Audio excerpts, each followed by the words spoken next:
This time on Flipping Bangers. It starts with an idea. Classic, iconic British sports car. Under £1,000. How are we going to find that? Which kicks off a challenge. Take what is possibly the country's worst MGF And suddenly, and turn it into a country's best. our great plans come undone. I've got a terrible sinking feeling about this car. Oh, that is hilarious. 250. I couldn't let it go as little as that. Stop pouring out from under here. That looks like exactly what we want. That is no good. Day 5 and it's the worst it's looked. Oh, this is absolute madness. We've said goodbye to our day jobs and invested our own hard-earned cash as we try and make it in the cutthroat world of second-hand cars. You've got to buy well, but you've got to sell well. We have a goal. We need to double our money. If we put 500 quid in, we need to see £1,000 back. But we're forced to the very bottom of the market. We buy cars that nobody else wants. Who else would buy that car? Can we keep our business afloat, Flipping Bangers? There's so many things to do to this car. We've turned our backs on our regular jobs and attempted to carve out a new living by buying and selling cheap cars. Evicted from our previous workshop by angry neighbours, Will has sorted us out with a new base, and apart from having no working toilet, it feels like home. We've raided our bank accounts, and this time we have enough to invest around £500 to £1,500 on each car. It's time to go hunting, and the new, slightly damp caravan is where we start the journey. Do you want to do some work? I am working. I'm currently thinking and forming a thought. While you formulate that thought, do you want to throw some names of cars out? Because that's what we're supposed to be doing. Tell you how far I have got. OK.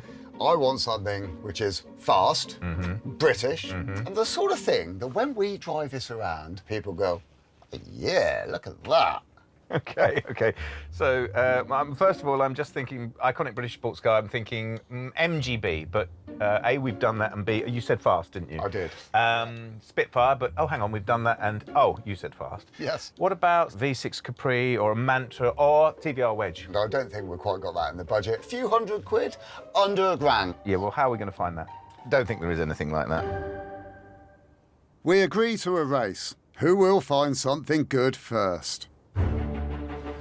With our thumbs worn out from phone scrolling, it's now time to hit the road and follow up the leads we have. But which one of us has found a car?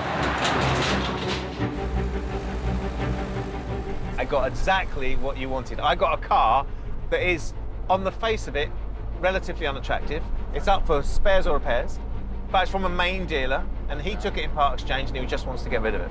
Not making it sound very appealing. Two-seater, quite zippy, and I think you're going to like the badge.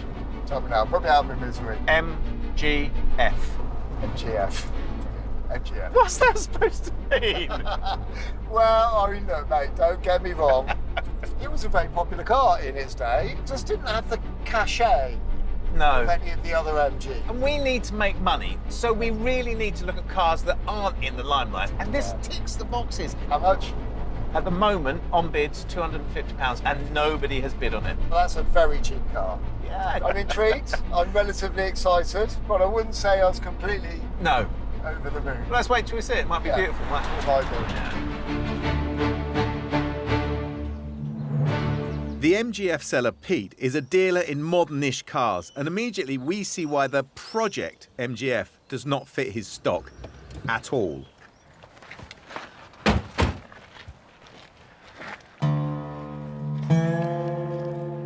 Oh, come on. Great British classic. It looks it, yeah. While the seller finishes something, we're free to look the MGF over alone. I can see you're excited. It's better than you thought, isn't it? Don't get too excited. It's got a couple of dings on the wing here. The suspension is heroically low on this side. Well, they're all like that, sir. Is that true?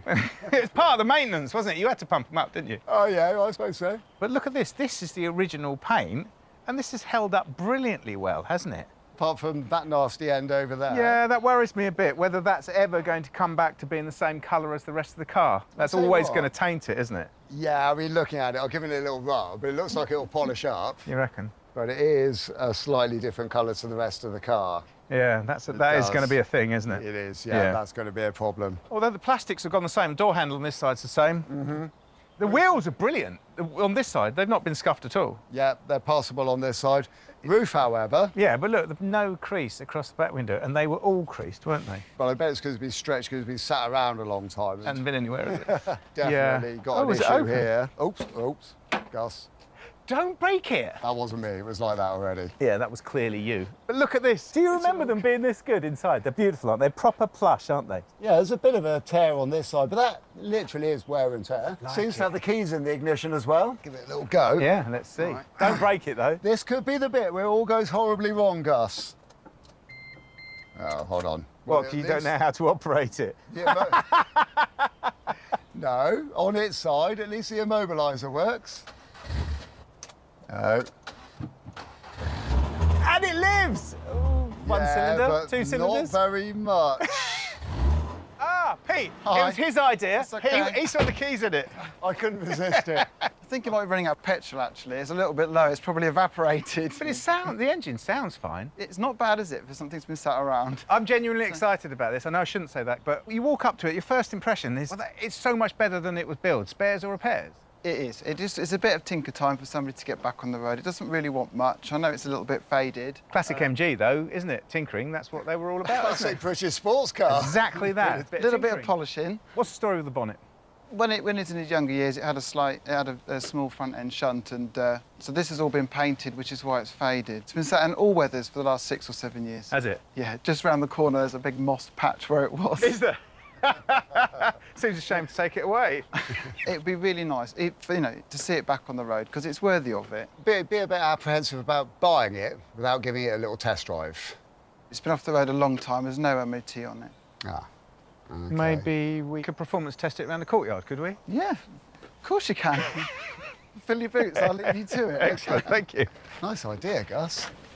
We suspected the MGF might need some fuel, and we came prepared.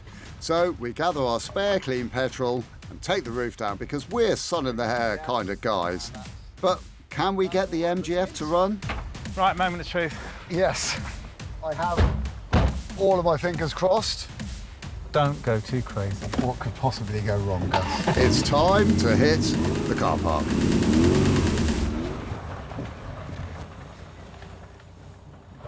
There we go. Is that it? Yeah. Suspension's right down. Don't want to damage anything on this great big lump here. That's very grown up. I know, I'm a good boy. I'm also like to keep an eye on the temperature for the engine. K-series engine, got a nasty habit of overheating. We could push some buttons. Ooh. And then unpush that. Well, the lights come on, whether they work or not, I don't know. That works. Well, that's good. This one works. What's that? Indicator? Yeah. Oh, God. That works. The wipers don't work. Do they not? No, but if you look carefully, there is one position that does work. Oh, yeah, the off. The off position. I know that's not the biggest test drive. It's made it this far. Yeah. Okay, that's a pass. I've no idea why Will has decided to rob us of the chance of finding out how the car steers, changes gear, rides and sounds. But he's such an awful driver, maybe this is a lucky escape. But despite his early misgivings, he's coming round to liking the MGF, and so am I. Before we stick it on there... Should we buy it first? Yeah. Yeah. Yeah, I think we should. Good. Cool. I agree. Pete is a nice guy, but now we have to hit him with some difficult numbers. Looks like you've crashed it. Pete! Oh, How Well, did you mate. get on?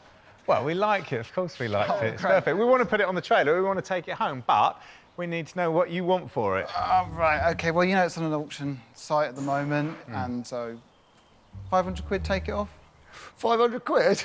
We haven't even driven it. But you love it. You've been round it, I saw you. Easy, Tiger. Gus has brought me down here on the pretext that we're looking at a spares and repairs car for about 250. You'd be lucky.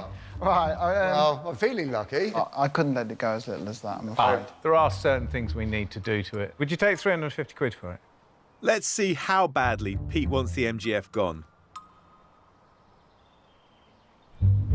We're just going to put it back on the road. We are going to put it back on the road. And show me some pictures. Well, we can do that, can't we? Yeah, we can. Yeah. We can take it away. Yeah. Oh, excellent. OK, 350. All right, OK, yeah, yes. Excellent. Oh, cool. Brilliant. We might have to get, yeah. We're going to have to work out how to get it on the trailer now. Yeah. Oh, cool. Cheers, Pete. Pete's advert said the car was for sale elsewhere, so he's reserved the right to end the auction early.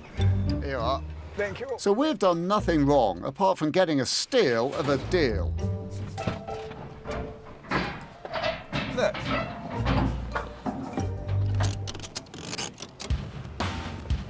The sun is shining on the MGF's faded red paint. We're feeling all right. It's back to base we go. I actually thought it was quite funny being an MGF, but now we've got it, I'm actually genuinely excited about it. I think it's great. Me too, admittedly, I was a little bit sniffy. It's got a lot of work that needs doing. Good thing is, the majority of that work is not rocket science. No. And we've got a very, very cheap car. We like a bit of cheap. We do like a bit cheap, yeah. This could be someone's pride and joy, couldn't it? It's a fast, zippy, you're sitting right down on the road, so it feels like it's fast. And I was looking here, I reckon it's 1,500 quid's worth of anyone's money. Yeah, I think so. I think so, yeah. This type of car, the MGF, slipped through the net in this popularity, and it's one that people have probably missed. We buy cars that no one else is going to buy. That's why we've got it, isn't it? It sure is. I mean, who else would buy that car?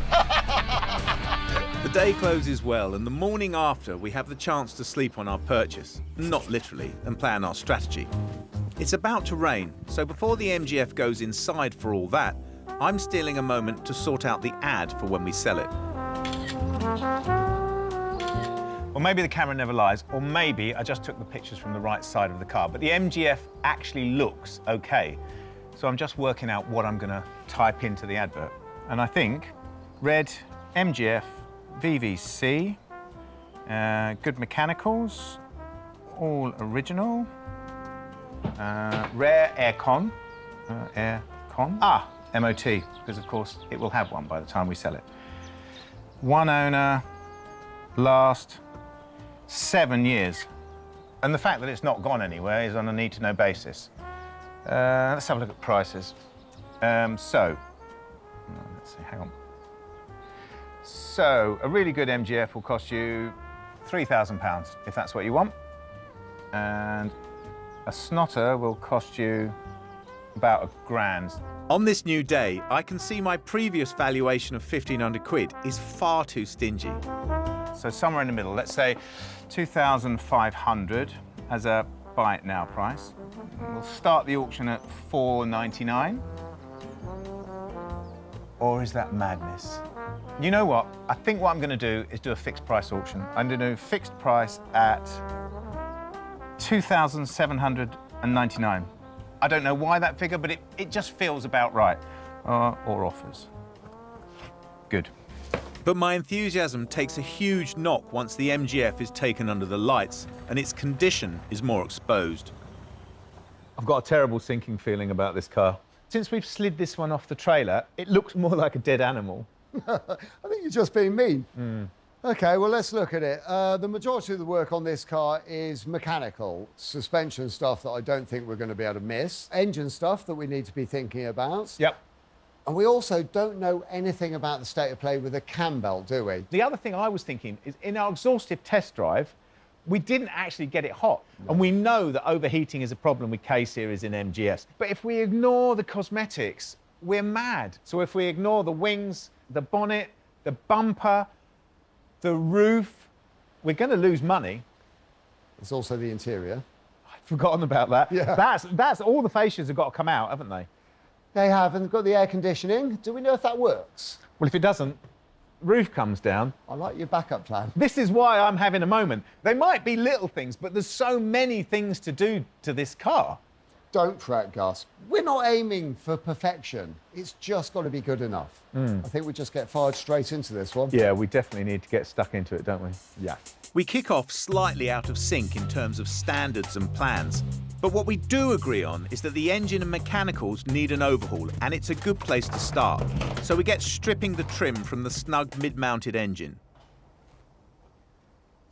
So it seems to me that the one thing we really need to know is whether this has ever overheated and whether the head gasket is blown. Yes. Have we still got the flush? We have, yes, cooling system flushing. So put some of that in there. Bleed the systems out properly, all the way through to the radiator, and then push the car outside, start the engine, run it all up to temperature, check the electric fans coming on at the right time. Yes. If it's all working properly, we know this engine's sound. Yeah, we do it absolutely by the book. And then if it has got a blown head gasket or it does overheat, we know the rest of the engine's clean, don't we? We do. Engine flush is a chemical which works like hair remover in the sink. It removes debris from the cooling system, which can't function if it's full of sludge. Have you got the key? Yes. Do you want to start it up and we'll get the water circulating? The engine turning will circulate the flush, and we need to open up the bleed valve to expel the air. And the MGF offers up a nasty coloured liquid. It's very green, isn't it? Go on, have a sniff and a listen at that. That looks like neat antifreeze. I think that maybe is organic, not antifreeze, because look at the way it's coming out. It looks like pond water. Can you see the streaks in it? Yeah, I wouldn't go licking that. The bright green liquid needs to be bled out. Stopped hissing. Oh, that's good.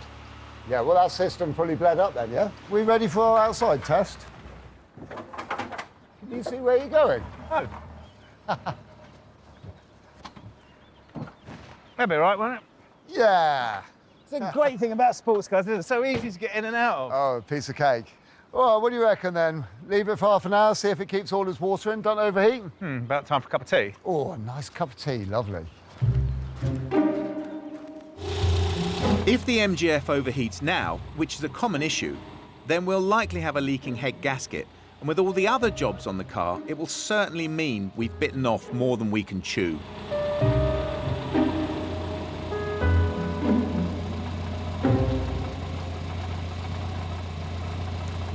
That is amazing. If it was going to overheat, it would have done so by now. So that really puts my mind at rest. We've not got an overheating engine, we've not got a blown head gasket, and we've flushed the coolant system. Let's go home. No, we have done very well, and it is okay. But I'm thinking, while we're on a roll, should we roll it back indoors, pump up the suspension? Yeah. Won't take us very long. I'll get a tape measure. Okay, I'll drive it in. The MGF has hydrogas suspension, which does fail but can be pumped up. Come on in, come in. If we do that, we can cure our listing MGF and tick off an annoying job on the first day. We've borrowed a machine from Will's mate that allows us to pump up the sphere reservoirs in the system, much easier than replacing a spring.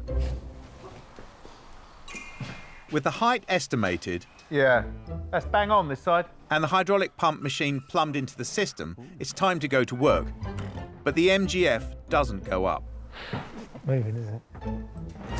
Stop! It's pouring out from under here. Oh, is it? It's pouring out. Where's it pour? Oh, crikey. Yeah, that is horrible. Well, all the pipes going to the sphere are completely fine. It's the sphere, isn't it? I've had enough of this now. Yeah, right. And there was me thinking this is going to be a quick, heroic job at the end of the day. The hydraulic sphere is a common part that fails, and that is exactly what we've got. Day 2, and we only have 5 days to fix our vehicle. And although we found the MGF engine works, we've discovered the suspension has a fault. So Will has gone to get us a new suspension sphere for this side. We know that with this car, we have a good engine. We don't have an overheating problem. We don't have to do the head gasket. And that makes a lot of difference for us because it means that we can now crack on with the aesthetic of the car. We might have lucked out a bit here because we've ended up with a VVC car, which is the engine everyone wants, with leather interior, power steering and air conditioning. And this is the MGF that people want to buy. So I think potentially this could be our biggest earner so far, which would be nice. So as Will was happy to ignore the cosmetics, I'm going to get the wings off and give him the job of sorting out some replacements as a punishment. I'm at a well-known MGF specialist near Grantham. They have a plethora of MGFs, and that is the right collective noun. Oh, hi, you must be Kevin. Hi, yeah, you must be Will. How you doing? Yeah, very good, thank you. Wow.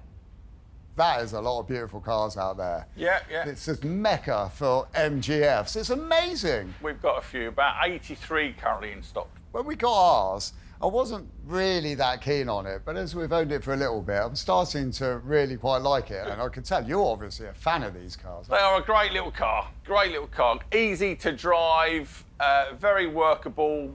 Home technician can do it, no specialist tools needed, great bit of fun. Drive it to the beach, drive it down to the local pub, spot on. Yeah. Do you reckon they're on the up and up in the value? Got to be. They are the last British car to be made. The values can only go up. That's good news, because we've got a bit of a mission on. Take what is possibly the country's worst MGF and turn it into what we hope is going to be the country's best. Maybe one of the best, Will, one of the best. Is that because yours are better? Right, so wings, bonnet, Sure, yeah. and a couple of other odds and ends. You know, what have you got here? We've got everything. Cool, brilliant. Follow me. This is where we keep some of the cars we use for parts. Spare parts, spare little nuts and bolts. It's always good when you're rebuilding a car to use the genuine nuts and bolts, and there's no better place to find them than off an old car. This is a proper good selection, isn't it? There's a and I've few. already spotted this one, and that looks like exactly what we want. Great looking wing wheel, but that is CMU solar red. You need COF flame red, which is from an early MGF. Not that one, then. That is no good. Oh, that's a pity. I've got some used parts in my container. We may have what you're looking for in there. Cool. So if you want to head down there, we'll have a look in the container. Right, let's go and see. Back in the workshop, I'm hoping Will comes through with the panels and the sphere. And in anticipation, I'm removing the old one.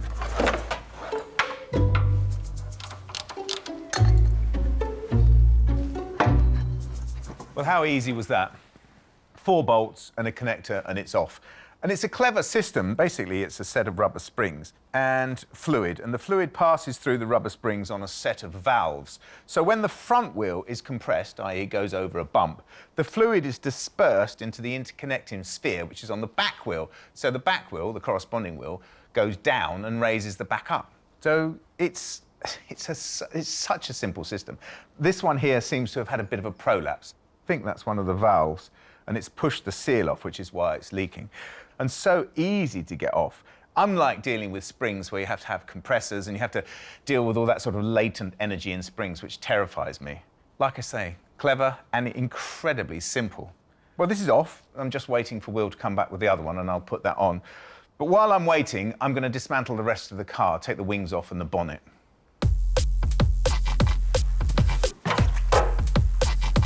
This one here, yeah? Yeah. Cool. Wow. You got some bits in there, haven't you? Yeah, we got a few bits and pieces. With it being an MGF and not a Ferrari, everything should bolt off, something you don't see anymore. The old pink bonnet does indeed bolt off and is a one-man job. What we got there? Looking good? One bonnet, COF, flame red. COF flame red. That looks really nice. That'll do us. Yeah? Yeah. Got any wings then? Well, One pair of wings, COF red. it's like Aladdin's cave, isn't it? They're not perfect, but they're certainly good enough for our little car. That's excellent. Little bit of polish. Right, 1 mirror. 2 mirrors. 2 mirrors. Perfect. I'm grateful the MGF is so easy to work on without needing to consult the internet. Once I've managed to get it stripped back inside a day, and since Will isn't here, I'll sneak home a bit early. So those are the right colour. Yep, straight on they'll be. Well, that's everything on the list, isn't it? Good. Would you be keen on doing us a lovely deal? As you'll keep one of our great little cars on the road, let's just call it £150. The lots, The lot, that is a deal. no problem at all. I'm a happy boy, thank you. I know Gus will be burning the midnight oil, so I'm going to rush back the 3 hours or so it'll take me and show him what I have got. Well, hi. Good morning, Gus. Did you get everything? I have, I've done really well. Got the wings. Yes. They're quite nice, actually. Yeah, they look great. I think that colour to me looks perfect. Yeah, they're polished up, Happy with definitely, those. won't Got a bit of a deal on a pair of these. they? Okay. I thought if the other ones don't polish up, Yes. we've got a second option. Yes. Hey! Ah, ta-da! Yeah, great. I know, it's got all of its bits, complete with key that works, which is handy. Brilliant. And you got a sphere? I did, yeah. Probably looks better than yours, then. Yeah. Yeah. Well, this one hasn't got a big lump of rubber sticking out, which ours has, and I think ours must have had some proper trauma in its life. Oh, dear. Yeah, it looked like it.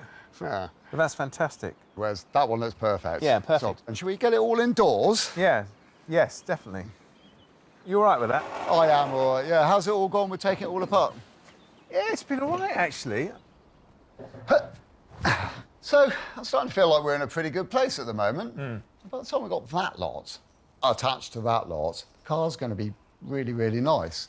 We've got potentially a very good car. We've got a VVC engine, which isn't overheating, so we don't have to do the head gasket. Winner. We're going to have a car that rides really well, because we're going to put that sphere on there, and doesn't look like a dead animal. That'll be a real winner. The bodywork's going to look great. It's going to be a car that we're going to make money on. I'm absolutely sure of that. Yeah. So where are we going to go? What are we going to do? Yeah. That's the conversation, isn't it? It What are we is. going to do to make it really stand out? Now, the hood is really nice. Of course, it's got a couple of little micro holes in it, which I think we can patch from the other side. Definitely that. But whilst I was going around the yard collecting those bits, I spotted one of these, or two or three of these, that had glass windows in the back. Rear Ah, windows. yes. Yeah, electric ones. Yeah, that is a great idea, because that's going to make such a difference to driving this car, isn't it? Well, I tell you what, why don't I take the hood off, and I'll find someone to do that, and then you could put the sphere on if you wanted to. I'd like to, not? actually, because that looks like a fun job, and I've never messed around with one of those before. Well, good luck with that, then. Cheers, mate.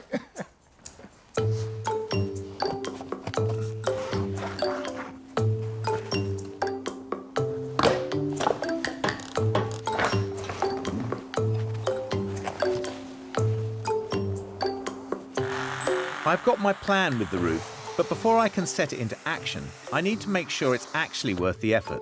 That is really getting it off. I basically need to clean it to make it halfway presentable and remove all the grime. Will could learn a thing or two about the value of cleaning something. It certainly looks better, doesn't it? Now, the nice thing about the roof already being taken off this car is it gives me really good access to this area. There's a panel under here. I unbolt that. I can access the whole of the engine, which means making the cam belt job a lot easier. But I'm not going to do that job right now because I've got to go reassemble all of that suspension that Gus took to bits earlier. So this is the original wing that came with our car. The first thing you notice when you walk up to the car, well, the first thing you notice is that the suspension's down, but the second thing you notice is that the whole front of the car has been resprayed and has got this UV damage on it. And I thought it would be interesting, before I yeet this into the skip, that I will show you how it polishes up. So I've put some masking tape on here and I've made a line of delineage here between the UV damaged and then the repolished.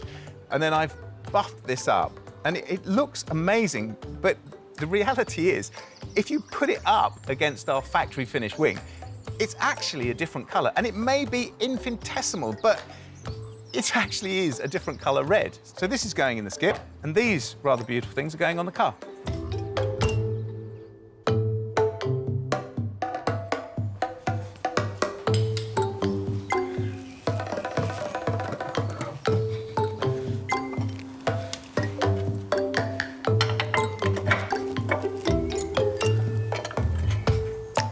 Right, that was surprisingly easy to put back together, which is a bit of a relief because Gus took it all to bits. So I can now do up this cover plate.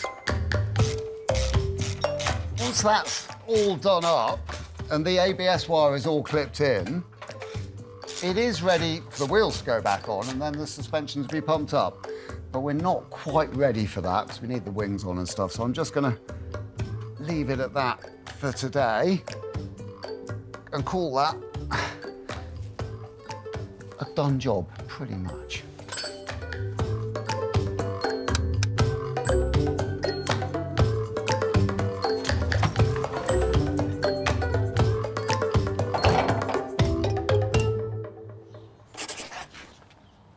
Oh, I'm going to take this and get it looked at. Cool, OK, I'm going to crack on with these jobs then. All right.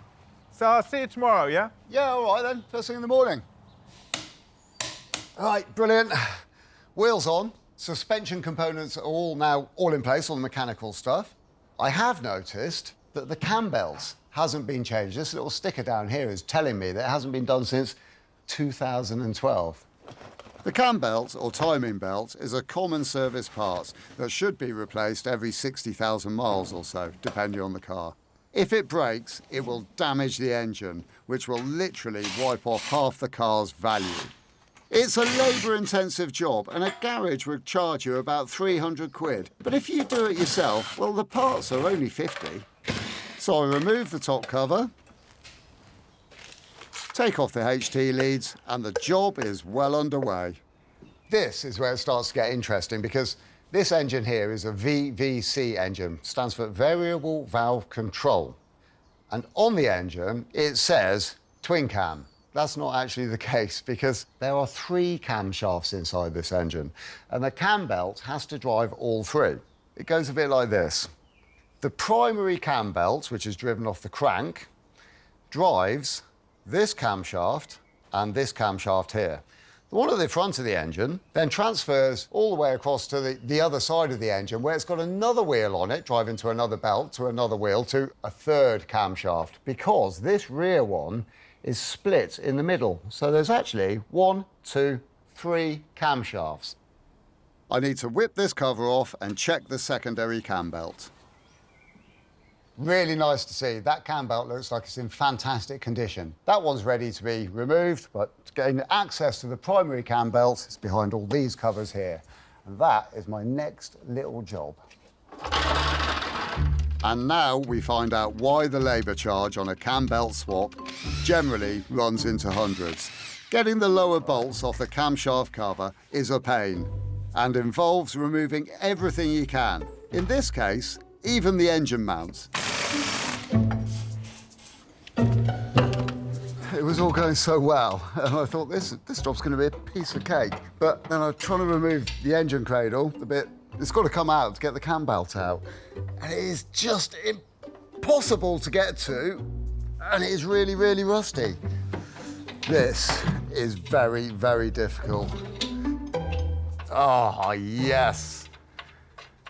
Finally, we had some success. Oh, that is hilarious. This lovely little job is turning into a right little headache. Now it's my turn to shine. The MGF is a better spec'd car than we thought, and I'm carrying on in that vein and adding extra spec that'll get it noticed in the marketplace and win us a higher price too. So I've come to a local MG garage which is known to offer some nice upgrades that we can use. Yorkie and his team offer a service to replace the plastic rear window for a glass one. It makes the cabin quieter and more secure, and you can see out of it more of the time as it's heated. All right, Yorkie? Hello, Gus. We're doing an MGF, and we've come for one of your upgrades. Yes, the glass window. Yes. Our car is sound, but something like this is really going to make it stand out, isn't it? A lot of difference. Is it all right doing it with it off the car? Yeah, a little bit harder to do, but we can do it. So I'll leave you to crack on with it? Yeah, let's crack on. Can I watch? Yeah, of course you can. Excellent, good. So we drill out the rivets,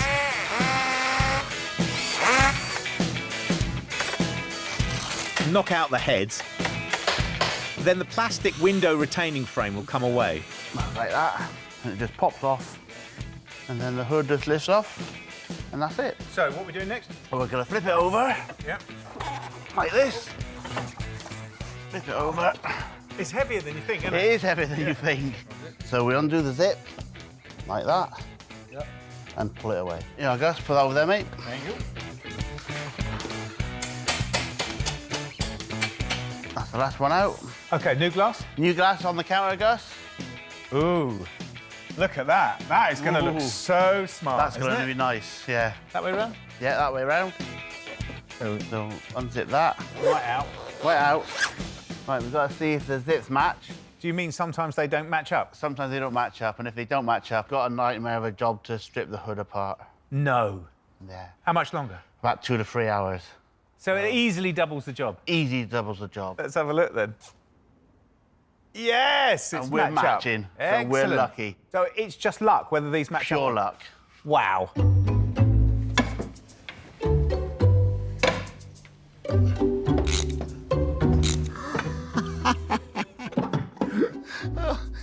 this is absolute madness. Just when you think you've got all of the big nuts and bolts out, which are really difficult to get to, there's a little safety feature that stops it all from falling apart just in case a nut falls off.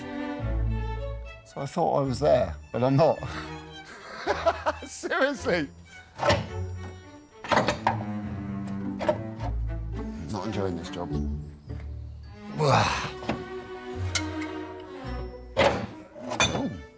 Oh. Oh, yes! That was a pure fluke. I thought I was going to have to strip down the whole thing, but it turns out when you can't undo that nut and you force it, it just falls out on its own.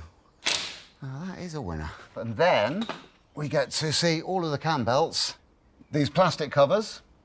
If I remove those, I can get to the cam belts. Changing the cam belts from here on in should be a lot easier than getting that engine mount out. You can already see how much better it's going to look. Yeah, it does look nice, doesn't it? This is the fun bit. This is the bit I like the most. See whether it's been cut properly. Yeah. And then we put the bar in. It's very tight, very tight. This is why you need the holes in the hood, so you get the tension right. But that must be a nightmare doing it without. Very, very hard. Because if you do it off on the car, you've never got gonna to be drill them stretched yourself, right. and it won't be stretched right. No. These are the pot rivets. I wanted an expert to do this, as hoods can be notoriously hard to finish properly. Mine and Will's clumsy fingers would be no good. I'm paying £375 all in, which is a deal price. It's got to be a nice one. Yeah. Yes, it's about the same price as the car, but it will make it sell faster, and that's worth a lot. And who knows, maybe we'll get the stupidly high asking price I put on the ad. Well, that's good to see. The primary driving belt looks really nice and new as well, just like the other one, but it needs doing. When you change the timing belt, the actual shaft can't move, or that will throw the timing out. I don't have a locking tool for this car, which I need, but I do have some spare metal in the workshop and a decent welder. That's me.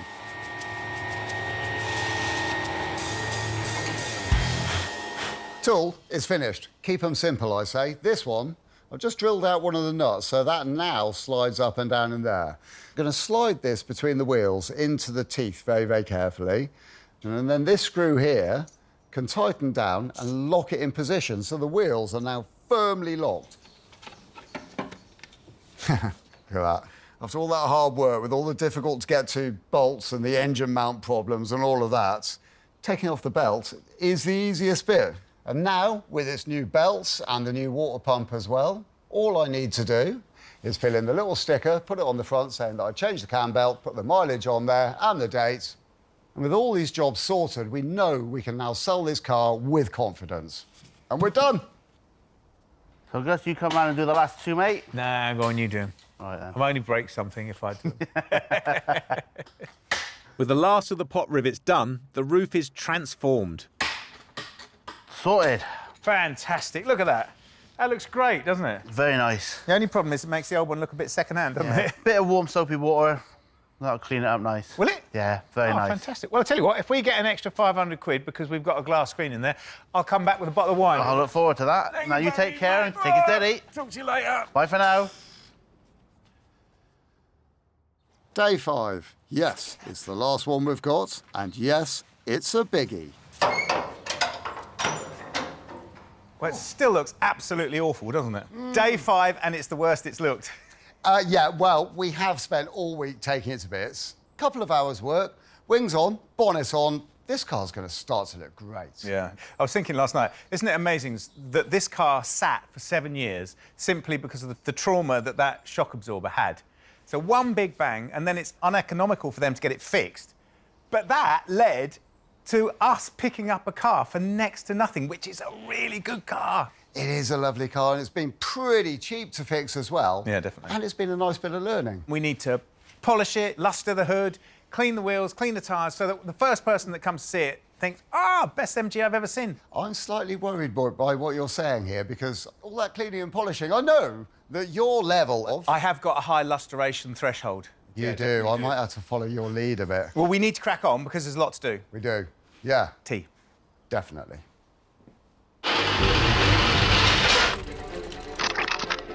With precision akin to brain surgery and pace as yet unseen in our new workshop, we rise to a steep challenge. Right, it's starting to come into place now. We do not stop. We do not question, because everything is at stake. And does the new sphere work? I am waiting eagerly to see this move. We've got no movement here yet. Oh, I think we might have moved. Yeah. Oh, we are? Yeah, it's moving. We're moving. Oh, yeah. Get in there. I reckon one more pump, Gus, one more. Okay. Whoa, that's it. Perfect. Yes. Now that is exactly 13 and a half. Oh, wait for me. Heavier than you think. Oh, it is, isn't it? Oh, that's a long bolt. Done. Lovely. That's better. Much tighter. Huh? That's as tight as a drum, isn't it? It is. Look at that. It looks fantastic, doesn't it? I mean, it actually does look fantastic. It makes the car look really nice and modern. Gus will not stop going on about the hood. Using saddle soap to clean these seats, because saddle soap's exactly the right thing for leather. It gets in there, it washes it really nicely, it doesn't damage the finish on the leather at all. We do a little bit of polishing with a helping of spit.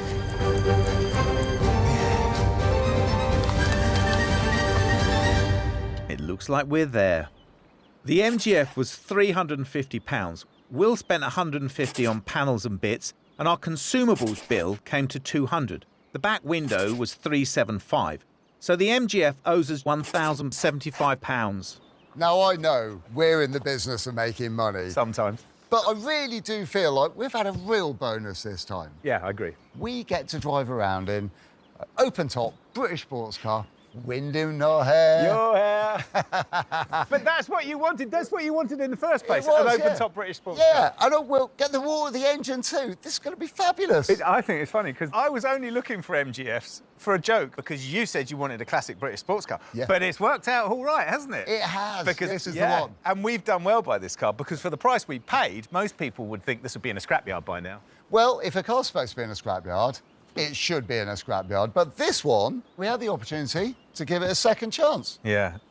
It's definitely dawned on me since we've been working on it how good this car was and how little money we paid for it. It's got all the right parts for it, hasn't it? And that sort of epiphany that actually it's not just an MGF, it's the MGF that people will want. But it looks fantastic, doesn't it? I mean, it genuinely looks great. I'm really, really pleased with the way it's come out. How are people on the auction? Right, OK, so here's the thing. People are looking at MGFs, and they are looking at this MGF, but nobody actually wants to view it yet. I think if someone came and saw it, they'd like it. They'd probably get a biscuit, which would be good. But I'm not worried because it's going to find its home, isn't it? I mean, really, I don't like to use this line, but this car should sell itself. Look at it, it's gorgeous. Shall we, Oh, we should, shouldn't we? Yeah. Yeah. Are you driving? Wow. Cozy.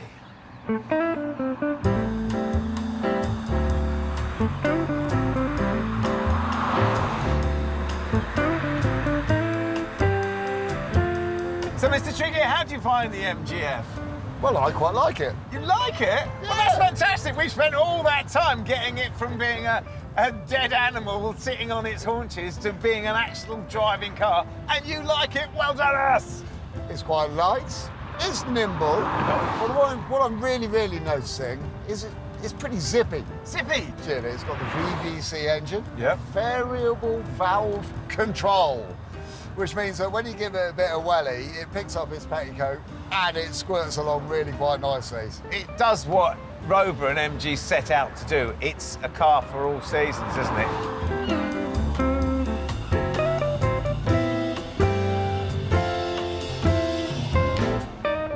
I also think we should take a moment to revel in this MG because we've done it proud, haven't we? I think we've taken this and turned it into a proper cruiser, haven't we? It's cool. We're here in our classic British sports car, and I feel going around these cobbled streets, we just fit in perfectly, you know, almost like furniture.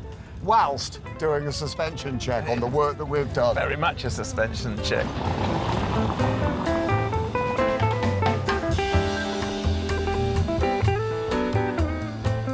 Well, I think we've done very well with it. Yeah, well, if we sell it. That's the thing, it's all about the sale. We do sneak the price down to 2,750. And hey-ho, a buyer comes all the way down from the north for our first viewing. Ah, you must be Paul. Hi. Hello, mate. I'm Gus. Pleased to meet you. Hi, Gus. Hi, I'm Will. I will. Good day to you. You okay? Apparently you've had quite a long journey down here today to see this. Yeah, I have. I've come all the way from York. Wow. Did you come on the train? I did. Is it rude to ask whether you've got a return ticket or not? I have, yes. We better sharpen up our sales skills then, haven't we? Well, is there anything about the car that you don't already know that we can tell you? No, it is a top-range model, though, isn't it? Yeah, for this year, it doesn't get any more topper than this. It's got VVC engine, power steering, it's got Air conditioning. air conditioning, yeah. Yeah. Does the air conditioning work? Yes, it does. We've run it all up, tested it all, and it's all okay and ready for action. You can guarantee that because my wife insists that this car must have air conditioning. Ah, are you buying it for your wife? No, this is my midlife crisis, but she's the boss. Well, here you are. This is your midlife crisis waiting to happen. What do you reckon? It looks lovely. I mean, it rides and drives very well, doesn't it? We've run it all up, we've taken it for a good road test, and this car is ready to go now. Okay. Basically, everything that would worry you about buying an MGF, worried us when we bought this one, we've done, haven't we? Yeah. That's good to hear. Big positive. But we are here to do a deal. We've got other people interested, but if you want to do some sort of deal, then we can facilitate that. Yeah. Well, it's got everything that my wife stipulated. Which is good news. That is good news. However, I only have 2.5 on me, I'm afraid. But it's in my pocket. I can pay you now. Well, I think it's up for 2,750, isn't it? I think so, yeah. So what do you think? Well, I think that's pretty close, isn't it?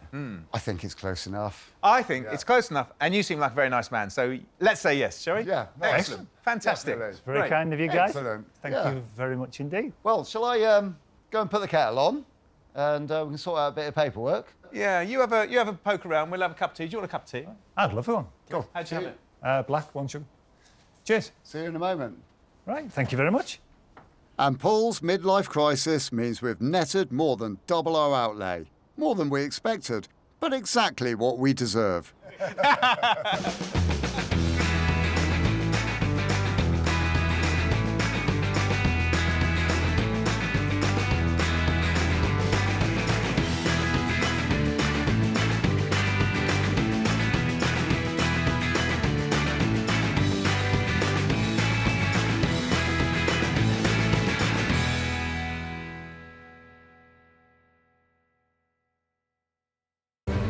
This time on Flipping Bangers, Gus is on a mission. Tell me if I've been a lovesick fool, right?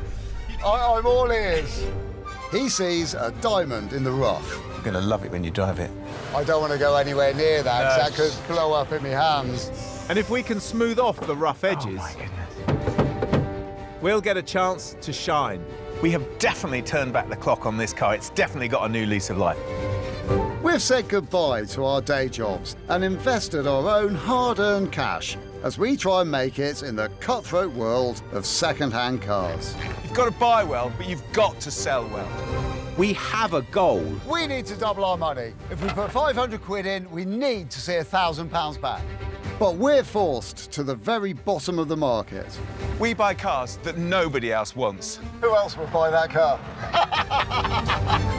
Can we keep our business afloat, flipping bangers? There's so many things to do to this car. We've turned our backs on our regular jobs and attempted to carve out a new living by buying and selling cheap cars. Evicted from our previous workshop by angry neighbours, Will has sorted us out with a new base, and apart from having no working toilet, it feels like home. We've raided our bank accounts, and this time we have enough to invest around £500 to £1,500 on each car. It's time for us to choose a new project. But what will it be? No, I was thinking, I don't want to see anything fancy, nothing fragile. Yeah, I don't want broken, and I definitely don't want rusty. No, I think something strong, some sort of robust engineering. Yeah, quality and substance. I think our collective minds are drifting towards Stuttgart and Munich, aren't they? Yeah, well, we are here to make some money. So let's not mince our words. Let's think BMW. Let's think Mercedes. Yeah. So maybe 5 Series or some sort of E-Class. Yeah. I'd say at the moment, A90S 5 Series. It can be a little bit underpriced. Yeah, to sell, yeah. Yeah, maybe you're right. But I just think that 5 Series, E-Class, C-Class, these are the sort of cars that everybody goes for. I think maybe we should go a bit more off-piste. You know what we haven't thrown into the mix? Audi 100. Audi 100 Avant, the estate. Really rare. Yeah. I think they'd be worth more than either of those. Look. Yeah, no, I've not seen one of those for years, and no, I'm sticking with the 5 Series. 5 Series, 5 Series. I can't say it enough. I really like the look of this Audi 100, though. Oh, yeah. Yeah. It's only done 130,000 miles. That's it. How about you call up the owner of the Audi? Good idea. Yeah, see if he's got a nice 5 Series. I might call him anyway. After a little spell on the dog and bone, that's phone, we pack up and head off. Which car will we see? A 5 Series that Will wants, or do we disregard his feelings and look at the wonderful Audi 100? Do you remember in the 70s and 80s there was a radio programme where the hapless people used to phone in and confess to sins that they didn't really regret doing, to the accompaniment of tears and strings? Yeah, I do remember. I used to quite like it, actually. Yeah. It was quite good. What I'm not liking about it at the moment is this is beginning to make me think that you have some sort of something you need to get off your chest, maybe? No, what gives you that idea? Well, nothing, of course. Well, a bit, I suppose. Go on, what? I know what it is. I know exactly what it is. I've worked it out already.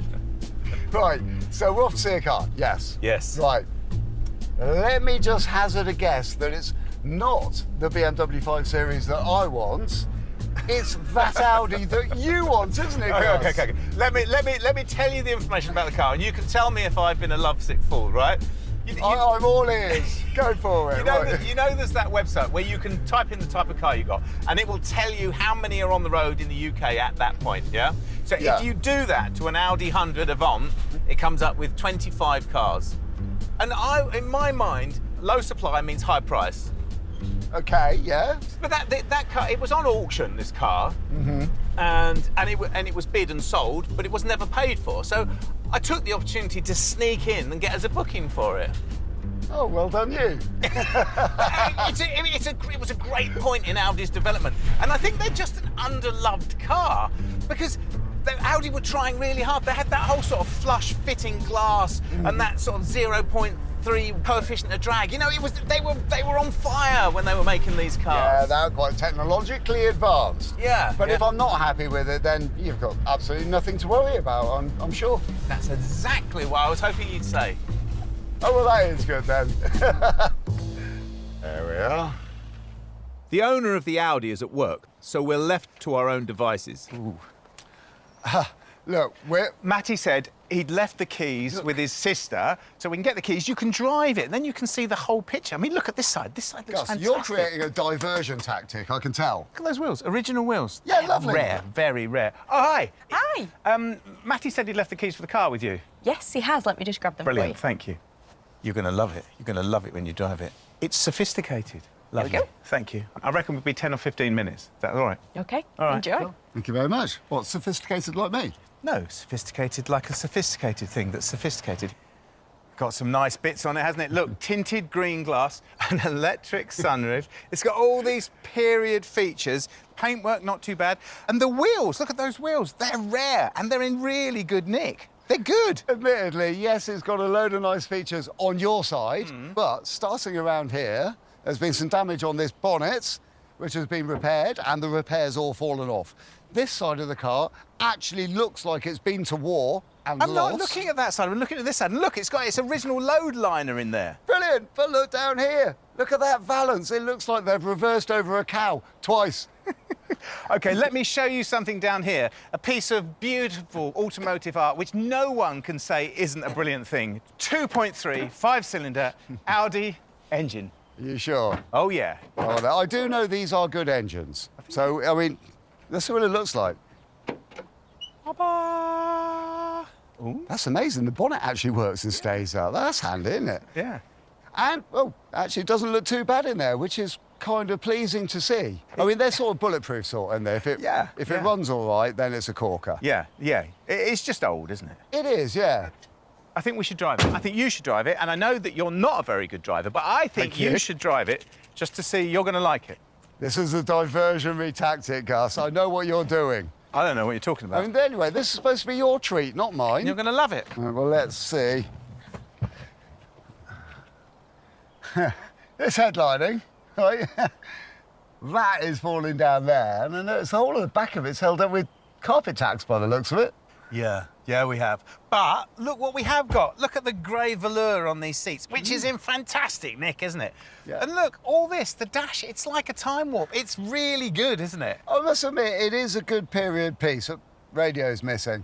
But what I'm really, really worried about is, like, are our potential buyers going to warm to this car? Because it's not really something they know. Not like a BMW 5 Series. No, but the bare bones of this car are good. I know it's got issues on the outside. I know it's got issues on the inside.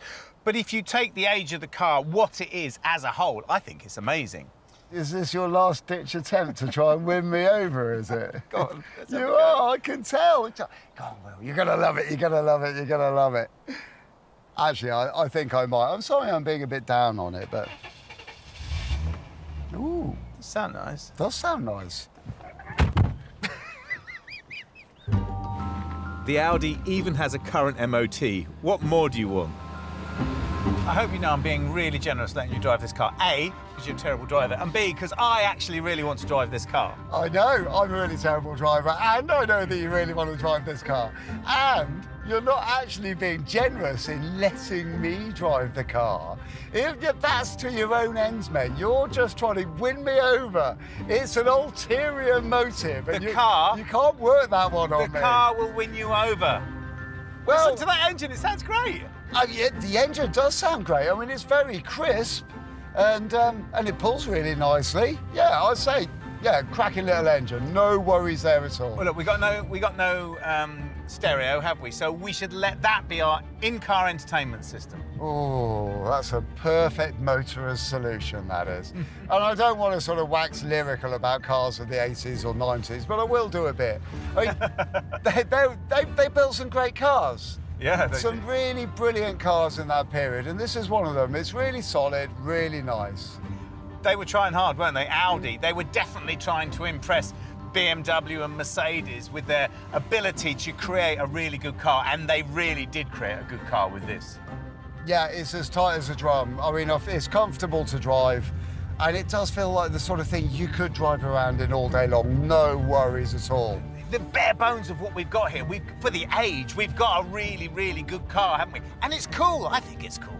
Surely sticking to the standard stuff that people like, you know, the mainstream thing, isn't that a better idea? I don't know. I think if you find the car and everything else will work itself out, it'll all fall into place. And no sooner have those fateful words been spoken. The temperature gauge is getting quite warm, Gus. Yeah, I can smell it. Can you? I can smell something. Yeah, you can smell vaporising coolants. Yeah, it smells like it's leaking something somewhere. And in actual fact, there's a little bit of steam coming out of here as well. Oh, dear. Yeah.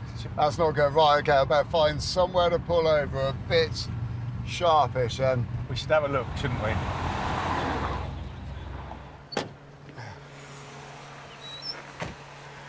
I think that's what the steam is, isn't it? Oh, that's leaking. Yeah. It's a split. I think it's split down the middle, isn't it? I don't want to go anywhere near that, because that could blow up in my hands. Should we get it home? I think we ought to, yeah, Come on, definitely. Slowly and steadily, I think, will probably be the best thing. There is a saying, you break it, you buy it.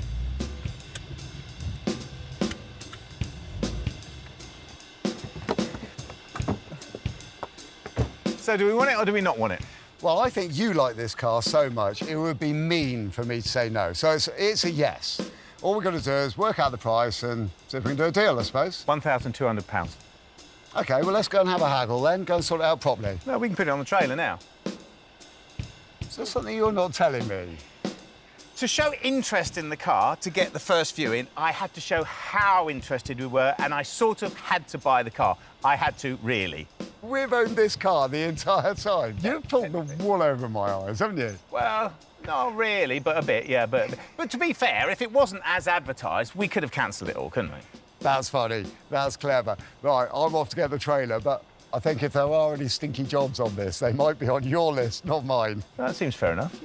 It's the first time Gus has ever bought a car without my say-so. But in fairness, he did get my agreement before telling me.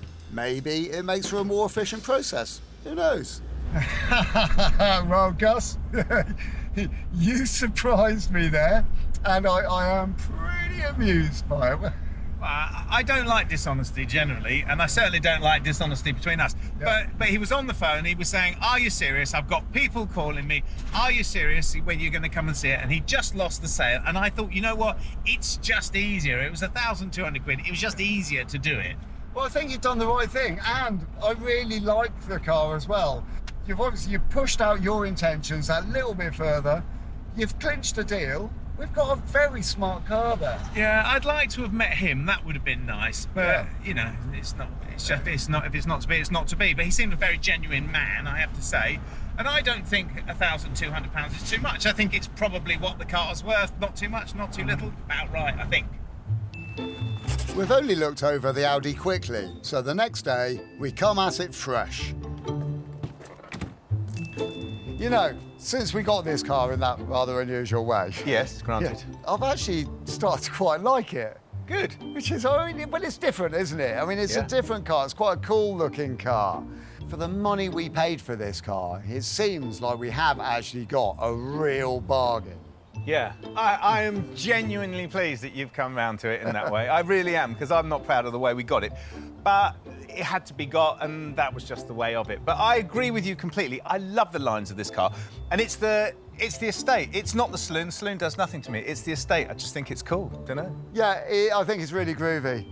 So let's start thinking about the jobs that we've got to do on this car. And I think it is quite fair to say the car speaks for itself, doesn't it? So we've got all this paintwork down the side of the car, the bonnet, and those great big dents in the back as well. Yeah. Well, what worries me about this is, slightly, looking at it, that it's a metallic, isn't it? And we've done flat colours before, but we've never done a metallic before. And I wonder if that just needs a bit more research or something.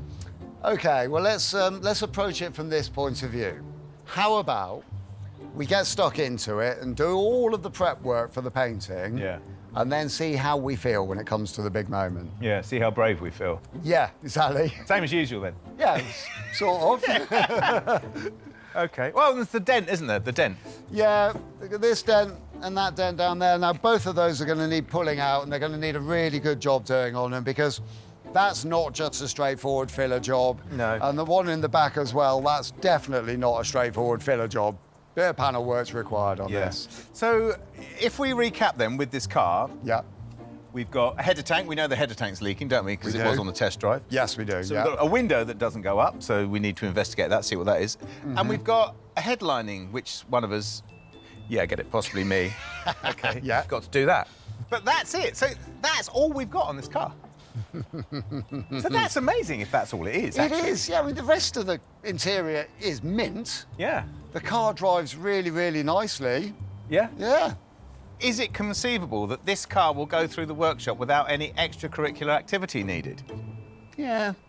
You know that saying about counting chickens before they hatch and all of that? And I've just done that. Yeah. Our machine-like process is primed and ready. Pickies first.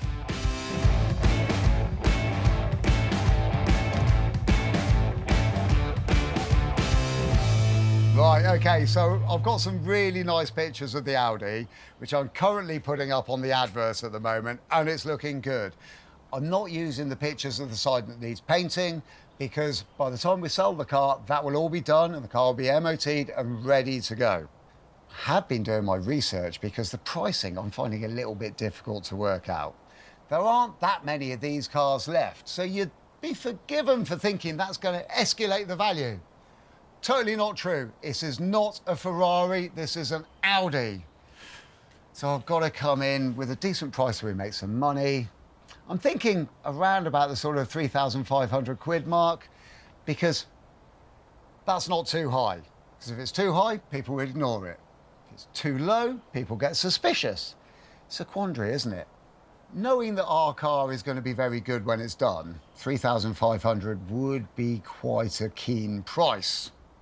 People who like these cars, they're not frightened by those figures. So this is my final decision, which I'm going to put in the computer. 3,760 quid. That should do it. That won't frighten people off, and it might draw the right people in. With a completely arbitrary price agreed on the Audi, it's welcomed into the greasy cocoon that is the workshop. And since the Audi's overheating, let's get that sorted, as non-driving trumps scruffy paint. Well, we know from our test drive that the Audi has got a split in its header tank just here. So I'm going to replace it. And they're not difficult to get hold of, and they're not expensive, which is great. But what it's going to do is it's going to mean that this Audi engine, this 5-cylinder engine, is going to run beautifully smoothly and beautifully reliably. Because the person who buys this car isn't going to be buying an estate car to pop down the shops in. They're going to be buying an Audi 100 Avant. They're going to be super cool, and they're going to have their double bass in there and the rest of the band in the back. Or they're going to be surfers, and they're going to put their surfer boards on the back, and they're going to go down to the Witterings or down to Newquay. That's the plan, anyway. Poor old Gus is away with the fairies today, but he gets the first job, which is removing the header tank, which allows for expansion of the water in the system. He unscrews it and removes the plumbing. We ordered a new part on the way back here for 35 quid, and it's arrived already. And once it's topped up with coolant, it's good to go. So that's a relatively cheap fix to get our Audi up and running reliably again, which makes a bit of a change in this workshop. An uneventful first day then, but cheap.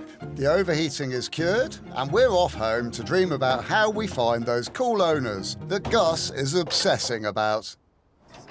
It's the second day on the Audi project, and another niggle is a potential issue with the brakes. And since we're getting it to run right, before we get it looking right, we're having a closer look to see what's wrong.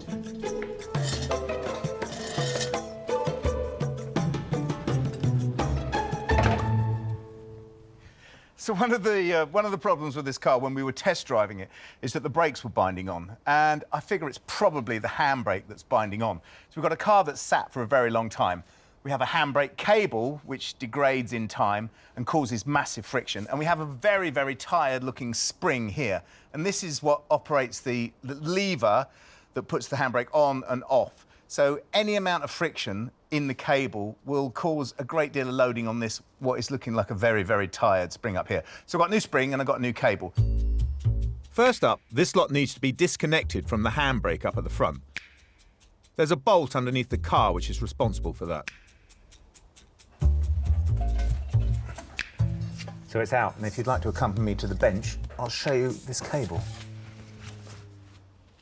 So here we have our old handbrake cable. As you can see, if you pull it, there's a lot of friction in the cable. So just think, every time you let the handbrake off, that little spring has got to let this cable all the way back round. And honestly, I think it's going to struggle, because the new one... Oh, hello. Look at that. Easy peasy. That's going to fly off, isn't it? And we've got a new spring to replace our tired old one. So the combination of our new spring and our new cable, I think it's definitely going to do the job. So far, so good. Another £30, that's all. This is going to be a cheap car.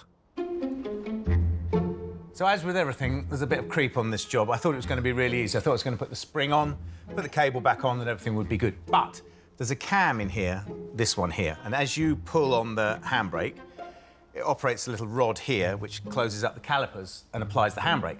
And on the one that's on the car, this is obviously very worn, and the rod is poking into here, so I can't get this cam on here round far enough to put the pin back in. So I'm going to have to take the caliper apart now and see if I can wiggle it out somehow, put the new one in. In Gus's excitement during the test drive, We didn't notice, but there's a warning light on the binnacle, pointing to warm brakes. So I take a look. I see what they've done here. That wire there is where the sensor that goes in the brake pad should plug into the wiring loom of the car.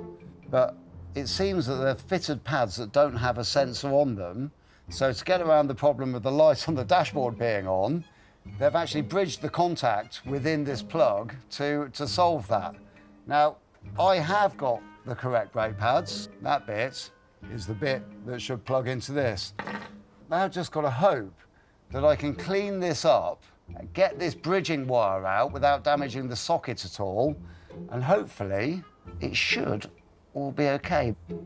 But if I damage the plug when I remove the bodge, it might break that part of the wiring loom. So gently, gently, dab a lubricant, and then a good pull. So I remove the caliper and I wind back the piston, and this facilitates the new pads which I'm putting in. And then I re-clamp the caliper back on. It's extremely frustrating. It's gonna go on. Right, well, that's the caliper back on, which is great because we've got new pads in there as well, which is only going to help with this car. Just gonna put the cable on now. Oh, yes. Oh, yeah. Oh, that's really good. Right, with quite a lot of struggling, that has just come out. It was quite rusty in there, so I think that should make a good connection when the new one goes in there. Brilliant. I can get on with changing these pads then. Granted, this isn't the most interesting job in the world. A lot of drivers just do brakes at their local fast fit garage and never engage with it. But it's taught us something about the Audi. Yes, it's a well looked after car, but it has been neglected more recently, and shortcuts have been taken to save money. There we go, managed to salvage that connector, and the brake pads are all changed. So, another calm, cheap and peaceful day. Who'd have thought it? It's day 3 on our Audi, and after much procrastination, it's time to face a rather large painting job. The whole side of the car. We need to address the elephant in the room, don't we? Well, this. Yeah, yeah. Which I have been trying to avoid for as long as possible. You and me both, yeah, definitely. Well, it's a big job, isn't it? But once it's done, really good job done. Yeah, definitely worth it. Are you going to do those dents at the back? Yeah, I'll crack on with those. OK, well, I might rub this down. You can probably hear the sigh of pleasure as Will gets to knock things about with a hammer. This dent is not going to be that easy to get out. There's no access behind it, apart from this tiny weeny little gap. I mean, normally you sort of try and use like hammers, dollies, and you can work it from both sides. You know, ones like this. But on this particular occasion, I'm going to be using things more like a slide hammer, and a slide hammer with this sort of tool on the end of it, so I can hook it up in there and gently sort of tease the dent back out into the shape it should be. And then get in there with lever bars and gently manipulate the rest of it to get it as good as I can. Not looking forward to this job, to be honest. A pro repair on this would cost us as much as we paid for the whole car. So I'm going to hammer away until it looks slightly better.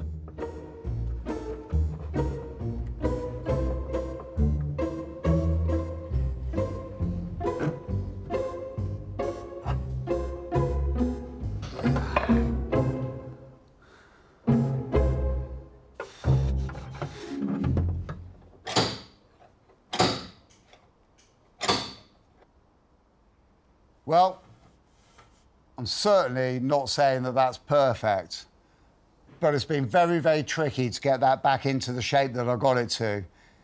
Do you know, it's good enough. I think it will work. The most important line is the bottom one, and I've got that pretty good. Yes, tiny skimmer filler. Yes, a bit of paint. That will be a great job.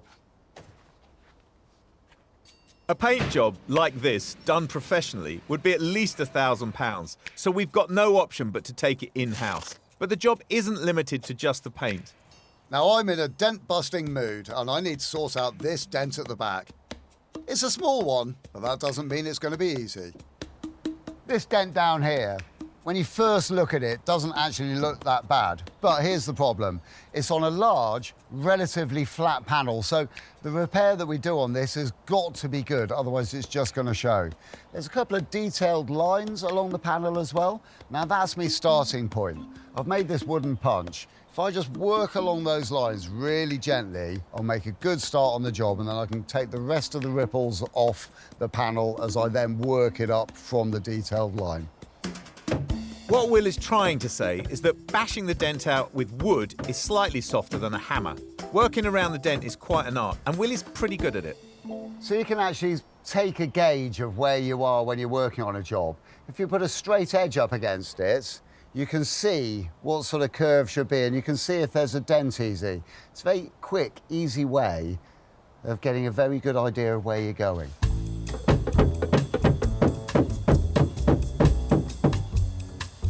The detailed lines are managing to come out really well. I'm getting a very good edge on those, which I'm measuring with my rule. But there's still a ripple in the panel, which I've tried just tapping gently from behind. But because there's so much spring in the panel, I can't actually work against it. So if I use a dolly, a flat dolly on the outside of the panel and just sort of tap next to it, I can use this as an anvil, something to take the flex out of the panel as I tap it and see if it will just bring it into line. And it's not pretty. Not yet. While Will does that, I'm using the high-pressure airline to clean off the faded lacquer. Right, so I've run my rule up the dented area and I can see it's coming out really, really nicely. There's very few shallow points. And so I can work out where the shallow points are and the high points are. Flat block with a bit of medium sandpaper on it. Gus is sanding with a bit of 240 grit paper. And I'm priming, ready for filler. We use as little as possible. That is the golden rule. Right, I'm done. Are you done? Huh? You done? Yeah, I mean, I'll say I'm getting there rather than actually done, but yeah, I think we could... Just going to roll it in. Yeah, get it in, get it masked up. We could do getting some primer on this as soon as possible now. It's starting to look pretty good.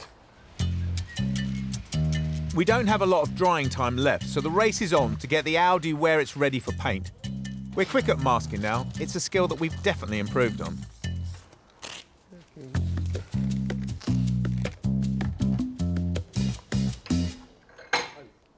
Will has a steady hand, so he gets to prime, while I serenade him.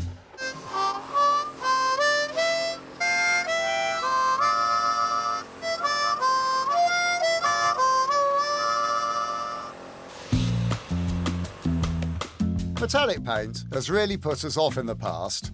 It's a lot more tricky to apply than the solid paints we're used to. Thankfully, the primer has gone on really, really nicely and is all now prepared, ready for the base coat, which is the metallic level. It's quite exciting. The Audi will receive 3 top coats and 3 coats of lacquer once that's dry. The worrying thing is you never know until you've had the patience to step back for at least 5 minutes and wait and see how that coat has gone. It's looking pretty good. The first coat's always a very dust coat, very, very light. You can start to build it.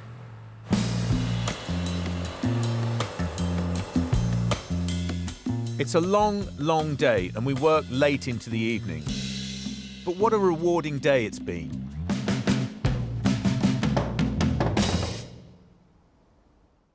It's day 4 out of 5 on our cool Audi. We haven't spent much, but we haven't tackled any of the truly nasty jobs. Have we been putting them off? It would seem to me that we've spent an awful lot of time on this car already, and we've only really just got it up to the point where any normal person would buy it. Yeah, and that's not really enough to raise its head above the parapet and attract the niche group of people that are interested in these cars. Yeah, I mean, the thing that we saw in it not one of the many things, is that it had a really cool interior. It's got a really good interior, but a really, really baggy headlining, hasn't it? So I am about to fall on my sword and go and pull the headlining out. That's very good of you. Thank you, Gus. So I would say that the major problem with headlinings is getting them to stay where you want them, i.e. up on the ceiling. Even the Might of Ingolstadt has a problem with it. This is common with Audi 100s. You might not notice it on this car because it's been cunningly concealed with thumbtacks that someone's pushed in through the lining. I don't particularly want to do it because I'm nervous that as soon as I've done it, and it's quite a lot of work to get it out, I'll get it stuck on, put it back in, come in the next day, and it'll be hanging down again. But I'm going to give it a go. This Audi 100 has a desirable electric steel sunroof, but the opening lip is particularly ugly. That's number one target today. One of my failings is that I'm a little bit ham-fisted, but I have to remove the fitting slowly and carefully. Nothing more to it than that. Look at that. The whole of the headlining is made of corrugated cardboard, which I find fascinating and fantastic in one way and deeply, deeply frightening in another.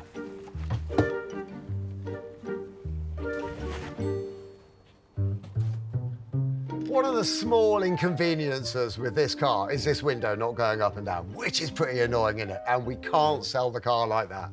I've had a look inside. Yes, the wire has broken, which is pretty much the standard for this sort of mechanism. We've found an Audi parts supplier who has everything, and you can buy a whole window mechanism. A pattern part is £20 and an Audi one is £40.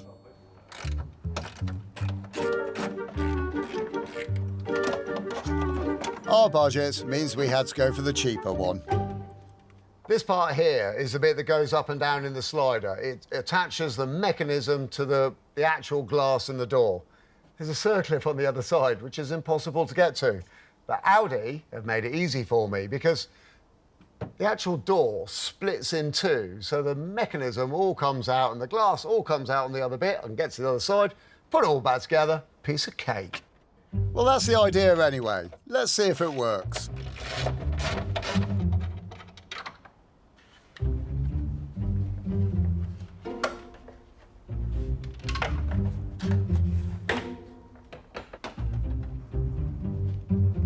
Well, that's a really class bit of engineering. The fiddly job is done fast, and once I've connected the motor up, we'll be in business. And now is the moment of truth. Has it fixed the job? Yes. Yes. It's now time for the black art of re-gluing the headlining. I've got my new fabric and the board layer that goes between the lining and the roof. The idea is that we glue the board with contact adhesive, keeping the layers regular and deep. Right, that's the board done. Now I've got to do the lining.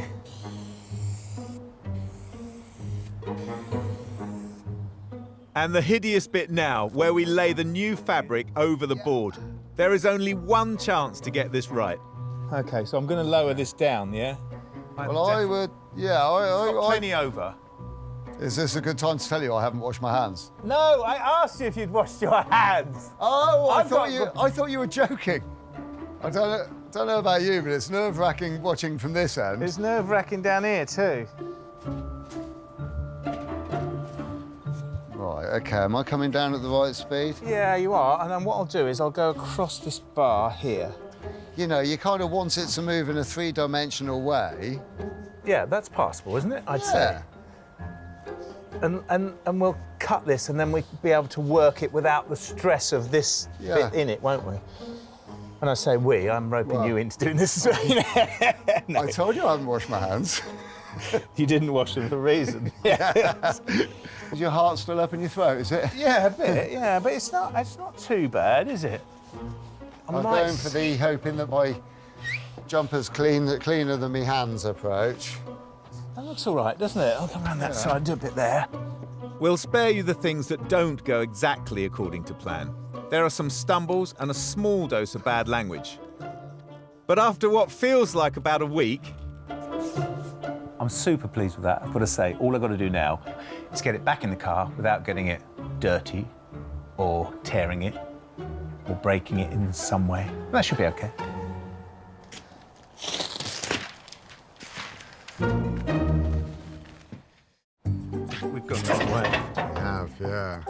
Day 5. It's the last one to complete our Audi Avant. Or Avant? That looks great. Yeah, much better than it was, isn't it? So much better than it was. And it's upping the value of our car. Exactly that. We've got a lot to do, haven't we? I've got to put that headlining in. Yes, we have. No time to waste, yeah? Cup of tea? Oh, that's a great idea. The really worrying thing about headliners is they have a terrible habit of not staying where they're put once you've got them in the car. The card headlining will attach to the roof with more adhesive and clips. It'll look prettier than the last incarnation.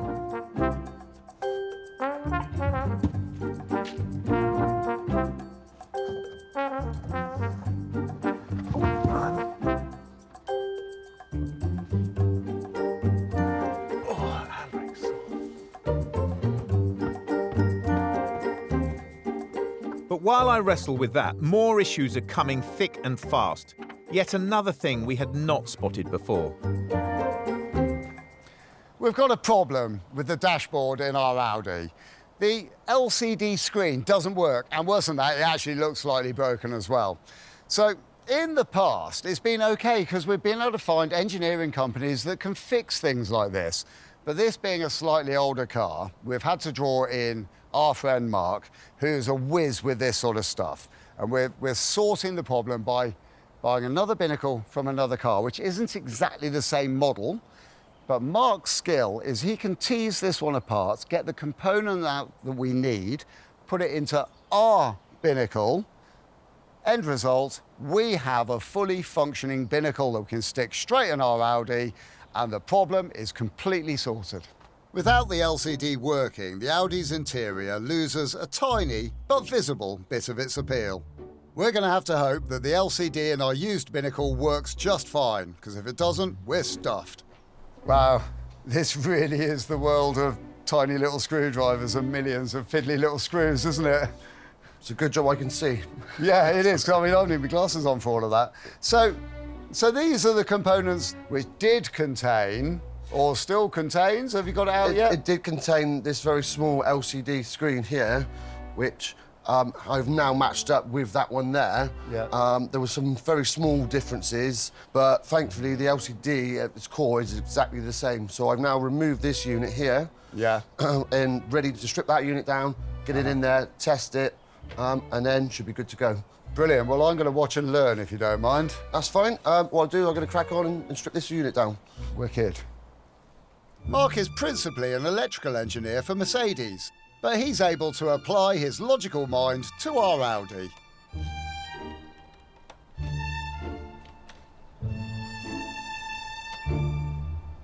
Just going to remove this one. Well, I'm no expert, but it looks like we're getting to the right place at the moment. We're not far off. This is where the business happens. OK. Our dud LCD is revealed. Day runner, yeah. A day runner. Oh, there's a song in that.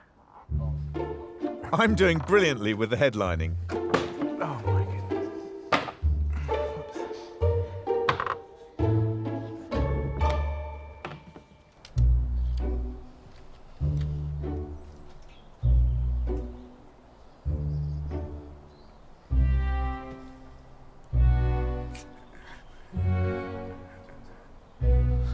OK, it's all back together. Would you mind passing me the rest of the instrument cluster, please? There you go. I knew what you were wanting there, didn't I? Look, straight down here, yeah? Fantastic, thank you. Cool. I'm a good little helper, aren't I? Not too bad. I love it when I fish for a compliment and it pays off. The new LCD is plugged in and working.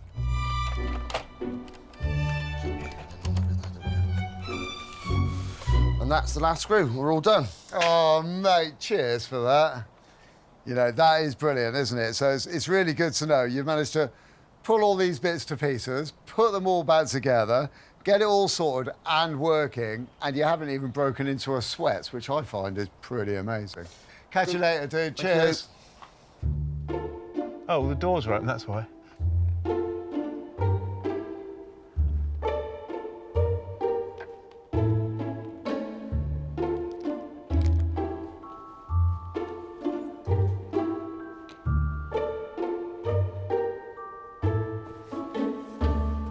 And that looks like a finished car.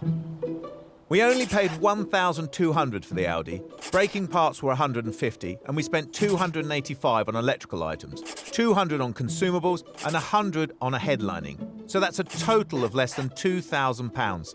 Amazing value.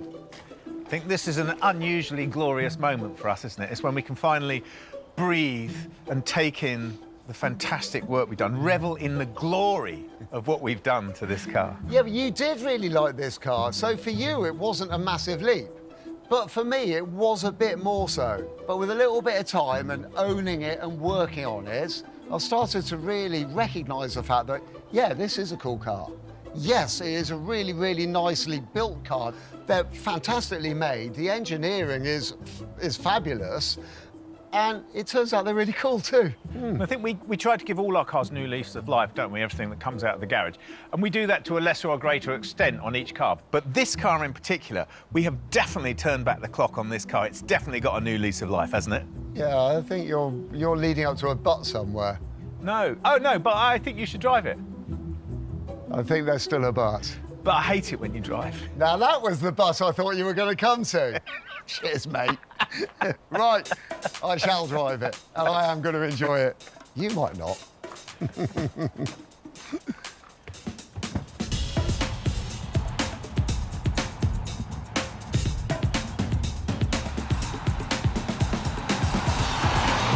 I've always liked them, and it's not just the lines of them that I like.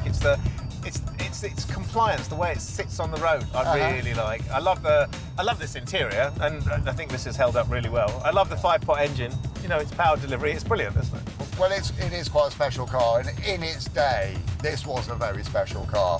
To go out and buy one of these new, you know, off the forecourts, you had to be something pretty special in your game. You had to be well off. I mean, this is an expensive car, and it came with, you know, all sorts of, you know, modern creature comforts, such as electric windows, which was quite special back in the day. I'm picturing in my mind airline pilot or consultant surgeon or someone with a house in Scotland, and they pile the red setters in the back and the kids, and they hammer off up to Scotland of a weekend.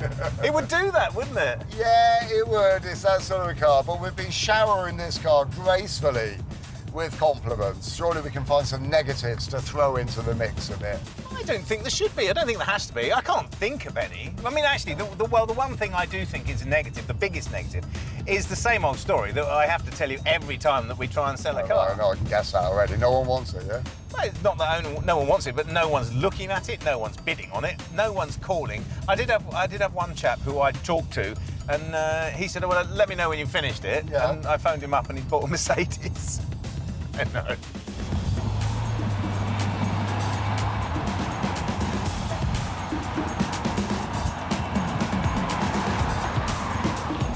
To think that we were going to sell this in the time that we've got is naive, because the person will be out there, and the person, when they see this car, they'll want it because it's great. But it's just going to take longer, I think. Well, that is our strong point. We know we've got a good car, and we know if somebody is looking for one and they come and see this one, you know, we have the confidence to know that this one's a corker, and it should then sell. Yeah, it's definitely a good one, isn't it? I mean, it's just purring along, isn't it? It's beautiful. It's not a rattle. No, not a single thing. I mean, it is just as it should be. Yeah.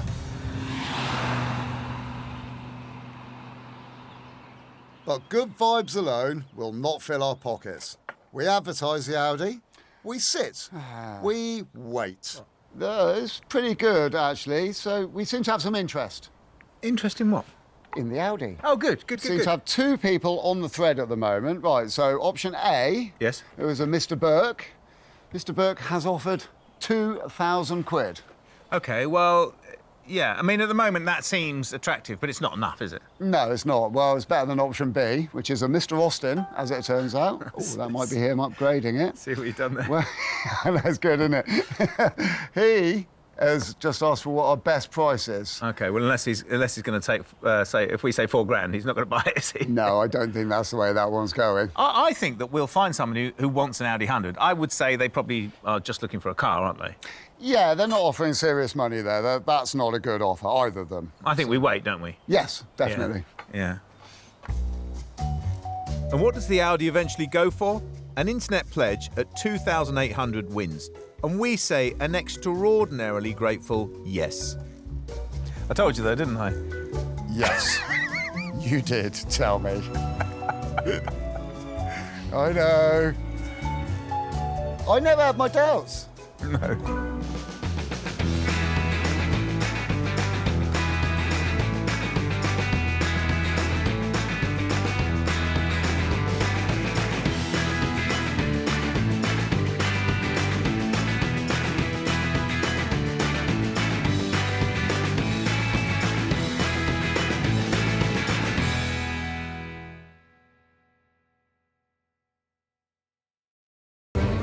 This time on Flippin' Bangers, we go for a real big hitter. It's a cracking little car, isn't it? Which offers fun in the sun. This car has been round the block a few times. But because it's us, oh dear. It looks like a skinned fish, doesn't it? You can forget about the fun bit. Well, this one's rotten. I've been pulling and nothing's been happening. It's coming on well, Gus. We've said goodbye to our day jobs and invested our own hard-earned cash as we try and make it in the cutthroat world of second-hand cars. You've got to buy well, but you've got to sell well. We have a goal. We need to double our money. If we put 500 quid in, we need to see £1,000 back. But we're forced to the very bottom of the market. We buy cars that nobody else wants. Who else would buy that car? Can we keep our business afloat, Flipping Bangers? There's so many things to do to this car. We've turned our backs on our regular jobs and attempted to carve out a new living by buying and selling cheap cars. Evicted from our previous workshop by angry neighbours, Will has sorted us out with a new base, and apart from having no working toilet, it feels like home. We've raided our bank accounts, and this time we have enough to invest around £500 to £1,500 on each car.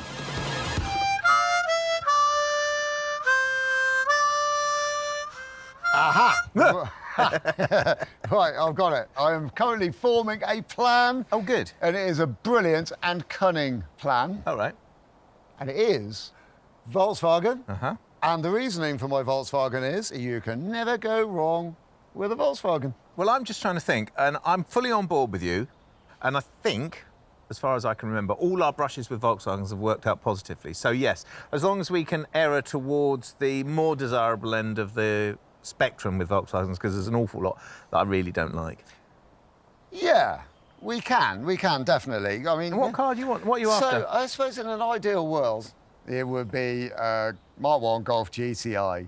GTI bit, I mean, that takes it straight out of our league. Yeah, yeah. I mean, personally, I would always err towards a base model Golf, because I think they're funnier.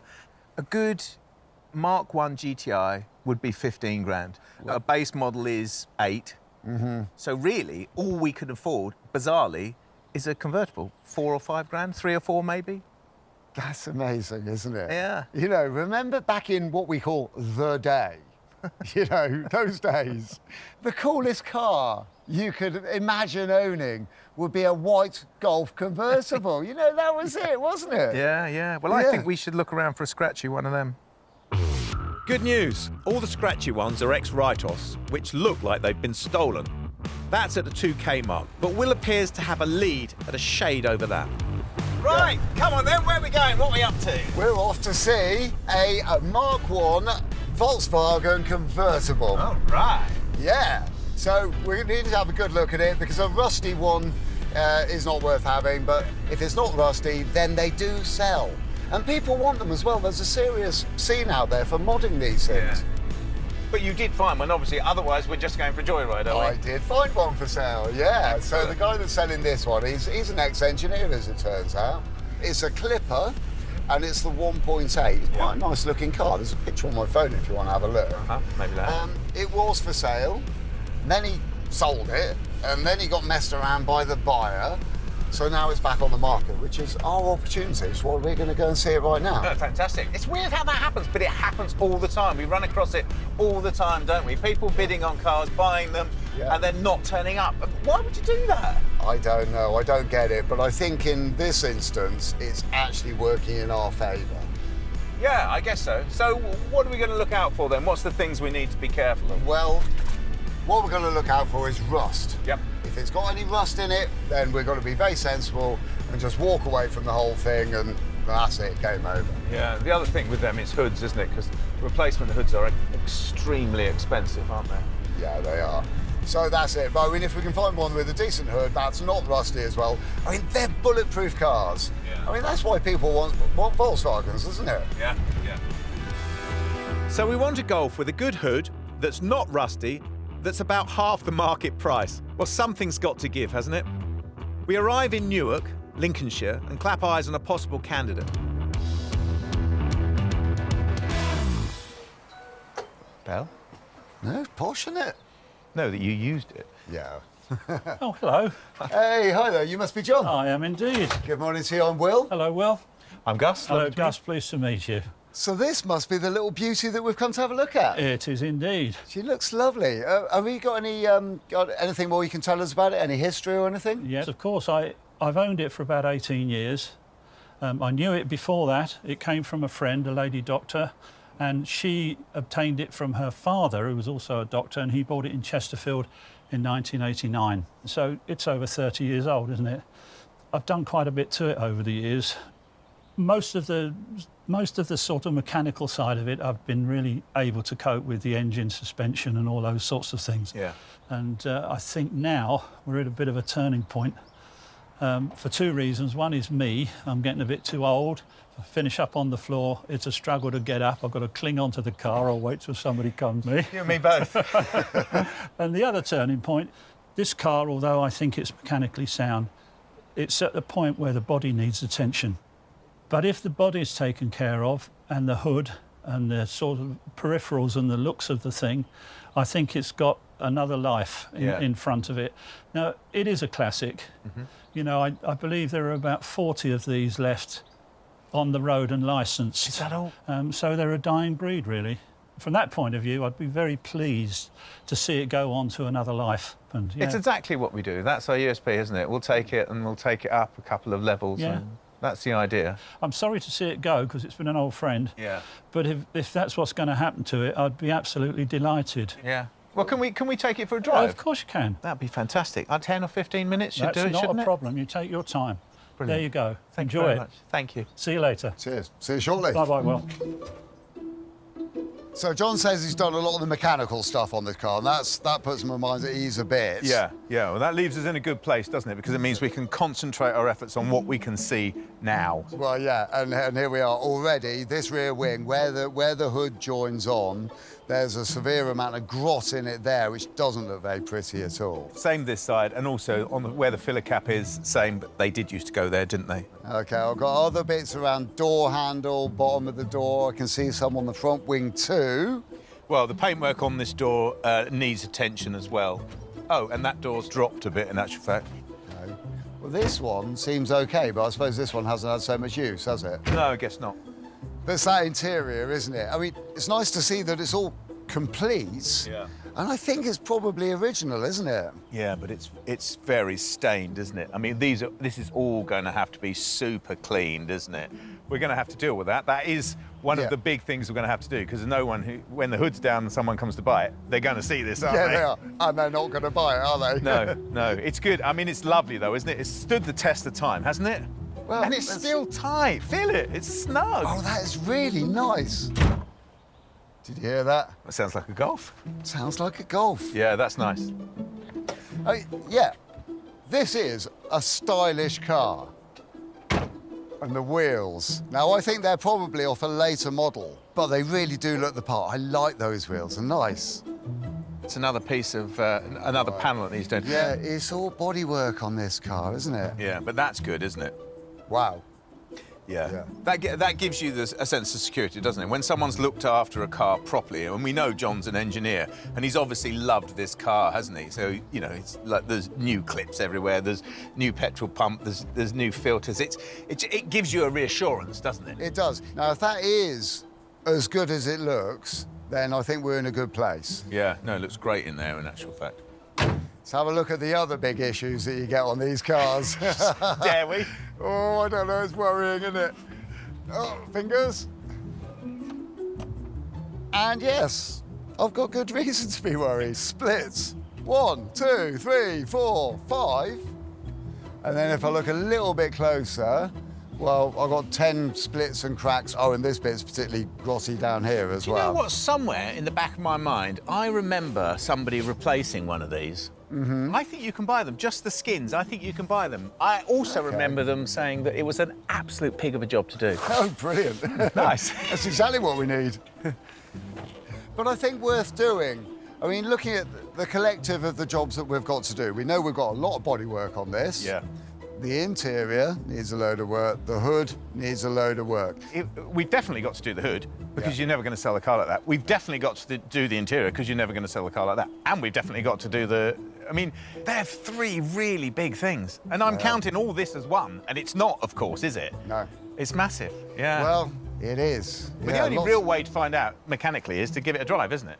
Do you know, that's the best thing about our job, isn't it? The driving bit? Cruising around with these smart cars. With me driving it? Well, yeah, you doing it this time, eh? It's important that Will is almost never given the chance to drive. I'm going to start with the positive, because this dash is a classic, isn't it? Automotive classic. If you had a picture of that dash in a pub quiz, you'd know exactly what it was. And they were sort of cutting edge by putting the heater controls up here and the radio up here. I love it, absolutely love it. It's all terribly ergonomic, isn't it? Yeah, it works really, really well. From this side of the car, and I know I'm not driving, it feels nice, it feels comfortable, it feels like it's doing everything it should do. I mean, yeah, this car has been round the block a few times, but it seems to me like it's okay. Yeah, well, it's definitely been used, doesn't it? And the 1.8 engine, what do you reckon to that? Well, it's great, it's always great, and it's tight. He's done a really good job on this.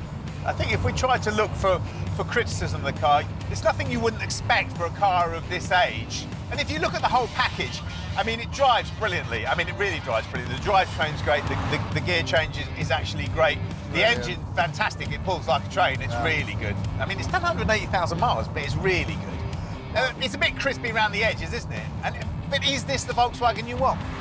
Well, it's good to hear your thoughts on how it drives, because that raises my spirits, because it's not exactly a wowee of a car. But there is something to it. I think if this were one of our projects, then we've got enough here to really get our teeth into, turn this into a really nice car. It's halfway there. And if we could get John to lower the price a bit, that's going to help, isn't it? Yeah, that would help a lot, but I really don't think that's a very realistic idea. No. Well, let's see if we can manoeuvre John into a price reduction.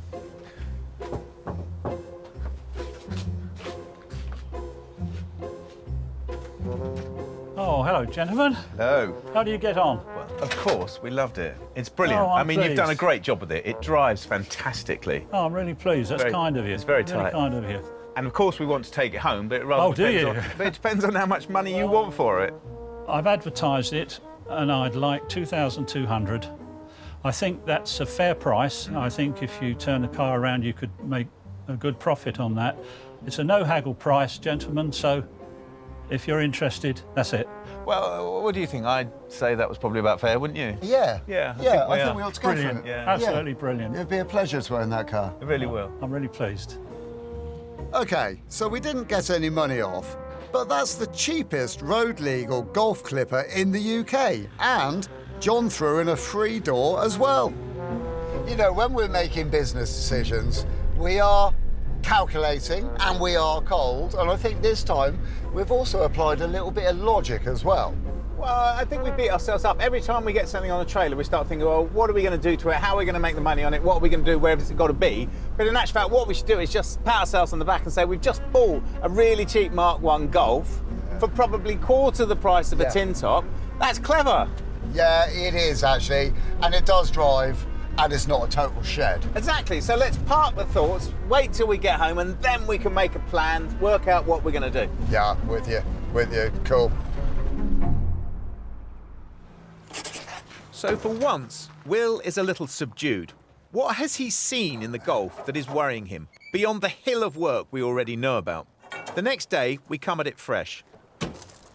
So what are we going to do with this car? First thing we're going to do is agree that it's a cracking little car, isn't it? I think it is. and then we're going to come up with a plan. Excellent. I was having a look online, actually, and these cars, these clippers in particular, are very popular for people to modify. They're sort of big wheels and lowered. I think it's the rounded off bumpers which lends itself to that. But it does mean that these cars are more popular than the iconic GTI, which is weird, isn't it? That is really amazing Yeah. and really good to hear as well, because it just proves that we've got the right car for our job. Yeah, well, I think that'll be our target audience. I really do. We definitely need to make it look less sad, don't we? At the moment, it doesn't really look too Yeah. cool, does it? And we're going to have to address the paintwork. Yeah. Whether that's doing localised paintwork or maybe wrapping it. I'm not saying we should, I'm just spitting that out, you know? Well, I'm thinking, yeah, with all of that in mind, we have got to pay some attention to this hood as well. Yes, we have. Because that's got some problems, and we've got some decisions to make, do we? Repair what we've got here. Not really, can we? We could ignore it. We can't ignore it, can we? No. Or we could replace it. I think that's where we should be going, don't you? Me too. Yeah, definitely. And don't forget, we've got a door. We can put the new door on, of course. That gives us a head start, doesn't it? Yeah. And the other thing we can't ignore, give us a hand taking this top off, is the interior. It doesn't just need a clean, it needs what I call an SC, which is a super clean. It's not really in your DNA, is it? No, I'm totally cool if you want to take on that job. So let me summarise. We're going to up its game Yes. by 1, 2, 3, or many, many levels. Yes. And then hopefully sell it to somebody else who then wants to finish it off, maybe even modify it a load more. Yes. Yes, and then we double our money. Yeah, well, not definitely, but that's the right direction, isn't it? OK, brilliant. Photos? Yes, and a nice cup of tea. I'll go and stick the kettle on. No, you're taking photos. Don't know where my camera is.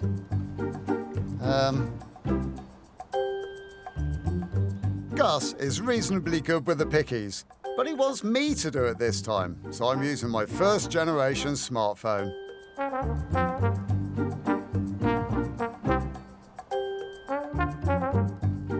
So, selling a Golf of this age, people are going to be absolutely terrified about finding acres of rust in them. And I'm not surprised, these cars do go rusty. And the sort of person who's going to buy this car is probably going to be wanting to modify it even more. But the nice thing is, it is pretty much rust-free, which is great. So I'm going to get that in there. 185,000 miles is in there. It's got a new MOT. I have got a price rolling around in my head at the moment, and that price is £5,000. Now, I know that I have seen ones a bit cheaper than that, and I also know that I've seen ones that are a bit more expensive than that. So I'm going to put it down as £5,000. This is not an auction. This is no offers. This is £5,000 straight. Wish me luck. Should we get the hood off? I'm ready for action. If we get this hood off, we can get access to this scabby bit of paint, can't we? It's a good place to start, I reckon. Yeah. Golfs are popular with tinkerers because disassembly is logical, but you can't unpick rivets. They've got to be drilled out.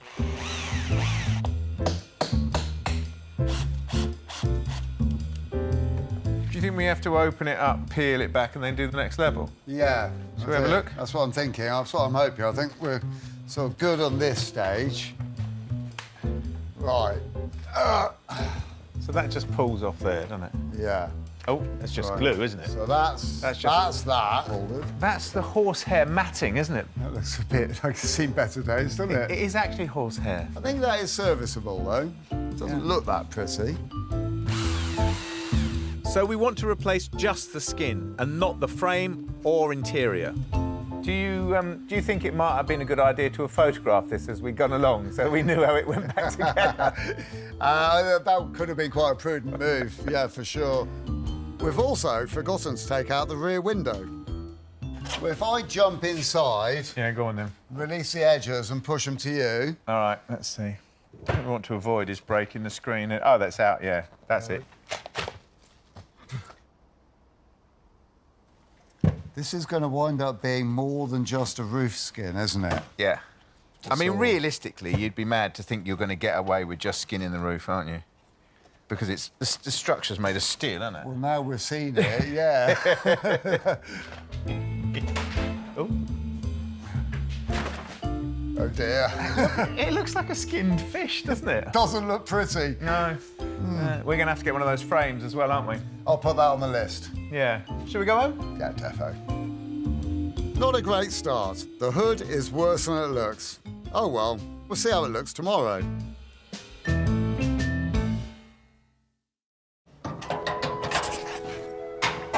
morning. Oh, the bar's in. Good morning, little car. And it looks a bit sad. Right then. We need to have a talk. We do, about the patchwork quilt. We need to have a process of assessment, don't we? A damage assessment of our car. OK, I've got it. I am going to draw on the windscreen with your white pen the Malaga Airport hire car damage accumulation chart. That'll just bring back horrible memories of every time I've taken a car back to the hire centre at Malaga Airport. It's been a horrendous experience. Another 150 quid. Yeah, that I wasn't expecting. That scratch wasn't... was there. It was always there. It wasn't me. There are no pens in the garage, of course, except in the most obvious place. We desperately need focus. With the essential tools in hand, we draw out each panel and confirm which need lots of work, or little, or none. You're going to call them out as you see them, then? Yeah, OK, I'll start right here. This is the NSR... NSR... UP. What's that? With such magnificent planning, we will minimise wasted effort and maximise materials. It's all about picking battles. That is more than a deposit, isn't it? Yeah, that's more a case of just run. But I think we need to edit this now. I think this is what happened is always going to happen. Yeah, because we've got too much to do there. Well, we haven't got a great deal of time to do it in either. And we've got to do the roof yet. OK, let's go around then. And we've got to take the seats out because they've got to be cleaned. OK. And we've got to replace the door. OK. Yeah. There's no argument. The seats need a clean. And the wilting door is switched over for the spare. Oh, Door! that's quite heavy. Yeah. Right, OK. Do you know, there's something about the Volkswagens that just makes you smile, isn't there? It just fits beautifully. And with the smallest number of panels assigned to paint, it's now just a masking up job. Right, so this is the thing. The extra badge on this car is a cabriolet. And it is stuck on with double-sided foam sticky tape, so watch this. We're doing a proper job, and all the trim needs to come off too. And because it's a VW, that's all doable. I've taken the grille off. I've just taken the bumper off because it's all in the detail. And now we've got another problem. So I've just taken the bumper off, and taking the bumper off so that we can prep the front panel of the car has revealed this huge hole down here in the wing. That's exactly the trouble with cars of this age. So you take something off to get access, and then you find out the next bit that's rotted away. So the next thing to do is to take this little spat off here, the part of the body kit, and then we'll see what the next bit reveals, shall we? I don't know why I'm laughing. The wheel arches and body kit might hide nasty rust. And if they do, once revealed, there is no going back. So we've nearly got a body kit. The only thing is, some idiot has jacked the car up exactly where the last screw is. Now, who could have possibly done that? Even that's not an easy job. The inner arches need to come off first, and now we'll see what we've really got. And the wheel arches are barely there. This is a disaster. I told you it'd be all right under there, didn't I? Yeah, you did, yeah. It's coming on well, Gus. We're going to need some new ones of those, aren't we? Yes, that's going to be a problem, isn't it? Yeah, we didn't... We should have seen that coming, I suppose. It's saved us having to make some decisions on it, hasn't it? I mean, Yeah, well, I mean, you're never going to repair that, are you? So, No, you're not. So new wings is an honest way of doing it, isn't it? it is. Just a bit of a surprise and probably really something we could have done without. Yeah, time-wise and cost-wise, definitely. Well, cost-wise, definitely, but Yeah. but we can find them. Shall I do these? Are you going to do that? Yeah, I'm going to get stuck in stuff at the back. OK. Stuff, yeah. I'll take these off. We can't not do the painting at the back. We're already prepared for it. So I'll carry on with that. Back end of the car's actually not too bad. The paint is faded on the boot lid, but it's all quite flat. It's quite nice. So it's a quick flat back before we put some filler primer on there to make it really lovely before the top coat. So I just thought I'd wick these wings off. I've been at it for an hour now, and I've had to cut all the underseal off. There's an inch of underseal. I've had to cut it all off, all the way up, and pull the wing up. I mean, I have ruined, well, it's already ruined, but I've ruined the wing.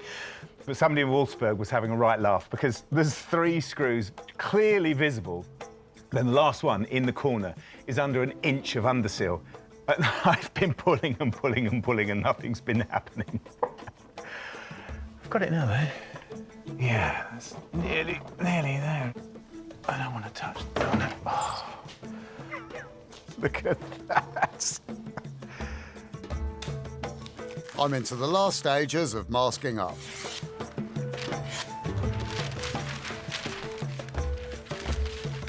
It's a bit like wrapping a Christmas present, isn't it? And unfortunately, that's exactly the reason I have to wrap all the Christmas presents at home. That looks great. Yeah, I love this sort of work. It's kind of nice, really therapeutic. It is very therapeutic, isn't it? It's a lovely thing to be able to do. All right, then. Well, I'll see you in the morning, all right? Cool. Cheers, mate. Have All right. a good one. OK, while Gus gets the wings, it's primer time. Like with everything, preparation is 99% of the work. It's taken hours to get to this stage. Putting on the paint, and this is the primer I'm putting on first, is a fraction of that time.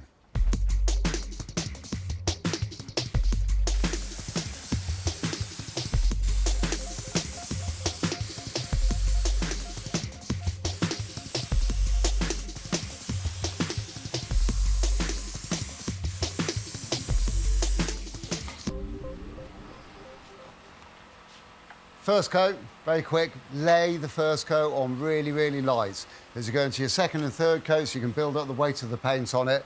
First coat needs to absorb some moisture from the second and third coat, so it's really important. Dust coat first.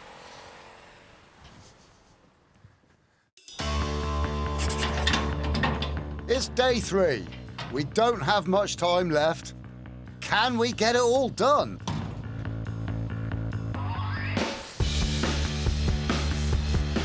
These are our pattern wings. So instead of patching the car up, we've bought a set of wings for it. And it sounds strange, doesn't it, that you can unbolt a wing and bolt another one back on rather than going through the rigmarole of fixing what was there. But you saw what was there. It was a horror show, and it would be a nightmare to repair in time and money. So you buy a wing, which effectively looks like a bit of new car because it really is a bit of new car. It's the same as the wing that was on there. You unbolt the old one, you bolt on a new one, you spray it, and then, maybe not the person who buys the car after us, but the person after that does the same again because it's just what happens. They rot away. They're not made of very thick metal.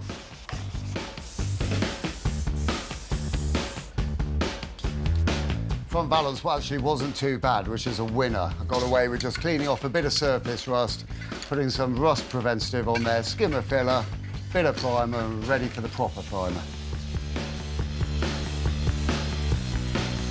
Just putting the wings in primer. It's funny, once you get them into primer and you get it rubbed down, it starts looking like a proper car. In actual fact, that stage of a car, when you've got flat primer over every surface that you sprayed, it's really beautiful. It gives it a beautiful soft sheen, and it's very tempting to leave it like that. Last panel in our patchwork quilt of painting on this car, the bonnet. Got to be a bit careful with this because if I lay the paint on too thick, it's going to pool everywhere. So light coats and lots of them. A professional paint job on a car like this would be around £3,000 to £5,000, depending on the prep needed. Our time is our resource, but the paint alone will set us back 250 quid. You doing that for me? I am, yeah. Making you. way for you, look. Very kind. There you are. Lovely, thank you very much. Well, I did have them on. I offered them up earlier. They did seem to fit quite well, actually. What's that look So I'm going to play with the other side. All right. Well, that's all right, doesn't it? That's just... Yeah, it's looking good. Yeah. Good job. So here's the trick. We're fitting pattern wings onto an original car. Chances are the pattern wings are going to be slightly different, and even if they were genuine Volkswagen wings, you'd always go through the same process.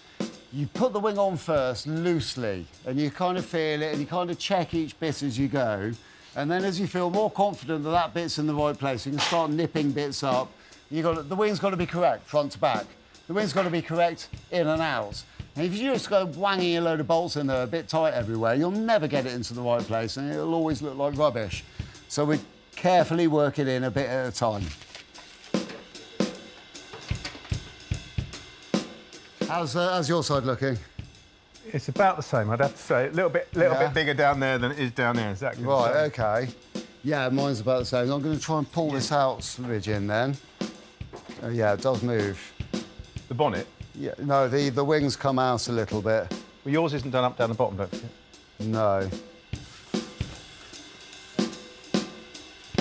Well, you know what, Gus? I would say this is a beautiful position for you to crack on with painting it now. And wouldn't it be a good idea for me now, as the rest of this looks like a one-man job, and I'm desperate to go and get that interior cleaned by our nice friend. Yes. The interior, yes. Yeah. Cleaned. Yes. You're in utter disbelief, aren't you? Me? It's thinking good, I about can't wait. cleaning. I can't wait to see it. Well, I am envious. You get to do the paintwork, but there you go. I shall see.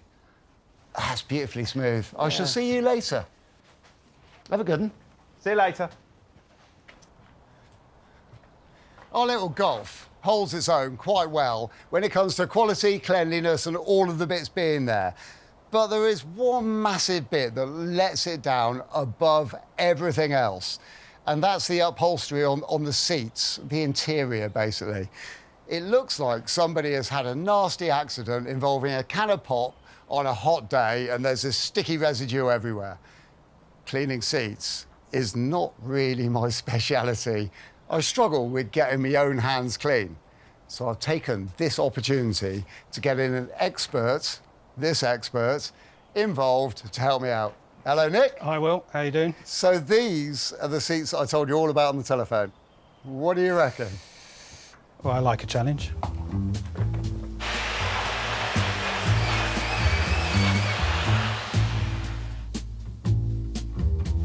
I'll admit it now. I'm a novice painter, but my hand, right now, cannot shake. While all that is going on, various cleaning discs are cutting down the stains and hopefully removing them from the cotton squabs. Well, Nick, hiya. I can hear this. I can hear a lot of very, very industrious noises coming from down here. Dirty fingers. Oh, sorry. Well, I'll look with my eyes rather than my fingers. Those are looking really great. Yeah, they come out really well.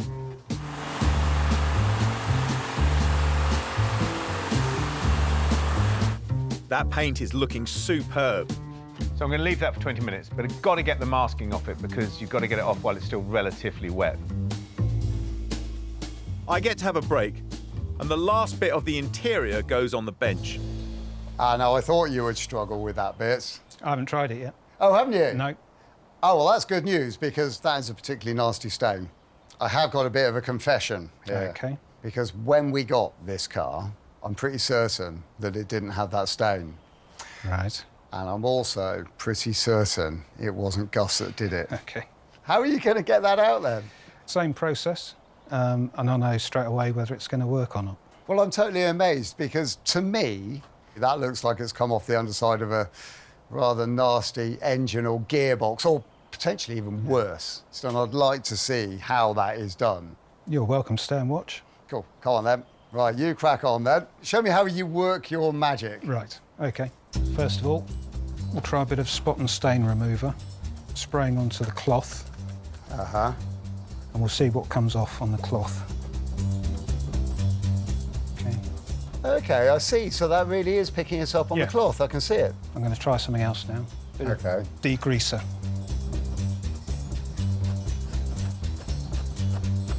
That's looking good. All done. Wow, look at that. That's brilliant. That really is. I mean, it's made such a tremendous difference to the interior of this car, which is great, great news. I'm really impressed. Thank you very much. You're welcome. Nice attention to detail. Hands.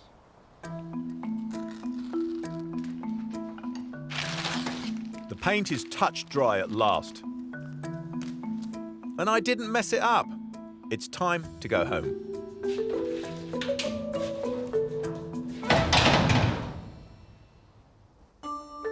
It's day 4, almost the last one to finish the Golf. And we've got our trimming guys to help with the hood. That's had a bit of shot, isn't it? Frame's all right, though. The factory skins are on a 6-week wait, and they cost 600 quid. But these guys can get the job done now, and it's cheaper. Pete and Steve are here.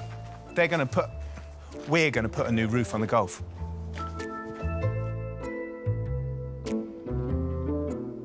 Aha! You made it! What do you reckon, then? Doable. Oh, that's good. I've heard horror stories about how long these take. 8 hours. 8 hours. That means I'm going to have to get lunch, doesn't it? No, we'll do it in 4. You will get lunch. Did you get a frame? Yeah, we've got one. You've got your hand on it. Well, this one's rotten, so it's a good job we brought another one with us. Did you bring one with you? Let's get this swapped out. OK. And get the roof on. Fantastic. Shall we crack on? We shall crack on. Brilliant. It's such a relief they came prepared, as the only frames I found online were £250 plus, and really no better than ours. But I can lend labour. In typical Volkswagen fashion, the assembly is well made and difficult to unpack. All right, Gus. Yeah, how does that come out, Pete? How is that in there? Literally, it's a little nylon pin. Oh, so this... I'm doing the right thing. You're doing the right thing, yeah. If you lever that out, it should come out with a little screwdriver, and then sometimes there's a little pin that will appear. Uh-huh. And you've just a little bit of fiddling about. That's it. A bit of a wiggle. Wiggle, there we and go. it comes out. Most people have a habit of just cutting them off. No. Yeah, and it causes so much... cutting the webbing off? They cut the webbing off, and the webbing goes halfway up the length of the roof, which causes you a multitude of problems. I can imagine. And just doing that, and that's it. I'll look after that, yeah? Yeah, you must keep that.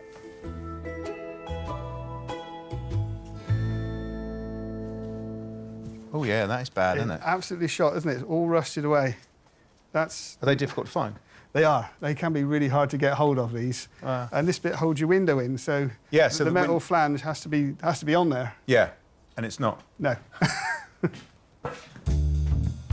So that's exactly the same, isn't it? Yeah, you can see the difference. See how more pronounced Yes. the metal is? Yes. Not being rotten. Yeah. So actually that goes that way, doesn't it? That's it. Yeah. So do you want to put those in there and I'll bolt these on here? Yeah, no, if you put these in first... Oh, these got to go in first. Yeah, right. because it's easier to... They're a little bit awkward, so you just you keep this up straight, tuck them in first. Yep. And then, so just a little bit of a wiggle. Yep. Get the pin in. Yep. And little tug, and it's done. Perfect. The pin in. Put it in, spin it in. A little bit of wiggle there. That's it, That's done. it, isn't it? That's it, done. The fabric underskin is replaced. And then it's time to get the actual hood tensioned up. Gus and I should be checking the internet on a regular basis to see how our auctions are getting on. But we don't. And the reason we don't is because it's a little bit disappointing if we're not doing very well and if there are no bids. Today, however, is slightly different. We still have no bids, but we do have 28 watchers, and we do have one question. And it is this: does it have a GTI engine in it? No, it doesn't. Have a good look at the listing. Is it the same engine as a GTI? Good question, internet user. I don't know the answer to that, so I, like yourself, shall be checking. The answer is a resounding yes, if you want to know. You got it. That's it. So I've got to keep this cable on the outside, have I? Yep. Tension cable's on the outside, and we've got to basically put the tension bolts. Oh, so we're tensioning it now. Tension it first. Yes. Yep. Yeah. Oh, okay. Great. Yeah. And that cable comes up through that channel. So basically, that thread going through that flat there, and the same on the other side, tensions the whole of the back of the hood. Correct. Underneath this lip. Yep. Yeah. It was difficult to get off. I bet it's even more difficult to get on, isn't it? Put it this way, it's fiddling. Right on that corner, right next to the seam. Is that right? Is that right? Yep, that's it. I'm going to do the same on this side. The whole challenge with hoods is to get the tension right so the fabric is taut but doesn't tear. Oh, Pete, look at that. That looks amazing, doesn't it? It looks wonderful, doesn't it? Yeah, well done you. That looks fantastic. Rear window? Right window is Brilliant. the next section. Right, so what we got to do, cut it then? We've got to cut a hole. And You want me to cut it? Yes. You must be joking. You must be joking. I'll make tea. You cut it. Go on. Oh, go on. No, I'll sure? make... Honestly, go on. Do you want me to do it? Yeah, definitely. The first cut. Is it the deepest? It's the deepest. There we go. Well, it's got a hole in it now. Yeah, it's got a hole in it now. Don't worry, we've got... Oh, no, we haven't. We haven't got another thing. We better go and get that cup of tea, haven't we? Yeah, I'll make tea.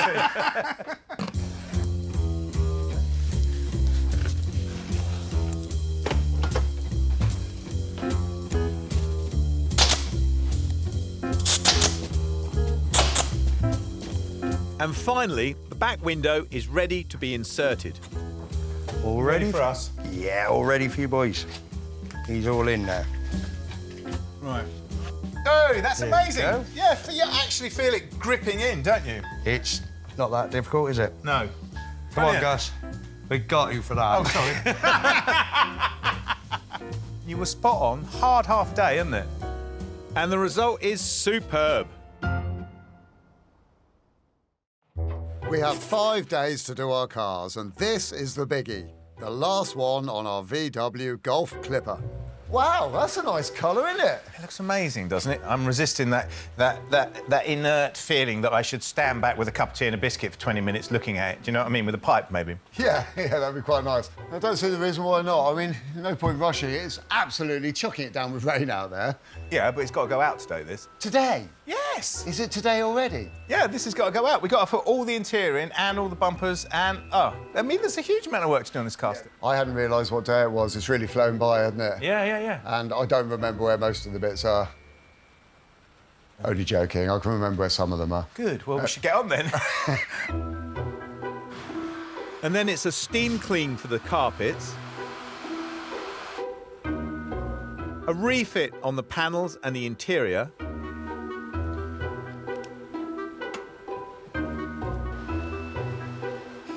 and yes, even a little bit of cleaning.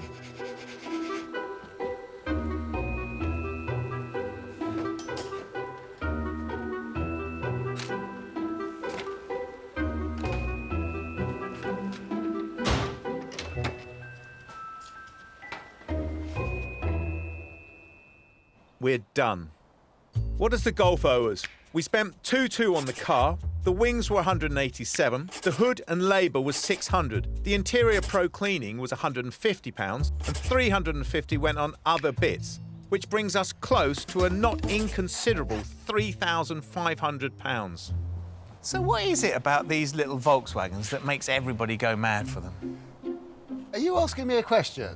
Because I've got a feeling you're just about to tell me the answer. Well, I'll tell you the answer, and it's pertinent to this car in particular. They are fantastic to look at, aren't they? And it's not just the lines on the outside, is it? It's the fabric of the seats, it's the dashboard. They're not just design classics. They're design icons, aren't they? And they're brilliantly engineered, and they're fantastic to drive. Yeah, well, for me, it's the fact that this is the convertible. Now, unfortunately, the convertibles are a little bit overlooked. Yes. You can go out and buy a GTI.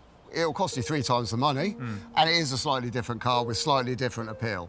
But this is the convertible, and it's not actually that much different, and they're beautiful cars. Yeah, I agree. So basically, we've got more than we bargained for. A better car than we bargained for. We've aimed high and we've slipped up and gone stratospheric. Well, yeah, we certainly end up with a lot more work than we actually intended. But the thing is, With all of that extra work, the result is we have now got a car which is so much better. Yeah, those words are the words of kings. And I think I've got a little tear, actually. Oh, I've got a bit of blue roll if you want it. Oh, lovely. And now to the road. And no, Will is not allowed to drive. Well, it's amazing, isn't it, to think that the Mark 1 Golf was designed and built in the 1970s. That's a seriously old car now, isn't it? It really is, yeah. You think of old cars, you think baggy suspension and no performance. But this is not that. This is a cracker still. Well, you've got to also, you know, you're thinking about this car and just recognising all of those cars that really made motoring history. The Fiat 500, the old Mini, the new Mini, the Beetle, the iconic Land Rover. This car, the Golf, is right up there on that list as well. It's just a great car. And it really shows how much bigger cars have gotten, doesn't it? Oh, yeah. Because actually, this is the size of a Fiesta or a Polo. Yeah. I mean, it's like a toy, really. Yeah, it is. But it's still a very iconic toy. And I salute it for that. So, when it comes to saluting the car, I'd love to salute a good sale. But we've got to have for £5,000, yeah?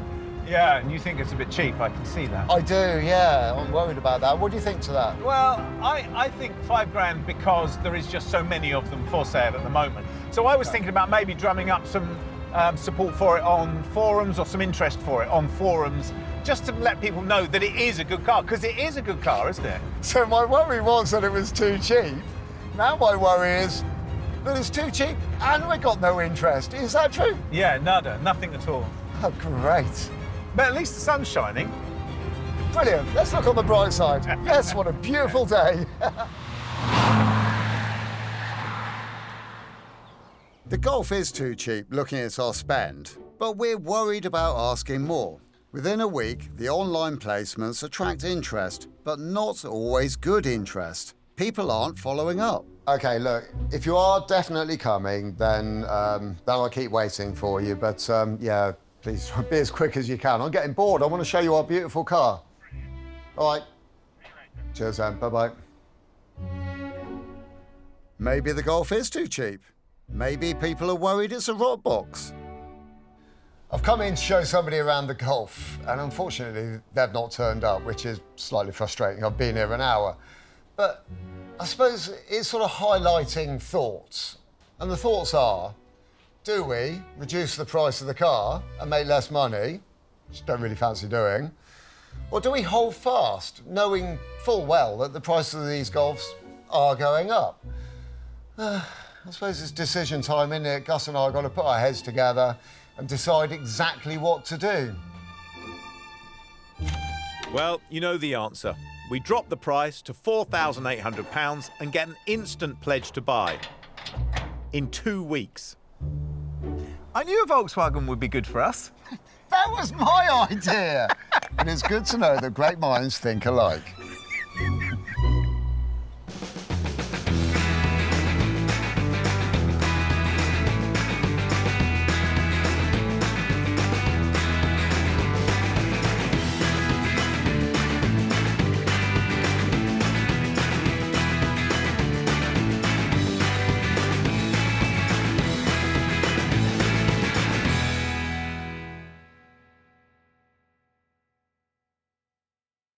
This time on Flipping Bangers, we know what we want. Soft top car, please. It's gonna look pretty. They're pretty quick too. We tick every box. I like it. I don't think there's anything particularly wrong with it. I really don't. Then we get a surprise. Any number of these could be wrong with it. A nasty surprise. What on earth is going on? It's just madness. It can drive you insane. Are we finally defeated? Have we made it possibly worse than it was? We seem to have bought an unfixable car. We've said goodbye to our day jobs and invested our own hard-earned cash as we try and make it in the cutthroat world of second-hand cars. You've got to buy well, but you've got to sell well. We have a goal. We need to double our money. If we put 500 quid in, we need to see £1,000 back. But we're forced to the very bottom of the market. We buy cars that nobody else wants. Who else would buy that car? Can we keep our business afloat, Flipping Bangers? There's so many things to do to this car. We've turned our backs on our regular jobs and attempted to carve out a new living by buying and selling cheap cars.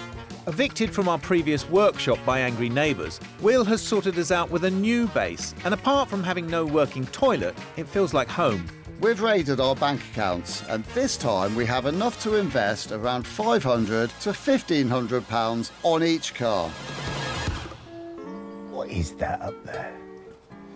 That, my friend, is glorious, glorious sunshine. It just makes the world feel like a better place. You know what we need to do, don't you? I do. I have read your mind completely. We need a ragtop. It's like working with a clairvoyant. I think, yes, soft top car, please. A ragtop, but with one of those little tin tops, because the weather's not always guaranteed in this country. Yeah, good idea. Do you know there's several people that do those? Volvo C70.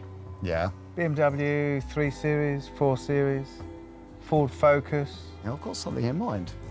A Mercedes SLK. Nice cars, pretty quick, pretty to look at. And everybody loves a Merc. What are we talking then? What sort of price? So £2,000 will get you a car. 1,500 quid seems to be where the rotters are. Yeah. OK, well, if we look, can we look for the compressor version, the supercharged version? A bit more zing and that nice sort of whine. We certainly can. All right, well, I'll go and have a look and I'll come back and baste you in a minute, all right?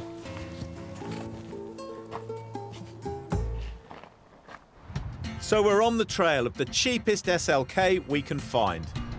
It's amazing. I have looked at hundreds of silver SLKs, all with rust spots, and then I found one blue one. Oh, that looks rather nice. That looks far too good for us. No, well, don't worry. It's got plenty of issues. It's got goodness for that. It's got some limp home mode thing going on, so you can only drive it 25 miles an hour. Scary black boxes, we hate those. Yeah, potentially not good. But the guy said he's had the car for years and years, absolutely loves it, and then this limp thing came on and he's sort of fallen out of love with it, which, you know, he said he can't get it resolved. I don't really know why, whether it's a cost-effective thing or not, I don't know. But it's got other issues, it's got some trim issues. It's not him who's showing us the car, it's his wife. How much are we looking at on this then? Last time I looked, it was £600. 2 days left to run. But this car is the 2.3 compressor. It's the proper engine. So it should be a genuinely good car. Nice car, yeah. How far have we got to roll to go and get it? Oh, yeah, no, it's Leicester, 125 miles that way. Technically, we're just south of Leicester. We arrive in a nice cottage in a building project. We're told this won't be a guided tour, as Anna knows very little about the SLK. Hello, are you Anna? Hello. Yes, I am. Hi. Hello, Yes. Anna. I'm Gus. Morning, I'm Will. Hi, nice to meet you. We've come to look at your blue SLK. Oh, right, OK. I know from the advert it's got a few issues with it, with a limp home mode and the roof. You couldn't tell us any more about that, could you? Oof, well, I'd love to. My other half has spent a lot of time and money tinkering about with it and trying to do various bits and pieces, but I just don't have the time really to do any spending more time with it. That's all I can really tell you right now. Well, that's all right. We can have a poke round it, can't we? Yeah, we can have a little look. Would you happen to have the keys on you? Yes, yes. Oh, have the cool. key. So we're still on auction at the moment. What are your thoughts on that if we did want to buy it today? Well, we'd like to see the auction run to the end, but hopefully we'll put the winning bid in and we'll see you again. OK, well, we'll go and have a look and see what we think then. Can we drive it? Yeah, just help yourself. And... Oh, excellent. Yeah. Oh, right. Cool. Oh, cool. Thank you very much, Thanks, Anna. OK, See you thanks. shortly. Bye-bye. Bye. I think the great thing about this being blue is it's hidden its age. It hasn't aged in the blue, and you see the silver ones, and the silver ones just look old, don't they? They do. It's a beautiful, beautiful colour. I've never really been that keen on the shape of the headlights in these cars. No. They've always looked old on this car, haven't they? Yeah. And these need polishing as well, which will make a difference, won't it? I think it will. But the front end does have some other great features. I mean, these two bulges here, those really mean something. They look really powerful. It looks like there's going to be a throbbing, great big V8 under there. But it hasn't. It's 4-cylinder, 2.3 compressor engine. It has got a powerful stance. It's quite an exciting car, isn't it? It is. Condition-wise, you know, what I'm seeing on this side is really nice, clean, straight panels. I've got 3 different colour panels here, which is interesting. Yeah, so have I. So tricolor. But this is a German car, not French, huh? Yeah. Was that French then? Oh, oui. Oh, that is a little bit disappointing. Oh dear. It's funny, I remember this. This was a very early soft touch that they did on primary surfaces. Well, I'm touching it very, very gently, and it's coming off. Yeah, it's degraded, doesn't it? Was that heavy? Very heavy. Oh, I think this could be, it's that lock, does it, or? Yeah, it's supposed to do it automatically, isn't it? I don't think it's supposed to have a load of oil around the bottom of it. No, no. But it looks good in there, doesn't it? 20-year-old car. Yeah, it looks really nice. It's very clean and very tidy, isn't it? But it's amazing that the way that they've presented it, it looks powerful, doesn't it? It looks racy. So we got some sort of engine fault with this, and we don't know what. Right, you got it? Yeah. Cool. Let's drive it. Yeah, all right then. Maybe I should drive it. Huh? It's my turn. Because Will's such an awful driver, it's never his turn.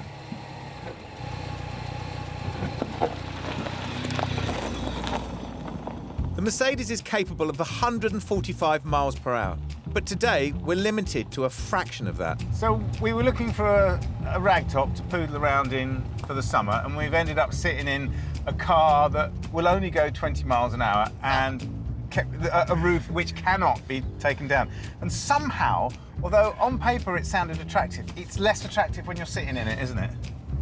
I don't know, really. I think it's quite nice. I mean, it's a cool-looking car. It is a cool-looking car. How does it feel over there? It feels massively solid, I have to say. The engine, well, that's fine. It's not going above 20 miles an hour, but it feels solid. It's not screaming or rattling, is it? No, the brakes are great. It stops in a straight line. When I put my foot down, it stutters a bit, but I would say that it's a very classy car. It's an old gentleman, isn't it? It feels classy. It does feel classy. Yeah. You can tell Yeah. that it was made to a proper price. It's good. It feels like a great car, I have to say. Would we be interested in buying it? I worry very slightly about the unknowns. I don't think there's anything particularly wrong with it. I really don't. Heading back empty-handed, we just need to make up our minds what the car is worth to us. I really hate driving home with an empty trailer. Yeah. I'm so disappointed that she wasn't going to sell the car and end the auction. I mean, it really is a nice car. It's the best one we've ever seen. I do get that, I have to say. I mean, I understand where she's coming from, but I think the first thing we've got to do is work out whether we actually want the car or not. I'm pretty certain that we do want the car. Yeah. Yes, it's got some black box issues, which scare the bejeepers out of me because I can't just bash them with a hammer. Well, at the moment it's on for £600. Okay. We've still got 48 hours to run. And the thing is, it's got two massive problems, hasn't it? It's got a broken hood and a broken engine. And both of those point to an unloved car. So I don't know if people are going to bid on it, but we know that actually it's a loved car that's broken, don't we? Yeah, we do, yeah. So we've sort of got an inside leg, haven't we? So what are we thinking then? I'm starting to think maybe we'll get lucky and going around about 800 quid. Yeah, that would be fantastic. Okay, so let's form a little plan. Let's get back to base, have a nice cup of tea, do a bit of bidding. Yeah.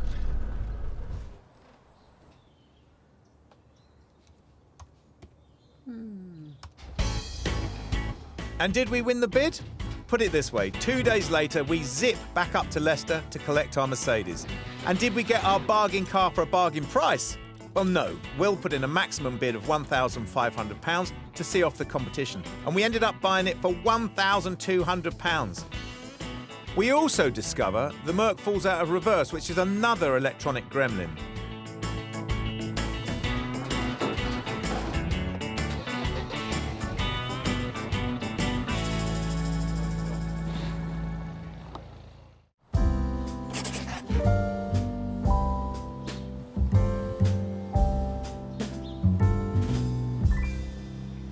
And you think it's absolutely typical. We find a car we really want, and guess what? Somebody else really wants it too and bid against us, and now we are completely on the back foot. We are on the back foot. We've had to outbid everybody else to get what we want. Yeah. But this is a lot of car. We've had to pay what this car is worth right at this moment. Yeah. I get it, but that's not clever, is it?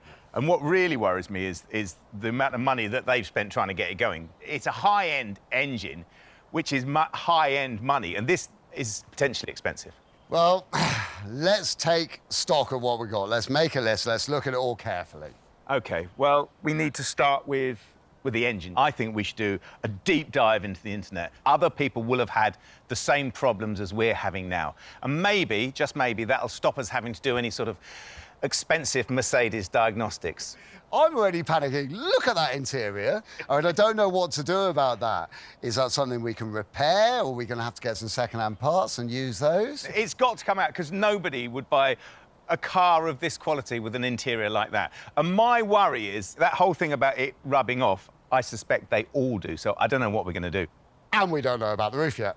No. We know it's supposed to go down, and it's supposed to go back up, but on the test drive, I was actually too frightened to press that flashing button. We have actually, rather spectacularly, bought a convertible that doesn't convert. Gus is usually our resident photographer for some reason. But today, my elderly smartphone and my moderately elderly frame is standing in. And I'm pleased to say the car looks amazing. So it would seem to me one of the things that the SLK has got going for it is its looks. I think the blue looks fantastic. So in the pictures, it looks OK. I haven't showed the interior, because the interior is atrocious. It's only done 75,000 miles, which is great, because that's nothing for these cars. And also, it's the 230 compressor engine, which apparently is the one that everybody wants these days. It was the top of the range when they came out. So I'm willing to stick my neck out and say we want £3,495 for this car. And I know it seems like a lot of money, but when you think 20 years ago, this car was worth £30,000. I know there's other cars out there that will be competing with ours, but I just think ours is going to be better. So as in the old cliche, there's everything to play for, or more accurately, everything to fix. And the work starts here. Well, we know what our jobs list is. Yeah, we do. But what are we going to start on first? Why don't we see if we can manually get this roof down? Because give us some space. It does sound like we're going to be manually opening a can of worms. Yeah. I like it. Manufacturers always build in a manual override for when these things go wrong. And, well, this hood's gone wrong, so we're going to manually override it. Shoving a hex key into the slot in the roof is where the magic starts. So apparently, these two cables here are part of the whole thing. It's kind of like pulling a ripcord on a parachute, isn't it? You don't know if it's going to work or not. But that feels unlocked now. OK, I'm going to give these... Oh, hold on. While struggling to get the roof on this car opened, I've found the key fits in there. That comes as part of the kit of the car. Take your key out. Not only do you use it to undo the front, there's a little pressure release valve here. So if I just give that a little turn, that should release the pressure in the rams. Now we're thinking that this lot will come back. Right. OK, that's out. Yours out? Yes. Oh, not only is it out, it's moving. It's moving. Right. It's on the move. Hold your horses. Ho, ho, ho! OK, so... OK. Theoretically, so this push from here... Yeah. Oh, come on. Oh, that's ace. OK, that's cool. Oh, yes. And I've still got all of my fingers. Me too. I like it.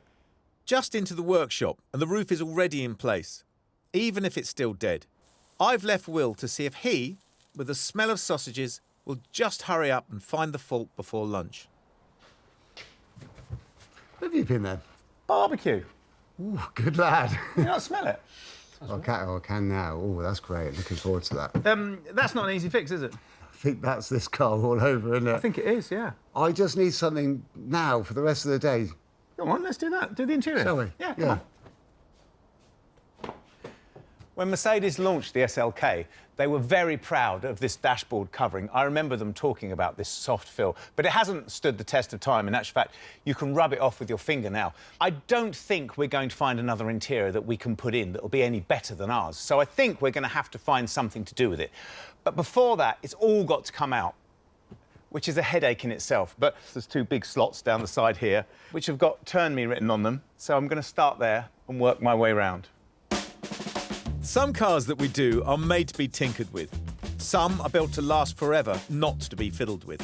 I suspect the Merc is in the second camp, but I'm not daunted. It's always best, if you think you might be running into trouble putting it back together, to take some photographs just to see how everything goes together. So I'm just going to get my camera And yes, the skills needed to remove the panels can't be that far off neurosurgery. But First piece out.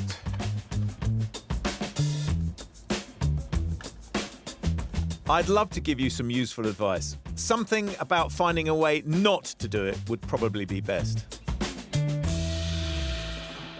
There's so many screws. I think the maxim should be undo all the screws and then undo the rest of the screws and then finally finish off by undoing the screws. I think we've made it. There. That looks better, doesn't it?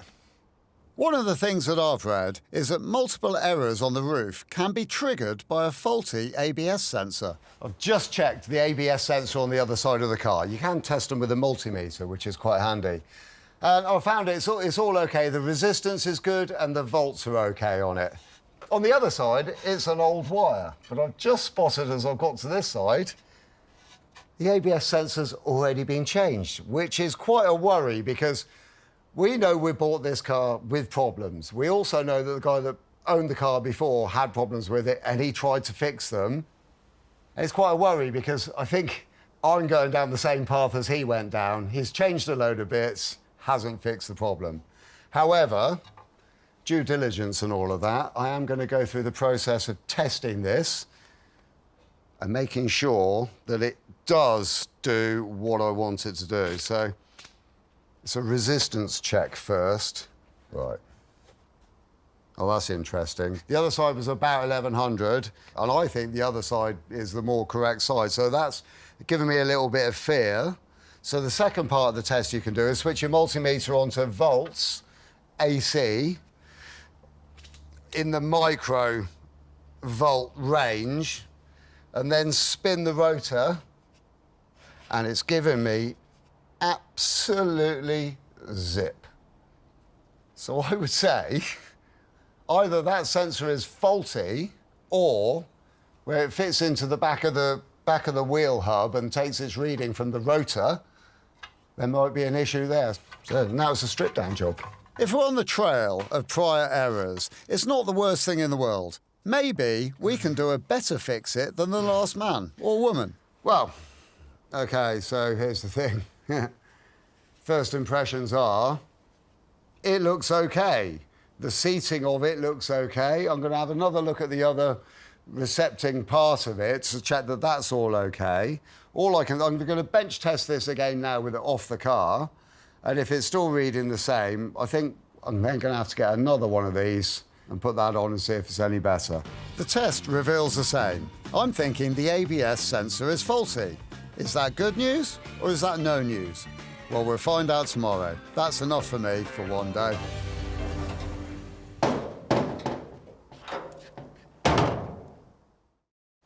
It's the second day on our Mercedes project. It's a great-looking car, but it's sick. The engine limps, the roof is dead, and we don't know why yet. Morning, Gus. Oh, God. Ha! Got you.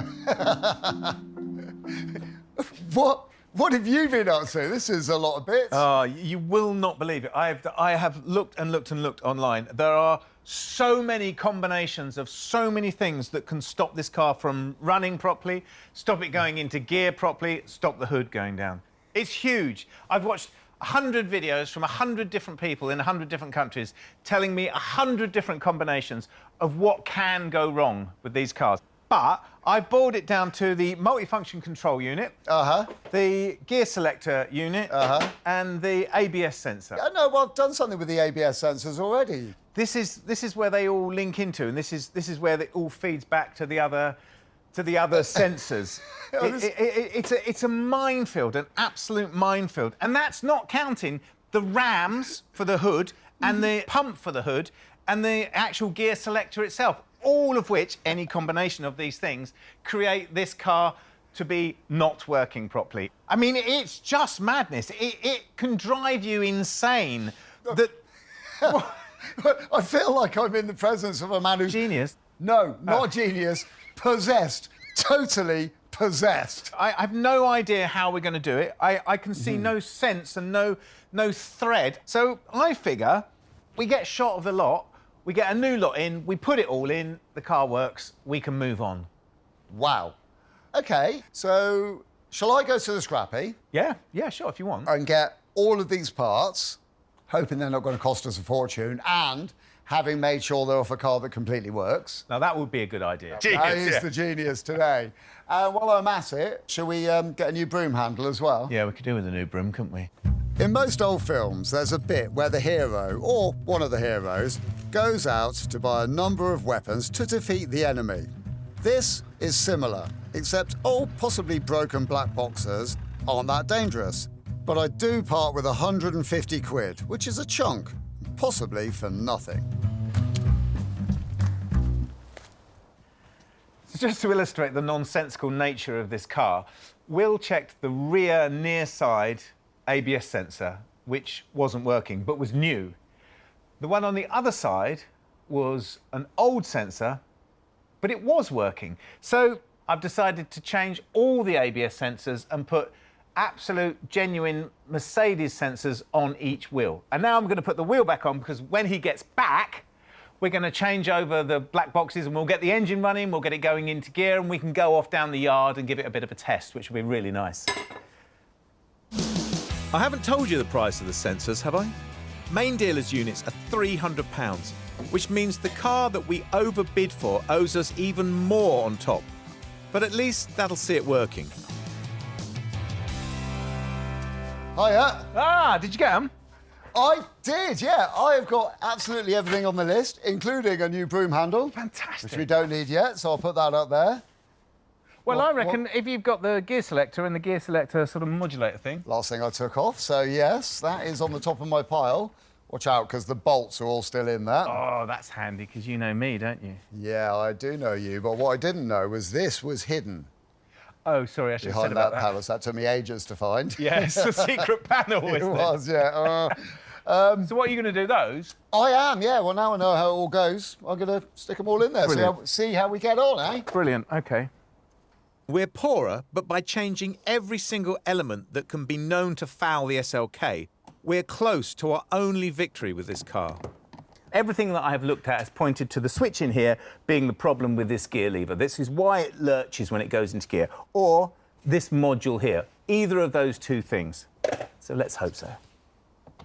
Mercifully, the new black boxes just clip in. It seems dangerously easy. This is an ABS control unit, and this is a multi-functional control unit as well. Both brilliant. Both of these bits control all of the things that we know we've got problems with on our car. So here's the solution. We wang both of these in here, plug it in, and it's all fixed.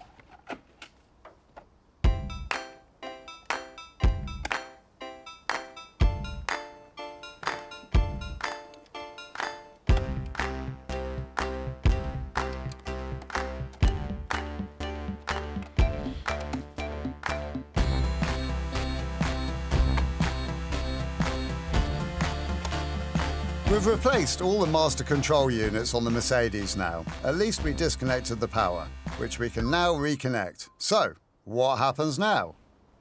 Right, OK. All the black boxes are in. Oh, good. Battery's on. Oh, we can start it? Yes, go on.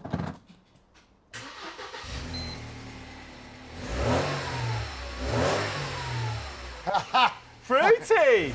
That's gorgeous. That's a million times better than it was. That's amazing. And it's firing on all cylinders. Yeah, it's That's working. great. Yeah. Good stuff. Gear? Gears, go on then. Ready? Ooh. Oh. Ooh. Oh. Oh. So we've solved one problem. Out of all that, one problem we've solved. I think the theory's sound. It's just the car's resisting. We seem to have bought an unfixable car. I mean, what else is there to do? I don't know what to say. I mean, you're the one that's done all the research on this thing. I was convinced that was all going to work out great. So... I'm going to go home. I've had enough of it. You're not going to stay up all night researching it all again, are you? I might have another little look, but not now. What a pain. What a pain. That's the sound you make when you want to break something, but instead...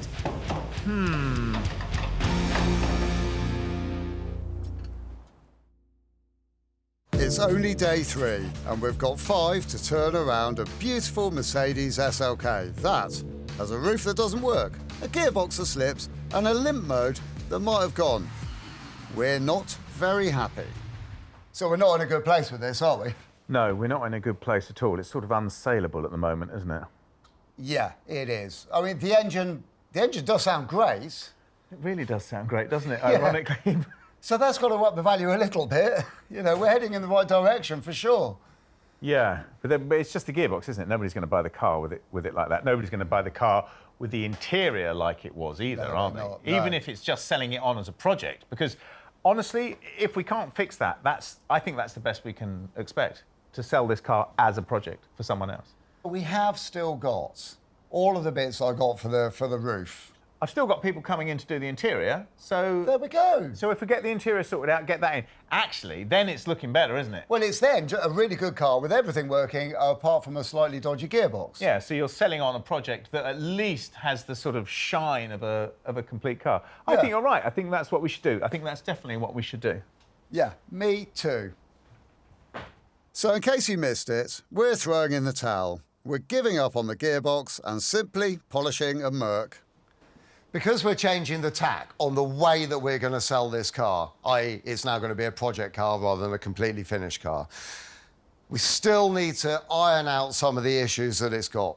The hood is still not working. Now, we know that we've fixed the electrical side of that, but we've still got issues, which is good because we've also got mechanical bits that can be fixed as well. Now, that is my speciality. So I'm going to get into the mechanical side of it all, change all those components, and bingo, bango, we should have a hood that's working. And the roof's all in the boots.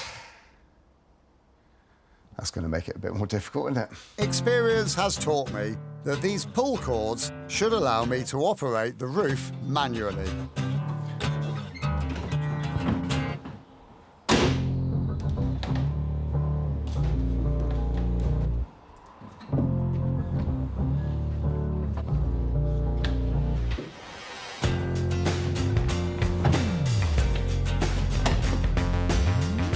And for my last salvo, I'm going to replace the pump that powers the roof system.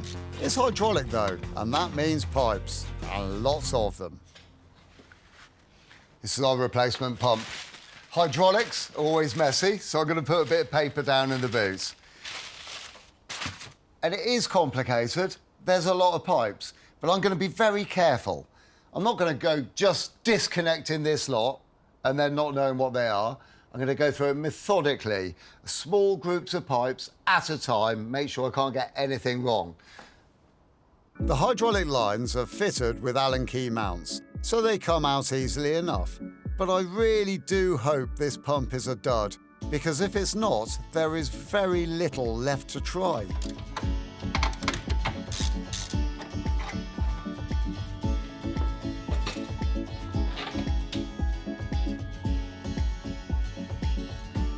All the hydraulic lines are all transferred to the new pump, but I still have to put these hydraulic rams in as well.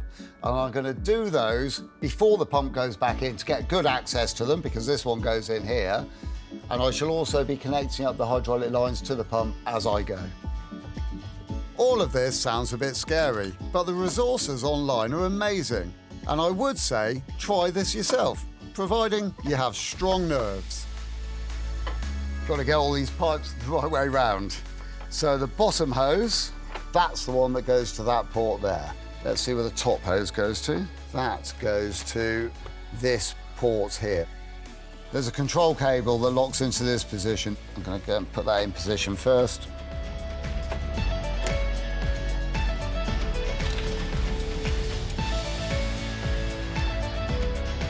The idea now is that the roof will work, and one of the big bogey aspects of the Mercedes will finally be sorted. Right, now for the moment of truth. I'm doing things the old-fashioned way, the mechanical way, the me way. And I've got all of my fingers crossed because I'd really like this to be the fix for it all. Let's try and open the roof.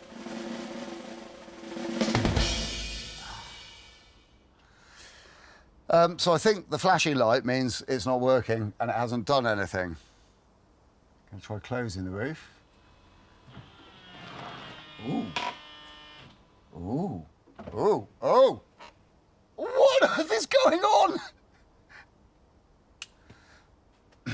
I don't know.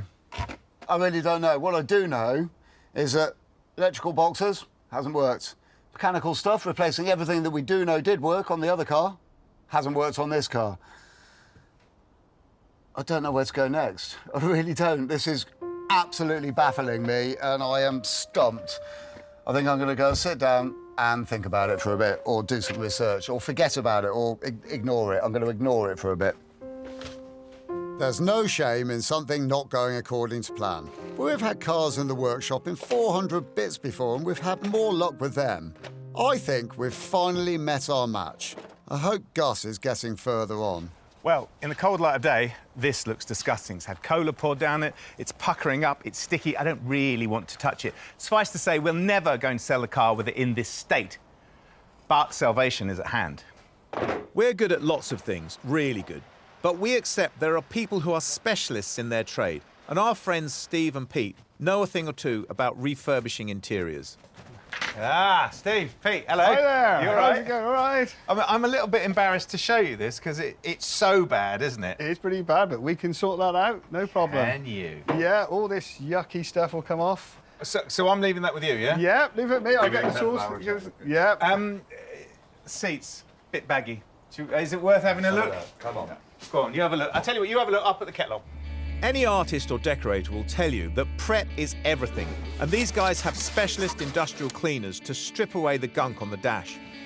The main panels are stripped down to the grain of the plastic and resprayed with a soft touch texture paint. This has cost us £200, around half the cost of a good replacement interior, if you can find one. What's going on here then, Steve? Well, it's literally just touching up a few bits of the plastic, tidy it all up, a few chips. Yeah. Steam the leather out. And the seat? The seat. Coming out, is it? It's coming out. You're joking. Little bit of steam, little bit... I meant it's coming out, because in my mind, we should change the seat. No, not at all. Really? It's absolutely fine. That'll all come out. The leather's not too damaged. It's just a little bit stretched. That'll all come out, colour up. That seat will look like it just come off the forecourt. That's amazing. Well, I can't wait to see that. I really can't. Perfect. He has a steam cleaner which softens the surface of the leather. This can then be colonised or coloured, as the guys are able to spray flexible paint. Well, that's it. We're all done. That's amazing. All finished. But what a transformation. Certainly is. It's difficult to comprehend, isn't it, that it can go from that to this. I mean, you've saved the car, because no one would have bought the car like it was, would they? No. And this looks fantastic. I can't wait to put it in. In actual fact, the one thing I'm a little bit worried about is that I didn't label anything. Oh, dear.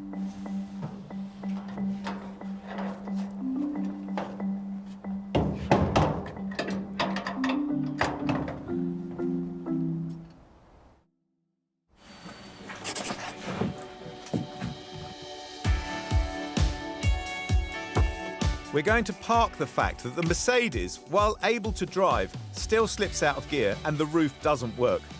But as a car to buy, at least it will present well. But before I relist it as a project, I have one more thing to try. I'm retiring to the caravan, and I may be sometime, because I'm not coming out until I find an auto electrician who is going to be able to cure our problems. Auto electricians are often specialists in certain cars. I need to find someone who knows the SLK, and more importantly, who isn't booked up for the next 6 weeks like most of them seem to be.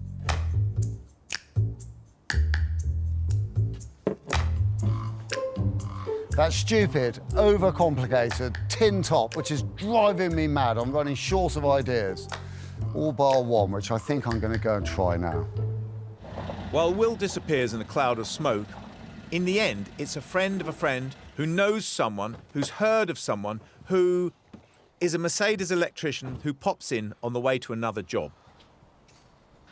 Ah, Mark. Hello, how are you? All right? Well, I've had better days, to be honest with you. This has been an absolute nightmare. Well, I mean, what's the deal? So we bought it, and it was in limp home mode. Engine wouldn't run, hood doesn't go up or down, and it lurches when it goes into gear. But we've changed absolutely everything. Everything that we can get hold of, we've changed, swapped out. The engine now runs quite nicely, actually, but hood doesn't go up or down, and it lurches when it goes into gear. Oh, and the dashboard's lit up like a Christmas tree. do love a good Christmas tree. Yeah, I've owned a couple of these and I've worked on God knows how many. Would you mind jumping in and starting the car up for me, please? Certainly will. Can you pop it in gear as well, please? Right, into drive. Oh, switch that off. I don't like the look of that. No, it's horrible, isn't it? Let's have it off. Let me go grab some kit and let's get it sorted. OK. I think Mark might be our man. Can you imagine if he can fix that? And he said he's had several and he's worked on lots of them. It would be better still if Mark operates a no-win, no-fee setup, but I don't think he does. Right, here we go. What you got then? What is that actually doing? This would be a Bluetooth interface for be able to carry out a full diagnostic, and we hopefully be able to find out what the problem is. Oh. OK, if you wouldn't mind, be able to turn the ignition on for me, please. Of course I will.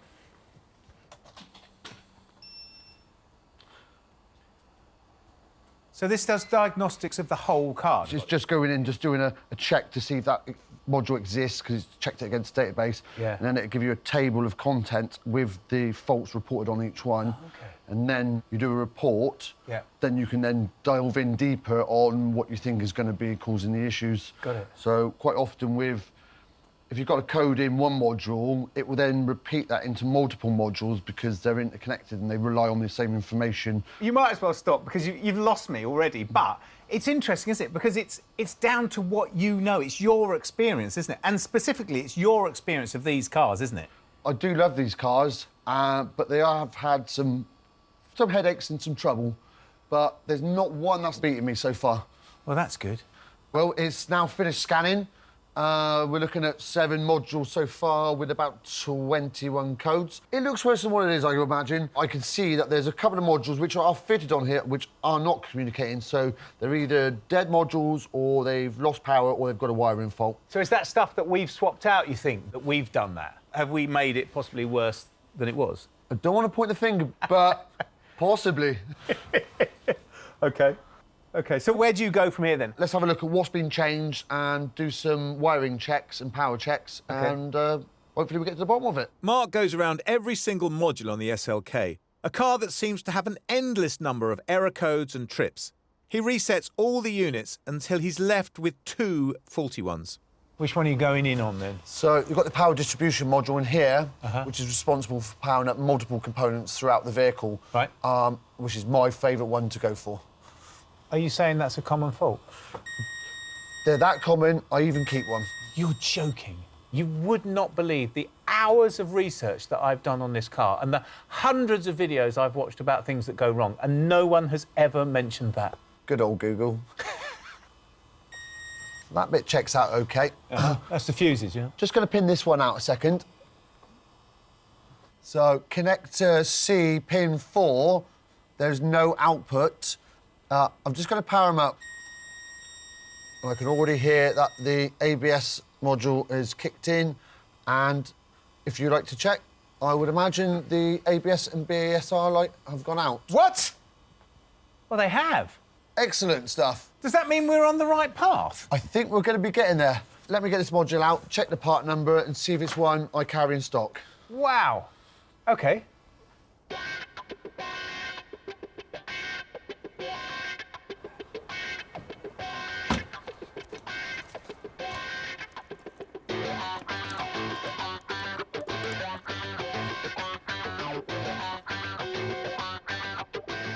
So you cleared all the fault codes?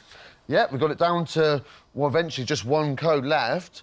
So the power distribution module sorted out all the communication errors, but we still had the BAS light on and the ASR light on, which I then found this module, which somebody changed. We've changed both these? Unfortunately, you change it for one, was no good, so you change a fault for another fault. Will said the car was running when it went in the scrapyard. That's why we got that one. Let's blame it on Will. OK, so that's done. This one, however, it's the incorrectly configured module for this vehicle. But it's the right part number on the right car for the right year. It's even the same colour. Instead of it being 15.21, it's 15.4. You've got to know these things, but it's fixed and we're happy. So, hang on, so you've cleared the error. You reckon the car's fixed? I'm pretty damn sure it is, so... You think the hood will work, the gear change will work? Can we crossed. try it? Let's give it a go. Right, ready? Here we go. All the lights are out. Engine runs sweet. Shall I try putting it into gear?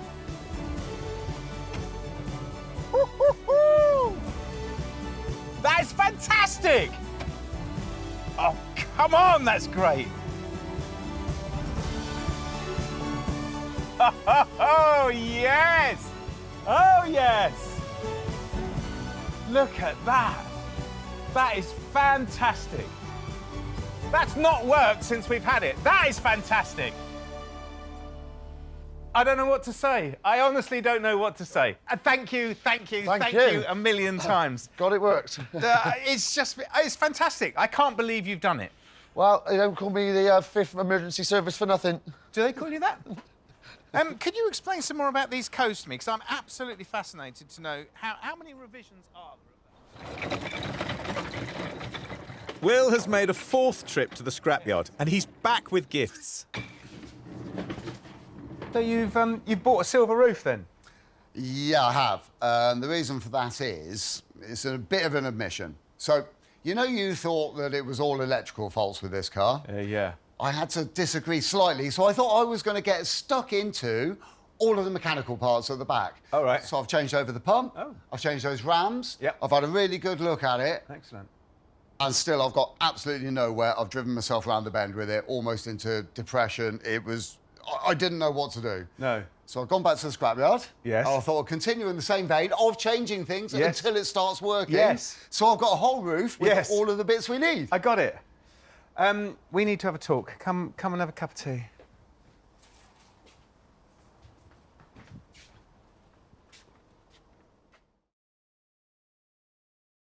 We have 5 days to fix the bangers that we flip. This Merc was about to be resold as a project car, but it's had a last-minute reprieve. It now starts, the gearbox works, the roof works, and the interior is king. The last day is adding the finishing touches before, hopefully, the sale.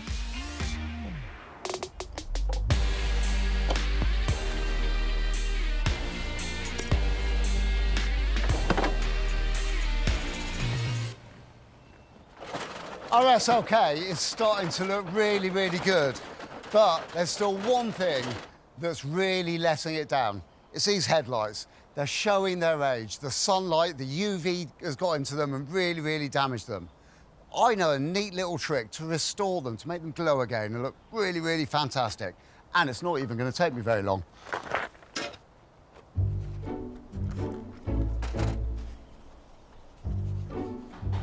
A little masking is needed before the fun starts. This is the most worrying part, isn't it? Because these headlights, yeah, they look horrible. But I'm just about to start sanding them with 500 grit sandpaper. They're going to look really awful in a minute.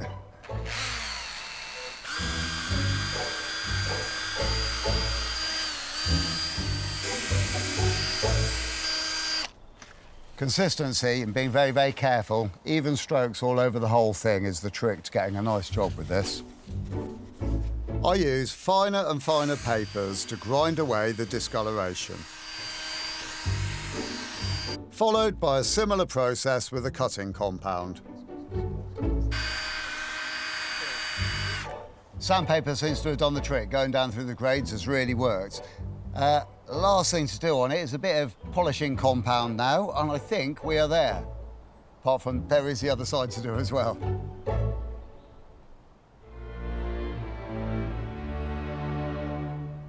There we go. Very nice. It's really pleasing. What a remarkable difference that makes. They just look fantastic. Then, new plates and a clean, and the SLK is back to a proud best.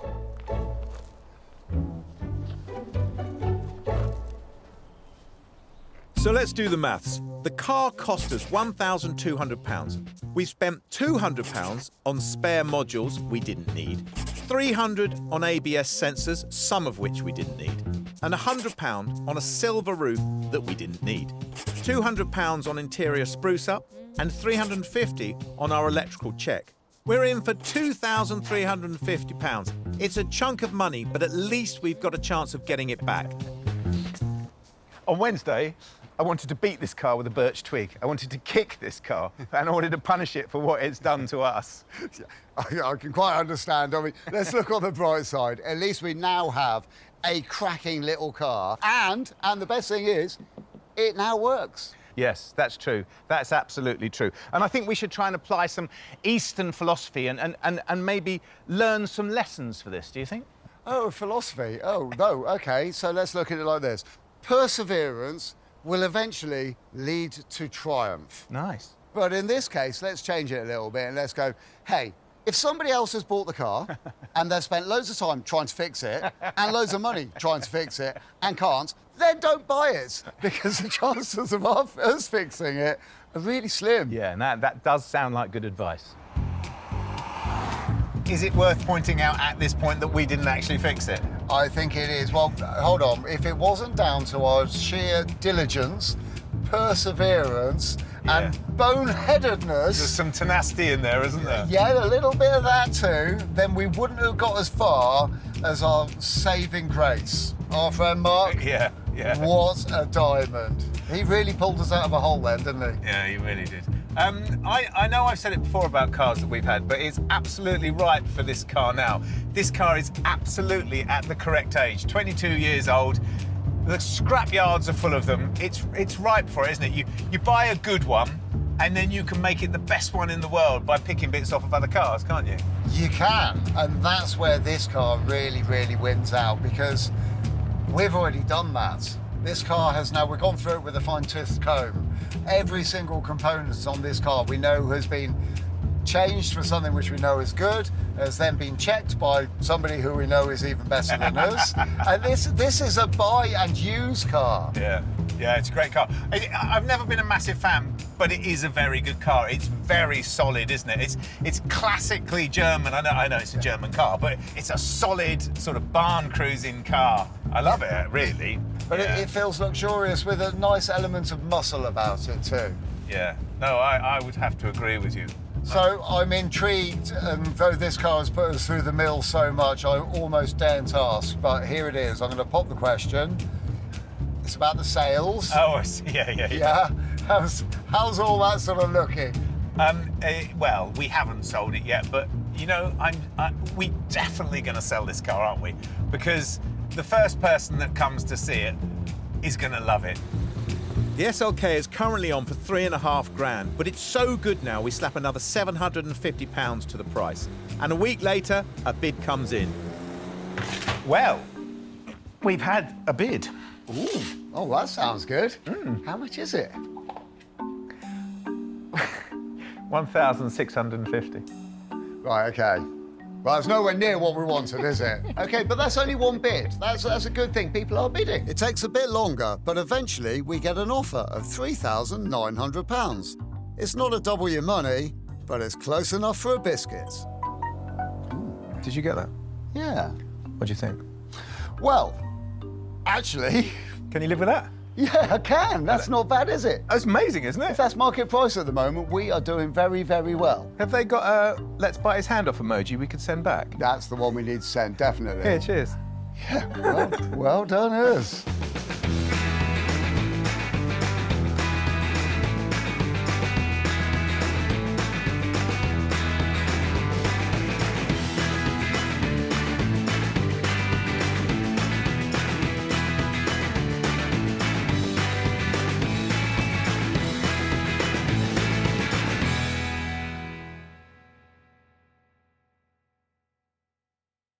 This time on Flipping Bangers, a future classic. Ooh, now that's a nice car. They sold shed loads of these cars. That costs buttons. There's got to be good opportunity for us to make some money here. But it's head-scratching fault. You break it, you buy it. Well, there it goes. Whoa. What a brilliant waste of time. And dull appeal, just a bit boring. That's not pretty, is it? Threatened to divide us. I knew you'd bring it up. That's crazy. If it runs, it sells. It's still the same car. Anything else you want to get off your chest? Should we be in business?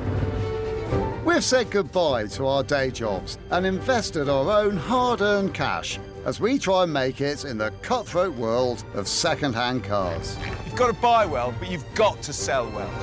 We have a goal. We need to double our money. If we put 500 quid in, we need to see £1,000 back. But we're forced to the very bottom of the market. We buy cars that nobody else wants. Who else would buy that car? Can we keep our business afloat, flipping bangers? There's so many things to do to this car.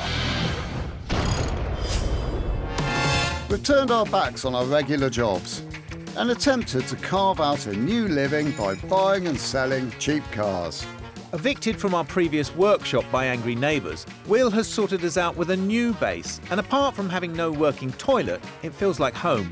We've raided our bank accounts, and this time we have enough to invest around £500 to £1,500 on each car.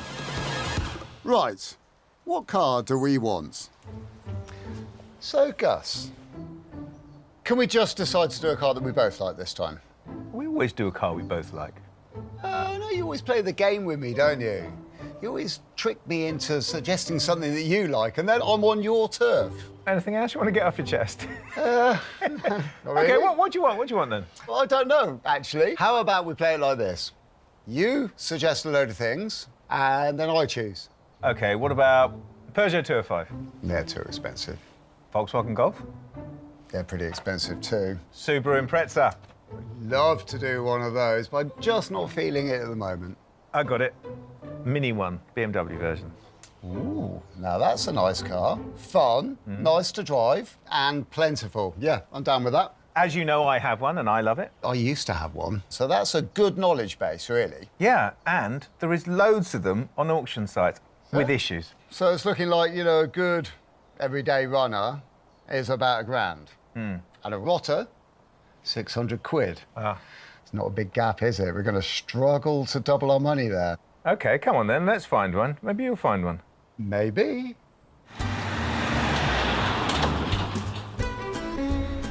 Maybe I just got lucky. Or maybe it's because I've had a Mini before that I know exactly what to look for. You've just broken the #1 rule of buying a car by bragging about it before you bought it. Quite possibly I have, but here's the deal. It's a Mini Cooper. Yep. So it's really quick. Good. Goodie points are, it drives, it's got an MOT on it, and it's already had a gearbox fault. So it's been converted to a 6-speeder. That's fantastic. I didn't know you could do that. But, gotta say, there is a but. Well, there's always a but, isn't there? There is, yeah. And the but is, it's on auction. And the person who's selling it says they won't take it off auction. It's around about 400 quid. That's all right, isn't it? We've done that before, it's fine. Yeah, it's all right, we just bid later. Yeah, sounds great, I have to say. Oh, well, I'm glad you're sounding positive, because there are some other issues too. What? It's not that bad. Small potatoes, really. Great, well, that's great. So your raft of knowledge has led us down the line of running your finger down the list of cars and going to go to the first shed that you come to. That's great. A leafy suburban road in Herefordshire bodes well. Nice house often equals nice car. Not looking forward to reversing the trailer down here. Oh, we haven't bought it yet? No. You didn't tell me it was green. No, I thought I'd save that little nugget of information for you. Hi, morning. Morning, Simon. Morning. I'm Will, Gus. Nice to meet you. Hey, Simon, I've got to say, the photographs of this car don't do it justice. This looks far better than I was imagining. Well, that's always good to hear. Can you tell us a little bit more about it? Yeah, we've had it about 12 months, and it's been absolutely great until about a month ago, and it's developed quite a serious cooling problem, and has been pumping out all its water. So we think it's probably beyond economical repair for the likes of us, but we thought we'd put it online and see what we got for it. Well, it seems like the sort of thing that we might be able to investigate, doesn't it? Yeah, it does. Yeah. It's got a 6-speed box, hasn't it? Yes, yeah, that was the previous guy, the mechanic. He'd fitted it, upgraded it from the 5-speed to the 6-speed. Yeah, well, that's brilliant. That'd be interesting to try it with a 6-speed box. We should take it for a drive. Do you think that the cooling system would take it if we just took it up to the roundabout, went round and came back? Yeah, no problem. It should be fine, 5 or 10 minutes, but obviously if you break it, you buy it. I better drive then, had I? Yeah, definitely in that case. The Mini seriously overheats, and a warning has been given. If we drive it in the red, the engine gets cooked and we're forced to buy a lemon. So how fast does it go, and how long do you reckon we've got? Not very, in actual fact. I reckon if it goes over 100 before we get back, we'll just park it up. Degrees? Degrees, yeah. Well, how's it feel, though? Has it got good bones? Yeah, definitely. I am eminently qualified to comment on this car because I don't know if you know, but I have got one of these cars. I do know that, yeah. And the steering is very good. The gear change is exceptional. The brakes are great. In actual fact, it's embarrassing how much better this car is than my car. Well, it does seem like a nice little car. I mean, really, for us, this could be a good, honest little seller. Yeah, well, so what's it worth to us? What's it worth to us? 600, 700, 800 quid? I mean, in actual fact, I would definitely think swapping this in for my car would be a better thing to do. Really, we're trying to run a business. We can sell this quickly and easily. This is a nice car that seems good. Your car has got toffees stuck to parts of it that are almost unmentionable. Yeah, it's done 1 million miles as well. The temperature is rising and it's time to head back. We've got to give the engine and the rest of the car a private check before we hand it back to Simon.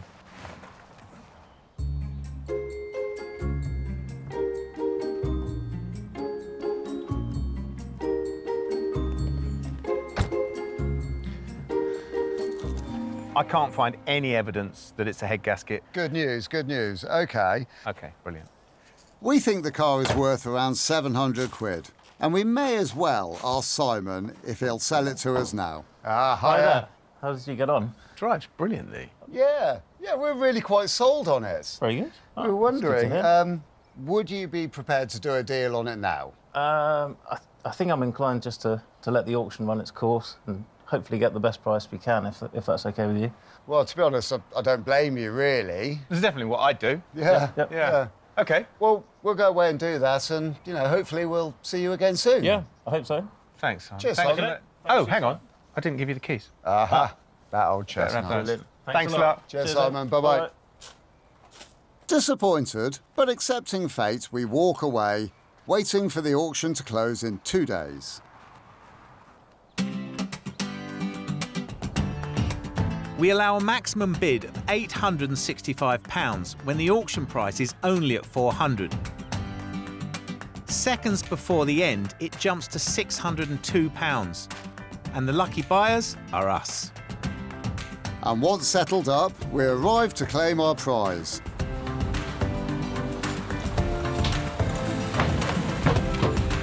And all we need to do now is get this back to base. I want to applaud BMW. They're taking that classic British car, retro car, really nice car, worked their magic, and there's now a stylish, classic-looking, modern car with the benefit of not really breaking down. Well, apart from this one, of course, which is broken down. They are great little cars. I love them through and through. So let's toss some figures up into the air. We spent 600 quid. I think there's got to be good opportunity for us to make some money here. As I see it, when you're on an auction, the car finds its own level, doesn't it? It's only actually really worth what someone's prepared to pay for it. So right now, to everybody concerned, and us, that car is only worth 600 quid, isn't it? And if we're trying to make money on it, then really, with the parts and the labour, we still need to see 1,500 to 2 grand from this car. We do. We've paid 600 quid. And if we can't turn that into an awful lot more, then really, you know, should we be in business?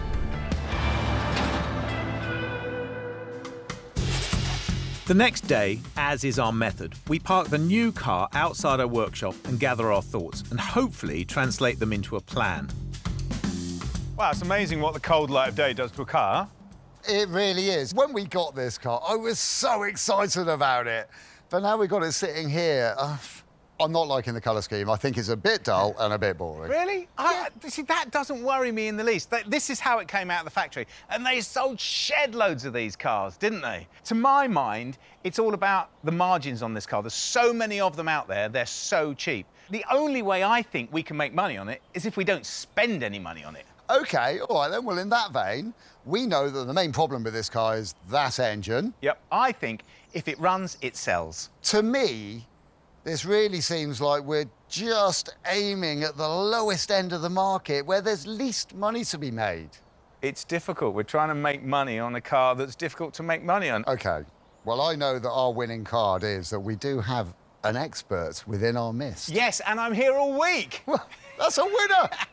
If Gus is to play the mini expert, then I can play photographer, a job he often hogs. So I take out my aged phone, smeared and cracked, and I go to work. So I'm just listing our Mini for its online auction.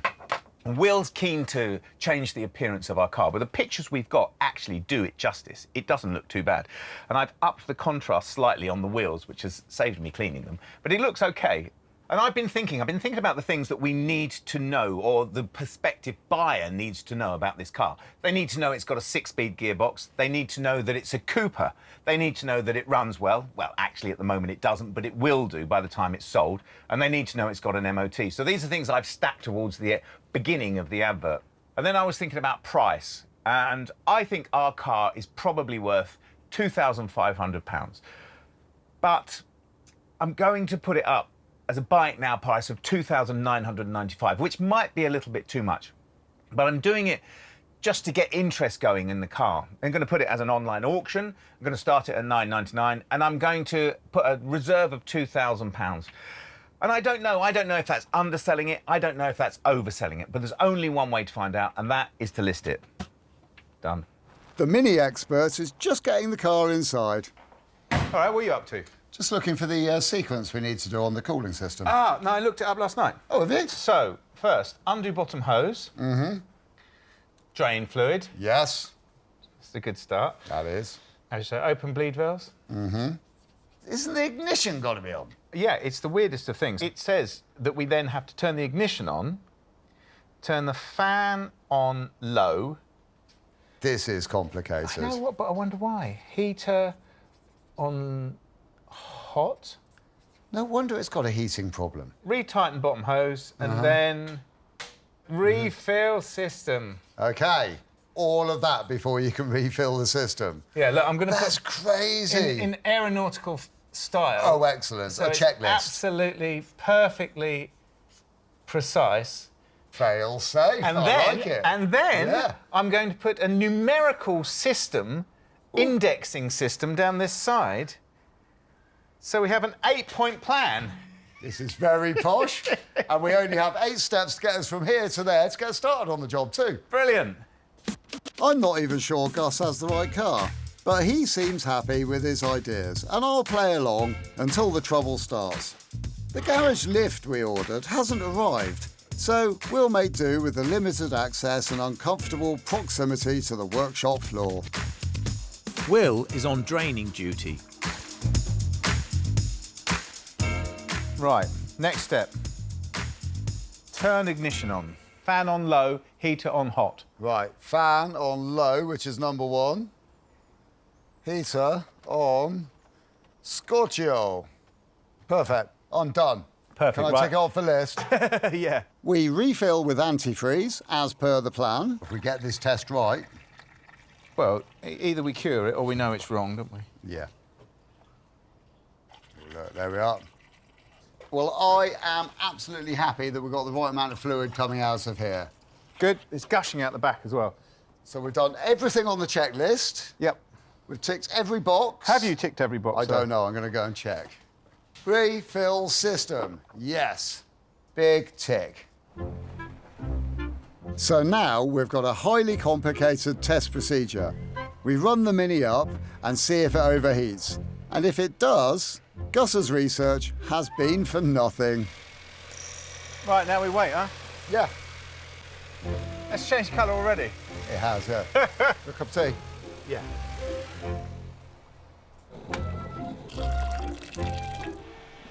Gus? Oh, there you go, mate. thank you. What if it does overheat, though? It'll be the water pump. It's always the water pump. I mean, that car's done 87,000 miles, I think, Yeah, hasn't it it? is 87. It'll need a new water pump. This is brilliant for me, having the in-house experts that you are, It could be the thermostat as well, so it would be prudent for us at this stage to change that. Yeah, definitely. Without a shadow of a doubt, yeah. Okay. We know it's not head gasket, so it's either water pump or thermostat. We'll have to change the water pump anyway, and while we've got it all off, why don't we? That's it's probably it. Well, there it goes! Whoa, turn it off! That wasn't a resounding success. Well, maybe the resident expert will be right next time.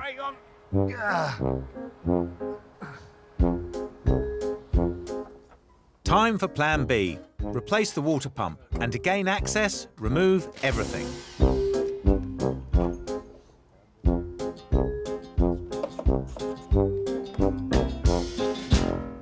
Well, this is the sort of crash protection for the front of the Mini. It's a clever system because it's got a plastic bumper which basically bolts onto this, and this is all the protection. And then it's got this sort of plastic cradle around here that goes all the way around, which holds the air conditioning radiator and the radiator for the cooling system of the car.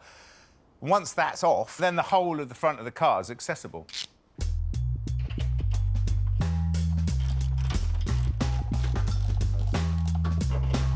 The Mini front end is tightly packed, and all the layers have to come off to gain access before I can drain the coolant.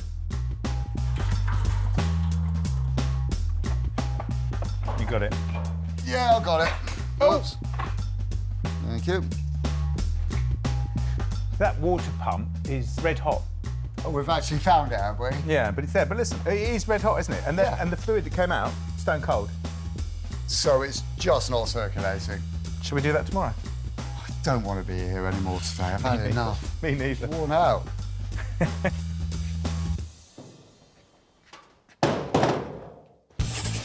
It's rainy day 2 out of 5 on our Mini project. It was cheap, but it hasn't made us cheerful, with an overheating problem that we can't fix.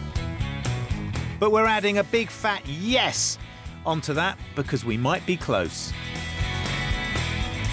Well, we've gone a long way in, but we're going to have to get this off, aren't we, if we're going to get access to that water pump properly? This is exactly what I was talking about. This is my fear. It's like you've got to remove so many layers to get to that bit there.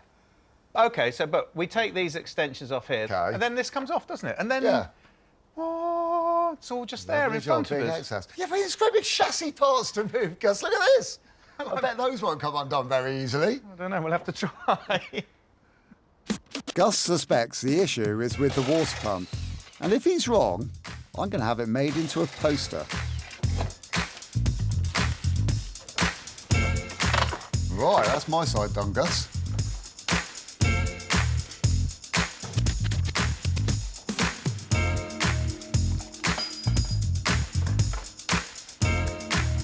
Ha-ha! Easy peasy. So, water pump's coming out. I'm going to have to take the alternator out as well because the bottom fixing bolt of the alternator goes through the top fixing bolt of the water pump. But it doesn't matter because the access is fantastic. I mean, look at it. You can do what you want.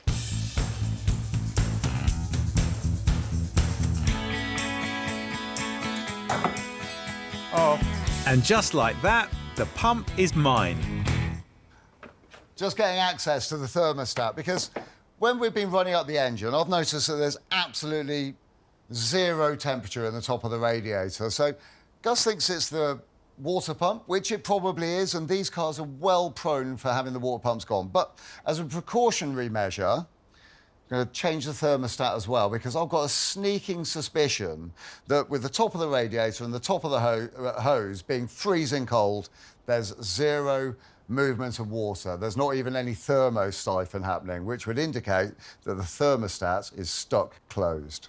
So, which dog will win the fight? Water pump or thermostat? This could be one of the tensest moments we've faced in the workshop.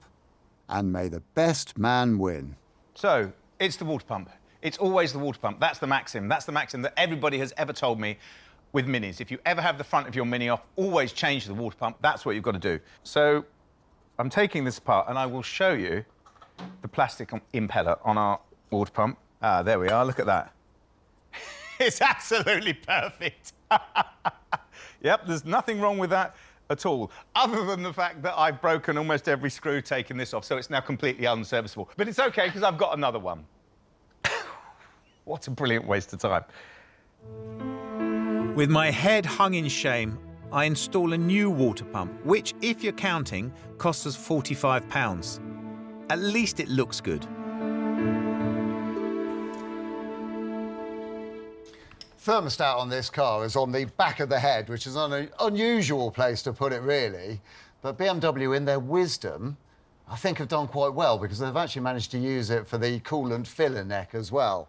So this is the thermostat housing here, and then up here at the top, that's the filler neck, which means it's quite easy to find and identify. And also, it's a real bonus having the whole of the front of the car off so we can get to it easily. Oh, Will, it just looks so easy. There was me thinking it was going to be an absolute piece of cake.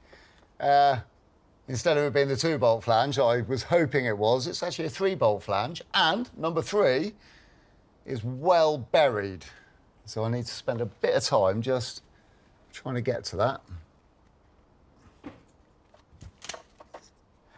Not too bad, not too bad. I thought it was going to be really, really tricky. Battery cable and a couple of other bits of wiring were in the way. I've got access to the 3rd bolt. I think I can just sneak it out past everything. Wow, we have success. And now my quarry is revealed. There we go, there we have it. That is the thermostat. I'm going to run a little test, see if it works.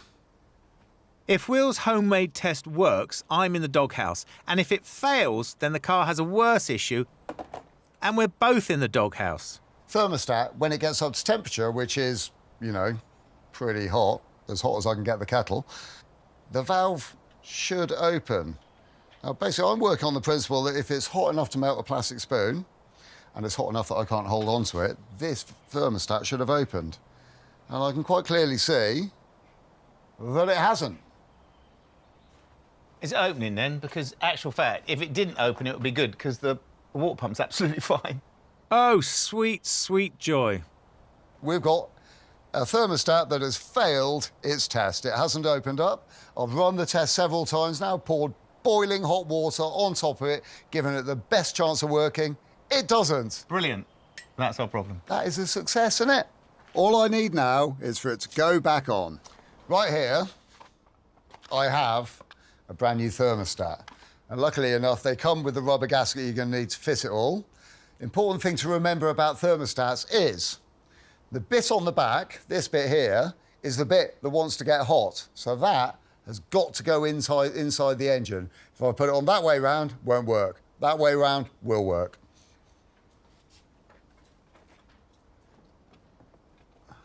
I thought this was going to be a bit tricky because you can't really see very well. So I'm working a little bit by feel and a little bit by seeing. And when you're trying to wedge a rubber gasket into a very tight recess, it ain't easy.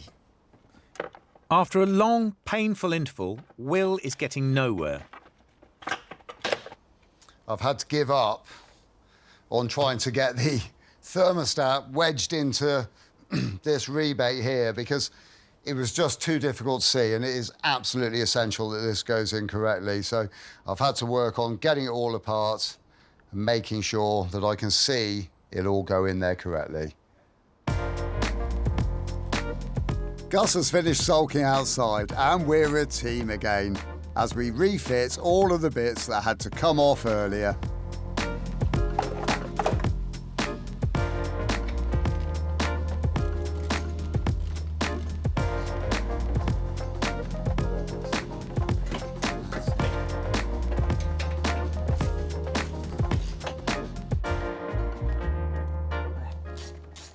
I still think it's a clever way of getting into a car. Is quick and easy, isn't it? I do actually. I mean, the first time I see things like this, like, seems like a lot of faff.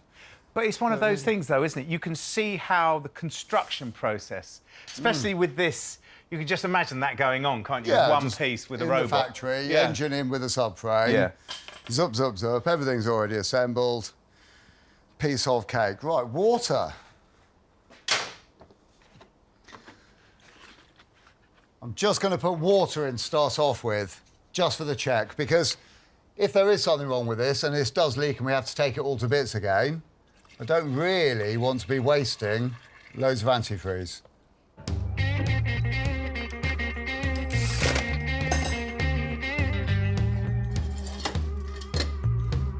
Maybe it's the rush of victory, but I'm quickly ready for the next stage.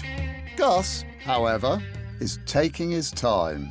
You ready to go down? Yeah, ready, steady. Right, we need to run it up.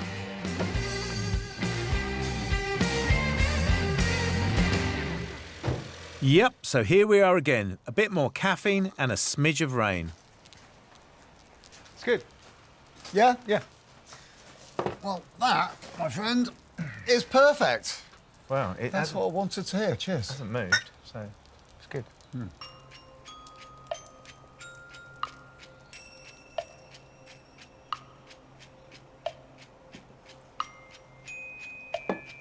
It's got to be long enough, hasn't it?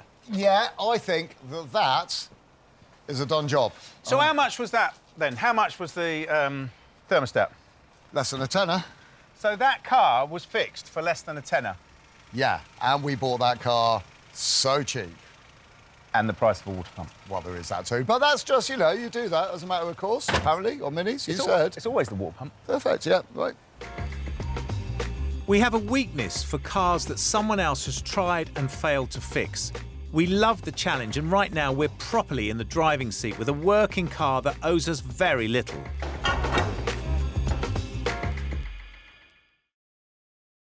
It's the third day on our Mini. We've had a cooling issue that's even beat our resident Mini expert Gus. But now we've got around that and we're moving on. I still can't help but think that it's amazing, isn't it? We've basically fixed the car, haven't we, for just the price of a thermostat. I know, and the water pump. But you always change the water pump, it's fine. Oh, you do, standard. Affordable fix for what has been so far a very affordable car. But, I mean, really, it's still the same car. We've got to do something, haven't we? It's got to stick its head above the parapet, isn't it? Well, funny you should say that, because I've been looking at this interior. I knew you'd bring it up. I've got an interior for it. You led me to that. I've got an interior for it. I've got a Cooper S half-leather interior for it. It's supposed to be beautiful. Really? Yeah. Well, where is it then? It's coming today. All right, OK. Well, OK, well, if you've taken the lead on the interior, please do me the honour and let me do something about these rather awful wheels that are on it. Yeah, without spending too much time and money on it, because we're short of both, aren't we? That's very true. Have you got an idea? I have got an idea. I'm not allowed to know. No. Need to know basis. Uh-huh. Like it. Yeah, right, come on, let's it. get this interior out. Going to give me a hand? I shall, yeah. Fair play to Gus. He'd previously disagreed with me about the look of the Mini. But he's come on board and ordered up a new interior last night. I think this just pulls, doesn't it? Ooh! Ah, well, I'm glad you came in, because I was starting to struggle with that. No, that's got to be the key, isn't it? Don't you reckon? After Will's lucky diagnosing of the overheating problem, he's become unbearably happy. Hard work may solve this. So do you think you got it figured out? No, but I will find out. OK, you do that. I'm not going to drop you in it by leaving you all on your own. No, no. But I'm just going to go have a little look for some wheels. Yeah, yeah.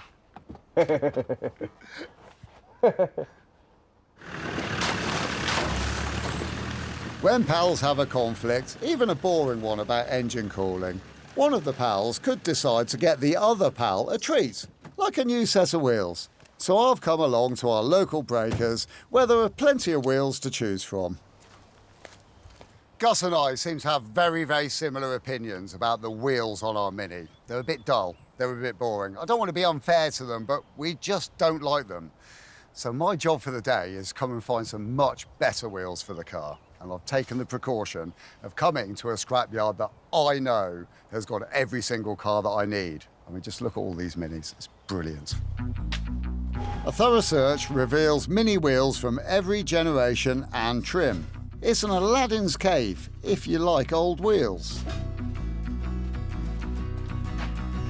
Right then, I've found 3 matching sets of alloy wheels. They all look quite nice, like these ones, but the problem is there's nothing really sparky or interesting about them. And I know that Gus does have a bit of a passion for steel wheels. So instead of just buying these ones and going back and watching Gus go, don't like it, I'm going to look a little bit harder because I just think that on Minis at some stage they did use steel wheels. But the ones I've got in mind seem quite scarce here, and I'm not far off giving up. I have found the best time and energy-saving device that you can use in a scrapyard. You just ask the owner really, really nicely, and he says, Will, go and have a look in the back of that white van. I think you'll find what you want. And I have. Look at these. Aren't they lovely? Gus is going to be over the moon with these. I'm over the moon with these. They're stylish, they're old-fashioned looking, they're retro looking. They are perfect. I just need to get back to the workshop as soon as possible and check out the smile on Gus's face. But Gus is not smiling. The Mini interior has been a pig to remove. At least the new one is arriving soon.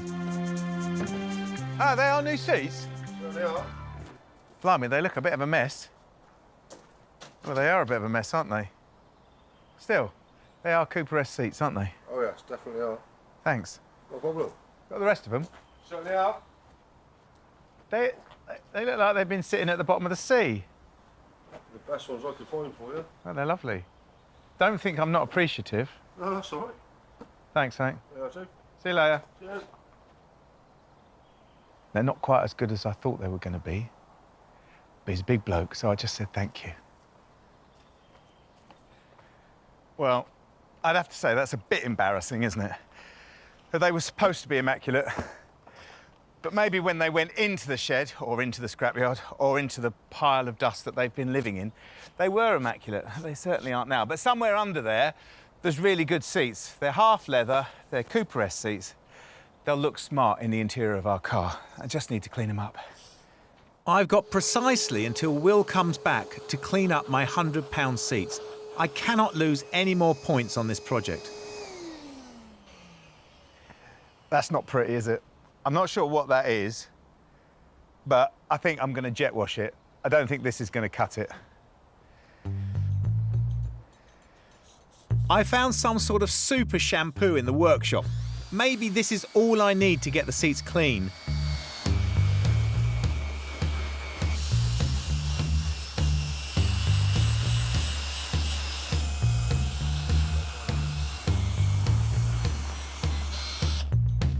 Well, you've got to admit they're looking, well, wetter, but I think probably better. They're certainly going to look wetter when I finish with the jet wash. I don't recall seeing this in the BMW owner's manual, but if your seats look and smell like these, it's an effective solution.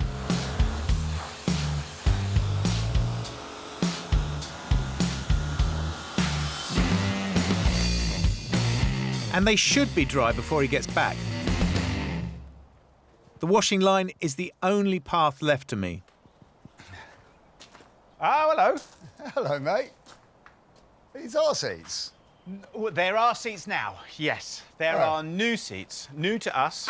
Ooh, and you're giving them a bit of a polish up, eh? I gave them a very, very light buffing. Really? Yeah. What, to make them just totally perfect? Absolutely that. Well. What you got? Ta-da! Still is. Yeah, nice, eh? Very cool, yeah. You're like, oh, I thought they might make it a little bit more rugged, a bit more racy, yeah, maybe a bit more rally, yeah, definitely. And above all of that, retro. And a little bit bigger, which is great. They're cool. They are. Very, very cool. 4 wheels, 4 good tyres as well. Amazing. That's great. Yeah. You can paint them. Well, I think probably yes, but I think definitely not today. No, meaning I'm going to leave these to dry. It feels like day 99, but actually it's just the 3rd day. And oh, what fun we've had.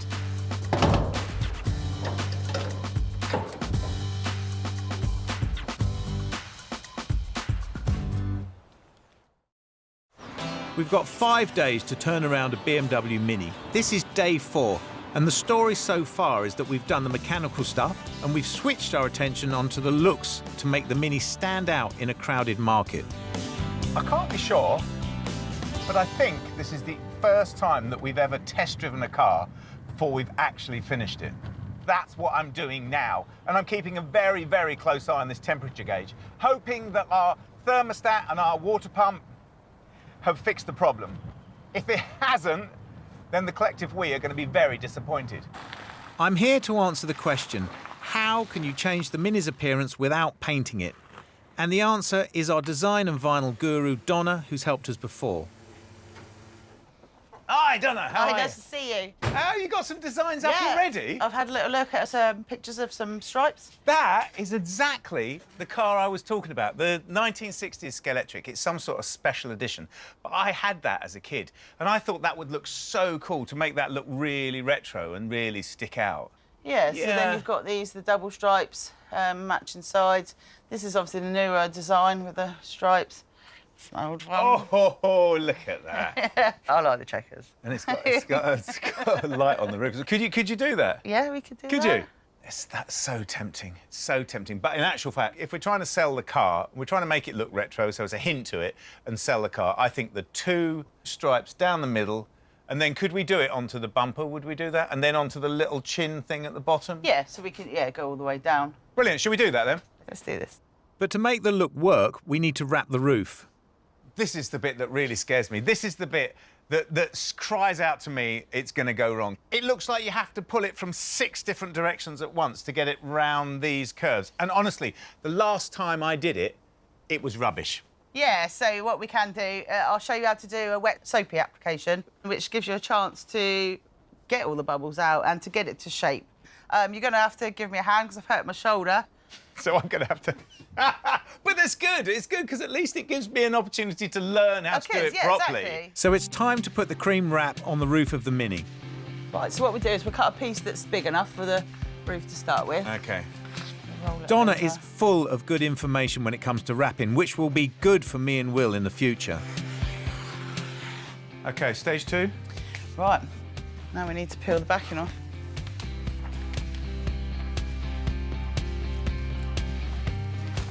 Off. Yeah, so I'll cut a little hole. Now I'm going to cover it completely with soapy water.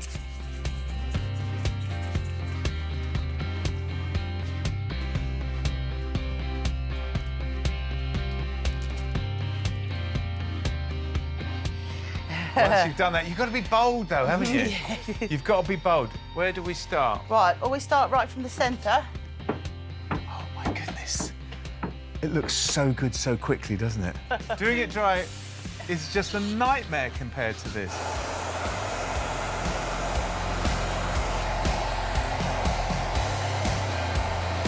That's perfect. That looks amazing.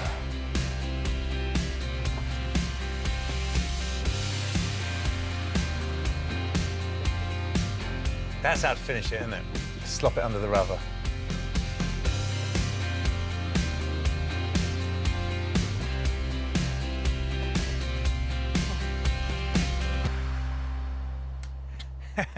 I didn't end up doing very much, did I? But I have taken away 3 really important lessons from this. I've got 3 friends. 1, soapy water. Soapy water will help you move the vinyl around when you're wrapping a car, and that's really important. Secondly, a hairdryer. Hairdryer allows you to stretch the vinyl. It makes it malleable so you can tuck it into those little places and dry it out and get it to stick properly. That was a big problem we had before. But the third and most important thing is 32 years of experience like Donna's got. That is the dark magic of wrapping. Oops. So we started off just wanting to get the Mini driving. It drives. And then we thought, let's make it look better. And a tight wallet has been prized open. An interior, stripes, wheels. Where will it end?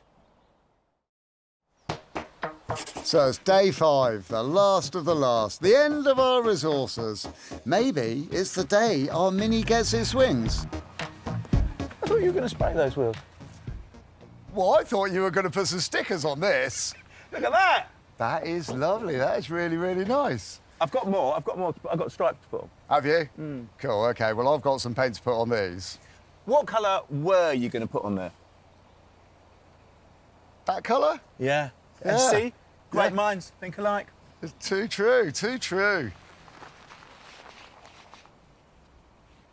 Wheels? in really nice condition, and somebody's recently repainted them as well, so they look great. So it means that my work getting them ready for paint is going to be relatively easy, apart from somebody has sprayed them with like furniture polish or something. So that's all going to be degreased and jet washed to get it all spotlessly clean, ready for paint. And then I noticed the other problem. This tyre here has got a great big split in it. And then another problem. None of the tyres match either. So I'm gonna have to buy a new set of tyres too. It does make sense though. At least we know we're sending the car out with good, modern, up-to-date, brand new tyres.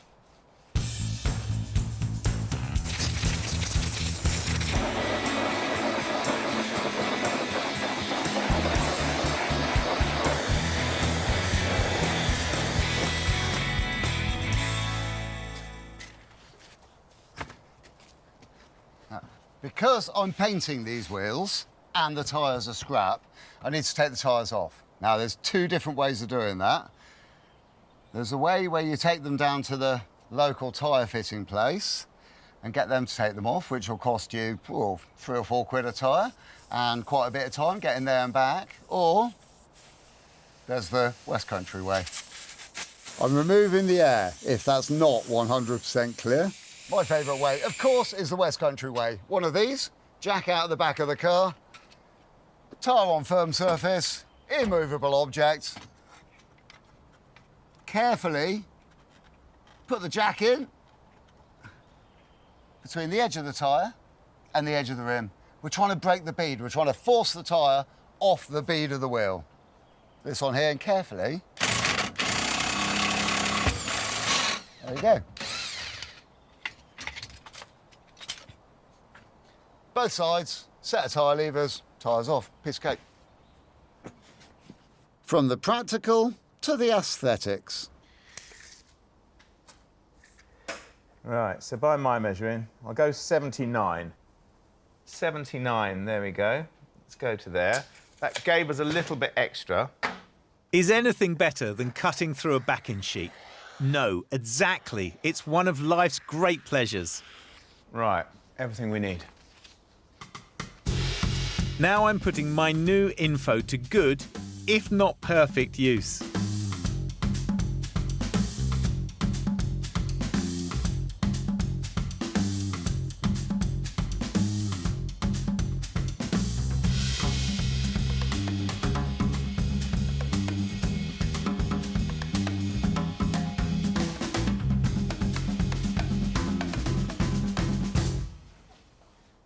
Yeah, good. So this is our heat gun. Donna said it was a hair dryer or something like that, but it's a blower, blows hot air. Very useful.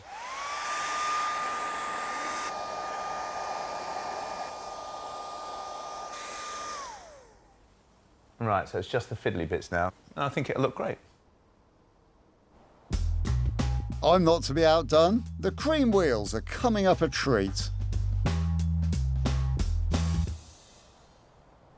Now it's rebuild central. The clean interior takes its rightful place. We attach some £30 mini spotlights, stick the retro wheels on, and now we're in business. So what has the Mini cost? Well, the car was a ridiculous £602. We spent £150 on the wheels, £200 on the stripes, £100 on the interior, and £250 to get it looking and feeling like a super retro Mini. And the total? Look at that. Ridiculous value. Our mission was to make it stick its head above the millions of other Coopers that there are out there for sale.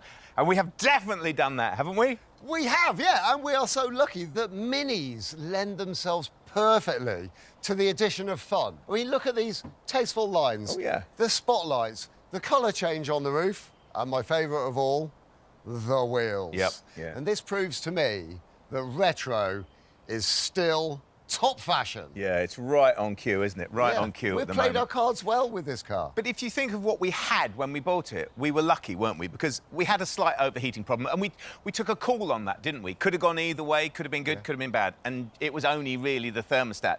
And obviously the water pump. Well, they do always go, don't they? You've always got to change the water pump. But that took it up so far, because we went from a car that wasn't running to a car that was running. What we've got now is we've got a Cooper which drives really well, with a 6-speed box, which is a fantastic conversion, with a Cooper S interior, and we've got this amazing exterior. It's gone so far, it's stratospheric, isn't it? And it's still a really honest car. And in this day and age, honest cars are few and far between. The one thing I worry about is the steel wheels. I know that it's in you and I's blood to have steel wheels, and we both love them, but it's not everyone's cup of tea, is it? And I was thinking, we've still got them, haven't we? We've still got the alloys, and if the person who buys it wants them, they can have them back. It's not a problem. And if they don't, we can sell them and buy ourselves fish and chips, or maybe just put a tick in the plus column. Well, I'm liking the idea of the fish and chips, because I love some fish and chips from time to time. Are you hungry? I'm always hungry, you know me. But I'm so pleased that that's your only worry, because I'm actually terrified. I'm terrified because so far, this entire project has gone so well. Do you not think that we're just getting better at it? Well, I would like to think so, but I don't want to tempt fate. The car's so clean, we really shouldn't drive it. But we want to, so we will. Do you know, some people don't see these as real Minis, do they? They see them as a sort of cynical design plot by BMW to pull on the heartstrings of people that had original Minis. But it's just not the case, because it's a great car, isn't it? And it's a proper car of the people, isn't it? They are, they're brilliant cars, and yes, people are always cynical about them. I think they're missing the point. This is a different car, tip of the hat to the history, brilliant, well done. But when they built the Mini, they managed to capture the old-fashioned fun that you can have in an old-fashioned classic Mini. Yeah. It's time to test it properly, isn't it? And take it up to some proper speeds, I think, within, obviously, legal limits. Of course, of course. Well, from my point of view, sat on this side, it does feel pretty good so far. My worry is whether we've done enough to raise it above the stream of other Minis that there are out there for sale. I've been mentioning it to friends of mine in the hope that, you know, I can maybe drum up a sale. Yeah. And they all want to know a little bit more about it. So that can only be a good thing. Yeah, definitely, yeah. And also, you know, if I can drum up a bit of interest, wouldn't it be nice to be able to create a word-of-mouth sale rather than having to go through the same auctions where we're competing against absolutely everybody else all the time? Yeah, it would be really nice. We get a sniff of interest from Simon, who wants to buy a first car for his son. So what we have done to the car is we have put these rather beautiful and incredibly useful stainless steel fog lights on the front. Okay. We put these stripes on as well. Yep, very smart. And we've wrapped the roof in a cream wrap as well. And then we've put these steel wheels on. We thought it looked somehow a little bit more classic. The retro look versus the alloys. Let's show you the interior, because what we've done is we've put a half leather interior in it as well. That's very smart. I think it makes a lot of difference. But I'll show you this conversion that was done, because you wouldn't know, and it's quite a complicated conversion. What else have we done to it? Put a new thermostat in it, put a new water pump on it as well. Engine bay looks lovely and clean. You've steam cleaned it, haven't you, Sarah? No, we haven't. We haven't actually. No? We haven't really done anything to it. Yeah, no, I like it. I think it's a great car. It does look good. Good. Well, I don't know. I mean, do you want to have a think about it and get back in touch with us and see what you think? Makes an offer on that. I think we're keen. I think this is exactly what he needs. Oh, good. I think we might need to do a little bit of negotiation around the price. Okay, brilliant. All right, Simon. All right. Thanks. Bye. Bye. Later, transfer is made for £2,500, a little south of the double money we'd like, but it's close enough to crack open the Bourbons. Another great result.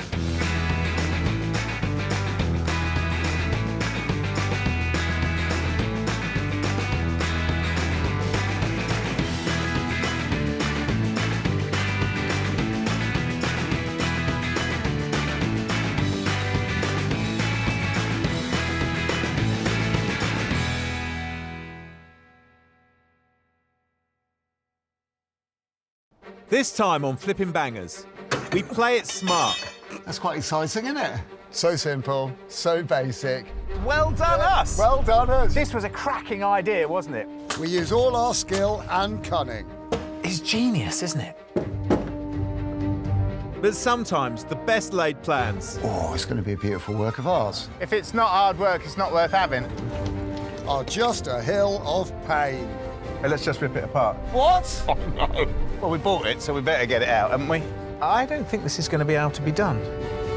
We've said goodbye to our day jobs and invested our own hard-earned cash as we try and make it in the cutthroat world of second-hand cars. You've got to buy well, but you've got to sell well. We have a goal. We need to double our money. If we put 500 quid in, we need to see £1,000 back. But we're forced to the very bottom of the market. We buy cars that nobody else wants. Who else would buy that car? Can we keep our business afloat, flipping bangers? There's so many things to do to this car.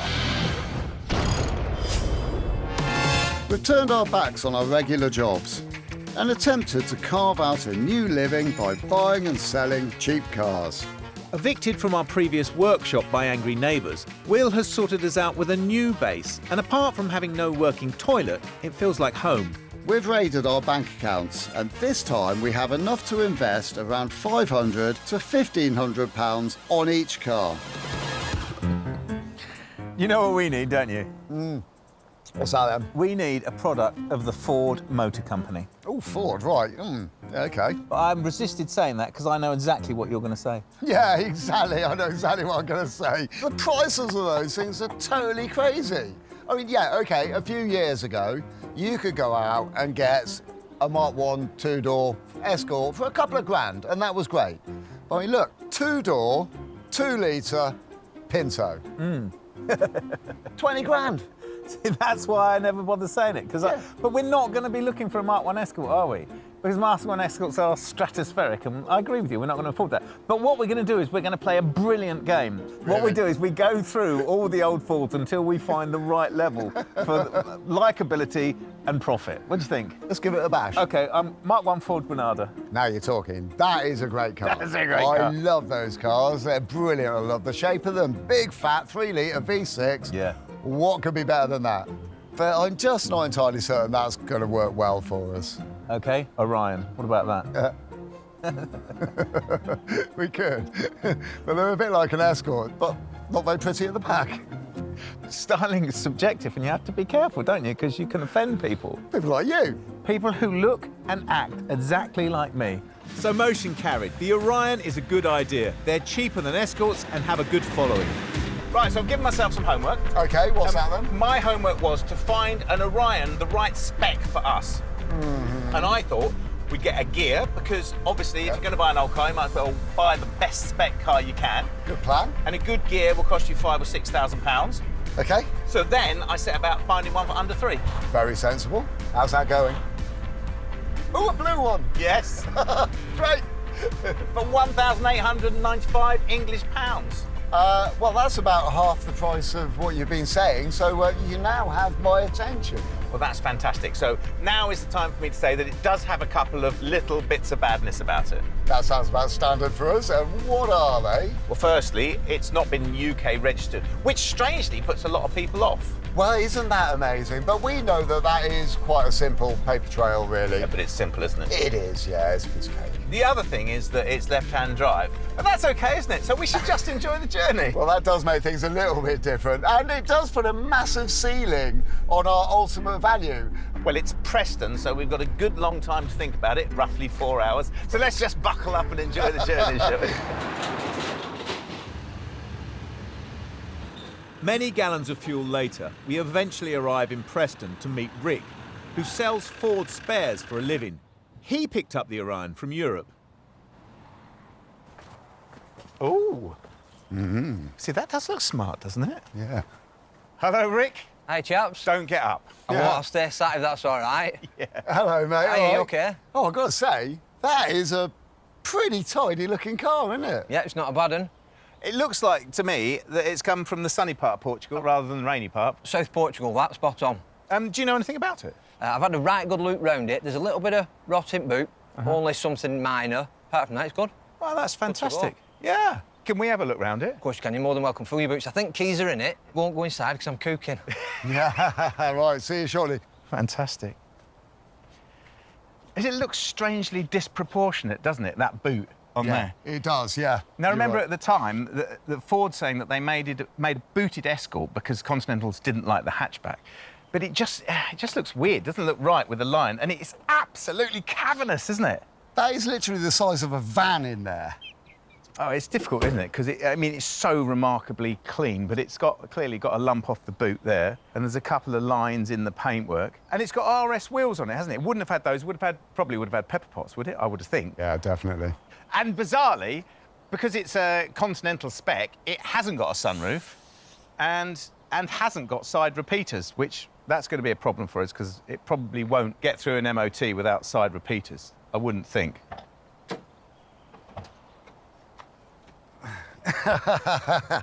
Oh, it really sort of takes me back. Look at it. So simple, so basic, so, you know, utilitarian almost. But Ford produced a good car here, didn't they? They offered all the little things that people wanted to see on their new car. Look at that. Front speakers, back speakers, left, right. That was cool in its day. I used to love driving these things. They were pretty good. Interior's great, but the door cards are the thing that really, really let it down. Shall we have a little listen to the engine? Yeah, go on.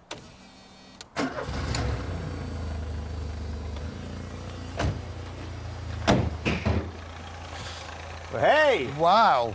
Oh, that's amazing, actually. That is really clean and tidy. We're not going to have much difficulty selling something that's as tidy as that. No, it's funny, isn't it, with that engine, because it was so maligned, wasn't it? Everyone used to say, oh, the CVHs are so harsh and so rattly, but actually, they were really tough and eminently tunable. And this XR3i spec is, I don't know, 108 or 106 horsepower. That's how I remember it, yeah. Yeah. I mean, this should go pretty damn rapid, shouldn't it? Yeah. Shall I have a chat with Rick and see if we can go out in it? Yeah, do. Rick, can we take it for a drive? Of course you can, you're more than welcome. We will bring it back. You better add. All right, thanks. The Ford isn't legal on a UK highway, but a private industrial estate round the corner allows us to drive around, as long as we don't break the speed limit. Sadly, Will's behind the wheel. But we know it looks half decent on the outside, don't we? But we really need to ascertain whether it holds together while you're driving. The clunks, the rattles, the cracks, and actually, we haven't got a lot of road, so we're going to have to be quick, aren't we? Yeah, but I mean, I can tell you already, it does feel quite nice. And the mileage, which is, wait for this, 78,841 kilometres. Imperial kilometres. Imperial metric kilometres. So that would be about 50,000 miles. And that feels quite genuine. I mean, the car feels tight. Could you give me a little bit more solid data on which to base my purchasing opinions on? Well, I mean, older cars are nowhere near as heavy as modern cars, so they're lighter and easier to drive. Yeah. Apart from the fact it doesn't have power steering. I mean, it does feel quite nimble. It does feel kind of nice. Oh, so do we want it or do we don't want it? I can't see an obvious way that we can actually make any money out of this car. It's a great example of Orion. I know it's an Orion, but it's a great example of Orion. It is, yeah. I mean, this is a spanking little car, yeah, isn't it? So surely you buy the car, you make the plan afterwards. Yeah. So given it's a tight little motor, we decide to buy it. But for how much? It's on for $18,950. Well, I don't know, but I was thinking about 15. What was it up for? It's more than that. Let's try and push it a bit.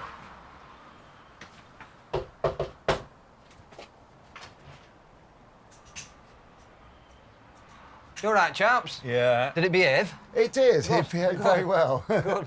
I mean, what are you thinking deal-wise on this, There's not a lot of wiggle room in it. What are your thoughts? It is a good one. It is a good one, isn't it? It is a good one. I mean, I was thinking about 1,500 quid. I don't know. I was hoping we could try a little bit less than that, to be honest. Is it a bit late for that now? It is a bit late for that, yeah. I mean, what do you reckon? I'd like 1,800 quid for it, and I'm not going to move much more than that, really. Well, I'm not going to move at all. 1,800 quid it's got to be. It's not worth me trying to push for a deal of 1,700? No. It's cheap enough. Well, I think it's cheap enough. Yeah. You know, if you compare it against anything over here, it's... Yeah. I mean, personally, I don't think 1,800 is bad for it. I think it's good. Yeah. Seems fair, doesn't it? That's what it's got to be, really. I'd do 1,800 as well, yeah. You fancy it? Yeah, we're Deal. good. Happy days. Yeah. We'll keep it on the trailer. Take it away, get out my way. Brilliant. Excellent. Good work. Pound notes, no check. Yeah, oh, yeah, it will be. Don't you worry about that. Ta-ra. Cheers, mate. See you later. That's all right, isn't it? Yeah. Rick's right, this is a cheap car. We don't really know how much money we can add to it, but we've been in worse spots. So are we happy? Yeah, I'm definitely happy, yeah. You? Yeah, I am. I mean, we've got a wonderful car sat on the trailer, looking all perky and great. It's all about making some dosh, isn't it? That's the bottom line. Yeah. We can pat ourselves on the back. We've done what we set out to achieve. We've bought a second-hand Ford that wasn't overpriced. Well done, us. Well done, us. The next day, the Orion sits ready for a right reel going over. Hello, world. Hello, Orion. Morning, Gus. Hello, Will. Don't forget me. I had a bit of a dream last night about this car, and in the dream, I had a plan. Wow. Is it a dream that we're both going to agree on? I think we'll agree. Do you want to hear it? Yeah, I do. Come on, shoot. So the crux of this car is it's left-hand drive, yeah? Yeah. Left-hand drive scared everyone off. That's why we got the car so cheaply. So we change it to right-hand drive, but we do that for under £500. If we don't change it and we do everything, get it road registered, we'll be scratching at £3,000–4,000. If you change it to right-hand drive, we'll be getting £5,000. Wow. OK. I don't know if it can be done. Well, I think it's probably time-consuming. I mean, it's interesting, isn't it? Especially from a mechanical point of view. Yeah, no, I agree. If we don't do that, this car becomes fairly linear, doesn't it? Like, we do the dent, we do the paint, we find some pepper pot wheels to put on it, and get it road registered. I mean, we've still got to do that, haven't we? Yeah, well, I mean, maybe the thing to do would be to do all the things that we know need to be done to it, and then see what time we've got left, shall we? Yeah, OK. Well, let's call that a motion that's been tabled and carried, shall we? Excellent, OK. Yeah. Should we crack on? Yeah. Okay. It's on this side.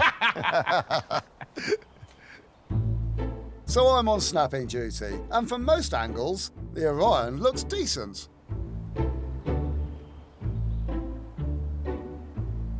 I'm writing the advert for our Orion, and it's not easy because there are some parts of the car that I can't really show yet, like the dent in the back. It might have different wheels on it. It could be right-hand drive by the time it's done, and all of these things really, really affect the value of the car.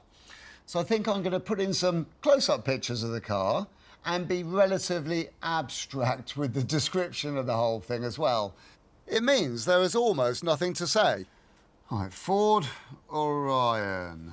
Low mileage, was absolutely rust-free, isn't it? Nearing completion for sure. And more pictures to follow. Well, that makes it sound quite nice, but what price do you put on something that does sound that nice?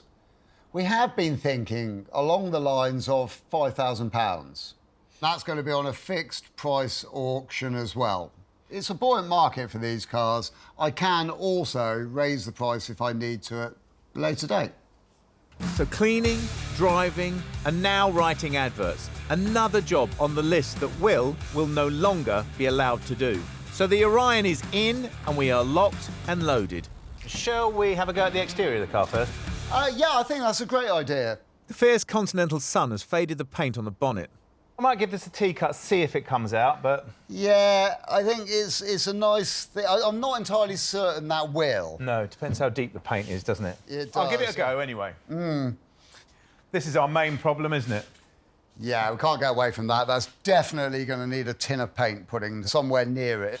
And that, what do you think? Well, we need to have a little go at it. I think it's a risk, but I'd like to have a little tippity-tap-tap at that and just see if I can bring it up a little bit better. Yeah. The trouble is with all these, isn't it? You see it, and it goes a long way, doesn't it? It does, yeah. I just need to bring this corner out a bit. If you're happy doing that, you do that. I'll try T-cutting that. If that doesn't work, I'll take the paint off of this. Cool. OK, then. And we can see how we get on with it all. Yeah. Cutting off the top surface often brings back the shine, but the paint has to be thick enough. It is 100 times better. But is it right? The trouble is, with T-cut, it's never not going to be cracked, and it's crazed and cracked all over it. And I think we're going to have to go so far through the paint to get past the cracks that we'll be into the primer, or maybe to the metal.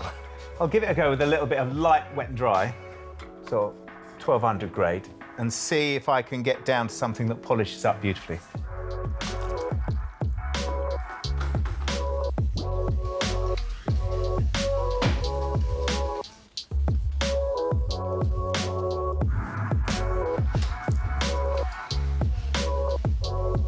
It's quickly clear that the paint has faded too much to be savable.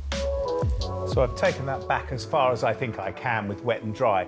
If I go any further, I'm going to go through the paint, and in actual fact, where this is polished back up, so I've repolished it, it's a lighter colour, and I suspect it's going through to the primer, actually. We'll need to paint on there, there's no two ways about it. We mask up. Aside from the bonnet, we want to cover all the areas where the lacquer has peeled.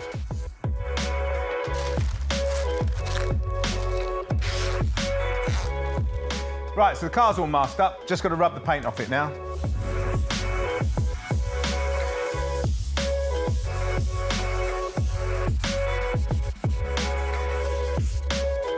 Rubbing down is time-consuming, tiring, and not all that much fun. And if it's not done right, you pay for it with a poor paint finish.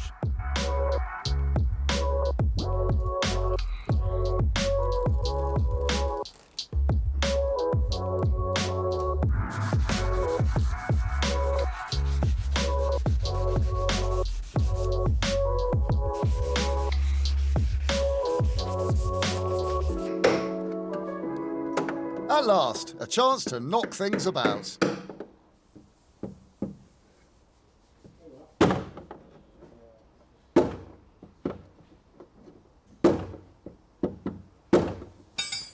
The dent, I'm managing to get it up by hitting along the ridge of it, ding, ding, ding, ding, ding, and it's coming up slowly.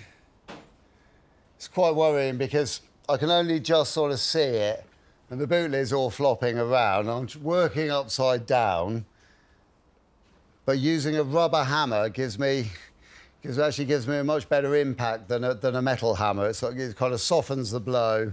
But there's a bit here where the crease is still quite deep, right on this corner. The goal is to get the dent 95% right.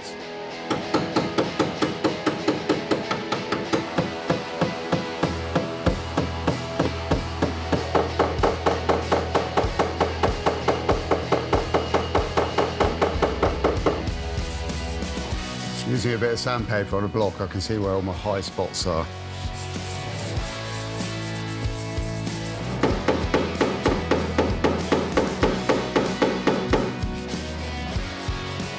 Starting to take shape. I'm quite surprised there was such a nasty crease in such a difficult to get to area. Do you know, I think I'm actually going to be able to get this to the stage pretty soon now where it's only going to take a very thin skim of filler just to finish it off. It's quite amazing.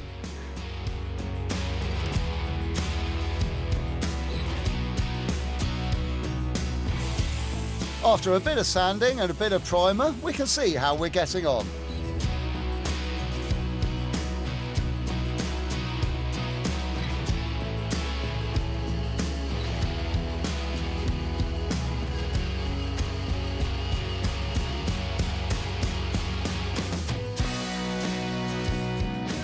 We're nearly ready for paint, and so the badgers need to be prized away.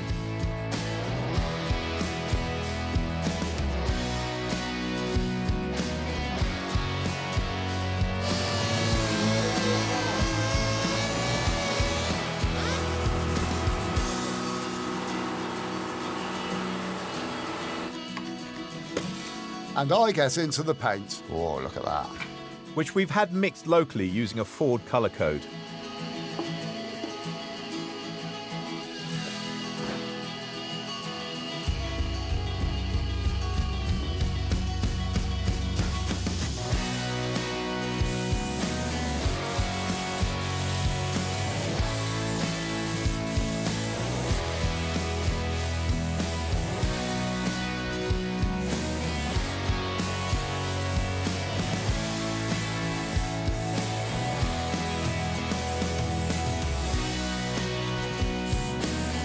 Solid paint like this is much easier to work with and comes up really nicely.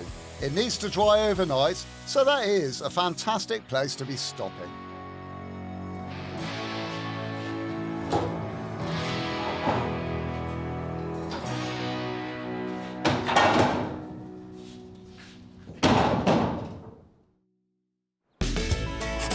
A local trip, and also time for a confession.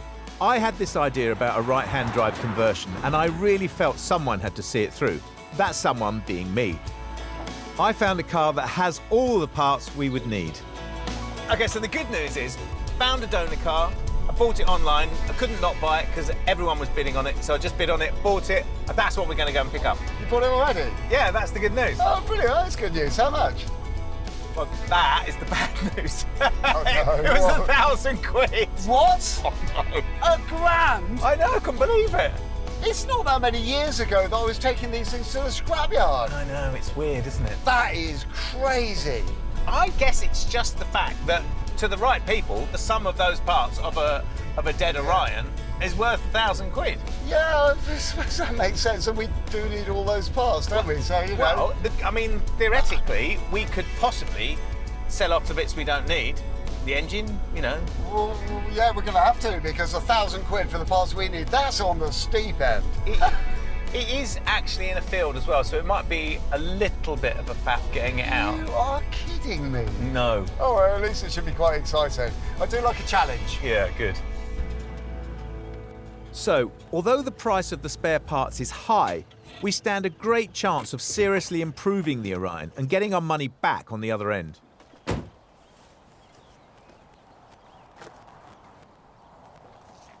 Ah. Ha! There it is. Well, we bought it, so we better get it out, haven't we? Yeah, good job I've got my bushwhacker. Stand well back. Yeah. God, that is some thick old barrel. And stingers. Ow! Oh! Ow! Oh! I can't get out now. Do you want me to go in there? I've got my shorts on. Actually attached to a rose bush. Oh, my God. I'll go and get the car and trailer.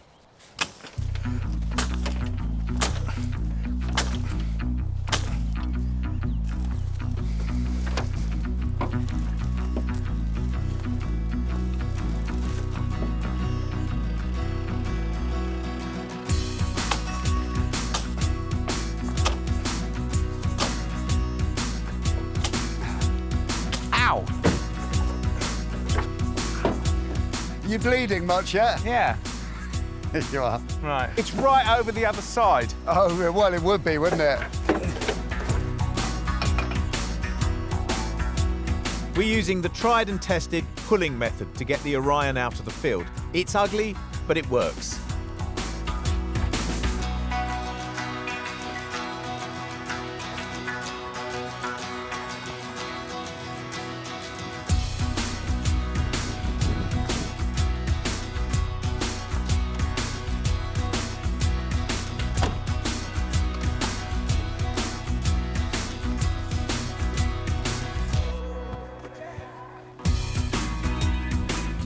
Now, where's the electric winch?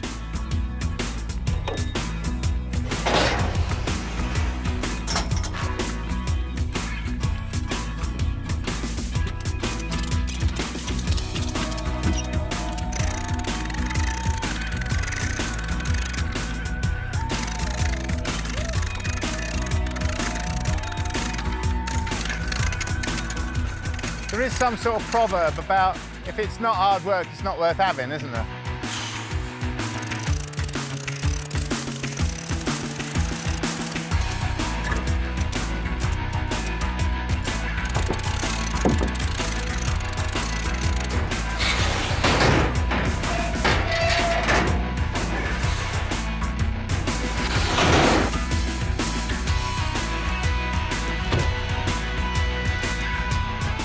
And that's it. We're now the owners of 2 classic Fords.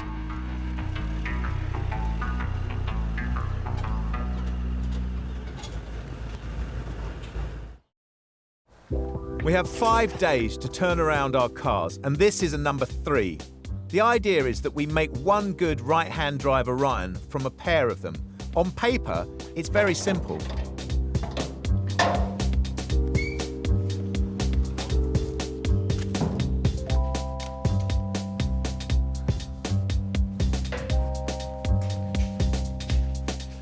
Big day, yeah? Yeah, this is a big day. A big day of slightly unknowns as well. What, the weather? A, the weather, but B, the unknowns about swapping this car over to right-hand drive. Yeah, I am filled with an enormous amount of dread at the moment. Can't wait to get stuck into it because it's going to be, well, it's a proper job, isn't it? Yeah, me too. There's a lot to do, though. And, yeah, the only way to know if it's all going to work fine is just do it. But I do think you're right. I think it's going to rain. I think we should put that in here. Yeah. Should we move this back? Yeah, come on. Oh, no, there's no steering wheel this side.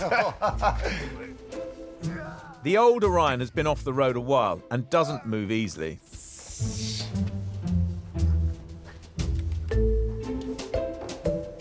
The idea is this. We strip the old Orion of its steering rack and dash, as they're the main items we need to convert the car over.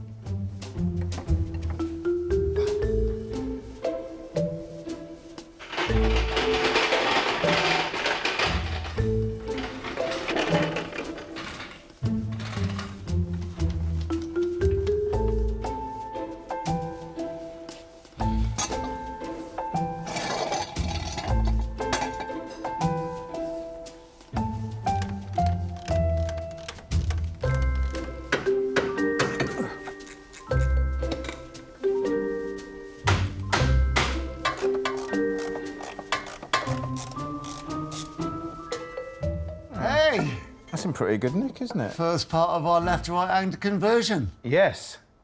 That's quite exciting, isn't it? A very small part in a very large jigsaw puzzle. Yeah. Have you washed your hands? Of course I've washed my hands. Look at that. They are almost clean. Well, they're a lot cleaner on the side that I'm going to be using. I was just thinking something that, in my mind, this is our donor car. Yeah. And I'm like, OK, let's just rip it apart. But this is actually the dashboard we need, isn't it? Yeah, so if any bits get me slightly vexed or annoyed, I've still got to be really careful with them, yes? Yeah, we've got to count to 10. Right, OK.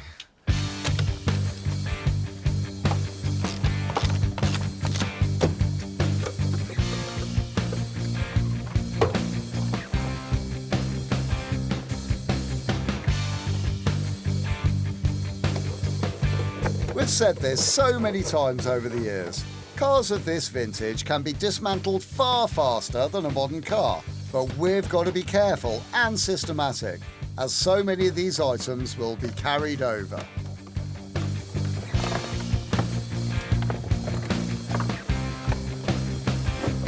Oh, that was close. You broke it. Yeah, almost.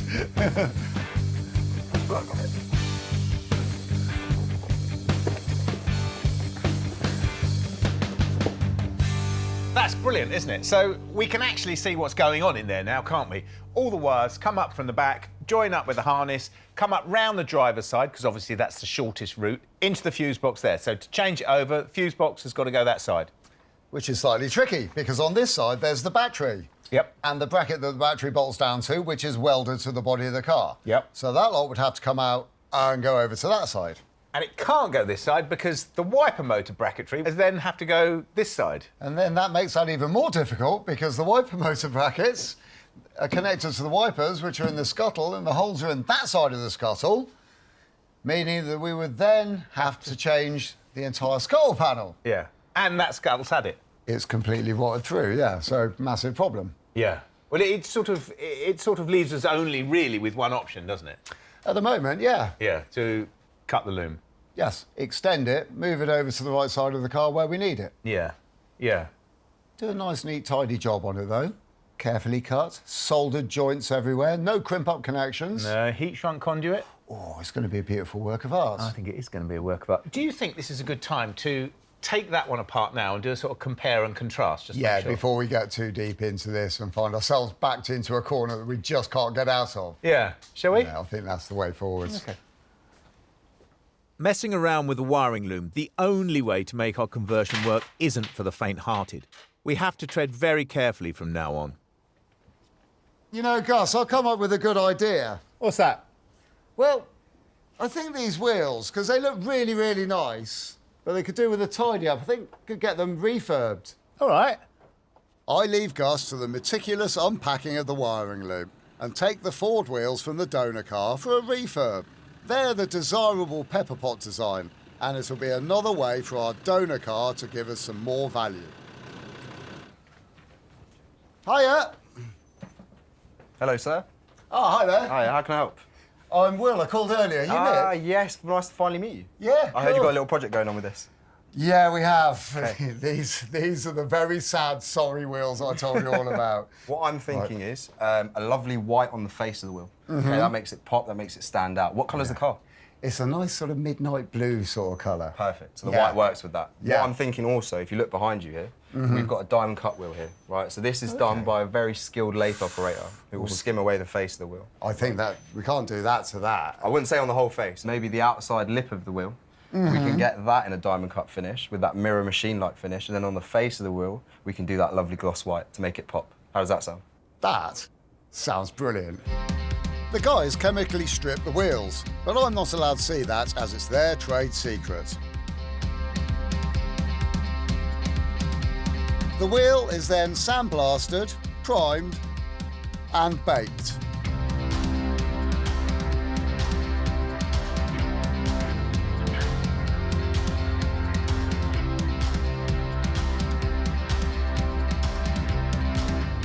The wheel then receives a glorious coat of Ford Glacier White.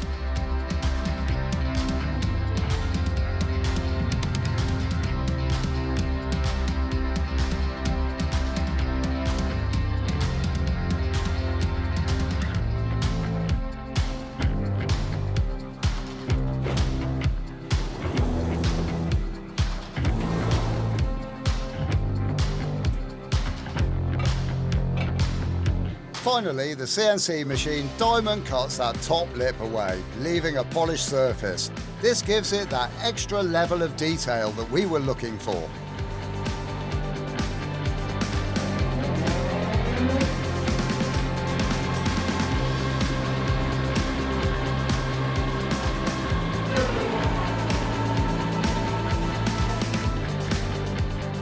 Wow. Happy. I am really happy. It looks fantastic. And it's now been through every single one of the 139 processes, That's it, spot on. steps that it needs to be done. So the only thing left now is the one little bit missing. I think that finishes us off absolutely beautifully. And do you know what? It's been a real pleasure seeing exactly how this is all done as well. Cheers, mate. You're a star. Thank you. Since Gus blew £1,000 on the donor car, was it so rash for me to chuck another 300 quid at the Orion? No. Back at the ranch, I've got to the bottom of the wiring, and very soon we'll be able to make our left hooker a right-hander. If I can do this, you probably can too. I'm protecting myself every step of the way with meticulous labelling.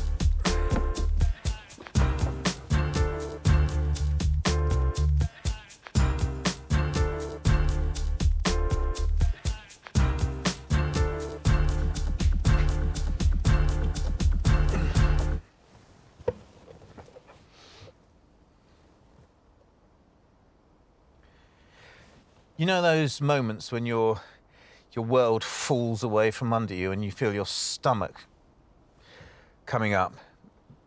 This is one of those moments because it makes me feel so stupid. So, I've just taken a picture of our bracket on our donor Orion, which is supposed to go here. And what's dawning on me, actually, as I'm speaking now, is that a whole premise for this car, to change it from left to right-hand drive, the whole idea of purchasing another car, a donor car, for bits and pieces, which was a genius idea, even if I say so myself, at this point, seems to be one of the stupidest things we've done, because this bracket will not fit on that firewall there. Because we assumed that the body shell was symmetrical. There would be one body shell for left-hand and right-hand drive, and we would literally just move stuff over. But it's not the case, which means that I don't think this is going to be able to be done. I think that this has all been for nothing. So we now have a very good donor car, completely in pieces. We have a very good left-hand drive car, completely in pieces. And we just don't have the time or the money to do this. This is a big engineering job to do this. Which, is genius, isn't it? Absolute genius. Well, I'm going to leave this. I'm going to have a chat with Will in the morning when he gets back. But, yeah, clever, really clever. Oops, so day 3 ends with a little sting in the tail. Day 4. We have 5 days to turn our cars around, and never has so much needed to be done by so few in just 2 days. Can Will find a way to make our right-hand drive conversion work? Well, the basis of the whole project was that we assumed that this was one shell for left-hand drive and right-hand drive, that it was a symmetrical car, but it's not, you can clearly see. Yeah, so what we're trying to do is get that bracket out of that car to fit onto this firewall here. Yeah. Right, OK. Well, the plate as well. The plate's got to come off, hasn't it? OK, well, let's see if that makes any sense. Let's have a little look and see. Right, no, it's completely different, isn't it? Yeah. I can see that straight away. It's not the fact that I think we couldn't do it, because I think we can do it, obviously, given the time, but it's the question as to whether we should do it or not. I think that's the point, isn't it? Because to get that one to fit onto there, that's going to be a whole engineering epic. And even if we do all of that work, we're still not going to meet manufacturers' standards, are we? No, exactly that. So I think we should put that back together, because it's in 1,000 pieces, isn't it? Yeah, that's 1,000 pieces. This has cost us 1,000 quid. We need to get everything we can out of this car. It's time for this car to donate. Well, let's get it out, shall we? Yeah, defo. Since Will has removed the wheels of the donor car, it no longer moves, and so we use our specially designed occasional trolley for the job.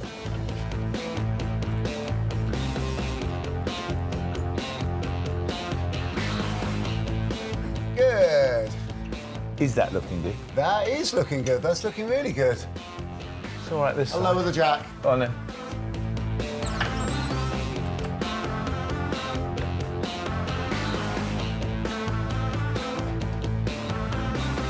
Here it comes.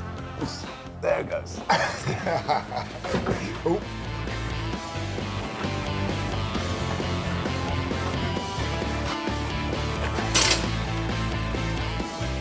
Now we've got to work like mad to get the left-hand drive car back together.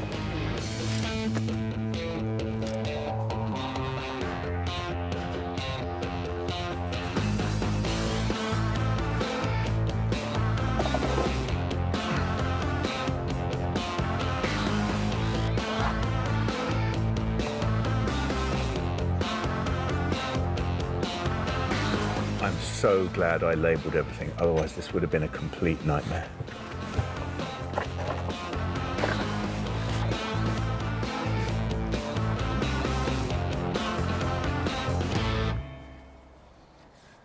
We're trying to make the best of a bad situation at the moment, so it comes down to the minutiae. The bumper on this one is better than one on ours, so I'm going to get this off, change them over. Actually, the more you look at it, the more stuff the donor has. Bumpers, trims, door cards, mounts, screws, vessels. Gus was right all along. This car is a little gold mine. Spotted another opportunity. The header tank on our car is slightly UV damaged. This one is much better.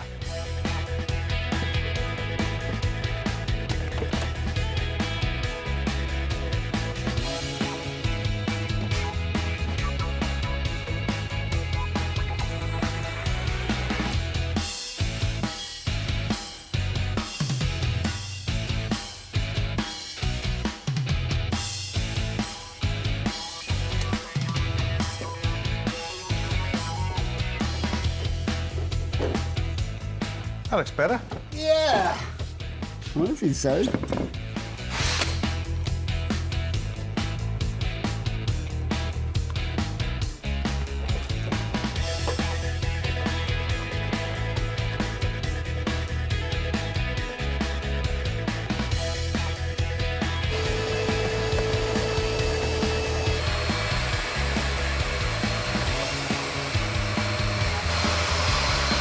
Ah, looks like Gus's hawk eyes have spotted something he wants.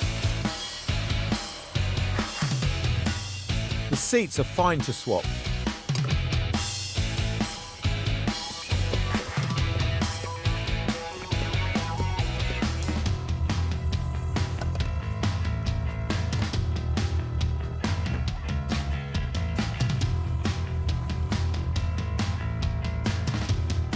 Our donor car has gracefully given all it can.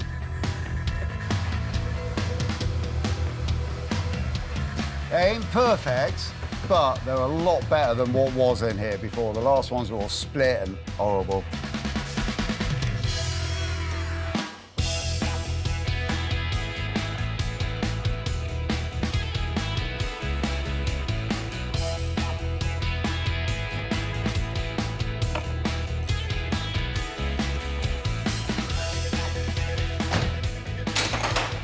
Well, we've got a very tidy left-hand drive car again. We have, and it has progressed a little bit. We mustn't be too hard on ourselves when we look at the bumpers, the door cards, the seats as well. Yeah. Should we go home? Oh, yeah, I think so. Day 5, the last day to make our left-hand Orion the best left-hander out there. Maybe even grab the $5,000 we put it up for. Hiya. Morning! Wow, they look fantastic, don't Yeah, feeling great, aren't they? they? It looks so deep, doesn't it, the paint? I know, look at that. Oh, yeah, nice in silver. Nice, isn't it? Yeah, really nice. I'm going to stick them straight back on the car. Great. If I can stop my trolley from rolling away.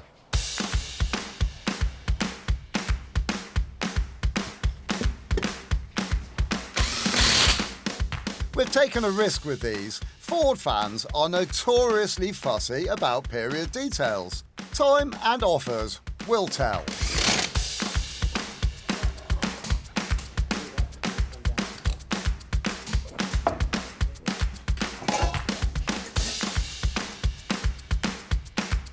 And now to the donor car. What are we going to do about it? This was a cracking idea, wasn't it? When we wanted to convert our car to right-hand drive, this was a brilliant idea, wasn't it? Yeah, but it was only a brilliant idea for a very short amount of time. But it's got worth, hasn't it? Somebody is going to want to buy an XR3i engine with an injection system, aren't they? Yeah, and we know that that is a good running engine because we were told by the previous owners of the car. Yes, exactly and that. that is gospel. Yeah, it drove when they parked it up. Yeah, and there's other bits. It's got indicators. It's starting to sound like we're going to park this car out. No way, no way. I don't want to spend any more time on this. It's been a deep upset. I think we just need to write an advert, get it sold ASAP. Yeah. This is going up for $599 or near offer.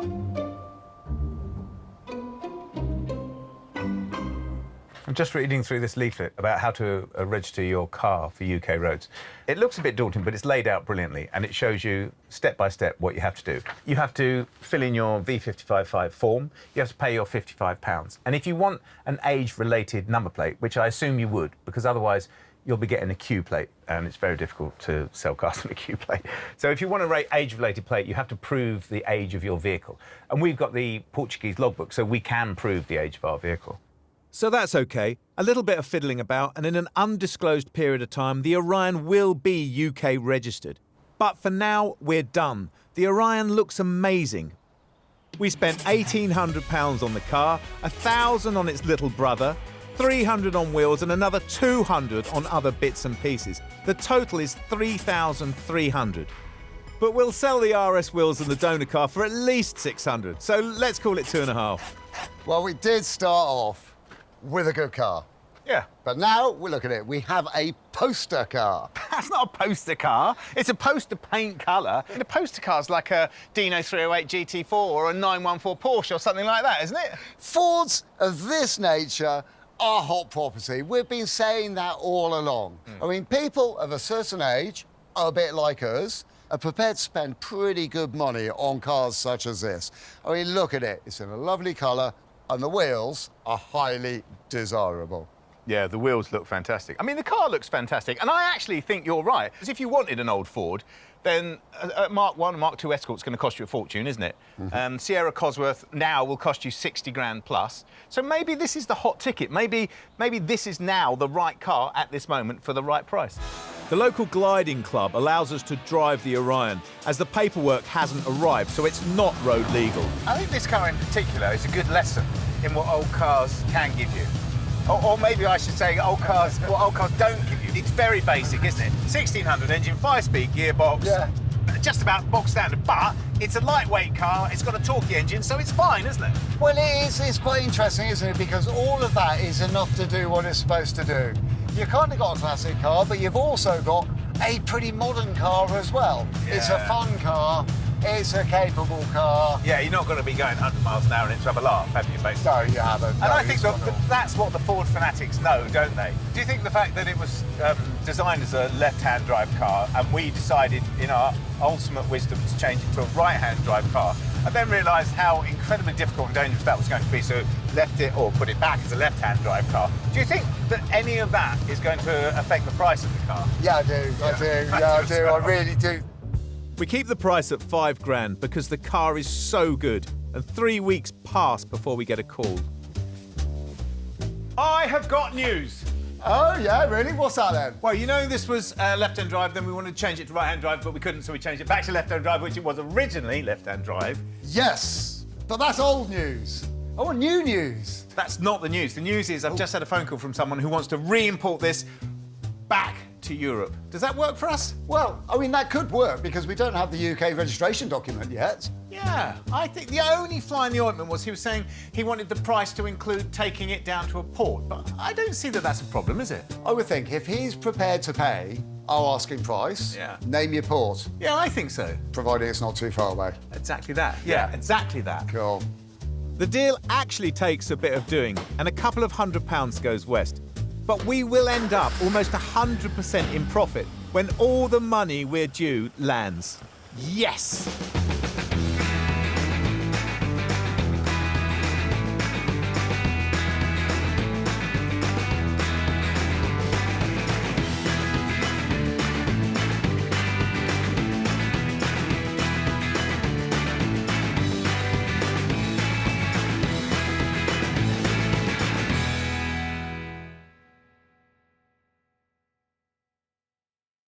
This time on Flipping Bangers, we want something different. A Tokyo show car from 1990. It's a concept car that's crossed with a shopping car. What's not to like? We get something different. It must have been based on an aeroplane. Oh! But is different good? It still looks like an absolute shed. We've made a terrible mistake with this car.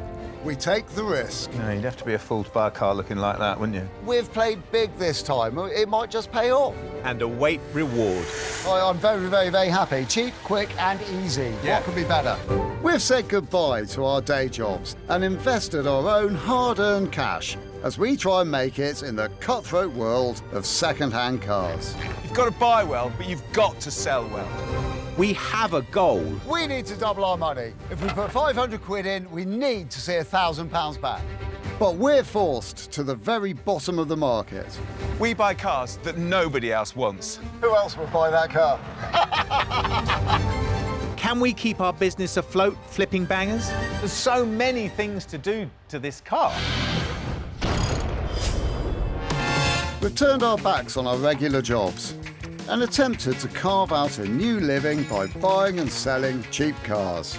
Evicted from our previous workshop by angry neighbours, Will has sorted us out with a new base, and apart from having no working toilet, it feels like home. We've raided our bank accounts, and this time we have enough to invest around £500 to £1,500 on each car. Our usual headache is what to fill the workshop with. You know, I was thinking, we see a lot of really cool cars in this game, don't we? But we don't do many Japanese cars, do we? No, they don't really work for us, do they? The engineering is bulletproof, so you never get a broken one. If you don't get a broken one, you can't get a cheap one, and if you can't get a cheap one, then there's no profit margin for us. I wonder if we shouldn't revisit that to see if that is actually the case. Maybe if we lower our horizons a little, you know, that's in sunny, maybe? I like sunnies. Yeah, sweet. What about this? Toyota, I don't know if it's pronounced Sarah or Sarah. Gull wing doors, project car. Nice. How much is that? £2,000. Yeah, it is. It's a concept car. Let's cross with a shopping cart. What's not to like? Well, I'll tell you what's one thing to like. It's a good one, this one. £4,000. Maybe it's exactly the tonic we need, something completely different from what we normally do. Yeah, a concept shopping cart. I'll phone them. Perfect. So, Toyota Sarah, or Sarah, whatever, we're on our way to see you. We're going to Grantham, which is the home of Isaac Newton. Wow, are we going to pop in? I don't think he lives there now. I'm not sure. I was just reading on here. Well, that's a fair old slog. I hope you've got something to keep me busy and keep my mind off driving. Yes, well, in-car entertainment is going to be me regaling you with facts about this car. The Sarah came out in 1990, which was apparently boom time in Japan. Finished production 6 years later. I don't know if there's any relevance to that. They only made 16,000 cars, and the name comes from the French être, to be, which doesn't really make any sense, does it? Because it's called a Sarah. Yeah. Do you think that's got something How did they get that name? Well, I wonder if it's got something to do with the sort of Sarah. Is it? I don't know. We'll have to see. I don't know. It's going to be a learning curve. Yeah, well, apparently it's about the future. It's got an amazing sound system. It won several design awards. Blah, blah, blah. Sounds quite clever. The seller has 3 Sarahs, a nice one, a spare one, and a gold one, project car that they can't or they don't want to fix. And that's the one we're looking at. Surprise, surprise.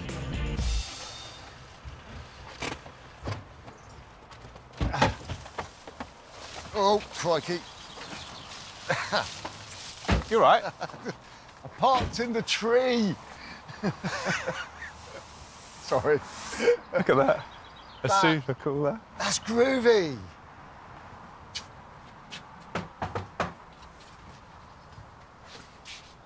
Hi, Sujato.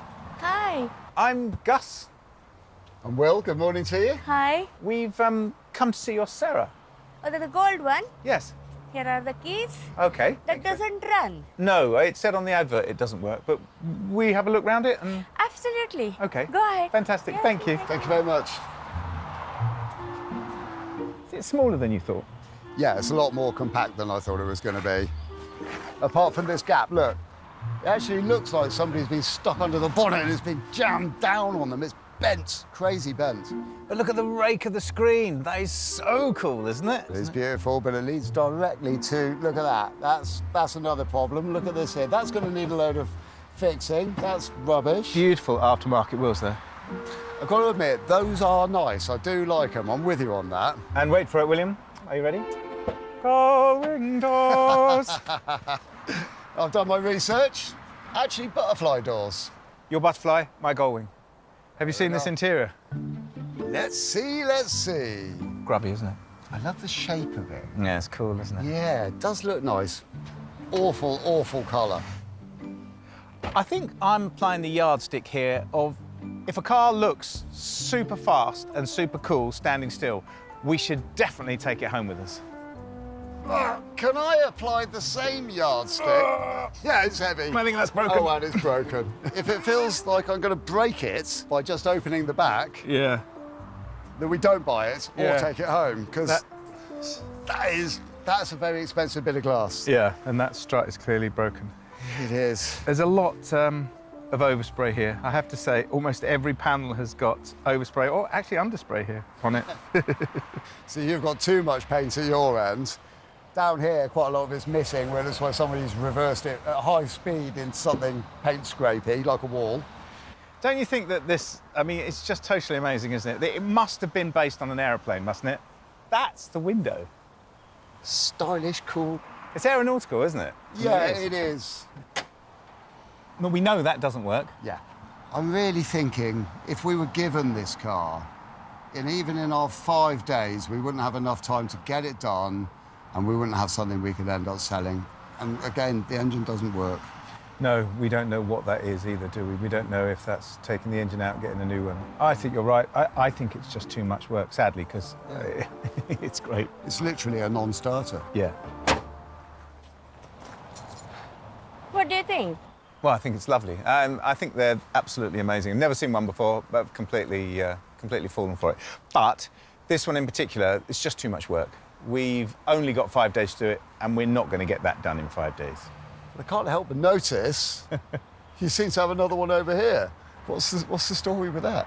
Yes, I bought this car for my husband in 2013. He was driving it and we liked it a lot. So we bought that one. But that runs, but it consumes a lot of fuel. Oh, OK. So you're not actually having a lot of luck with them, are you? No, not really.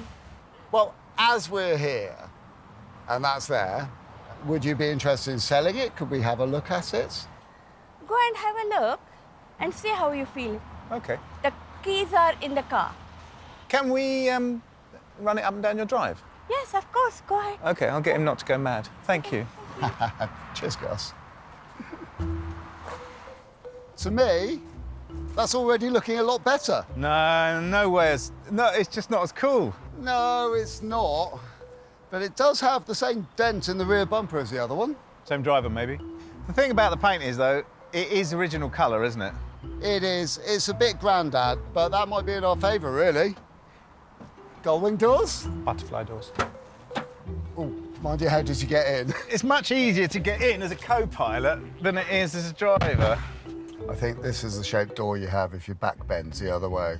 Yeah. Does yours? No, it doesn't. No, it's quite difficult to get in. It's baking hot as well, isn't it? It is. It's greenhouse temperature. Yeah. You'd want to hope it had really good air conditioning, wouldn't you? Yeah, as standard. As standard. It's averagely bland on the inside. It's very Toyota.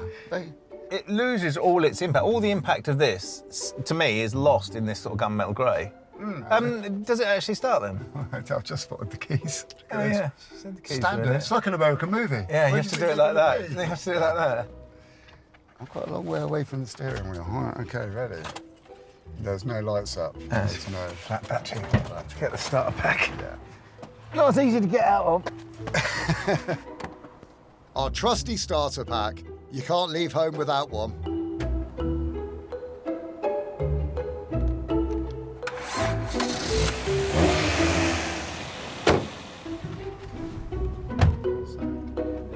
Shall I do the handbrake? I am the co-pilot. I can do that. Well, it's more on your side. Well, especially if I lean over this way. So what am I allowed to operate on here then? Am I? I think anything you can reach, you're allowed to operate. OK. But not at the same time as me. It's quite squeaky in the suspension area, isn't it? Funny noise coming from the back, yeah. I can't see anything out of these really. So much glass and so little vision. Stone wall. Stone walls? Yeah, try not to hit the stone wall. That's why they've all got bumpers. Hang on, what's this here? What's that? It has got AC. Go on. Oh! Ooh, that's actually cold. Hold on, is that forwards? I always worry with automatics. You're never quite certain, are you? Well, D, I think. It's the international language of forward in automatic. It didn't have that really sort of nice, definite, crisp clunk. You have clumped into a gear feel, so I can't see a thing. Once you've gone back, yeah. Shall we go forward again? Yeah. This is not the most exciting test drive ever, even allowing for Will's bad driving. This is a shared experience, Gus. Well, I think bodywork, uninspiring but original. Mm-hmm. Some of it original, some of it not. Yeah, that's a very good idea. It's very hot, isn't it? Engine, obviously trouble, but it doesn't seem that that would be too much, does it? Some sort of flow issue going on there? Yeah, I reckon. Yeah, all the fuel filters. And there's, on the top, there's a... rail. Yeah, that rail. Might be something to do with that. But I'd like to buy it because I think the car is cool. I think it's got something Has the car about got potential for us to make money on it, though, realistically? Yeah, we could be looking at about 3 to 4 grand for this car. So if we could get it for 2... Yeah. 2.5 or something. Let's give it a bash, Gus. Let's take a punt on it. But this Sarah isn't really on the market. Can it be bought for the same price as a non-runner?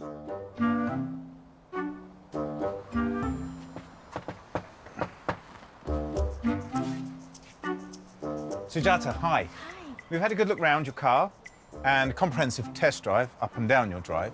And depending on how much you would like for the car, we would like to take it. 2,500? Will? What?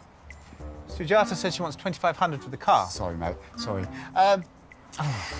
Thinking a little bit. I was hoping we might be able to get it for a little bit less than that.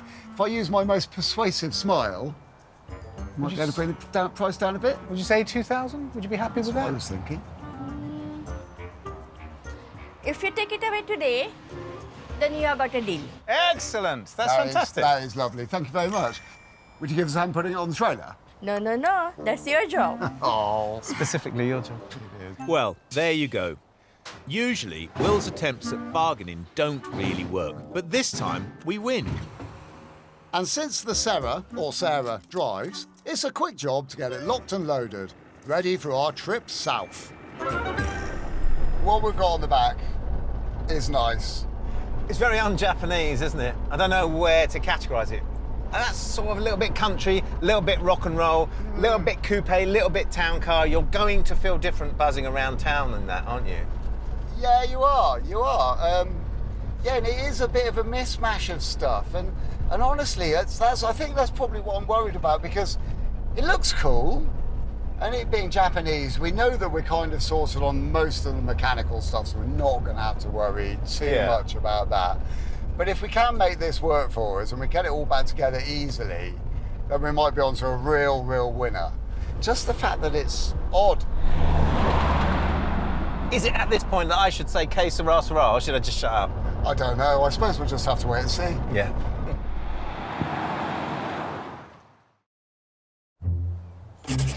The next day, after a long but nervous sleep, we get to look at the Sarah with fresh eyes. Well, what are you thinking? I'm feeling suitably reassured at the moment. Are you? Yeah, this is the thing. I was doing a bit of research last night on the internet, and I was actually looking at Honda CRXs, which I know is a completely different car to this, but then I started looking at other Japanese cars, and interesting Japanese cars like this one, and I really am getting the feeling that Japanese cars, interesting Japanese cars in particular, are going up in value. Oh, really? Yeah. Well, that's amazing, because I look at this in the cold light of day, I feel massively underwhelmed. I can't help but think we've made a terrible mistake with this car. So that's good. Phew. It is, yeah. I'm getting the feeling we've been clever rather than silly, which is a really good feeling. Really? So that's a winner. OK. But we are at the stage we still don't know exactly what our jobs list are. I think we need to take stock of what we've got here. Yeah. And what we need to do to this little beauty. OK, front to back, things that we actually know. We know that we know it's not running very well. We know it's running too rich because we've got the MOT certificate, haven't we, saying that it's running rich. Yeah. So we know we've got a problem there. We know that's got to be fixed before we start moving our way back, don't we? Yeah, definitely. I've got some thoughts on that. EFI engine, early sort of thing. We need to look at the choke. There could be a temperature sensor in the choke system on it. Yeah. The biggest job. I know where you're coming from. I know. Is the car just, I mean, the colour, the body, it is just so boring, so dull, so depressing. It's such a letdown. But it's difficult to understand how they've done that, isn't it? Because actually, if you look at the top half, it's quite clever and quite funky. And then the colour and the style of the rest of it is so ordinary. The problem is we were drawn in by the gold one, weren't we? With those lovely slab-sided, slotted alloys. It looked great, didn't it? It did. And this, it doesn't look great, does it? And that's where we've got to get to with this car, because that is the car that got us. It looked futuristic, didn't it? It looked fast. This just looks boring. Exactly. We bought the right car. Yes. We just need to add some pizzazz. The other thing, which looks rubbish, is the interior. And the problem with this roof/door is you can see so much of it. But it genuinely looks like it's been owned by a mechanic who's rushed home without taking his overalls off and who did really greasy jobs and then hurried back again in the same overalls. And I think he was a part-time compost smuggler as well. On the side. The other issue that I have with this car, though I have many, is the wheels. They are the blandest of 1990s wheels, aren't they? They've got nothing going for them. It does look like somebody's taken them off a caravan. Yes. It's a lot, and we should definitely get on with it. Yeah, I think we need to stop thinking about things for the job list and... Have you got the keys? No. So, we've got to fix the engine, start up the inside and the out, easy peasy. Next up, a few shots for the internet listing. Well, they say the camera never lies, but in actual fact, with a little wash and brush up, our Serra looks fantastic and completely belies the fact that it's been sitting underneath a beech tree for the last 4 years. And I've put it online, and I've said that it's got brand new MOT, that it's mechanically sound, that it's a Japanese concept car for the road, that it's a future classic, of course, and that it's mechanically sound. Did I say that? And also I've said that if anyone wants to come and test drive it, they're welcome, which most of it's true, I have to say. The one issue that I do have is that the photographs portray a rather drab, grey little Serra. And that's sort of criminal, isn't it? Because it's an exciting car, sort of an exciting car, in a very drab colour. We need to do something about that. So we need, if we do that, we need to change it online because, well, just because we're going to have to if we change the appearance of the car. Pricing was really, really interesting and really difficult because normally I take a cross-section of several classic car sites, well-known classic car sites, and work out, you know, a price according to mileage, condition, things like that, just what normal people do. But there are none. There are none online. There are none for sale in classic car sites. Oh, well, there was one, the gold one, but we know about that. We've seen that and we don't want it. But it's the first time that's ever happened, which I thought was really interesting. Anyway, I've put my finger up and I've said the Serra is going to cost £5,495. If anyone wants to buy it, that's how much they're going to have to pay for it. And I was going to put it on an auction, but I actually don't think there's any point because they are so specialised. If anybody wants to buy a Serra, they will be looking, they will know it's for sale. So in we go, and the first job is the engine, of course.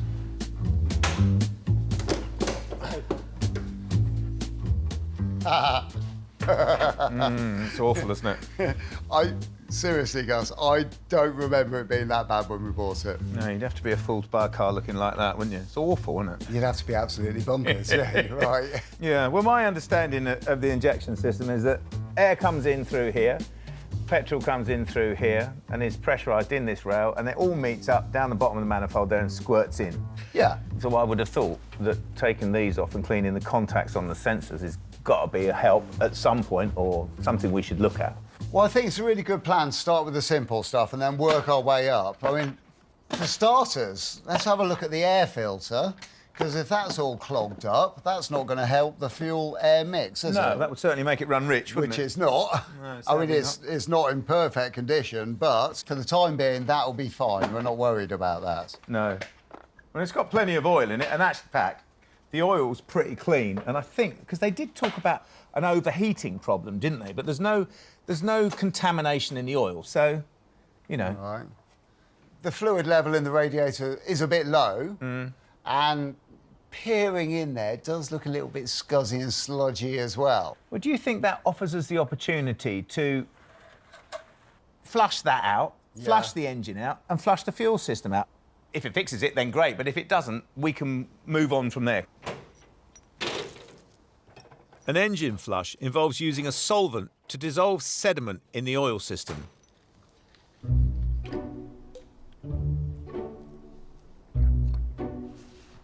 Oh, what you got then? Well, just reading the instructions, actually, for my part of the whole thing. This is lemon juice. I can see that. I know, it says it all over it, doesn't it? I know the bottles. So this is an old man's trick, something which I heard about years ago. OK. I've always wanted to try it. You put it in the cooling system. Yeah. Yeah? So mildly acidic mixture. It's an acid, yeah. Yeah.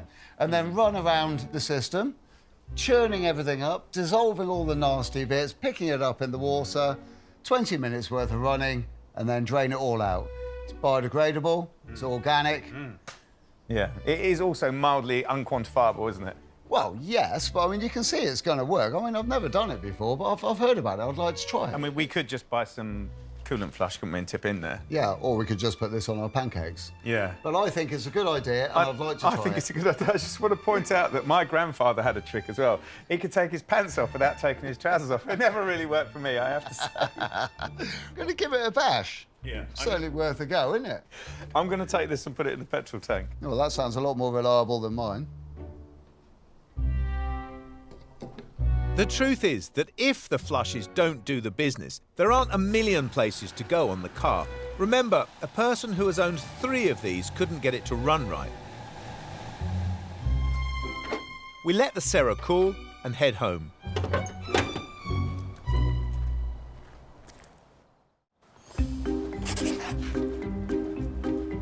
Day 2. This is the day we find our Grandad Grey Serra no longer has an overfueling issue, thanks to our hard work.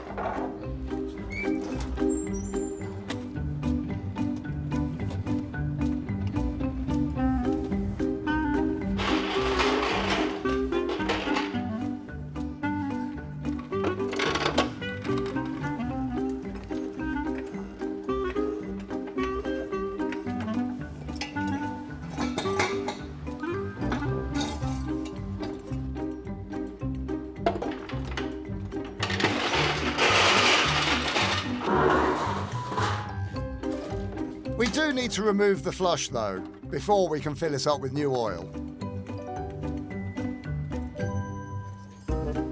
We need to flush out the coolant, which smells of rust and, oddly, lemon.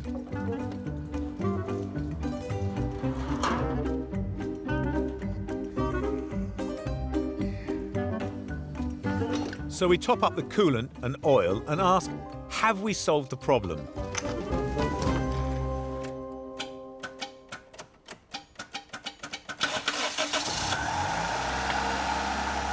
The engine runs like a different car. Assuming the emissions are OK, and we do, we've done it. That's fantastic. That is what I call a cheap fix. It's really worked, hasn't it? Fuel system flush. Brilliant. Wowee. Absolutely brilliant. Well, that's a massive step forward, isn't it? Oh, yeah, leaps and bounds. I'm very, very, very happy. Cheap, quick and easy. Yeah. What could be better? Good. I'll tell you what could be better. Oh, is that leaking? That radiator's throwing coolant out all over the place. It wasn't doing that before, was it? Is that your lemon juice that's done that? No, it wasn't my lemon juice. That's a justified way of doing it. It's just... That is a problem for us. That is a massive problem. I do not think that we'll be able to find one of those radiators. Well, it's got a plastic cap on it, so I can't even fix it.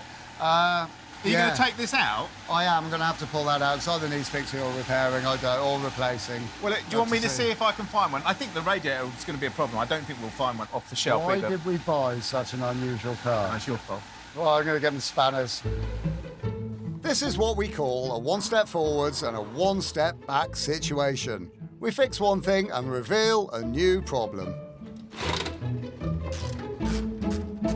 Finding service parts for this car is incredibly difficult. All the things that you think, oh, well, I'll phone up our parts supplier, give them the registration number, they'll give me a part number, we'll order the part, all's good, it'll be here within the end of the day. But that's not the case with the Serra. You phone up your parts dealer, you give them the registration number, and they're like, well, we don't have any parts for that car registered. And you start thinking, well, surely there must be something similar. So you think a Starlet's similar, because that's what we've read about when we bought the car. But it's not the same. It's different. It's different sensors. This engine's different power. Everything for this car is bespoke to this car, which was only sold in Japan. And ours, of course, is in the UK. It's exactly what I thought when we bought this car. My major concern was that this is an imported car. It's going to be really difficult to get parts for, and the parts we can get will be really expensive. And that is what I'm discovering now. But maybe there is a way out of it, because we don't want a new radiator. We want our radiator refurbished, and that should be possible. So I thought I'd give my mate a try. Good morning, Jason. Morning, Will. How are you? All right? I'm very good, mate. Very good. Now, as ever, I'm turning up with an unusual radiator that's got some problems. Right, OK. Yeah. Right, so it's got a crack in the top. Yeah. And, I mean, it looks a bit sad. I mean, what would you say we should be doing in this situation? So, to be honest with you, Will, The tanks always go up there, so what we normally do is replace them with copper and brass tanks and put them on a new copper and brass centre. Yeah. Hopefully, we may have one in the workshop that we can put together for you, and then you can have it by the end of the week. That is totally amazing. I'm really impressed. But fingers crossed I've got one out there, so Yeah, we'll have right, a look. that's and then... it. Well, should we go and have a little look-see? Yeah. Shall I bring this through? Yeah, come on through. Cool, cheers, mate. That's all right. These guys often work on an exchange basis, so they swap a refurb for a broken radiator. But I need a fix, as my casings are rare. So this is your little Aladdin's den, is it? Yeah, this is where the magic happens. Wowee. Right, what we got then? Right, let's see if we've got a core and some tanks for this Toyota radiator. Yeah, I've got a core, so that's a good start. So we've got the centre. That's that there. What I'll do in a minute, Will, just see if we've got a couple of tanks for you, so we can solder them on there. That looks brilliant. That's exactly what we're looking for, yeah? Should be, and it should be a lot more harder wearing as well. And hopefully these are the tanks, copper and brass tanks. So that'll get soldered on there. And yeah, this must be your lucky day. That one will get soldered on there. This is my lucky day, isn't it? I think so. Those are what you say, copper and brass? Yes, they are, yeah. So, like I said, they're a lot more harder wearing. They can take a whack in that. Well, that's exactly what we need. Right, OK. And when do you reckon you can get it done by then? Yeah, I'll get it done by the end of the week, by Friday. Magic. Right, well, if I gave you a hand carrying this lot downstairs, then that will help you get the job done even quicker for us. Might even get it done by Thursday, then. Well, I've got all of my fingers crossed, mate. All of my fingers crossed. I'm looking at 150 quid, but that is cheaper than fabricating a whole unit. It's day 3, and our Sarah is coming along despite being undrivable and looking a bit unloved inside and out. So I stayed up last night looking, and this is ridiculous, isn't it? Just to find a distributor cap, a rotor arm and a set of leads. I stayed up last night going through page after page after page on the internet. In the end, I found a set from different places. Really? Yeah, and when they said they'd be here tomorrow, maybe the next day. But I'm hoping it's tomorrow because, actually, if you think about it, we haven't gone anywhere with this car yet. No, we haven't. And it still looks like an absolute shed.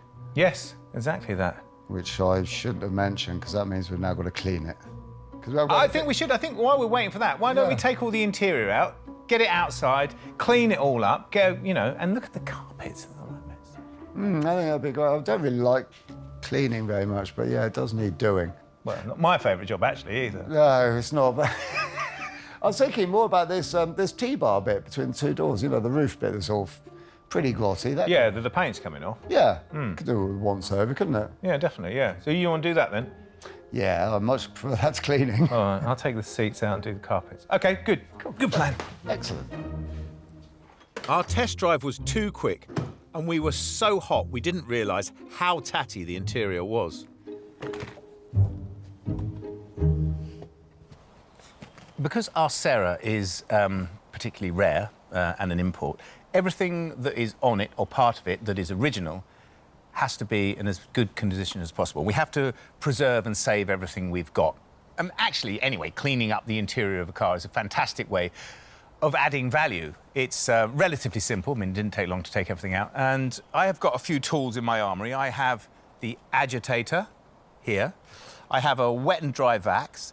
I have a normal vacuum cleaner, which isn't very good, actually, but it gets the bits and pieces off. And then I've got some sort of sprays and squirts, just upholstery cleaner, really. I found these in the back. I didn't realise they were in there, but these are original mats from a Sarah, and they're in terrible condition. And I'm going to have a go at getting that out as well. I mean, they're rubber back, so they're a quality item, so I might be able to get it out. I don't know. I'm going to have a go anyway. But, yeah, well, we'll see. See what happens.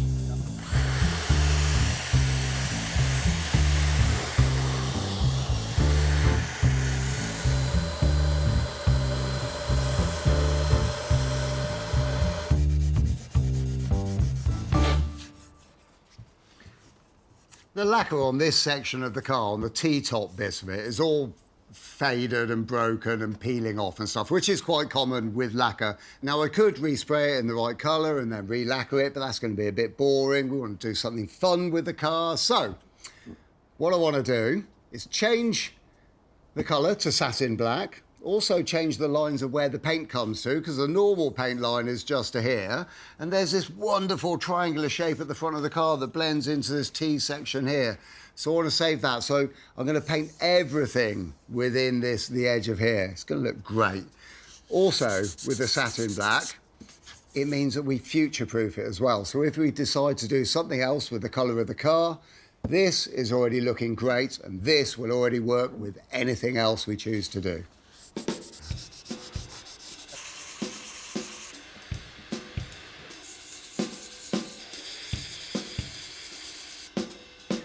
I've got a problem here because this area here in the centre, all the lacquer's come off, but the lacquer across the back of here is still very, very solid, so that's going to stay on. But it leaves me with this little step between the two. And if I just paint over that, it's going to be very, very visible. So in order to make a nice transition between unlacquered and lacquered that I'm going to paint over, I've just got to feather off the edge of this to make a beautiful transition between the two.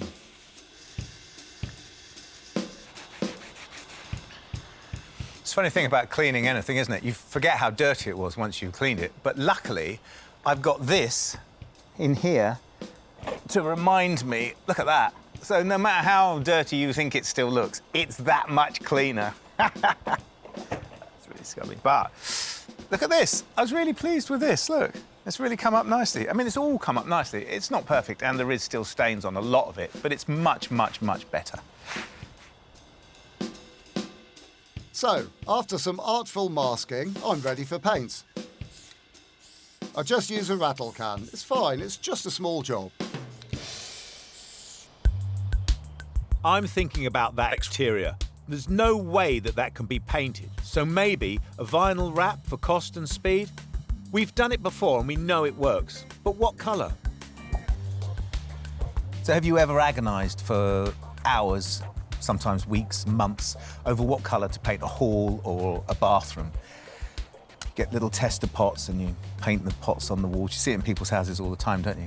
Well, buying a wrap for the Serra is very, very similar to that, because not only does it define the car, the colour, but it also defines whether you're going to be able to sell the car, which is perhaps more important. You could choose a colour that you think is fantastic. The rest of the world might not think the same, might they? So it is going to define whether you sell the car or not. So I've been looking at 70s Porsche colours. They've got some fantastic yellows, some fantastic greens, oranges. I'm sure you know the palette. They're bold without being brash, and that's the sort of thing I was looking for. In my mind, this Serra has always been a sort of 1980s concept car, the sort of car that I've seen at a show somewhere. I know this is a 1990s car, but it was developed in the 80s, and it has that feel to it. So I was thinking that we should do something really bold, something metal flaky, something gold. I don't know. I mean, I was thinking of asking Will, but he'd just say ginger, so he's not really going to get a look in. So the colour will be a little surprise then, as long as it works with a black roof.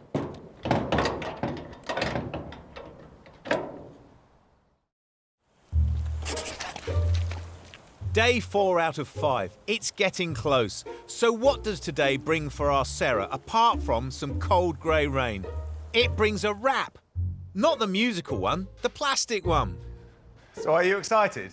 I am very excited because today's the day we're going to get to make this car the car that we originally wanted. Yeah, it's finally come, hasn't it? It fills me with a little bit of an intrepidation, I have to say. Because it can go either way, can't it, when you're wrapping a car? Yeah, horribly wrong or just wrong. No, I'm only joking. But we're not terribly experienced, are we? We've We've had a few goes in the past, and thankfully it's worked out OK. Yeah, I think this will work out OK. It's not that much of it, is there? Prep is the thing. All the nooks and crannies need to be cleaned with a solvent.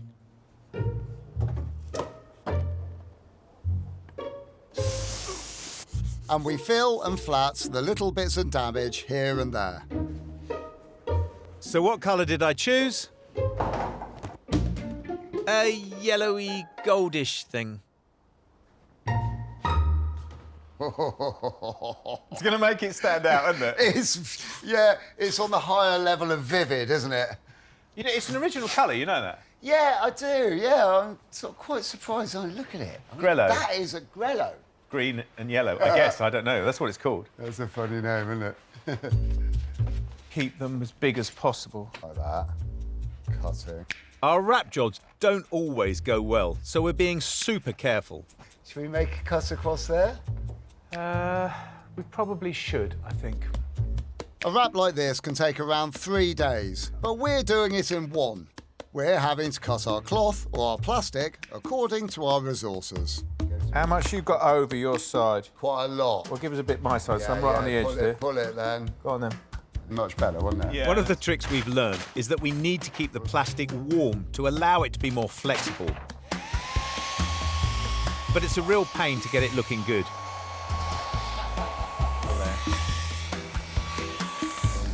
Yeah, I guess we'll go along there, shall we? I'm feeling quite a lot of tension. Yeah, me too. After an extraordinarily frustrating morning, we take stock. Oh, we haven't even finished it yet, have we? We haven't even finished the bonnet yet. OK. Final push. Right, a bit more? Yeah. Right. From the middle. Right. Let's have a look. It's not bad. It's as good as we're going to get. That's a great colour, yeah? Yeah, it's a good colour.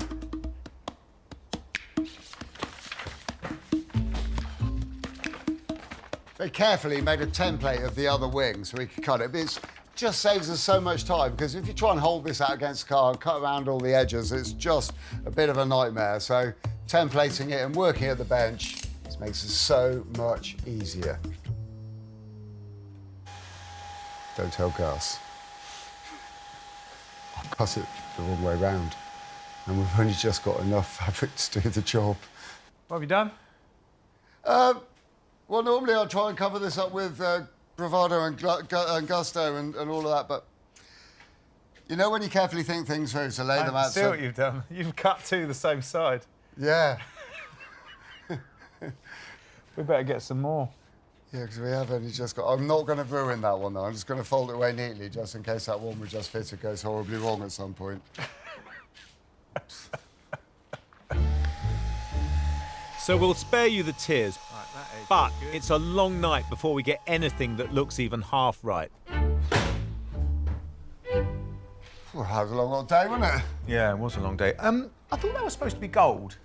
Yeah, it's not really the dream that I had in mind, but nevertheless.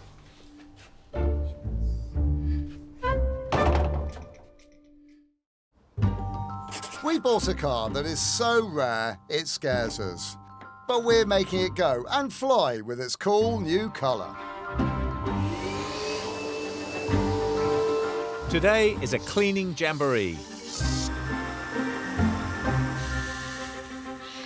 Well, I think it's working really well, but it's so difficult to see. And I make a new cover for the yucky armrest.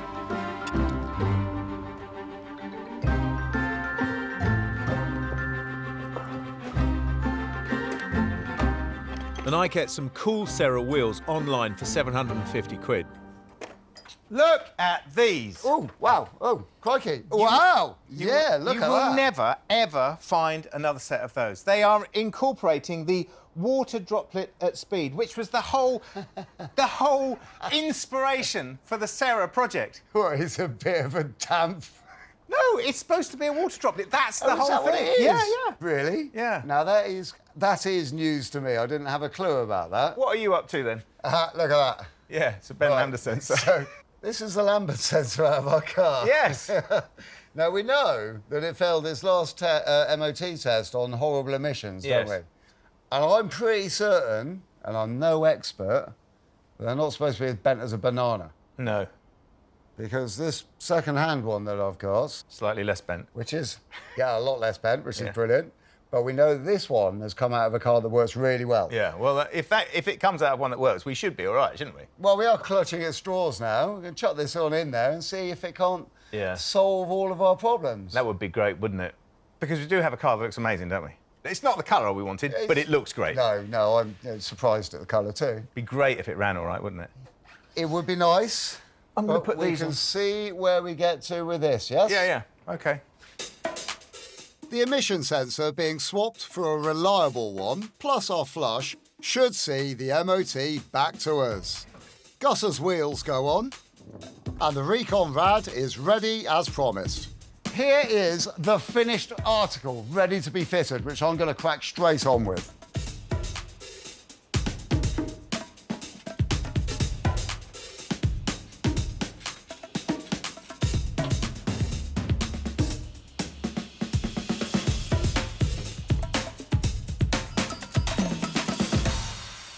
The car is now actually cool. It got its zing back and gets to realise its full concept car potential. It cost £2,000, but the Rad was £150, the wheels £750, the wrap was £400 and other bits were £150. The lemon juice was from Will's lunch, so that was free. So the Sarah owes us under £3,500. Cool bananas! You know, I've got a question. I've got a question that is so hot it's going to burn my lips when I say it. Ooh, maybe a bit of caution could be recommended in that situation. The question is, have we been idiots?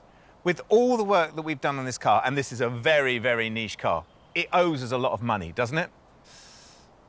I think you've got a good point there, and certainly worth thinking about. But firstly, I mean, look at this car. Look at it. Doesn't it just absolutely fantastic? I mean, that is now a showstopper, yeah? Yeah, it definitely is. And it's funny with this car in particular because I was very hot and cold on this car. I'm very cold on it almost from the point that we bought it, in actual fact.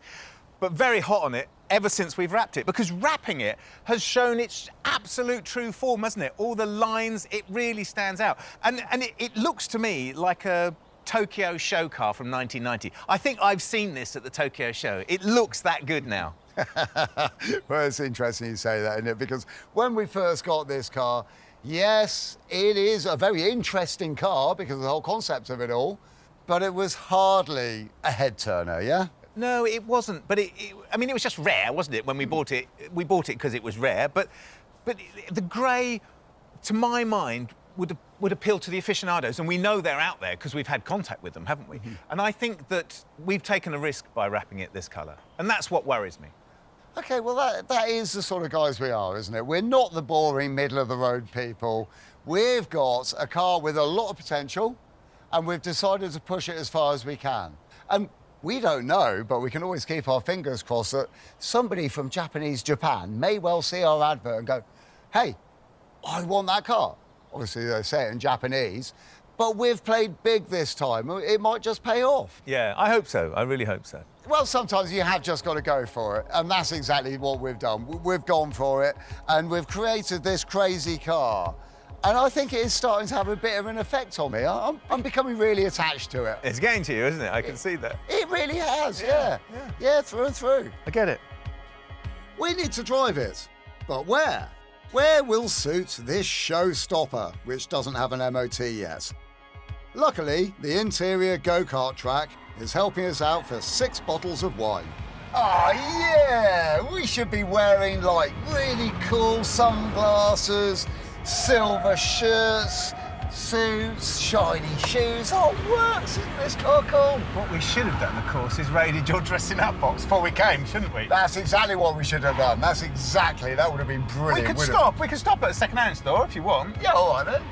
Well, I don't think we've really got time. Let's just put this car through its paces, shall we? See what it can do. I do think, though, if you think about this car, it's a city car, spec'd for the future. I mean, I was thinking about this last night. Designed in the past for a future that is now really the past, isn't it? But it's stood up pretty well, hasn't it? With its super mini engine. I mean, this interior is fantastic, isn't it? It's amazing. And butterfly doors. I mean, it stood the test of time, hasn't it? What could be cooler than this car? I mean, this, I think, is the sort of car that some shrewd investor should buy and put in a hermetically sealed, air-conditioned cube so you can still see it from the outside and store it away for 20 years. And I think it would be worth so much money. It's a good investment, a small fortune even. Well, I don't know about a small fortune, but I do think you're right. I do think that it's a sort of collector's car for the future. I mean, we always say that, but this in particular, I mean, everyone we talk to about it is like, oh, that's interesting, isn't it? Yeah, so I do think you're right, but it's difficult with Japanese cars, isn't it? Because some cars work and sort of start accelerating in price. I'm thinking of things like CRXs and S2000s. They're on the rise, aren't they? But there's really cool Subarus and Isuzus, which are just really left as niche cars. Yeah, well, this is one of those niche cars, which is uber cool, but there's very limited numbers of these. I think it has every possibility for the future. Well, I've updated the site as soon as we finish the car. So, if anybody wants one, yes, they'll know that it's for sale. We wait, and we wait slightly longer. Who will buy our wonderful Sarah? Well, so I know we've had no offers on this car. Well, not enough to make us a decent profit on this little Sarah. Yeah, I think in hindsight, we should have been able to see that it wasn't going to be a quick flip, shouldn't we? Yeah, quite possibly. I mean, hindsight is 20/20, isn't it? Yeah. But you know, well, I think it's best for us to wait. I don't want to go giving this car away. No, definitely not. Definitely not. Yeah. I think it's where we are, isn't it? It's just that's what it is. We'll take it out. We'll sheet it up. We'll wait. Yeah. Yeah, I think that's the best bet. Yeah, definitely.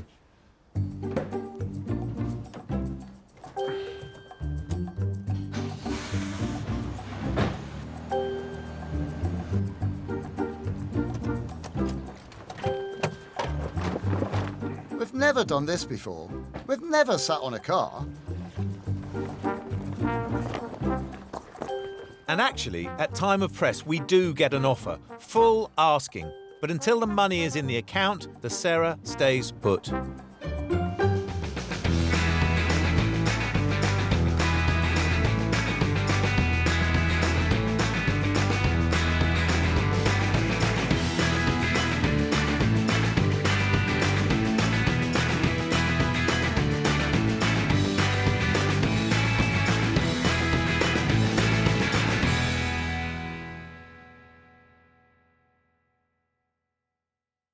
This time on Flipping Bangers. We should notch things up a bit. It's a British classic icon. Ho, ho, ho! This is 1960s Britain. That needs TLC. It's been in a garage for 15 years. That's not going to move. No, it's not. And then some. Whoa, that is really foul. We're starting to wonder... We've bought a car that needs an awful lot of work. If we can do this. We've said goodbye to our day jobs and invested our own hard-earned cash as we try and make it in the cutthroat world of second-hand cars. You've got to buy well, but you've got to sell well. We have a goal. We need to double our money. If we put 500 quid in, we need to see £1,000 back. But we're forced to the very bottom of the market. We buy cars that nobody else wants. Who else would buy that car? Can we keep our business afloat, Flipping Bangers? There's so many things to do to this car. We've turned our backs on our regular jobs and attempted to carve out a new living by buying and selling cheap cars. Evicted from our previous workshop by angry neighbours, Will has sorted us out with a new base, and apart from having no working toilet, it feels like home. We've raided our bank accounts, and this time we have enough to invest around £500 to £1,500 on each car. We need some cash, so the workshop needs a car. So we have to find one. The only questions are what, where, when and how. I think we should take it up a notch or two. That sounds to me like you're thinking something which is going to cause us loads more work, or is a complete basket case. Yeah. I'm going to try and talk you out of both of those. Yeah, OK, well, what are you thinking? What sort of thing? I had a TR7 in mind. Yeah, no, split opinion, don't they? They do. I like them. I think they're cool, but... Come on, there must be something else rattling around in there. Triumph Herald. Ah, Triumph Herald. That does sound interesting. Yeah, it's a car for all seasons, isn't it? They're massively popular. They're beautifully designed, beautiful runarounds, perfect for modern coolness. Yeah, definitely. I'm in. I'm going to have a quick look, see what there is. Well, look, I've got one here. I had it earlier. Look, that's a basket case. £1,000. We want to avoid that. There's too many things at the bottom end of the market that we just need to avoid. Well, it just looks like bad value for money. And here, this one's a runner, but it's got a list of things to do to it, the length of your arm, and that's £2,000. But this is a speculating to accumulate, because look at this. I have found a couple here, and it's looking like the fatter end of the markets are selling, once ours is all done, 3,000 to 4,000 quid. Yeah, that's amazing, isn't it? It is, and that's not even the top of the market. That represents good profit for us, doesn't it? It does. Yeah, I think we ought to go and have a look, see what we can find. Are we about to speculate? I think we should. So we hit the road. So what have you found then? Well, I knew you'd ask. There's a two-owner from new, early car, 1960, so 948 engine, which apparently is the sweetest engine, if the slowest. Yeah. Family have loved the car. It sounds great. It's a great story. Well, 200 from new sounds utterly amazing for a car that's so old. Yeah. Any idea sort of price? It's on auction for 1,800. It's had no bids on it, and I think the reason it's had no bids on it is because it's too high a starting price, and people are scared because where'd you go from there? Well, yeah, exactly. Yeah, they're trying to get a cheap car, aren't they? Yeah. So no one's bid on it. Good. Yeah. Right. I am qualifying that by the fact that it's been in a garage for 15 years. Really? So it will have all the things wrong with the car that any car that's been in the garage for 15 years will So have. you're telling me it doesn't work? Potentially the brakes are seized? Yes. Clutch won't work? All that, yeah, all that. I would imagine, I don't know, I would imagine. No, it makes perfect sense. But it's a lovely story. They absolutely love the car. They do not want to get rid of it, but they know they've got to get rid of it. Right, OK. Well, this sounds like one of those ideal opportunities to be the early bird catching the little worm. Yeah. Well, yeah. Nice cruise later, we arrive in Essex. We're both on guard not to be too excited, as that will give the game away.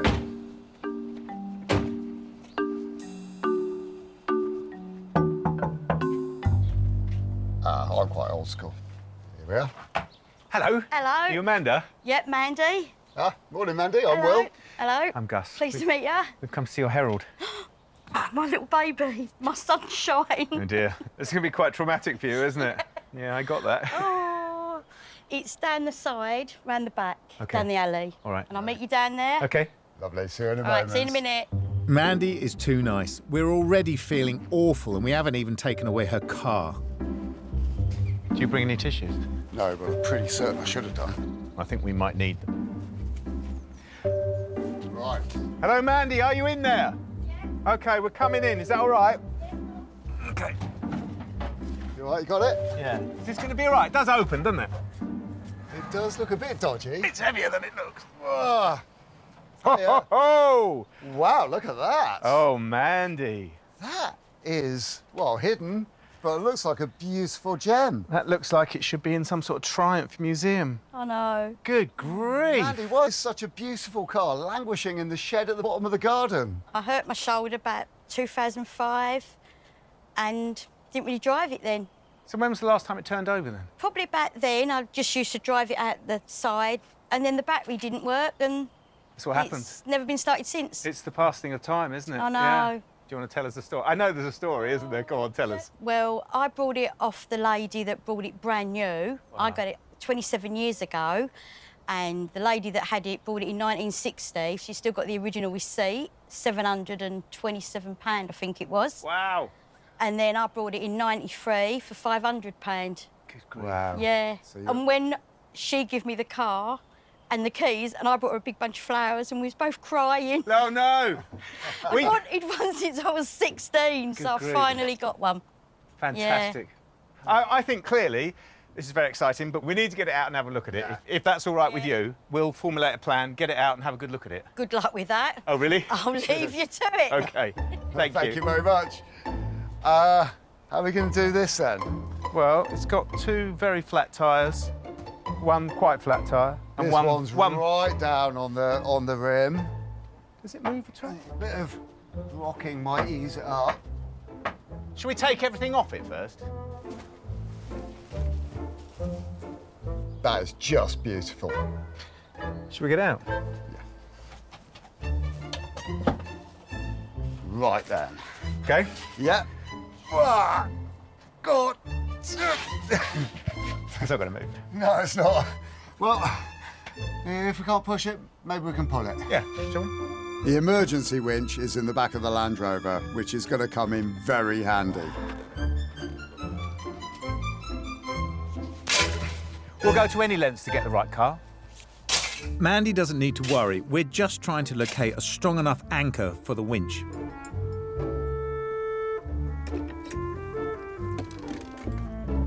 Which is attached to the Herald. And then we press the button.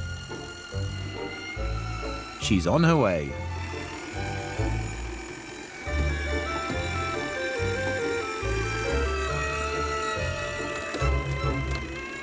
It's out.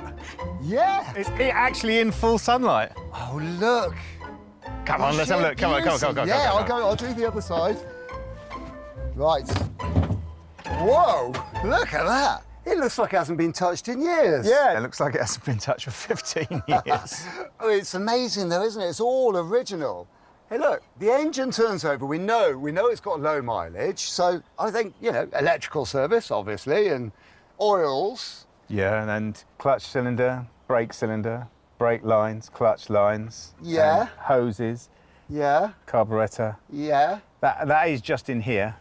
Remember, we were saying not to get too excited. I'm going to remember this as all being simple jobs that are easy to get to. Yes, they are. There's just a lot of them. There are. Yeah. OK, let's have a look inside, shall we? Right, let's have a look under the carpets then. That's my reason to be excited. That is very good, I have to say. It is. But that's the glory of being undercover for 15 years, isn't it? It's got to help it. I've never seen a Triumph Herald with such little amount of rust in the floor pans. I mean, basically, the perishables have... Well, they've perished, haven't they? Yeah, grotty, nasty carpets. These are very good, aren't they? They'll clean up nicely. Loving the white piping on it. Yeah, beautiful. I love Very that colour. stylish. Dashboard, well, that's all kind of standard. This is aftermarket stuff, but... Yeah. It's very fashionable to do that sort of thing in those days. Yeah. I mean, it's period, though, isn't it? It's not as if it's not. Amazing. OK. Let's have a look. Last one. In the boot, and it's perfect, sir. Perfect, yes, good. Well, my enthusiasm is such that I am sold on this car. What worries me is that everything that you would need to do on a car that's sat for 15 years, we're going to have to do on this car. And have we got time to do that? We've only got 5 days. Do you think we'll be able to get them done in that time? Yeah, I do. OK. Well, if you think you can make the numbers work, why don't you go and talk to Mandy and get it for the right price? I'll go and find Mandy. I'm not doing the deal on my own. Yeah, OK. All right, then. Okay. This is the bit we dread. Will's painful attempt to butter Mandy up. Hey, all right. How's it going with you two? Not bad, not bad. So, Mandy and I have been chatting. Uh-huh. And Mandy's absolutely certain that she wants to get £2,000 for the car.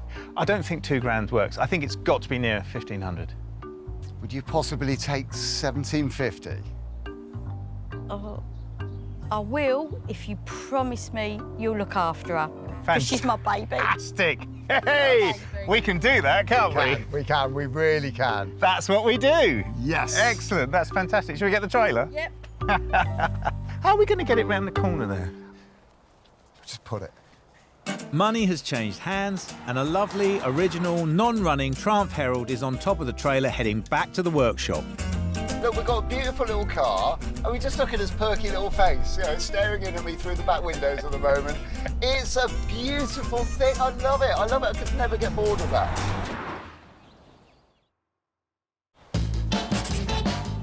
The next day, after heavy sleep, we have the chance to look at the Herald again with fresh eyes and see what we've got.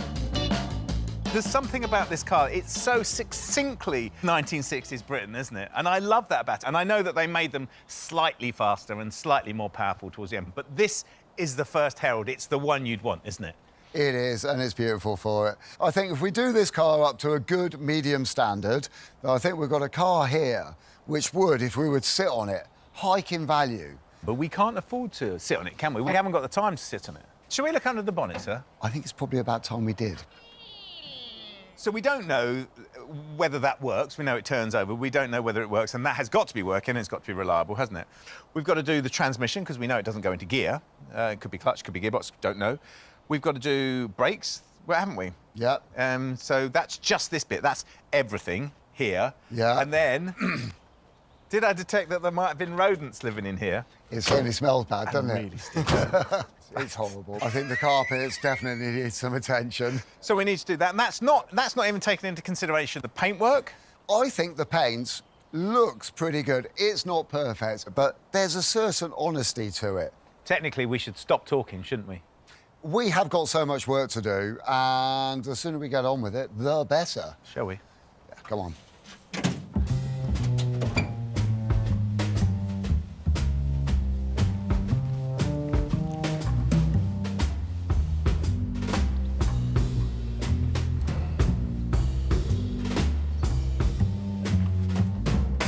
I'm going to set up an auction for the Herald.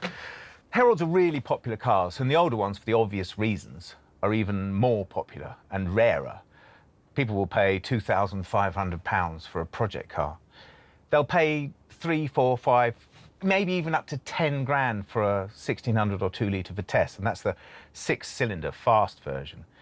But what that means is, although there's a lot of work to do on our car, that we don't have to present it to market in tip-top condition, which is great because we just don't have the time to do that.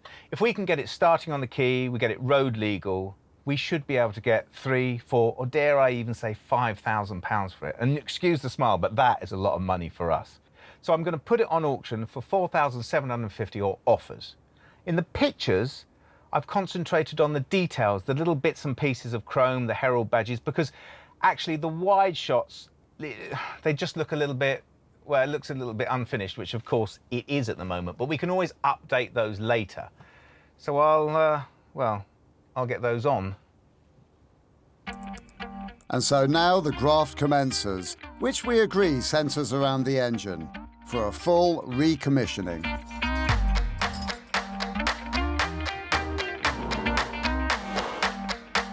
We're going to take the engine out, and before that we need to drain the cooling system and remove all those hoses and cables. That's free. OK. We'll get the last of the water out.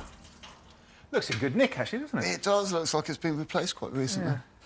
Well, I'm getting through my jobs list on this side, Gus. I've done my side of the bell housing, on the exhaust pipe, and the hose is all done, radiator's out. Coming on well. The bolts go all the way round. I can't get a ratchet on any of them. I'm having to do them with a spanner, every single one. And every single one's very difficult to get to. We line up the engine hoist to lift the engine out. I'm going in a bit of an angle, hang on. You might. Yeah, it's gone. That's it. Well, that's easy. That kind of fell out. That's it, coming nicely. Coming, oh, whoa. Exhaust pipe's just hooked up. Snaggle, do you want to go down a bit? No, I'm okay here. I've just got to tease it out back past the... What would you be teasing it with? It's a multi-teaser.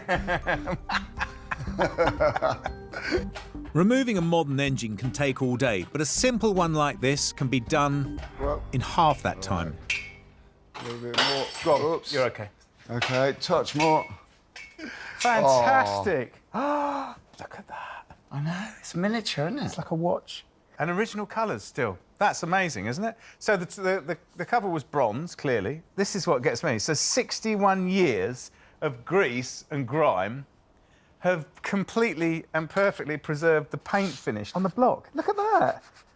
Isn't that amazing? Right, OK, just need a lot more of that stuff all over and a good jet wash as well. We take a well-earned break and commit a jobs list to paper. If it was yours at that stage, you'd take it apart, wouldn't you? Yeah. Damn good clean. We would, wouldn't you? Yeah. Put new shells in it and put it back together again. While we wait for the parts to arrive, we carry on the plan of removing the decades of grime from the engine.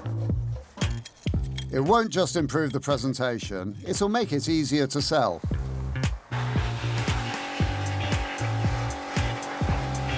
Cleaning out the engine bay is another job you can only really do once the engine's out. Beautiful, isn't it? Wow. Let's keep our fingers crossed it doesn't all come off with the cleaning process. It only takes an hour of scraping away debris, but it all adds value. And that takes us to the end of a fruitful day.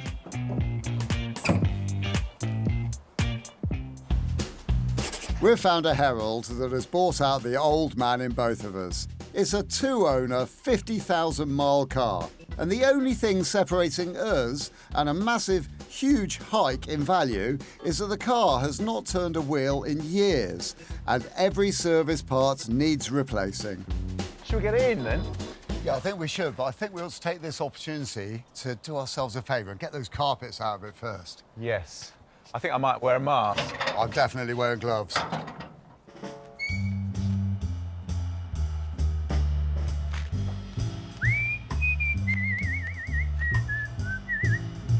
Triumph spares aren't as much of a headache as you might expect. We should be able to locate an entire carpet set. We're not cleaning these up. Oh, don't shake it too much, Gus. Oh, that's horrible. I've got a mask on. I wish I had. That is really, really, really foul.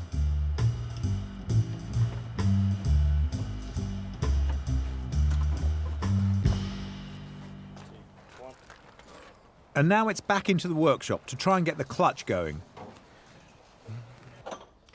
So I was just thinking, the last time that anybody put their foot on the clutch of this car, prior to us doing it, was at least 7 years ago. And that means that this clutch pressure plate and the clutch plate inside have been sandwiched together all that time, so they will be stuck together. I'm just about to take that off. We've also noticed that this ring, which is the starter motor engaging ring on the flywheel, is really badly damaged, so we're also going to change that. You just wouldn't do this on a modern Euro hatchback, but a car like the Triumph invites this kind of tinkering. You can see in here where the clutch plate and the pressure plate, there's been no movement. Well, we know it hasn't run for a long time, but you can see the actual telltale marks of each of the parts of the clutch plate. If you tried to reuse this without cleaning all this up, it would be really, really jerky and juddery. But we've got a new one, so it doesn't matter. And we've got a new clutch plate as well, so it doesn't matter. It's coming out. We hate spending money, and the flywheel and clutch parts have already eaten away £150 of our kitty. But we always knew we'd have to spend money on this car. Remember, spend big, win big. The tag team is fully operational today, and now it's my turn to help the 948 on its way. Our little engine needs recommissioning, so I'm going to give it a full engine service. Starting off with the electrical service. I've got all of my components here. And there's big differences between a 1960s car and a modern car when it comes to HT leads. Modern cars, you buy a lead, you plug it in, each end, piece of cake. 1960s car, you've got to actually make your leads up. This is far less scary than it sounds. You just need a domestic screwdriver to release the old lead. Now, with this lead removed, I can go to my roll of HT lead, which is high tension lead, copper cord, thick insulation, especially for spark plugs. And it is literally as simple as this. Put this one alongside the new one. Make sure you get it really well measured up so you get exactly the right length. And then cut to length. So now, with the new length cut, I can insert it into the cap. First thing to do is back off the screw as much as you can so that when you push the lead in, the screw doesn't interfere with it and it can go all the way home because you need that lead to be right up in the back of the hole. Once it is there, do the screw up and you can feel it cutting through the insulation of the HT lead until eventually it then buries itself into the copper core of the HT lead. And if it's in there correctly, which it should be, because the screw's gone in nice and firmly, it should give you a really good connection, because this thing is delivering 32,000 volts. And then carry on and do all the other leads. Doing it this way is cheap, only £20.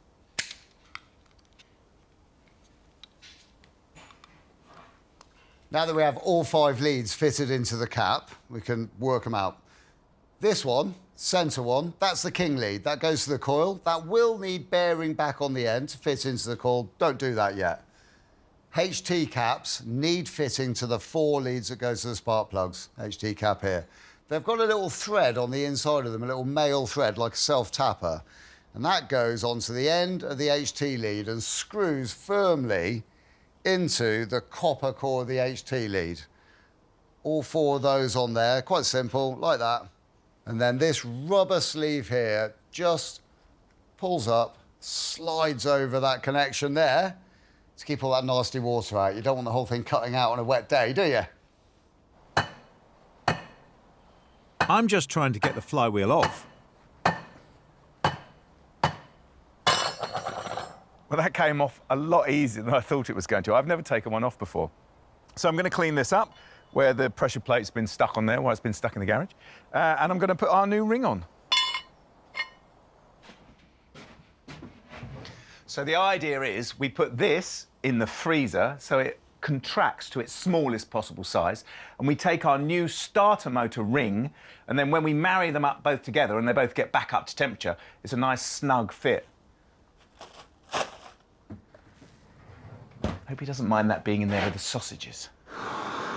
And the new ring should now expand so it can slip on more easily. Now I need to install the points, and here's how to do it. Points are in position. I then rotate the engine so that the lobe on the distributor is pushing the foot of the points and opening up the points. And when the points have reached their maximum point, then you can set them by slightly loosening off their securing screw, sticking your medium-sized screwdriver into the available slots. And as you twist that, you can see the base plates of the points moving and the gap opening and closing. And because we're on the correct position on the lobe of the cam, I can now open that point up, slip my feeler gauges inside, and then very carefully and very sensitively feel that if I'm closing the gap up onto the gauge, it is just gripping. And when you reach that point, it is exactly right, and your engine should run perfectly. Then finally, nip up the screw and check again. The rest of my service is to add the condenser and the rotor arm. These just screw on, so no setting up required.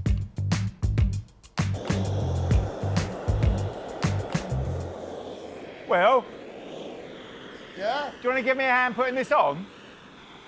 All right. The starter ring is almost hot enough.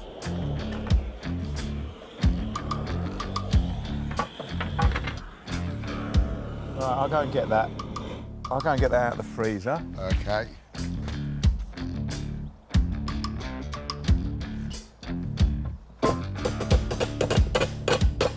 Yes!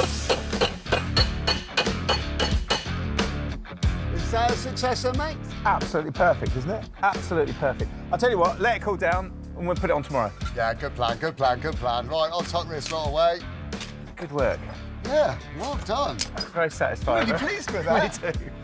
That's our second day of just 5 to fix up the Herald. And although we're making good progress, we haven't started her up yet. It's day 3 of our original Triumph Herald project. It's a perky little car, but we've taken it on as a non-runner. And unless it runs, the plans of doubling our money look a bit shaky. But we've done the groundwork. Well, I'm pleased to report engine is fully serviced and ready for reinstallation. That's fantastic. So I'll get the clutch back on today when now it's cooled down. I've got to do the hydraulic system here, put a new thrust bearing in. Uh-huh, getting on well. Well, with all this go that we're going to have under the bonnet. 948 cc's of raw British muscle. Crazy, isn't it? Madness. It's positively frightening, isn't it? Does make me start to think a little bit about the brakes, though, and whether we should have a look at them. Yeah, we definitely should. Should we do side by side? Yeah, I've got this one. We always suspected that the brakes would need some work, but we didn't know if it was just new pads or if the entire system was duff.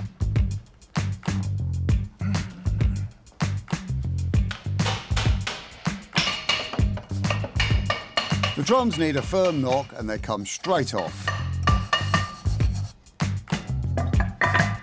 Right then, let's have a look. So, shoes look like they're in good nick. Wheel cylinders look like they're in good nick.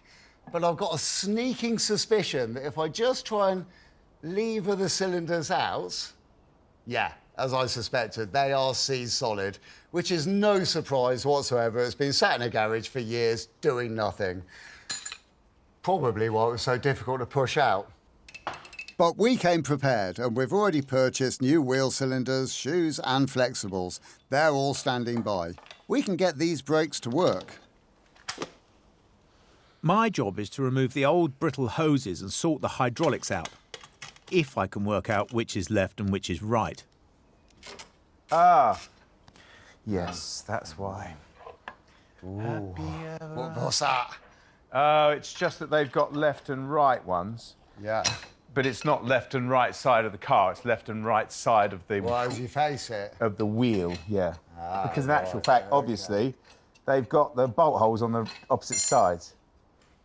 I use a little copper slip on the pads, which is what you'd normally apply to disc pads to stop them squeaking. This'll make it easier to strip for the next time, if that's needed. The rest of the kit, thankfully, doesn't create any issues, which must be a first for us. And once done, it should stop as well as it did in the 1960s. I connect up the hose and we're good to go. It's raining outside and it feels like a Sunday, and we bed in to finishing the recommissioning. Right, I've got my corner done. How are you getting on in there? Well, I've done that corner, but I'm trying to get these cylinders out for the clutch. Ah, they're out. I've got the cylinders out for the clutch. Well, I'm going to go and do the rear brakes then. This is the hydraulic system for our clutch from the Herald. Basically, you push your foot on the pedal, which actuates this plunger, which goes up inside the cylinder, or it would, but the cylinder's solid, absolutely solid. So it's a good job we're changing it, really. And it pushes the fluid down this pipe, round this rather natty loop-the-loop bend, and into the secondary cylinder here, which pushes a rod out and actuates the clutch. That's the system. Rather gloriously, the British motor industry didn't move forward at a great pace, and you can still buy brand new parts to replace these because they were still put on cars right up until the 70s and actually into the 80s. So I've got a new primary cylinder and a new secondary cylinder and a piece of pipe which I will bend to mimic this precisely. This weird loop isn't an accident, it's a shock absorber. That's because the secondary cylinder is bolted to the gearbox, which moves. It's low-tech, but it's effective. The bending of the pipe is a very simple yet frustrating process that I do manage in the end. And then I reinstall all the hydraulics and fit them back onto the pedal. Another job complete. I've always loved the Herald, but was dubious we'd get all the work done in the time we've got. We're working hard, we're working smart, but time is ticking on. And it's raining. It's day 4, and I'm opening up alone. It's time to take our work in a new direction.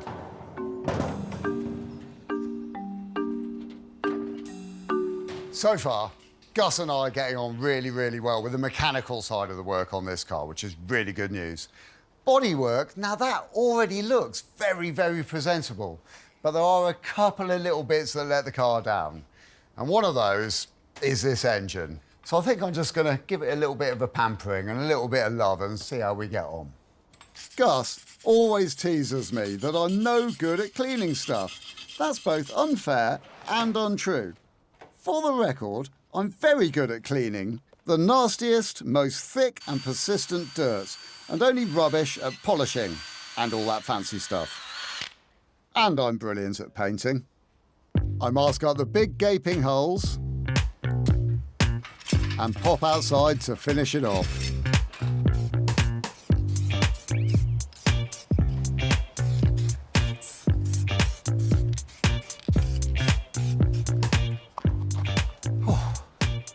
Right, I think that's done the trick. Let it dry, and there's still loads on my list. While Will lazes about in the workshop, I'm doing my bit to help the Herald cosmetics. I'm taking the Triumph wheels to be blasted before we paint them. We could do this ourselves, but these might be needing a better job than we can do. Roger is on a neighbouring farm 3 fields away, and he uses a media blaster to completely strip back the wheels in his efficient and artistic way. I'm not going to watch the whole thing, as it'll take a couple of hours. Well, these are the wheels off of our very pretty little Herald that Will and I are doing up. We just wanted to see what your opinion was on them. They're not bad. Will's bought me worse. I bet he has. I bet he has. But I don't think they're bad. For 60 years, I did notice there's a bit of a ding in that one there. OK, yeah, I'll do that. Will you? Yeah. Brilliant. Well, what would you use? What would you use on this? Because it's a bit of a dark art, isn't it, blasting? I'd use fine recycled glass. Uh-huh. Which will get all the rust out. Perfect. Back to bare metal. Back to bare metal. Because there's no point in doing anything else, is there? If you're going to go for it, you might as well go for it. Do it properly. Yeah. I get it. Well, that's fantastic. So I'll leave those. I'll get the other two from the car, yeah?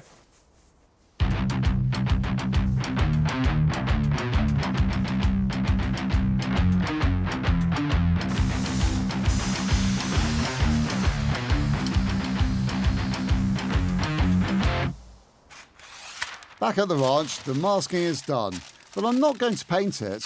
I've got something more sensible in mind.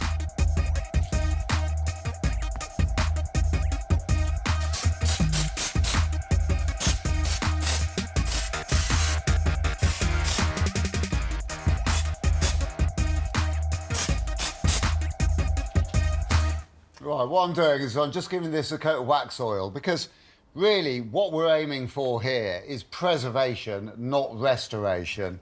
Plus it leaves it with a nice, even, sort of professional finish, I kind of think.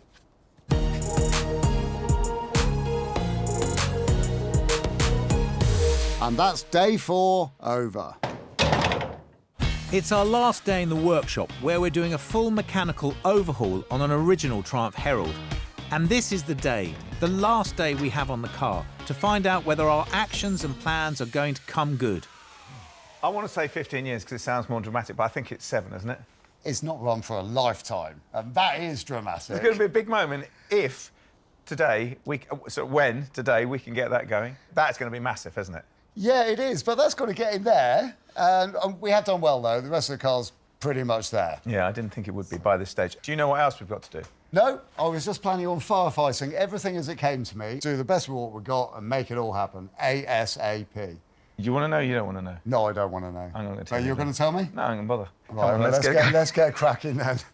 The engine going back in is a critical point for us because it's not going to start unless it's in. You ready? You might have to go up a bit.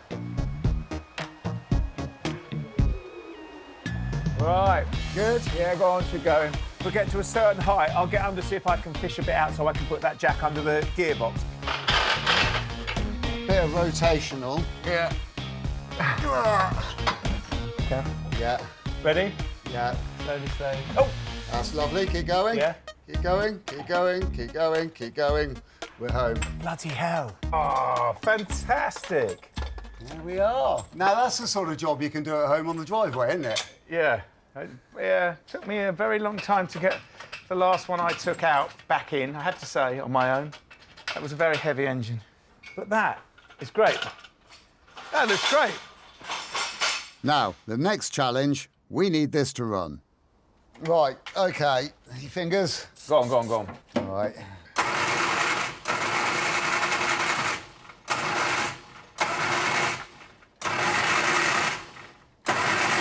That's it, trying. It's still... Oops, sorry. That choke there that's actually not on, is it? That's right. On. We know we're so close. Go on. Right, you ready? Yeah, go on. Oh! Come on! Oh! Did that get your hair? Yeah, it cinches me right across the top. Mind your ears. Go. Oh, that's almost it. Oh, we are so close.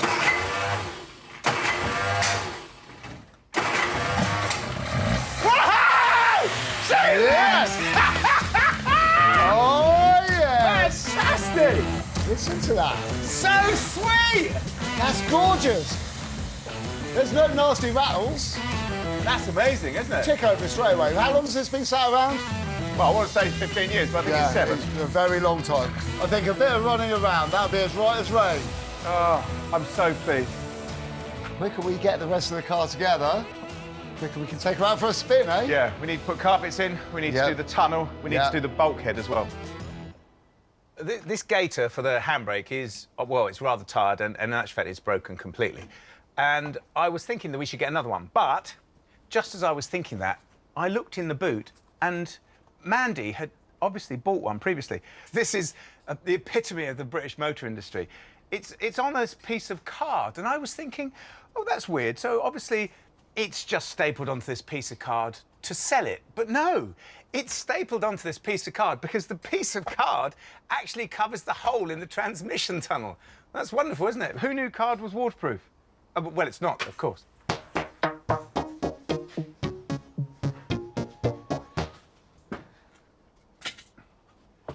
So this is our transmission tunnel. As you can see, it's got padding on the inside to stop the sound. The top of this had been eaten away by rats, and that must have been some time ago because the replacement piece, which was screwed to the bulkhead of the car, was made of cardboard. And not sort of tough cardboard like this, but actually corrugated cardboard from a box screwed to the bulkhead, which was neither soundproof nor particularly waterproof, nor really very rodent-proof either. So I've manufactured one here out of aluminium, and I'm going to bolt this on, and then I'm going to bolt the old tunnel, now cleaned up, no rat grease anymore, back on.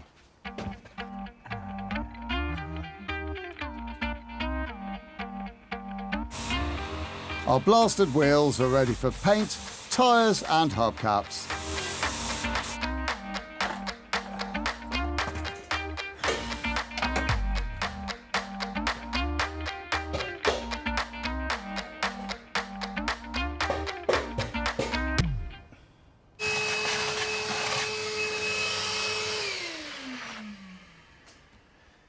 This is going to be one of the happiest days of my life because for the first time I've seen a Triumph Herald that has got a complete floor pan. It's never been welded, it's in perfect condition, it's still on its original coat of paint. It's carpet time. Look at that lot. Deep blue. Ooh, yeah.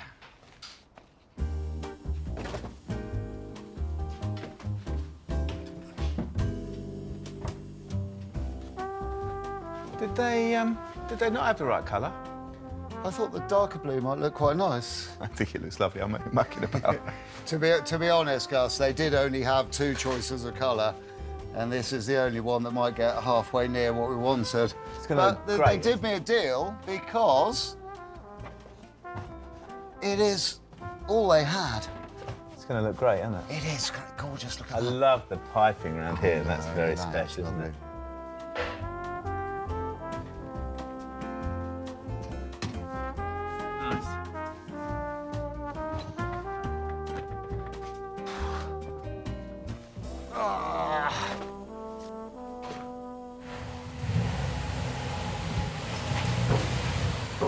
And wow, we've got a car. So what are we in for? We paid $17.50 for the Herald.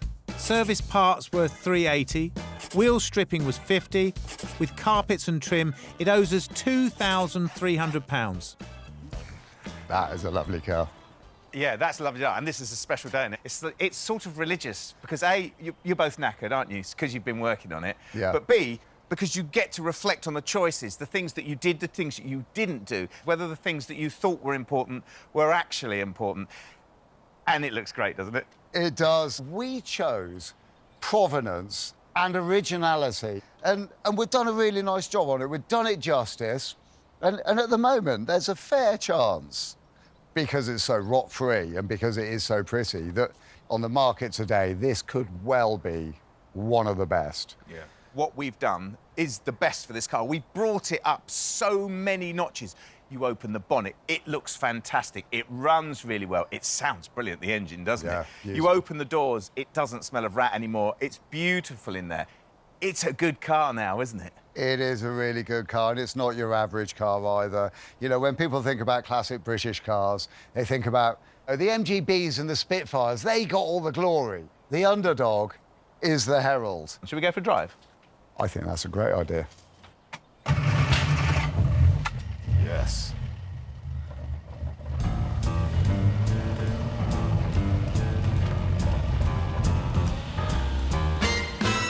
Now, I wouldn't say that I was a particularly nostalgic person, but sitting in the passenger seat of this car at the moment and just looking at our great little car and the smell of a vintage car, It is lovely, and it's just so pleasing. It's also simple. There's enough knobs and buttons and stuff to make it work, but it doesn't have any of that extra clutch that you get in a modern car. There's no LED screen, there's no sat-nav, there's not even anywhere to plug my telephone in, and there's certainly no electric aerial.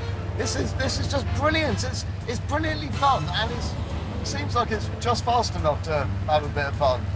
How is it driving? It's brilliant. I think the combination of all of its parts is fantastic. And just think, so it's a 948 engine, isn't it? Which is probably, I don't know, 40 horsepower.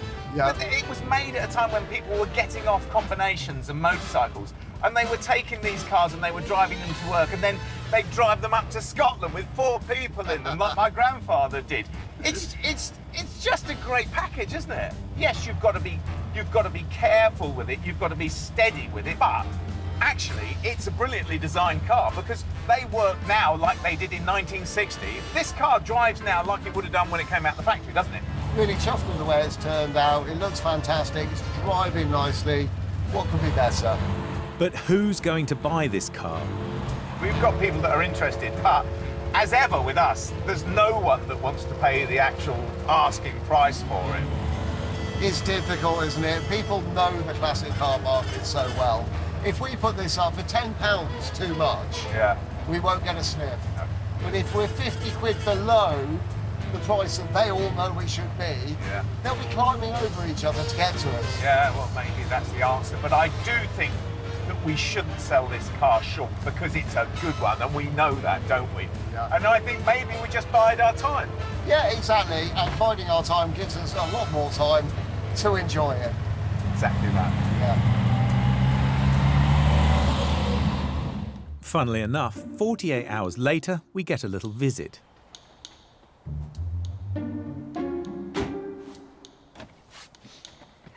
Ah, Michelle, hello. Hi. Have you had a good look round our beautiful little Herald? I have. What do you think? It's very nice little car. We love her, don't we? Yeah, we do. That's really good news. I mean, is it a Herald in particular that you're looking for, or have you just been looking at classic cars in general? I do love a Herald, and I've always wanted one. Every time I look at one, I tend to get pipped to the post, often by traders. Oh. Well, this might be your lucky day, because this is an exceptionally good Herald.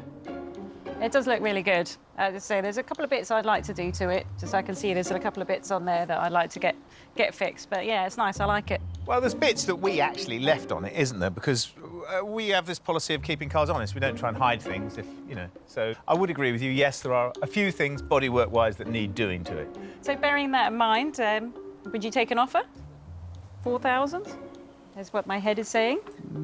Well, I think we are open to offers, but probably not that one, don't you think? Yeah, I mean, if you could maybe squeeze that a little bit more, then we might be able to make a deal today. Okay, I do like it. So, 4,250? Go for that? I think we would go for that. Yeah. I think, madam, you have bought yourself a Herald, wouldn't you say? Oh, yeah, definitely. You're a lucky lady. If you'd like to come into our office, we could do the paperwork.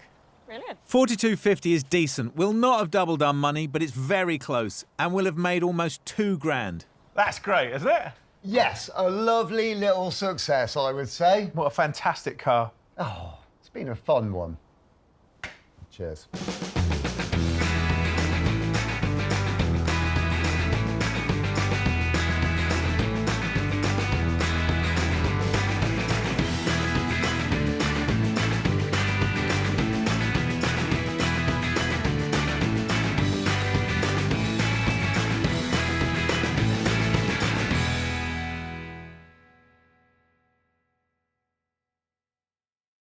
This time on Flipping Bangers, it all starts well. We may well stand a chance of doubling our money. Yeah. And go slowly downhill. Steering wanders all over the road, and it makes so much noise I can hardly hear.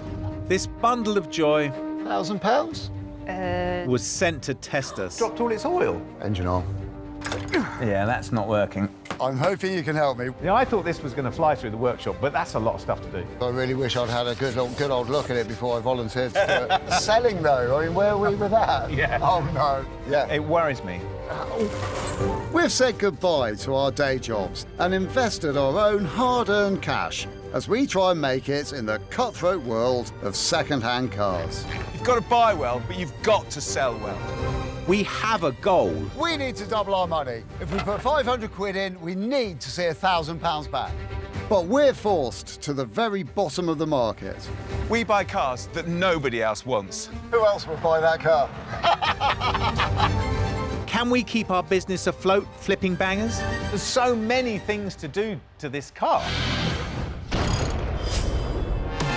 We've turned our backs on our regular jobs and attempted to carve out a new living by buying and selling cheap cars.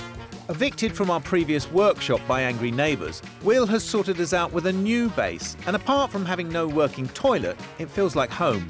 We've raided our bank accounts, and this time we have enough to invest around £500 to £1,500 on each car.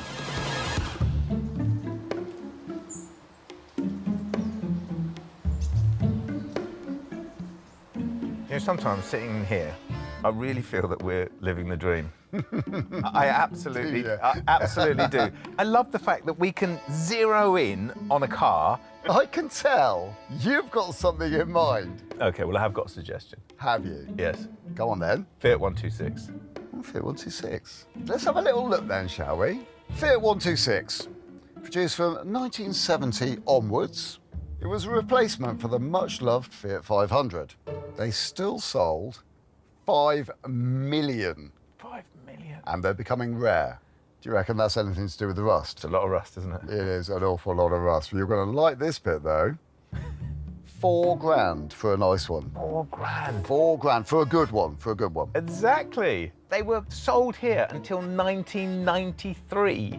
Really? So we should still be able to find a runner. You know, someone may be still driving around on the streets using it as a daily driver. If we can buy in at sort of £1,000 to 1,500 quid, we may well stand a chance of doubling our money. Yeah? Well, shall we have a look? Shall we? Yeah, go on. Go on then. Are we allowed to put our feet on the furniture in the new caravan? Sorry? The hunt is on. We don't give away trade secrets, but shall we say that many biscuits were consumed in the time it takes before Will's rusty, musty-smelling Land Rover is ready to roll. But what car are we seeing? And who found it? You know when you're driving to go and have a look at a car, you're feeling all fired up and you're wondering, oh yeah, is this the one? Is this the one? Definitely. Well, that's what I'm feeling like at the moment. It's a Fiat 126. Yep. And it looks great in the pictures. And it sounds pretty good in the adverts, but the advert's very small and doesn't give an awful lot of information. Fingers crossed. I think, well, 1,200 offers. That's not a cheap car, but it's within budget. And actually, there's not that many around at that price at the moment. I haven't been around one for as long as I can remember. So I actually think it's just going to be a bit of fun, isn't it? Hilarious. Yeah. And I remember it with a certain amount of fondness. Yeah, yeah. We arrive in Surrey, down a maze of streets that will be virtually impossible for the trailer to get out from. That is her house on the end. Well, where's the car then? Well, she said it's in the car park, so it's clearly there. And so she is, a cherished but slightly crusty 126, resplendent in the early morning sun. Does that look so out of place in the modern world? Yeah, it does, yeah. It very much was a car of its period. Yeah, it was obviously very cool to be square in 1972, wasn't it? It's amazing, yes, exactly. The Fiat 500, the original, curvy, beautiful, fashion dictated, flat corners. Yeah. Hey, Nico. Hello, good morning. Good day. Good day, how are you? This is beautiful. Oh, thank you very much. I love it so much. Oh, so why are you selling it? We started to work on it 8 years ago, so... Really? Righty. Yes. Okay. Wow. And I'm looking for somebody who can finish this job and love it as much as I do. Well, I'd have to say, that is what we do, isn't it? Yeah. That's our thing. Yeah. Does it drive? Yes, it is. Excellent. Look what I have. Thank you very much. Easy, Tiger. My go. Thank you. Oh, cheers. Well, we'll take it for a little spin round the block then. See ya. Thank you. Enjoy it. Thank you. Oh, yes. Oh, crikey, it's tiny. It's made for us too, isn't it? It's a good job we're friends, isn't it? Yeah. It looks like it might have had a little bit of an electrical prolapse down there. Yes, but at least all the parts are still here. And it already looks like you've done the wiring, Gus. It does look like I wired that up, doesn't it? You can pop that back in. I noticed that this interior light lens is missing, which, if you want to put it back to original, that might be a problem, mightn't it, trying to find that? It could be, really, because I don't think the UK was the predominant market for these cars, so we may struggle trying to get bits and pieces like that. Yeah, I know it was made in Poland for another 10 years after it stopped being sold here. Yeah, yeah. Wow. Roof lining's missing, isn't it? Possibly the same again with that. We might have to make one. We could make one, couldn't we? Yeah. That'd be quite nice. Maybe a furry one. That'd be lovely. It would be, wouldn't it? The rest of the car's not too bad. That's a bit glossy, isn't it? Your seat cover. That's a bit shabby, isn't it? Yeah, that looks like that's a job for you. Yeah. What do you think about these? These... Ooh, very modern. I think Punto. Probably don't even fit. Yeah, could be right. Yeah. Well, should we give it a go? Oh, definitely, yeah. Come on. Oh, yeah. Ready?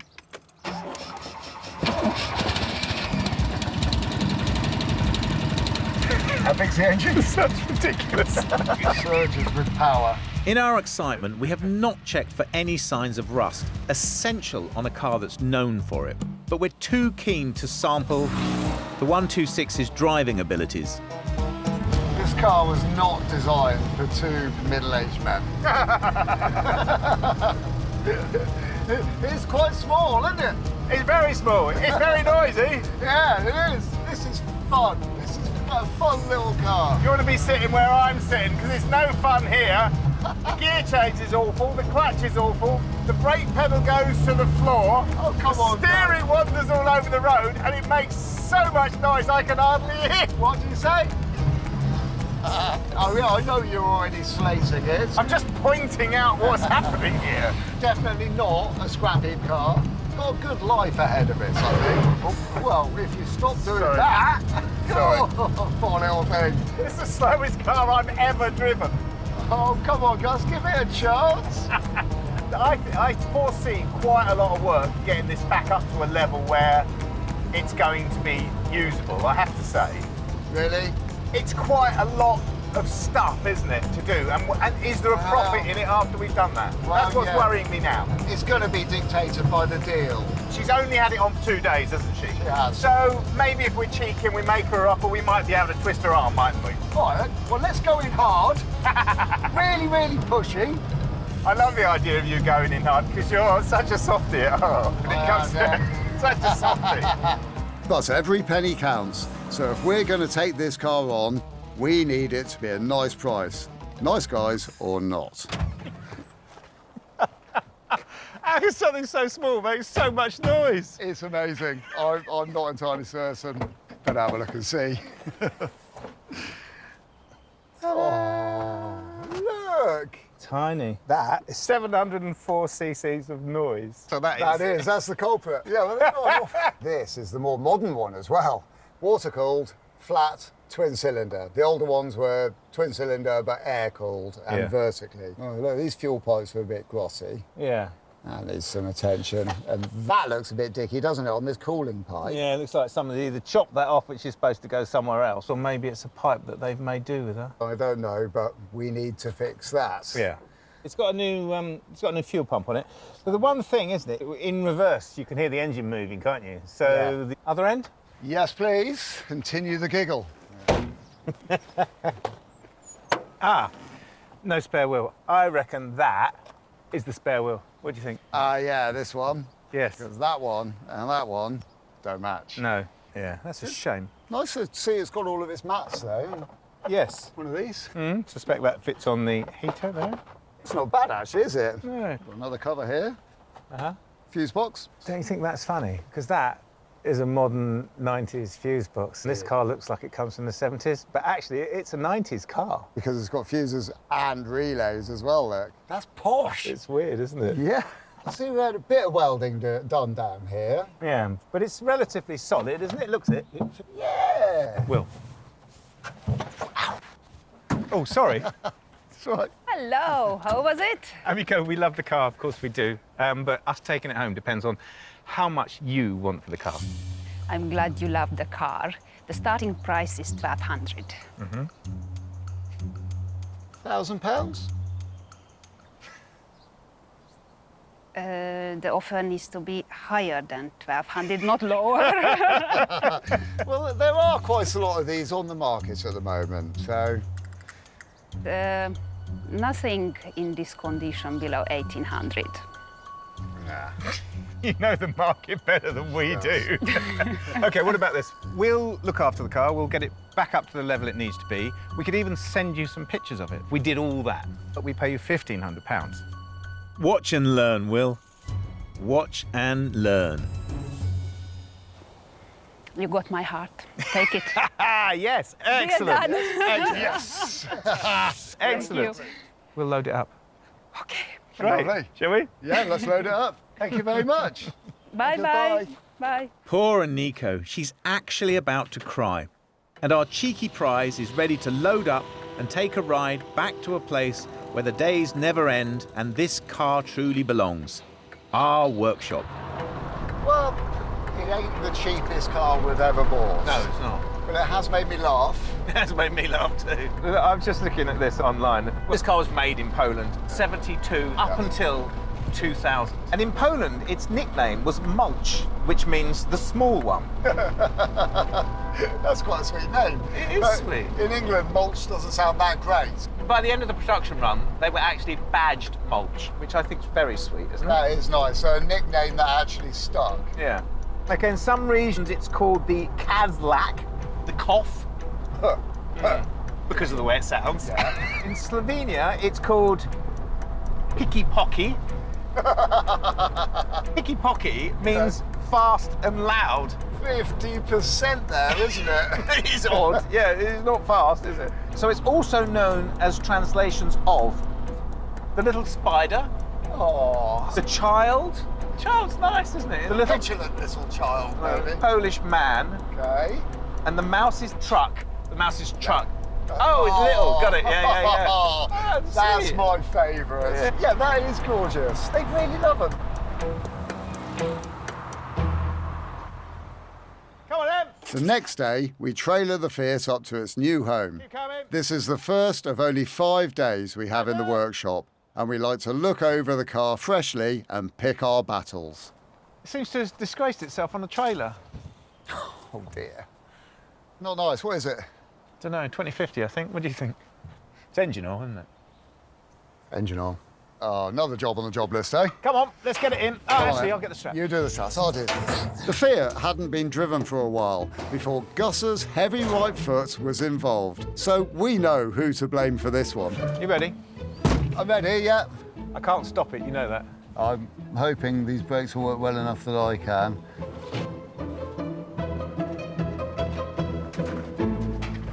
If rolling a car into the workshop could be called beautiful, this is it.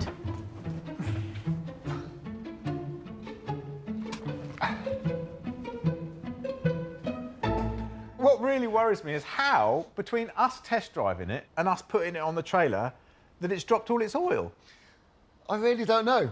OK, let's take stock of what we have got here. Well, a really messy little car. Oh, come on, don't be mean. Initially, this car doesn't look horrendous. No, it doesn't look horrendous, you're right. Not from 20 yards, it really doesn't, does it? Let's look at the jobs. The mismatch on the paintwork. I mean, this trim is a bit awful in all this gloss black, isn't it? Yes. Go for a bit of satin black, Maybe, possibly. yeah. It could be a job, couldn't it? It could. I'm thinking wheels. Yeah. Could put trims on there. Or we could find a matching one for that one that looks like it's from a Fiat Panda. Yeah. The interior. Yes. Trim issues. The seats, well, they need a bit of attention, don't they? They do. Now, I think we can repair those. Well, you could, I couldn't. Thank you. And the headlining as well. We haven't got a headlining, so perhaps we can find one and fit it. Yeah. And if we can't, then we can make one. Yes, that's a good idea. And then the rest of the interior, well, it's really mainly that radio and the wiring that goes with it. Yeah. If we check the radio out, if it works, put it straight back in, tidy up that wiring as we go, job done. Yeah, so at least then you open the door and it's like, oh, instead of, oh. That makes a big difference, doesn't it? It does, yeah. But also, apart from all that, we've got to do the engine, haven't we? I mean, yeah, it runs terribly, so we've got to do at least electrical overhaul, probably fuel system overhaul. But I don't know if we're going to have a chance to do those now we've got an unidentified oil leak, something we didn't think we were going to have to do, but we are. And it's quite a major leak. It's a lot of oil on the trailer. It is, Yeah. See, already It's a big list, isn't it? You know, I thought this was going to fly through the workshop, but that's a lot of stuff to do. If we want to earn some money, we're going to have to really work for it and prove our worth. On this car, definitely, and we should get on with it. Not until after a nice cup of tea, though, eh, Gus?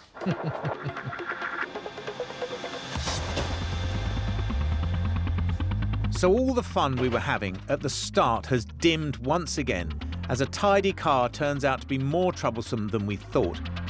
The engine needs to run before we can even think about tackling any of the cosmetic stuff. And soon enough, we can trace the source of the leak. I think this is it, isn't it? And I think this is our culprit. Do you think? Yeah. The hole's actually designed to show us that we've got a seal gone. Exactly. So oil's coming out of it, oil seal gone. If water was coming out of it, that would mean the water seal in the water pump had gone. Because our water pump is mechanically driven from a shaft that is taken off a gearing system in the engine. Yeah. So there'll be an oil seal which has gone, which we're hoping is going to be right here, because it's easily accessible once we take this pump away. Let's get the water pump off, shall we? OK, I'm going to go and get a drain tray so we can drain it all. All right, I'll take this plate off. Oil seals do as the name suggests and cost pennies to replace, but labour required to locate them is often miserable, as we've got to remove the thermostat and the water pump to gain access, or more if it doesn't fix the leak. Removing the water pump is a predictably messy job and reveals a fluid that's not very nice.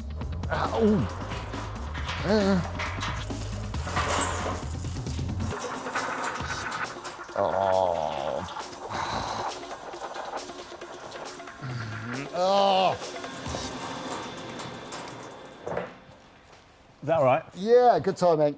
Yeah, last one off. 3 hoses, 1 big one, 2 small ones. There's as much water that's gone down my sleeve as there is in that pan. So, to be honest, this might be looking like I'm smiling, feeling a bit soggy. Doesn't that look lovely, that rusty water? Yeah, that's been in there a long time. All that there. Oh, yummy. There you go, you'll be able to get to that now, won't you? Yeah, perfect. I'm going to leave it with you and go and get dried out. All right. Now that Will has done the unpleasant stuff, the idea is that the water pump housing will just bolt off. So it should come off with a bit of a... Been caught out, dribbled on my knee. So that's the thermostat housing off. It's really corroded. In actual fact, you can see here it's corroded so much that it's taken a sort of bite out of the aluminium here on this corner. This is the thermostat in there, and that basically opens and closes when it gets up to temperature, letting the water circulate round the water jacket of the engine. But it's only a housing, so I'll take the thermostat out and check it in a bucket or in a cup of hot water to see if it's opening and closing. And I'll clean the housing up, and we might be able to get away with putting that back on. Now I remove the water pump, the next unit along. So last night we didn't have an oil leak. This morning we do have an oil leak. I've been taking the casing off here, which come off really easily. All the bolts come out really nicely. But as with old cars, there will always be one. And the nut that is holding the impeller on, so it's on the end of this shaft here, has been running in water with antifreeze in it and is completely corroded. It doesn't have any flats on it. So I can't get it off. So I'm going to have to be creative to try and get this off.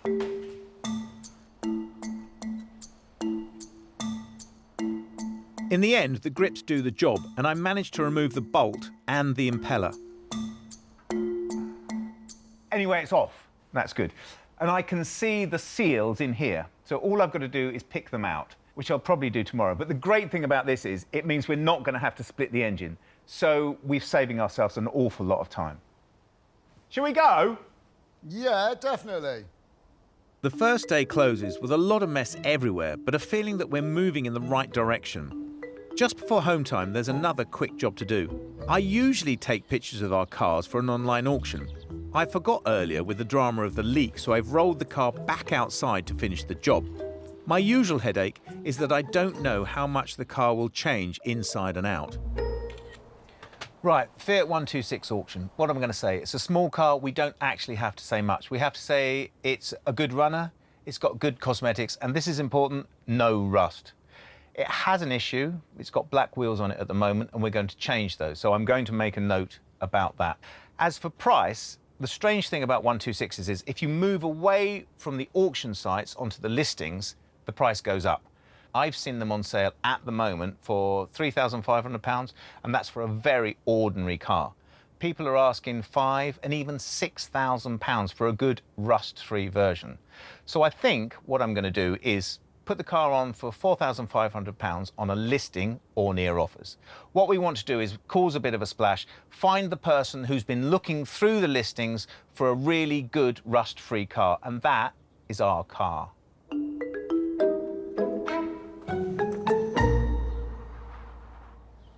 It's day 2, and we really need to nail the Fiat engine if we're going to get through this project without too much pain. Hello, Gus. Hello, how are you? I'm all right. Now, you seem to be in incredibly early. What are you up to? Well, it's been weighing on my mind that this seal has to seal both the oil side and the water side. It doesn't seem long enough to do both the oil and the water and not let the oil dribble out the hole. Oh, yes. So, yeah. and I wasn't sure about how to get the retainer out. I've ended up collapsing it, knocking it in on itself, which doesn't seem right. But it's what I've done, and it has come out, and I think it is right. OK. Well, you know, I think you've probably found good judgment on that. You seem to have a nice cup of tea there. Yes, a very... Oh, would you like a cup of tea? That would be lovely, thank you. Give us a moment. While Will makes me a cup of his especially weak tea, I finally reveal the site of the water seal.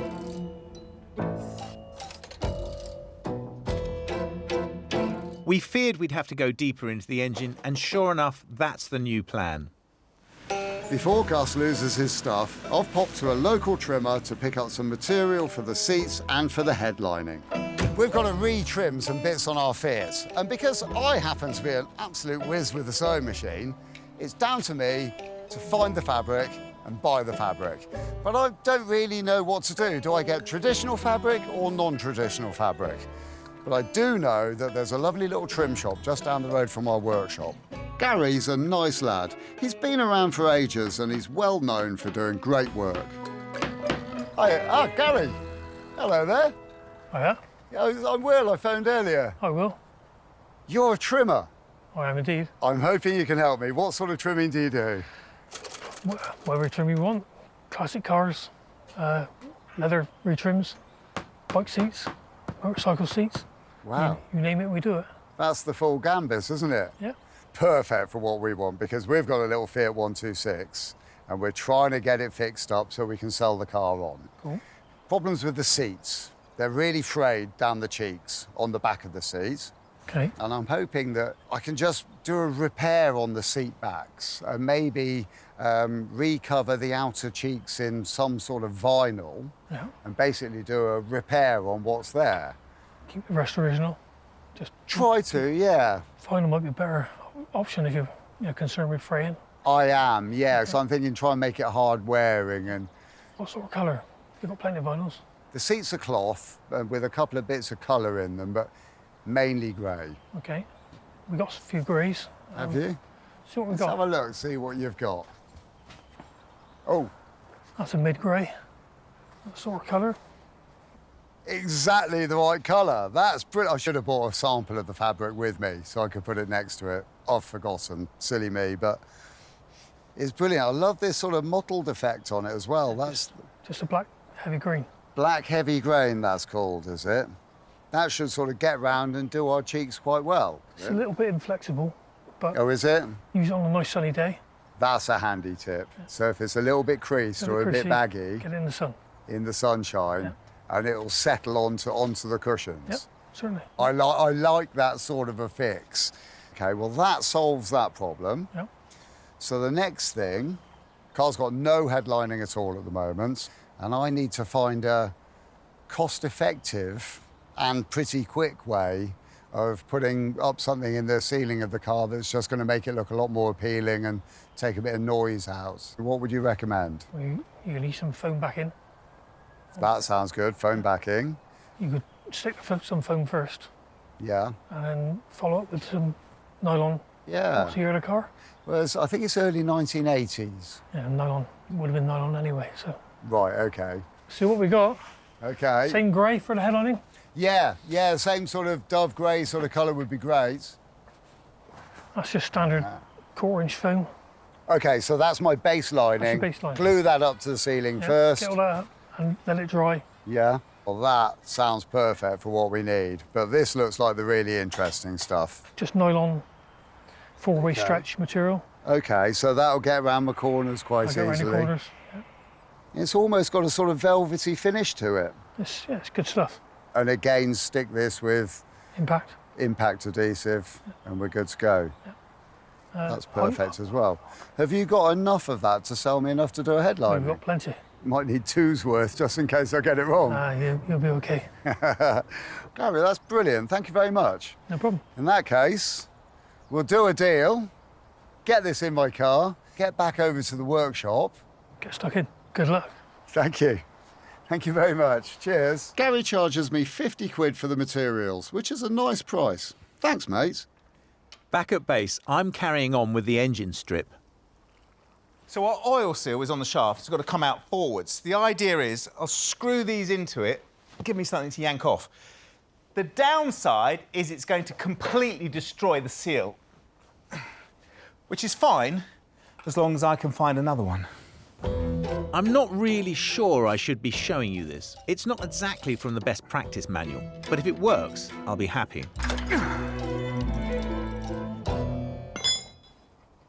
Yeah, that's not working. I think I'm going to push it in and see if I can break the seal and pull it out, which doesn't sit pretty with me, but I've sort of run out of options.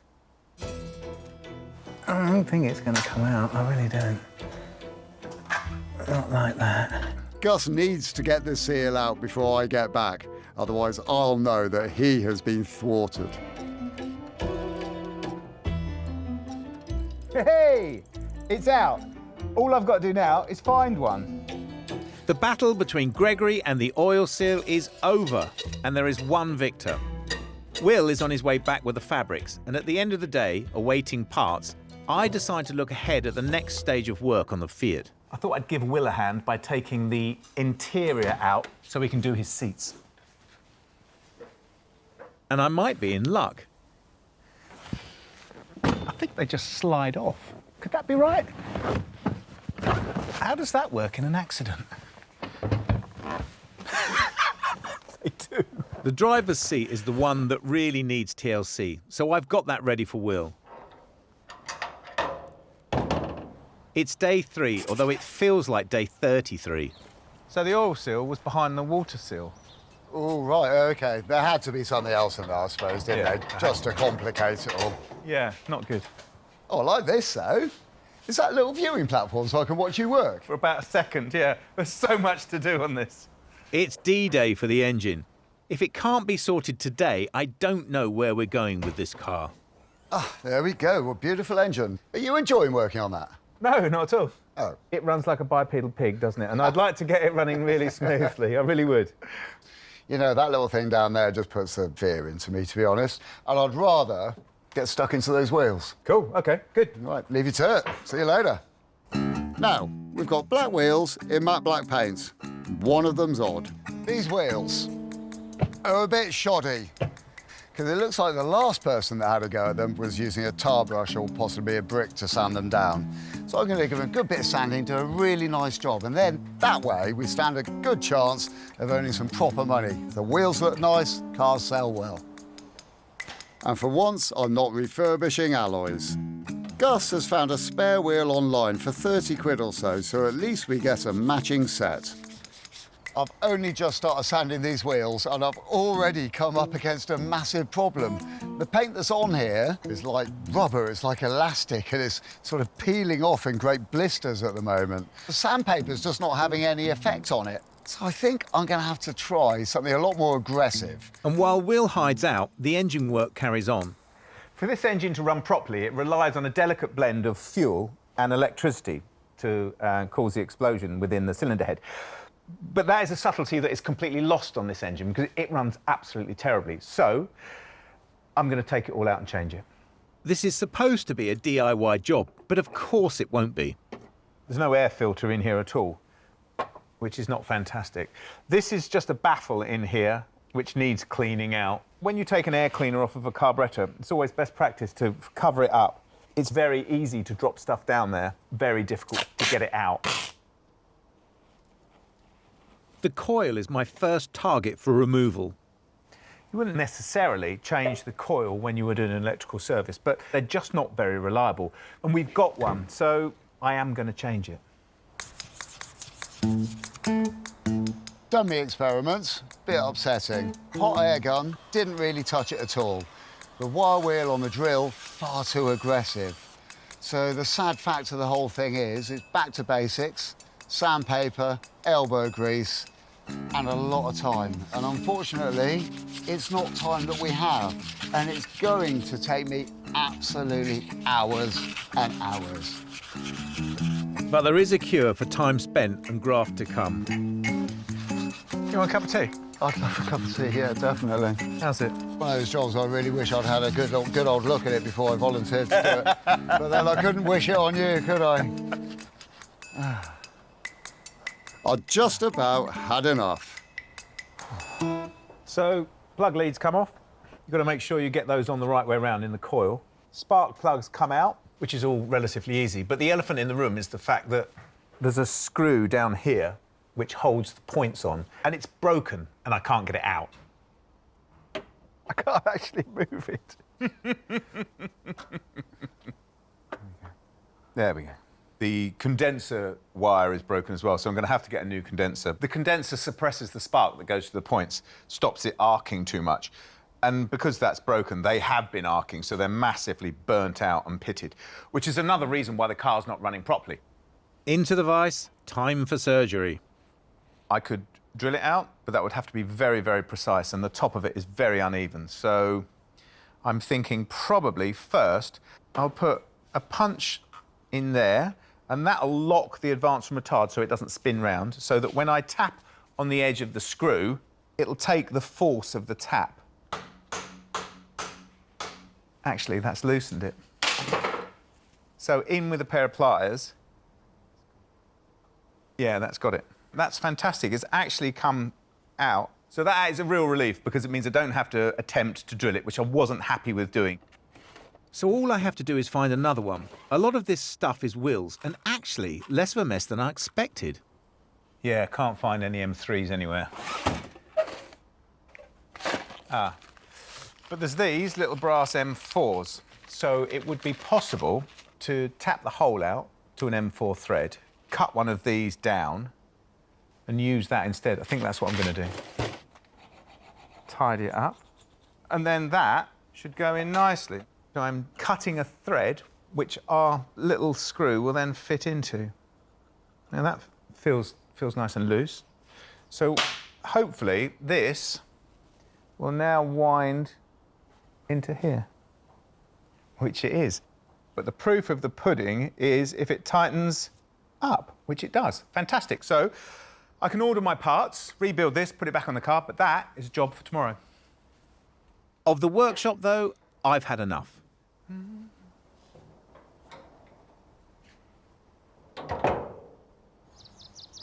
Day 4. As if we needed any reminder that there's only today and tomorrow to sort out the 126, which neither runs nor looks any good. I'm in charge of interior transformation today. Look here, poor little Fiat. Look at his poor seats. Actually falling apart at the seams. I can't believe it. It looks really awful, doesn't it? And we really do need to make the interior of this car look nice, because it is letting it down quite badly at the moment.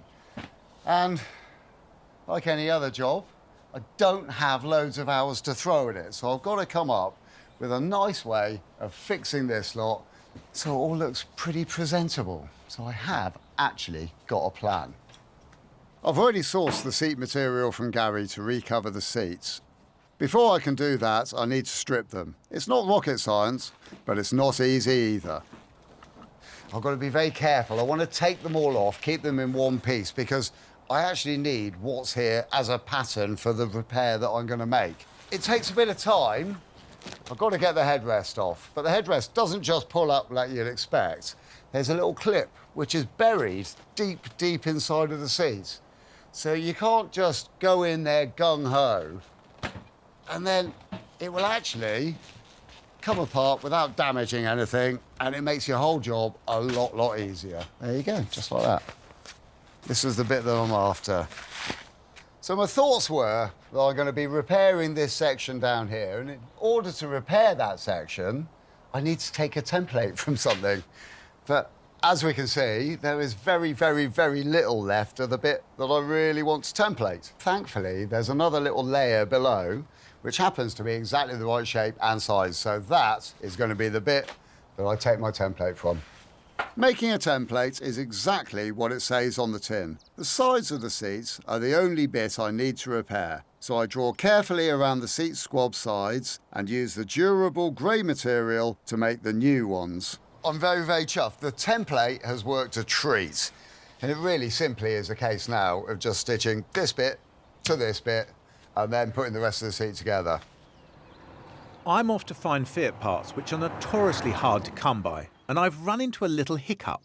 The traffic from here up to the shop I was going to, which was just south of London, is atrocious, and it's going to take me half a day to get up there and probably longer to get back. So I thought, I'll swerve off, I'll sit down, I'll try and find the stuff online, and I'll have a bit of a break. But in actual fact, is it just my age? I just find it so frustrating. I can't find anything I want on here. So maybe I have to do what I much prefer, talk to someone. Good afternoon, Recambio. Oh, hi, Recambio. Hello?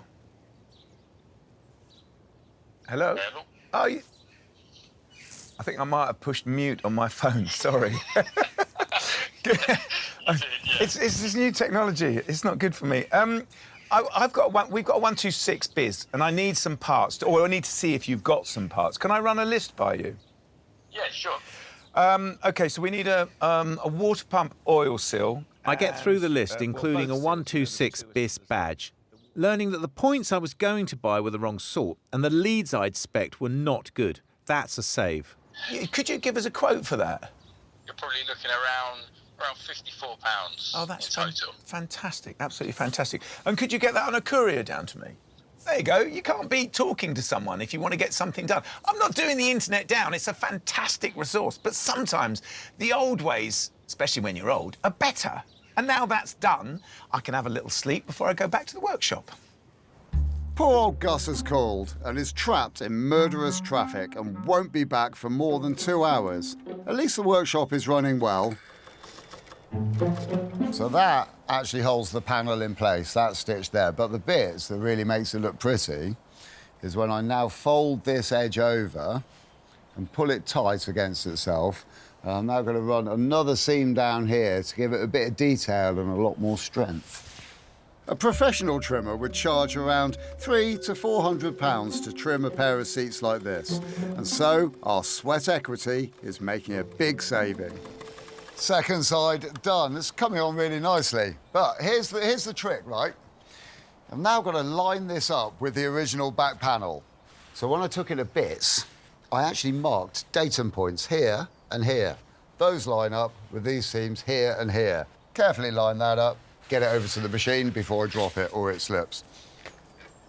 Yeah, it hasn't slipped, and I've made a kind of glove for the seat frame. At this stage, I'm full of worry and dread because I spent so long cutting it all apart carefully, making up new bits, stitching it all together carefully. And in theory, and theory being a brilliant thing, it should just work.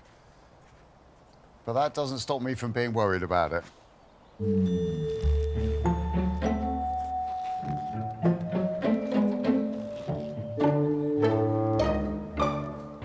Right, first look, see how it's come on. Actually, I'm quite chuffed with that. Got on there quite nicely. The ripples in the side will settle with a bit of time and a bit of warmth in the car. I think the fabric blend works really nicely. Looks quite smart and stylish. Considering, look, this is what it used to look like. Nasty, nasty, nastiness. This makes me a very happy boy. We are still only halfway through the job. That one's done, but I've now got to do the other seat. It's going to take a long time. Okay. A late one for both of us, sadly, but progress is coming. Day 5. We've got to put the car back together and finish the rest of the cosmetics. How'd you get on with the seats? Ah, the seats. Well, after many, many hours, painstaking, back-breaking work, I eventually got them done. Did you? Yeah. Excellent. And I'm hoping you're going to like the effect. They worked out rather nicely. Where are they? Yeah, they're in there. Do you want a cup of tea? Yeah, please. I'll go and have a look. Will hasn't lied. The seats are great. Tea's up. There we go. I'm only here. Enjoy that. Is that one mine? It is, yep. Thank last, you. Last day today. I know it's our last day. Yeah. It worries me. What is that then? Well, what have you got to do? And I'll tell you the list I've got to do. Right, well, I've got the headlining to do. The wheels, they've got to go back on too. You finished them? Those are done, stacked up, ready to go on. Yeah. I've got the water pump to rebuild completely. I thought you'd done that. No, because I've only just got the gasket. I've got to do the fuel lines and drop the tank out. I've got to address the trim. And respray that, rub it down. That's quite a lot. This is normally the point at which I say we should be jumping to and getting on with it. Well, we should. Well, we should. We definitely should. Yeah, definitely. Real quick, like lickety-split. Whatever is in the tea does the trick, and the wheels are on in minutes. This is the most amount of work we've ever done on a day 5. And with the tank out, Gus has got to remove the Jubilee clips and swap the knackered hoses. I use the grey nylon to make the headlining. I cut the foam panel, attach that to the nylon, glue the roof, and fit my foam and nylon headliner. Headliner is in. I'm draining the tank. You can see the amount of rubbish coming out of the tank, and that is the reason that you would put a petrol filter on an old car, because the tanks are normally full of, well, that looks like rust to me. Oh my goodness, quite a lot of it. I'm reseating the tank. So the electrical system is finished, and now the fuel system's finished. We've got new braided hoses on here, which look beautiful, with new grommets in here to stop them rubbing, which is lovely. New filter, and we've cleaned the tank out, put it all back together, so this engine should be good for a long time now. And my water pump housing has arrived, so that goes on, but there's plenty left to do. Like fit wheels,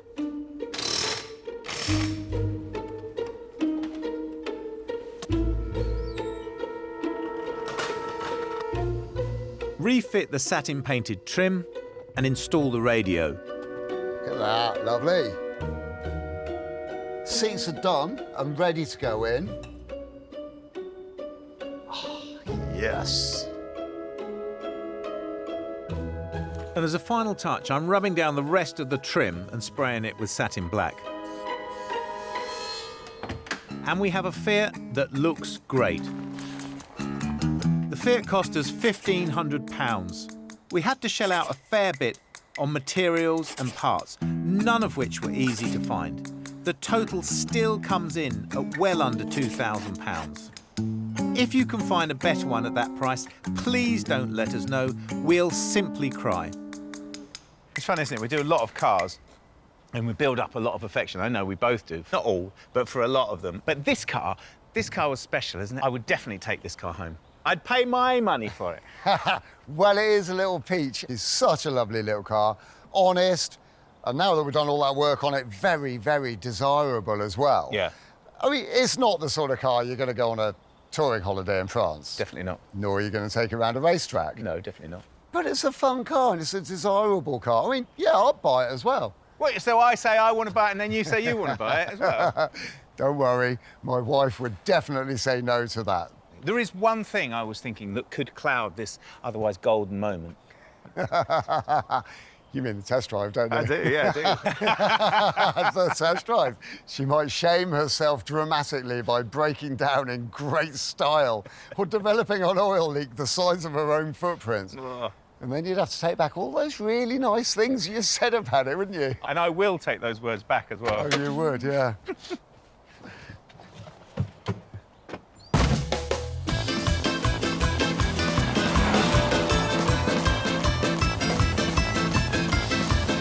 Oh, yeah.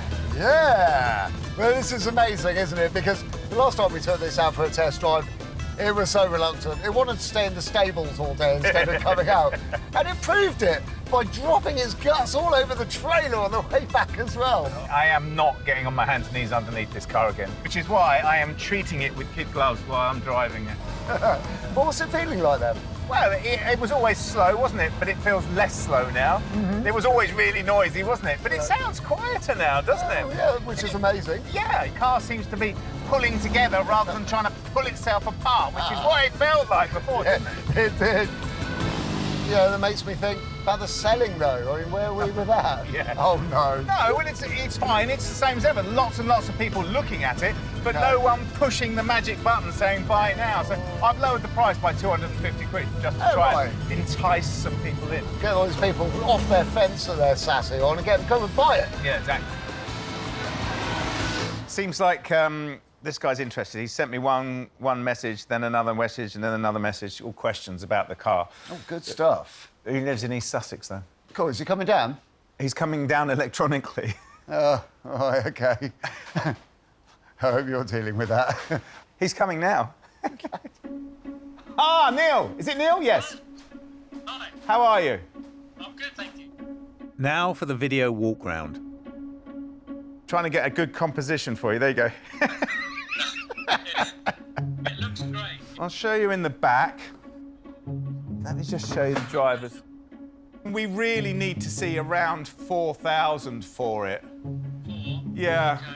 After an entirely torturous process, we're getting somewhere.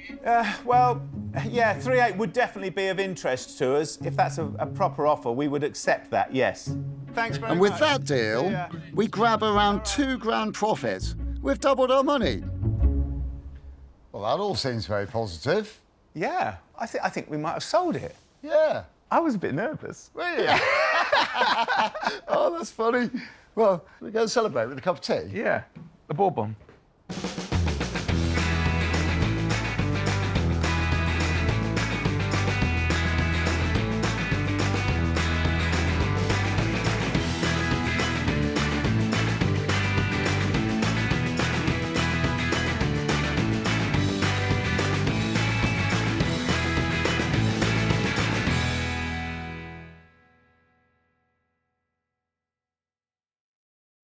This time on Flipping Bangers, we want a taste of the simple life. Where's the engine then? There is nothing that doesn't need to be there with a true motoring icon. It really is a defining moment in car design. But simple. It is a flipping banger. Isn't always simple. Perhaps this love affair is only skin deep. I'm having a job to keep my fillings in my face. It looks dramatic, and it is. Oh, we bought the car, and now we've got all the problems. We've said goodbye to our day jobs and invested our own hard-earned cash as we try and make it in the cutthroat world of second-hand cars. You've got to buy well, but you've got to sell well. We have a goal. We need to double our money. If we put 500 quid in, we need to see £1,000 back. But we're forced to the very bottom of the market. We buy cars that nobody else wants. Who else would buy that car? Can we keep our business afloat, Flipping Bangers? There's so many things to do to this car. We've turned our backs on our regular jobs and attempted to carve out a new living by buying and selling cheap cars. Evicted from our previous workshop by angry neighbours, Will has sorted us out with a new base, and apart from having no working toilet, it feels like home. We've raided our bank accounts, and this time we have enough to invest around £500 to £1,500 on each car.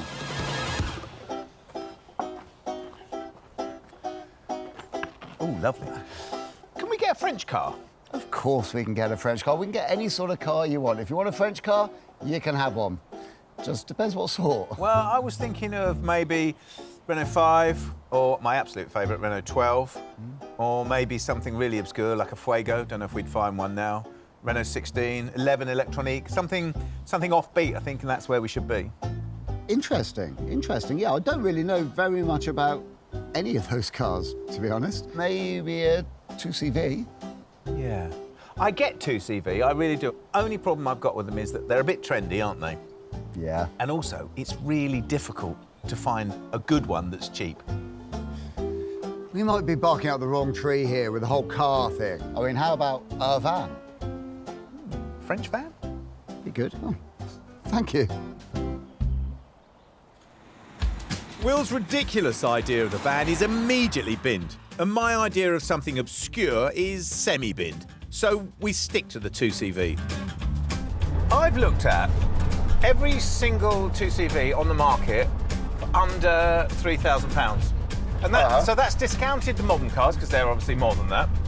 And I've discounted all the white cars, because I don't particularly like the white cars. And I've also discounted the ones that were really rotten. Good. So how many do you think that's left us with? 14? No, it left us with 2. No way. Yeah, 2. And one of those was sold within 3 hours of going up. You are kidding. I know. So that's amazing. We've got one to look at. They are flying out, as they say. I mean, people are just grabbing them. Well, that's good news in some ways that they're flying out the door. The 2CV in question is a project car called Gloria that's no longer needed. Even in a rough state, it's £2,750, which is strong money for us. This must be little Gloria. She's quite presentable, isn't she? She looks great, doesn't she?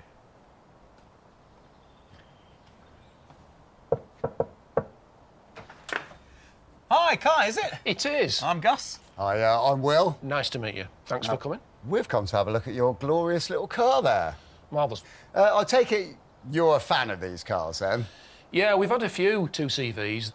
They're my wife's passion more than mine. But I mean, we bought Gloria because she's got all the right ingredients. So, galvanised chassis, engine and gearbox run well. Most of the car is fine. It needs some TLC. And unfortunately, I can't take it to the next stage. So that's why we're selling her, really. I see, right. Make yourself at home. I'll be out in a moment. All right, bro. Cool. Thank you very much. So you've got to say, initially, it looks fantastic. So much better than I thought it would. Glorious from a distance. I don't think Gloria looks so glorious close up. I can already see that this car has got some problems. Okay. Will hurt her feelings. Oh, poor little Gloria. I do like her name and I love her colour. But I can't help but see exactly what you're looking at down there. That is rust. It's got a few rust problems. I get that. These seats are a bit saggy. Yeah. They're sort of sat on the floor there. Here's the issue. It's already been patched. It's been patched so long ago that the patches have rusted out. It just doesn't seem like a big enough problem to not purchase something that clearly is so glorious. Take, for example, this bonnet. Just look at that. This is like the chin of a blue whale, isn't it?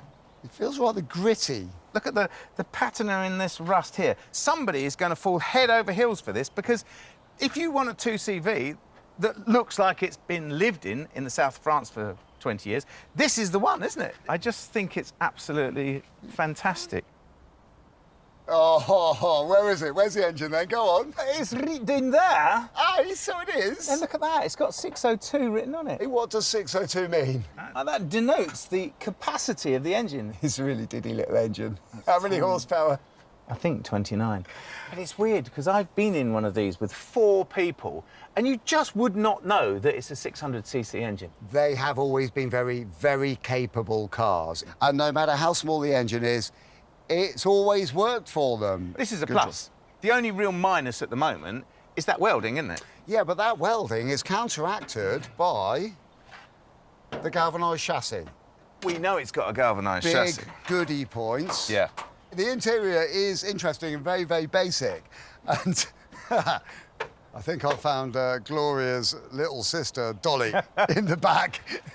There's a lot of spares, isn't there? I think this is off of a Dolly. It's the right colour. Well, we know it drives and we know it stops, so shall we see if we can drive it? Yeah, it's not road legal, though, is it? Kai knew we'd want to have a drive, and almost certain that we weren't thieves, sent us off to a farmer mate's field. Of course, we had to trailer Gloria there.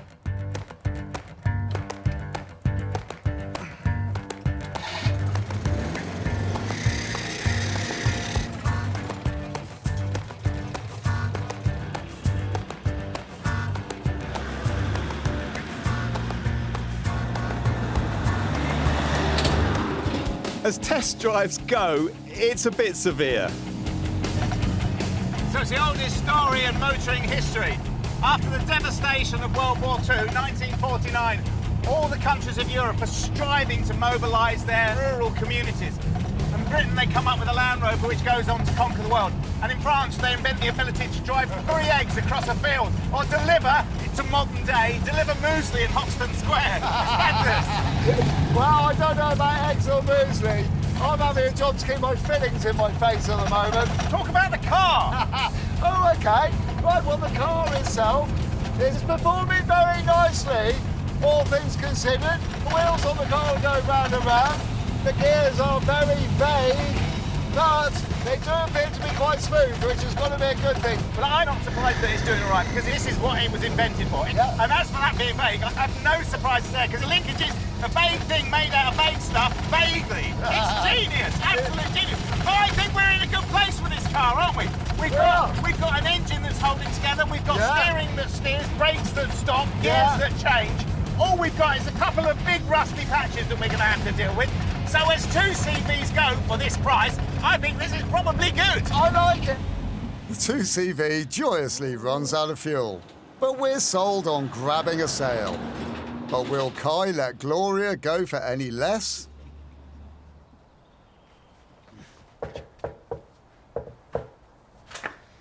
Hi guys, how are you getting on? Well, we love it. Of course we love it and want to take it home, but it really depends on how much you want for the car.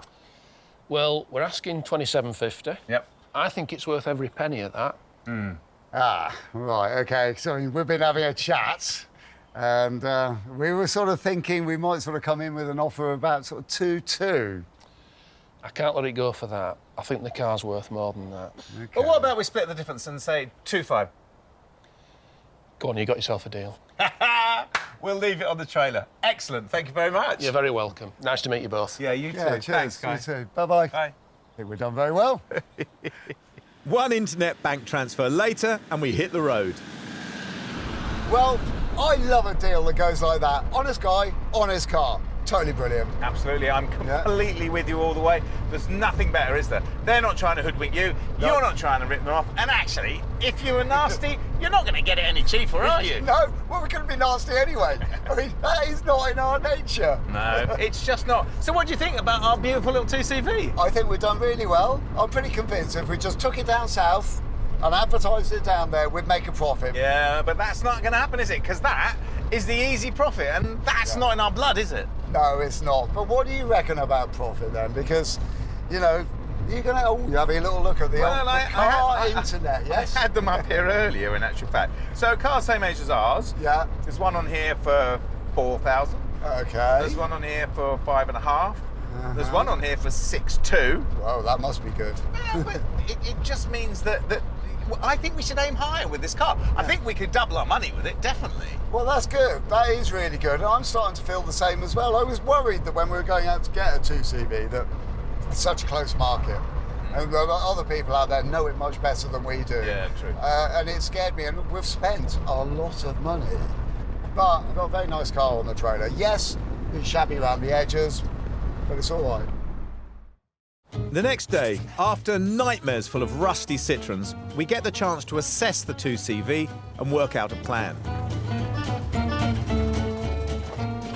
Bonjour, monsieur. Bonjour. You know, from back there, I was just looking at this paint, and I could never get bored of looking at this. The sort of chalkiness of it and the depth of it. It's just beautiful, isn't it? They are one of the classic car designs. They're so beautiful in their simplicity as well. Yeah. And that's what I like. You know, there is nothing, I mean, absolutely nothing on this car that doesn't need to be there. Yeah. It really is a defining moment in car design. Yeah, I think you're right. I think you're completely right. But we need to define what we're going to do with this car, don't we? We need to work out what our master plan is going to be for it. Yeah, oh, right, OK. Well, here we go. We do have a very unavoidable date with the welding gear. Yeah, we do. There are several areas of rot that desperately need our attention. I don't know how hard it's going to be, or even how long it's going to take until we get stuck in. No, but we know that the mechanics of the car are basically sound, don't we?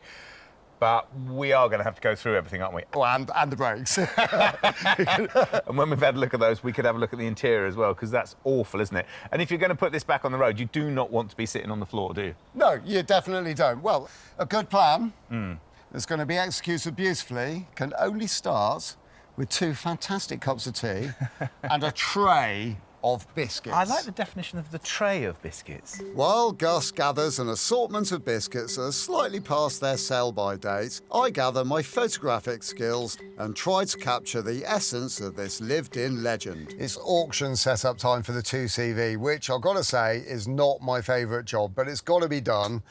So here I am doing it. Turns out I've got some rather nice photographs of the 2CV, so I'm ready to go on that. That's a really good start. Now, I've just got to choose the right words for it and be as honest as I can about the car. So I'm going to say that the areas of rust have been sorted, which is currently going to be underway.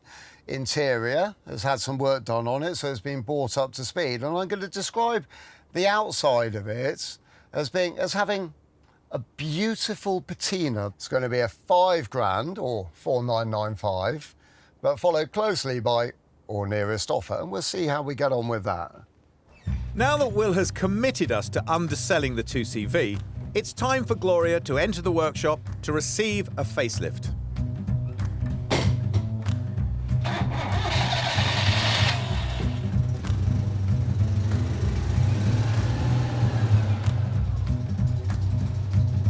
Right. All right. Yeah, well, it's kind of nice that we've got a car with lots and lots and lots of spare bits. Yes, but it's all got to come out, hasn't it? Yeah, and these seats are so uncomfortable. So I vote we lose the seats at the same time. Yes. And for good access to the welding, the doors. And for good access to the engine? Oh, well, you've got it as well. Let's get it all off, shall we? Yeah! See what it looks like. If only life could be speeded up.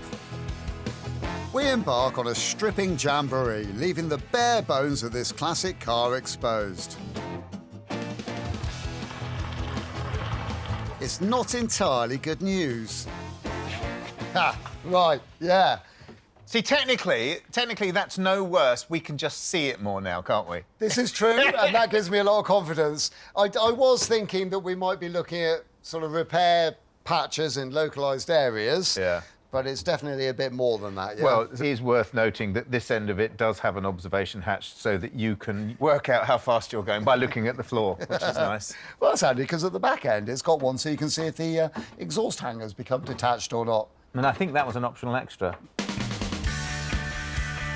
We have our strengths, and I confess to liking the cut and thrust of welding. So that one's down to me. It's a job that requires preparation and persistence. I'm giving the engine a decent service and will cover off all the consumables which probably haven't been touched for years.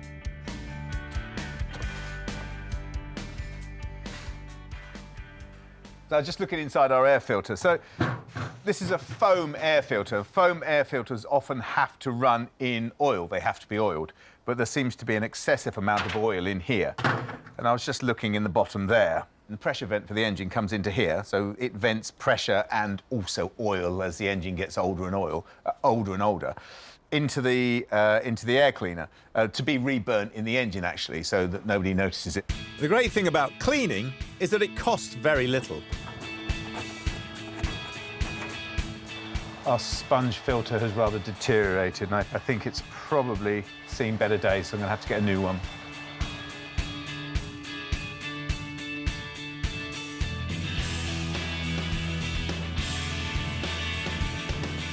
I changed the oil as well. When a buyer looks at a car and sees fresh synthetic in there, it all counts. The 2CV was actually designed to be worked on by farmers. So lots of it's unbolts, but some of it needs a hammer and a chisel.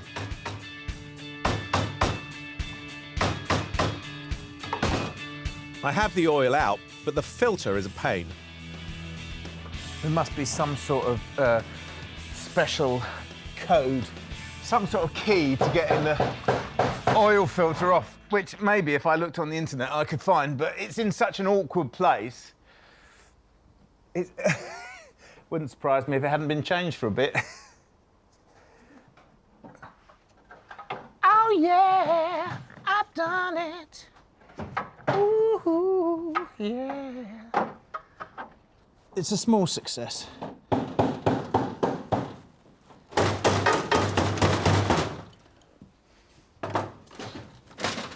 That is coming out, isn't it? It is, yeah. I've cut all the way around the edges. Still means I've got to cut off all the nasty, snarly bits where it joins onto the car, but not entirely certain how far we're going yet, and I've got a feeling it's further... Always. ...than just a floor pan.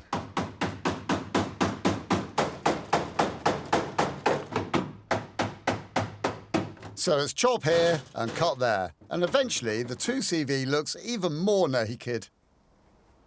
You're right, it is a flipping banger. Right, sorry to be in your way, Gus, No, but... you're not. My little job's expanding. I basically need to unbolt the front wing to get to my welding areas. It looks dramatic, and it is. It is dramatic. So that's indicators. That is horn. That's better. Yeah, that'll give you better access for servicing the engine, won't it? Yeah, much better. As is always the way, every panel you look at closely is a bit scratchy. What you got then? Oh, my goodness. Yeah.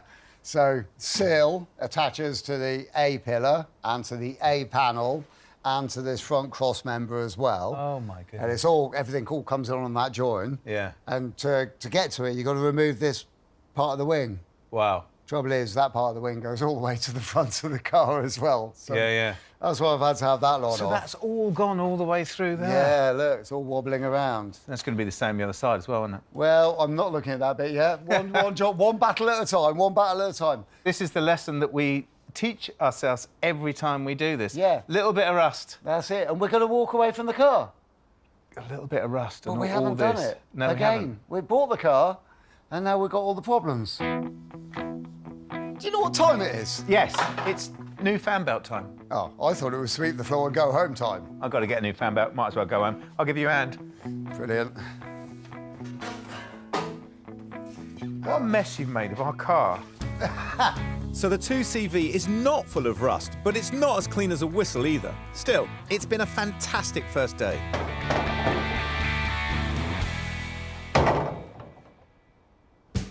Day 2 out of 5 to turn around our rusty little 2CV.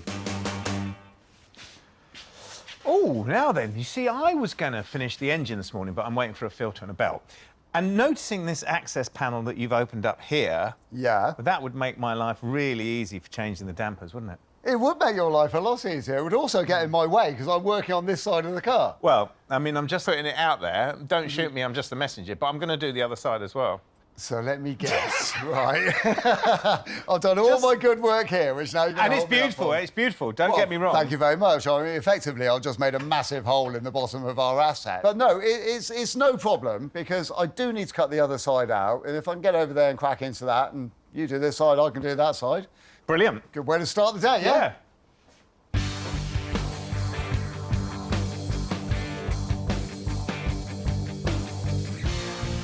You know how this goes. I cut out the rusty bits and then find some more.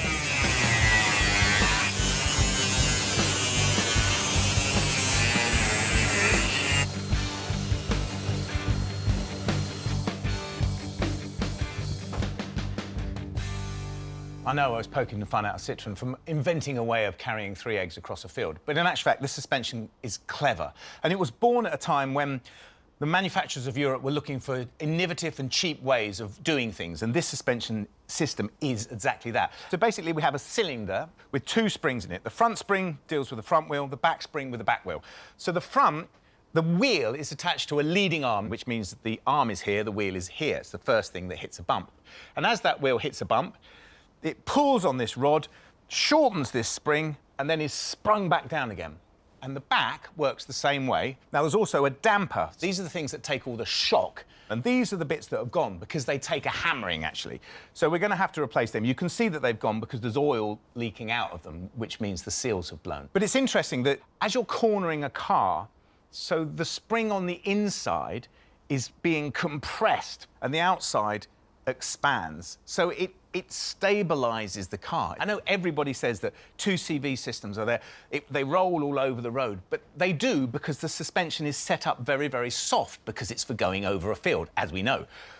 But it's actually a very, very effective system. Unlike some elements of Citroën suspension systems, the dampers are cheap and easy to get hold of, and they bolt on and off with a little persuasion.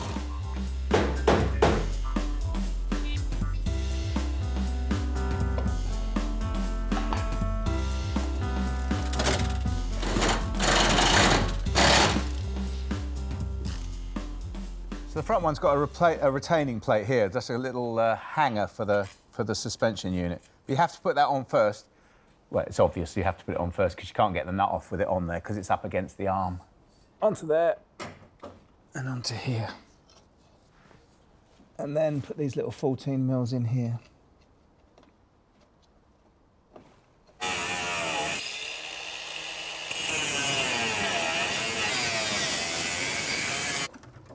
My other floor pan comes out, and we're sort of making some progress. Well, just quite a lot of holes in the bottom of the car. There are so many holes in this car. I've been through sort of stages of depression and deep upsets and anguish, and it's been growing and growing and growing, and I've done all I can, every single last bit of prepping, and it turns out that now I'm just a couple of panels short of a 2CV. Cool. Are you going to go and get them then? I desperately need to go and get them ASAP now, yeah, definitely. The 2CV is well supported in spares, and I've found a place up the road who'll hopefully have a few bits we need. Hello? Hello. Ah, hello there. Hello. Are you the Darren that I spoke to on the phone earlier? I am, and you must be Will. I am. Yeah. Good day to you. Yeah. Well, I've just come through this way, and I can see you've got an enormous amount of stock in this place. It looks really impressive. And you've even got a whole body shell up there by the looks of it. Yeah, we do brand new body shells. We do brand new chassis made of licensed from Citroën galvanised. We do bumpers, tyres, brake pipes, you name it, we got it. Right, OK, I'm going to name it. Floor pans, A, B, C pillars, sills, and that sort of stuff, really. What have you got? Follow me, the panels are round here. Nice one. Here, Will. Sills left and right, help yourself. So that looks like a left sill. That looks like a right sill to me. What about floors? Yeah, complete floors. Cool, I see. So that's the whole of one side. Yeah. I like that, cool. Here's his partner. And that's its little friend. Oh, that is good news. Right, OK, what else do we need? C-post, A and C-post rappel section. Yes, that's exactly what I need. Let's have a little look at that. Oh, that's brilliant. So I can just cut off the piece that I need and repair the bottom of the post. Well, I think that what we've got here is everything that we need to fix our car. All right, well, if you forget anything, let us know. You're just down the road. Oh, that's brilliant news. OK, well, I'll lob this lot in the car. Well, I'll give you a hand. Oh, cheers. So this is all good. I've got my panels. Bad news is that even with nice prices, I've sunk £144 into this project. It's not good. So I'm going to have a look at the discs on the 2CV. Have a look at the pads, take them out, see if they're all right. If they're OK, put them back in. If not, we'll replace them. But interestingly, 2CV's got inboard discs, which means the discs aren't out on the hub by the wheel, inside the wheel. They're bolted to the gearbox, so they run on the drive shaft. The reason being, and this is an old motorsport thing, keeping unsprung weight and sprung weight separate. You have to keep the unsprung weight, which is the wheel, basically this side of the springs, as light as possible, which means to keep it compliant with the road, you can use really light springs. And we were talking earlier about the innovation of this Citroën suspension system. It's very light. Well, I'm reliably informed that if I put this screwdriver in here between the pad and the disc and push it back, the piston will go in, which it is, which is good. And then I put it in here and push it back again in the middle. And then you push the spring down and the pad should pop out in your hand. There's a lot of wear left on that, so I think I'll probably take it over to the bench, clean it up and put it back in. The 2CV has a little rust, but its mechanical bones are well on the way to being pretty good.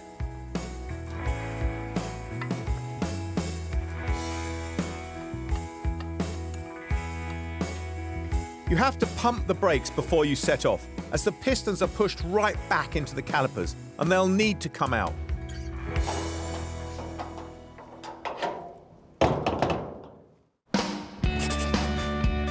Day 3. We're loving our 2CV. Its cleverness and charm winning over huge patches of rust which we have to re-weld. Coming through. Lovely. We don't have a ramp in the workshop to lift the 2CV, but we do have something almost as good. We call it our occasional trolley.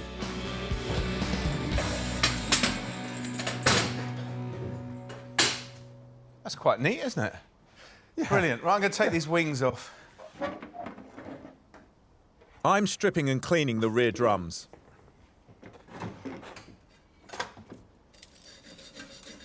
I'm just going to go through the brakes and have a look at them. Actually, I think someone's been in here relatively recently. But I'm going to go through this one, check that everything's all right and that they're adjusted OK, do the other one. Then we know we've got the security of knowing when we put everything back together that it'll stop properly.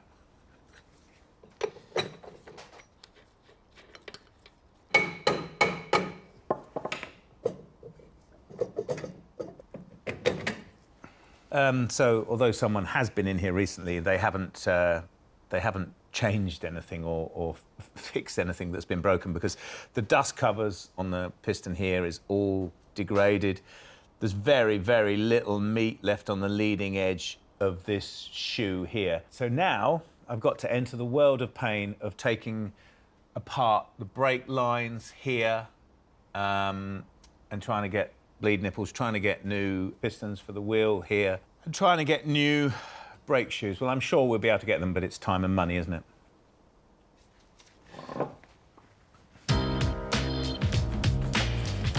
If you ever want to know why welding is so expensive, try working on a car like this. Even with good replacement panels, there is so much to do and lots of fiddly bits.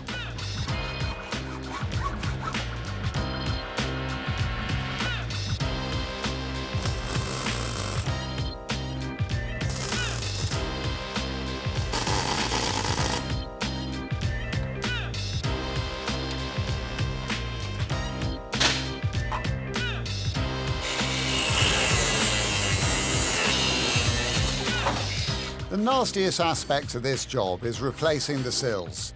The old ones need to be cut out and the new ones need to be fitted accurately. It's a good job on cheap and easy.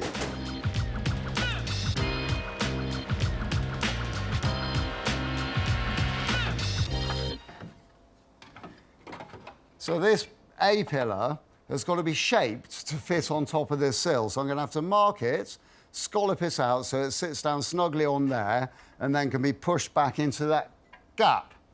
Also, whilst doing that, remembering that this isn't exactly 90 degrees, it's 88.5 degrees. So it's important to bear that in mind when you're marking it out and putting it all together.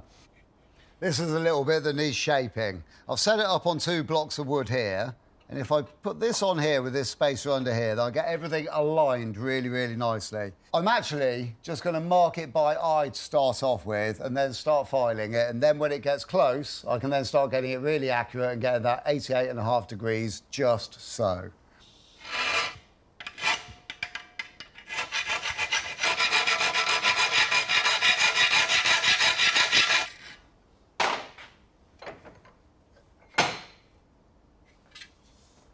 This now fits really nicely onto the top of the sill. I've cut it down to a little bit longer than I need because I now need to fine mark it. And when you get to this level, a marker pen is too fat, so a little fine line pencil is perfect. Just get in there behind it, tinsy-wincy little line. I can see it, I can cut it, I can fit it.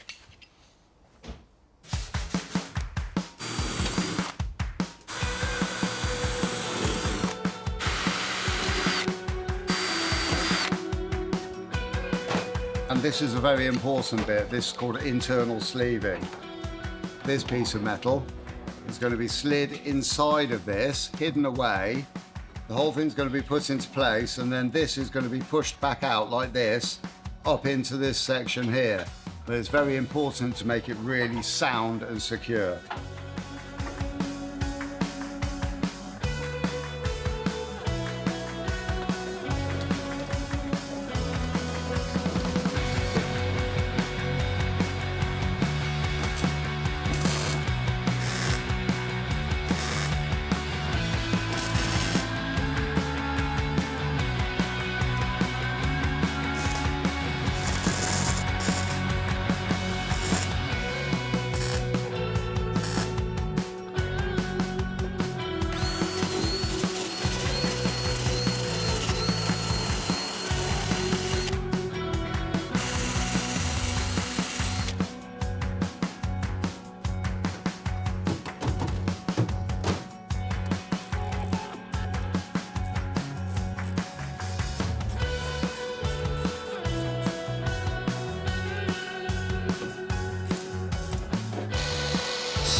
Well, it's beautiful.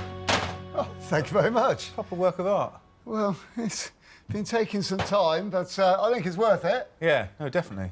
It's going to make the car worth something, isn't it? I've done the brakes. I'm just waiting for shoes. So, shall we go? Well, I would love to say yes and be out of here, but to make a decent work of art, you've got to put a lot more time and effort into it. This one isn't quite there yet, so I'm feeling a bit sprightly. I might carry on for a couple more hours and see if I can get this job finished. Shall I bring some croissants in the morning? I think that would be an absolute must. All right, I'll see you later. See you later. Have a good one.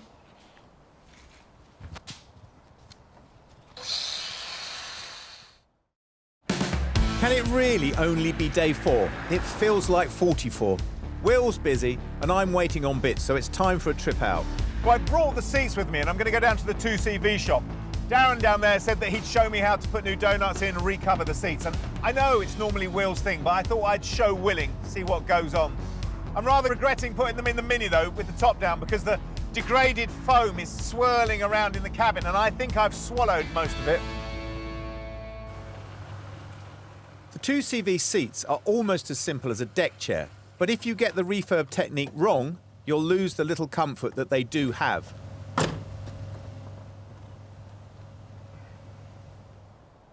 Hello, Jay.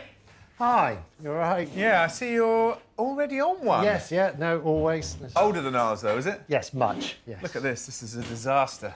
It's Yes. absolutely falling apart. Yeah, they normally look like that after a while. So you're going to show me how to do it, then? Yeah, by all means. OK, but Yeah, I know nothing about what I'm doing. Yeah, no, it's just a process. Jay and I get rid of the hangers and clips, and the seats can be stripped.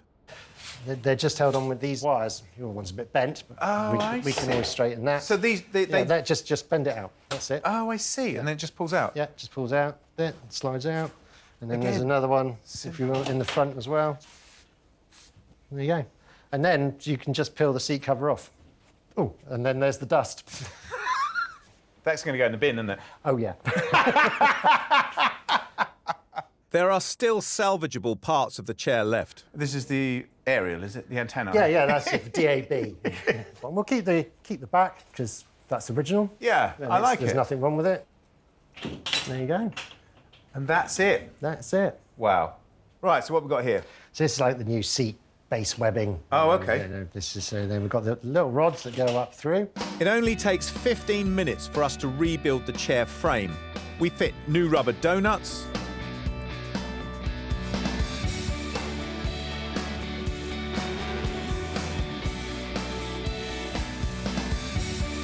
foam,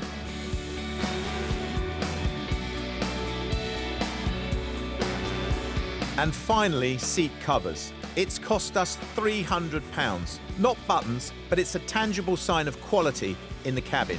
That is amazing. I mean, yeah, so simple, so brilliant. That's good, isn't it? It really is, yeah. It absolutely transforms it. Can I bring the rest in? Yes, please do. Fantastic. Yeah. Thank you. Well, I might as well take this with me, mightn't I? you can take Thank that. you. Covering the seat fits in perfectly with Citroen's philosophy for the 2CV. It's incredibly simple and it's incredibly effective. Lovely.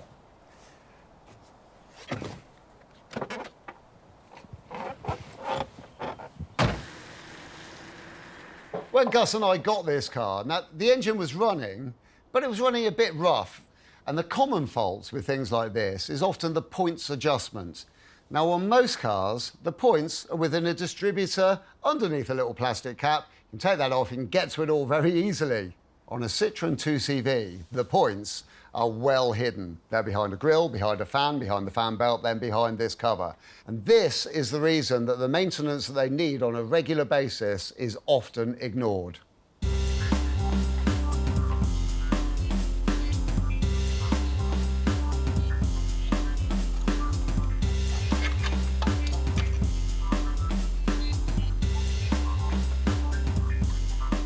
That is where the points live, inside there.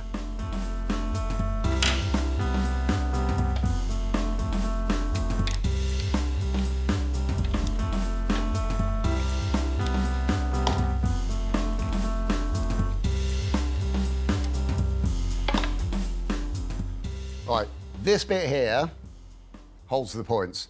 Points just the same as any other set of points in any other car. The bits that wear, though, are the little heel here, which rubs against the lobes, which push it open and closed, and the contactors, which kind of spark a road and wear as well. Anyway, that to one side, because what's clever about this system is behind here. Most cars have got a vacuum-operated system, which moves the back plates, which can adjust the timing as the engine is running, and this is speed-related. This one's clever because it's got counterbalance weights, which are operated centrifugally. So when the engine runs faster, this bit turns like that. And what happens is at a slow speed, it advances the timing up, and at a high speed, it backs the timing off very, very slightly, therefore keeping the engine running smoothly throughout the entire rev range. And because all of this lot is so tricky to get to, I'm going to take it all out and change it for something which is very modern and relatively maintenance-free. So we're swapping it over to electronic ignition. Solid-state tech for delivering a spark in a much more reliable way.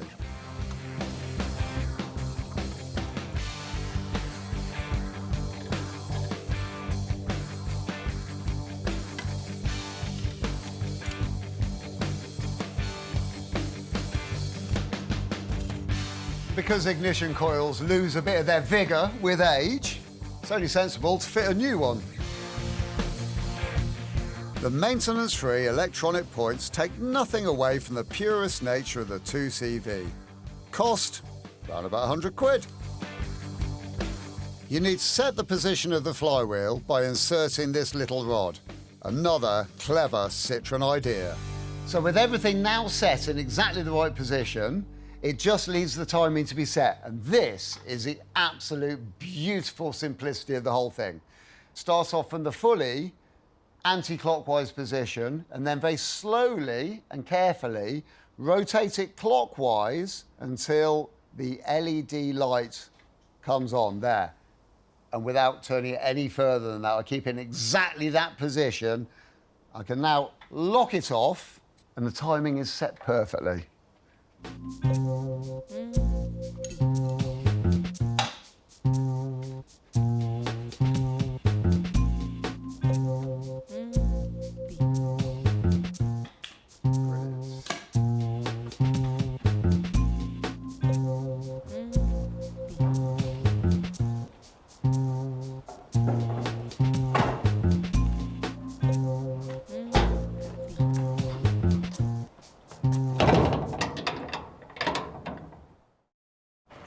So it's the big one. One final day to sort the Citroën out. You're wondering if I've got the keys in my pocket, aren't you? No, don't worry, I've got them in mine.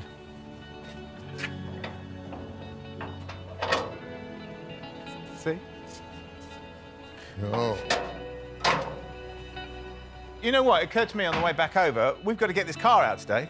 Well, we're in a good position now, aren't we? We are ready for the last dash on it. Yeah, well, we should crack on, shouldn't we? We should, yeah. My brake parts are here, and that's all good to go.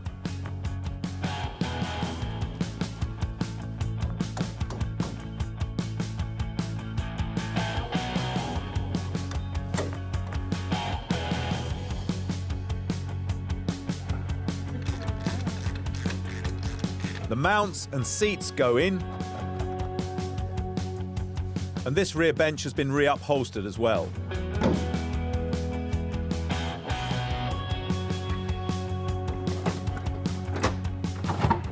Lovely. You're in. Hey! Fantastic, well done. Doors rather brilliantly slide in.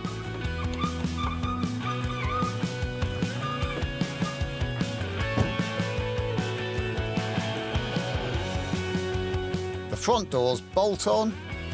Doors shut now. Trims. 4 unpainted Citroën wheels.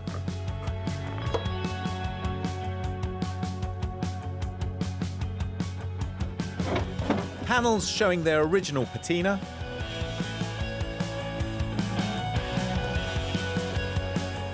Here come the front wings. Oh, yes.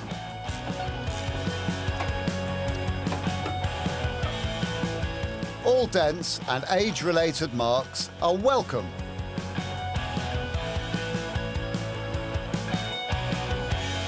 Just the bonnet, and it soon starts looking like a car again. And boy, what a car. But has it cost us?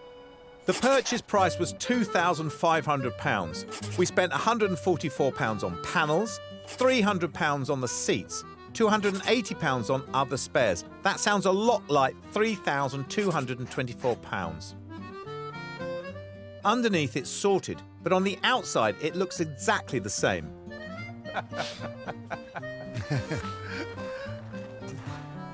You've got to love a 2CV, haven't you? Well, some might. Don't forget, they are really noisy. They are. They're incredibly slow. Definitely. Probably not that great in a crash. No. Probably. And they just adore going rusty. But this is a stone-cold classic, isn't it? And I think it was the right choice for us, I really do. We've taken it for what it is. We haven't tried to make it brand new. We've embraced its rough and ready thing. Yeah, I think so. And underneath, it's fantastically solid now, isn't it? Yeah, it's good, it's clean, it's like a modern rat, isn't it? I mean, I think this is more middle-class rat, actually, don't you? But I think we should stop analysing it and maybe we should drive it, because we've got to make sure it's reliable, because no one's going to buy a broken car, are they? Apart from us. Bad news. Will is driving. To say it's fun to drive is one thing, exciting, that's another thing, slightly noisy at times. But, you know, you've got to go through the whole process of trying to find the right gear, yep, which feels like it's connected with a rubber band. Yeah. You've got to get through the whole fear experience of approaching a corner, right? Which is about to do one. Ready? That whole lollopy rolly over thing, that puts a lot of people off. I think it's just had a life, hasn't it? And I like that. And in a sea of modern cars which have no personality whatsoever, it's a breath of fresh air for me. Yes. Yeah, this is a very desirable car. I mean, it's peachy with a few dings. Exactly. Are we getting on with selling it, though, our little peach? Well, we haven't had a nibble yet, but not at the price that we want. I had a few people phone me up and say, let me know when you finished it, and I know someone who wants one. So. Oh, cool. OK. And have you called him? No, not yet. I thought I'd wait and see whether it broke down first. We get some hits eventually, but it takes time. Hello? Yes, it is. It's still available and ready to be purchased at the moment. It is a 1989 car. In fact, I'm stood here with it at the moment, and it's looking fantastic, I must say. Cool. Would you like to come and have a look at it at some point, or...? Cool, brilliant. Well, thank you very much. Cheers, bye-bye. And as you would expect on a car like this, the buyers want to see details. This one can't inspect the car, so they spec out the images they'd like to see. But do they get us a deal?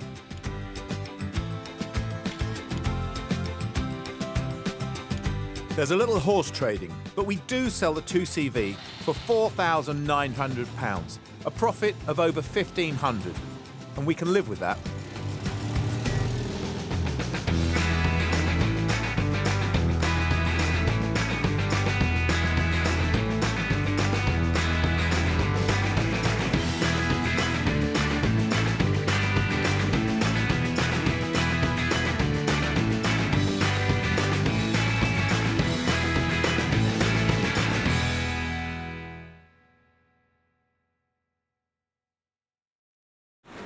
This time on Flipping Bangers, it starts with an idea. It's a big, bold statement.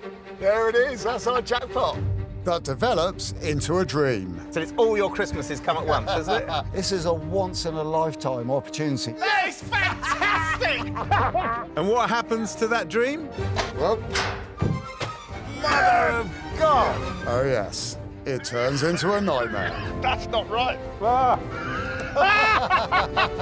We've said goodbye to our day jobs and invested our own hard-earned cash as we try and make it in the cutthroat world of second-hand cars. You've got to buy well, but you've got to sell well. We have a goal. We need to double our money. If we put 500 quid in, we need to see £1,000 back. But we're forced to the very bottom of the market. We buy cars that nobody else wants. Who else would buy that car? Can we keep our business afloat, flipping bangers? There's so many things to do to this car. We've turned our backs on our regular jobs and attempted to carve out a new living by buying and selling cheap cars. Evicted from our previous workshop by angry neighbours, Will has sorted us out with a new base, and apart from having no working toilet, it feels like home. We've raided our bank accounts, and this time we have enough to invest around £500 to £1,500 on each car. There's a question, and it sounds something like this. What car are we going for this time? Did you want a coffee? Yeah. But more than that, I need to make a statement. Oh, good. And it's a big, bold statement. Here it is. We are lucky, because we get to choose the cars that we want. Yeah. Yes, and in actual fact, commercially, I think that's right, because if you look at our personalities, there's absolutely no point in buying cars for us that we have no emotional investment in, is there? Because that way we're not going to work with them. If we don't care about them, we're not going to put our heart and souls into repairing them, are we? Exactly, because that's how cars end up in the crusher, isn't it? You've got something to say, haven't you? I can see it in your eyes. Go on, spit it out. A Rolls Royce. Great idea. I've always fancied having a Rolls. Maybe as a garden feature, but... I think a Rolls Royce is a great idea, safe in the knowledge that you're never going to find one for our sort of money. I have. You have, haven't you? Starting bid's 2,500 quid. That is atrocious. What have you done? I think that would be interesting from a sort of biochemical point of view by the amount of green on it. But I can see, as I'm sure you can see, that this is not the sort of car that we're going to be making money out of. I think you should find another one. There must be hundreds of them out there. I thought you'd say that. Come on, don't sulk. Just find another one. I will. I shall. I'm on it. Watch this. OK, and we're doing this securing the knowledge that we're not buying a Rolls Royce to rot away in your garden, yeah? I'm going to keep looking. In fact, there aren't hundreds of cheap rollers online. There's Will's one, and he clings to it like a desperate man. A man desperate enough to take us all the 5 hours to North Yorkshire. I still don't really know why we're doing this. It's a very, very long way to go to see a car that is clearly not going to work for us. It's setting out all wrong.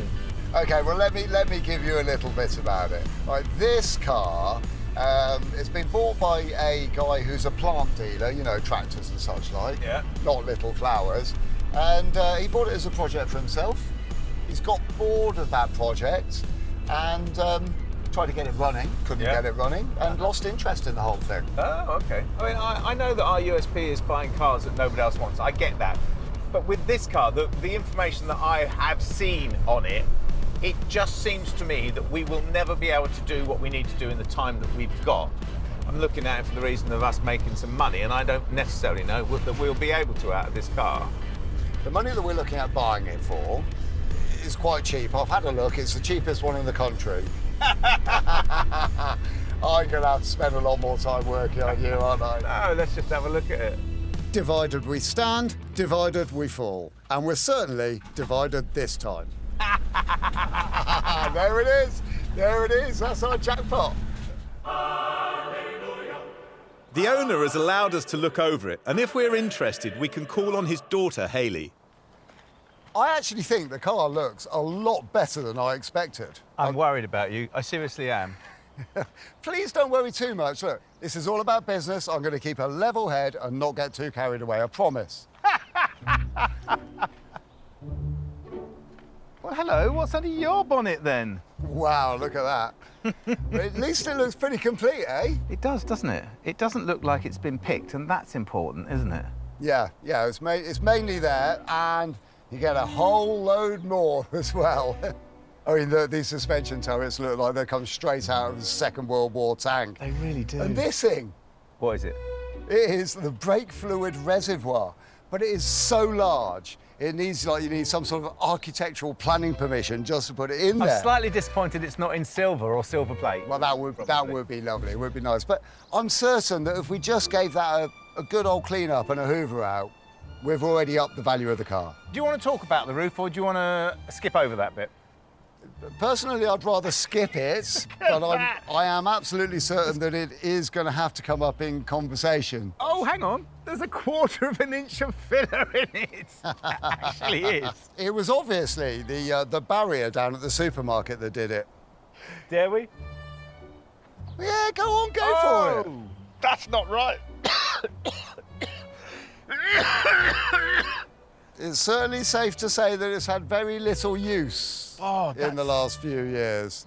That's pretty awful. That's dust and mould spores a go-go. I do worry about taking those carpets up, though, and what you will or won't find underneath.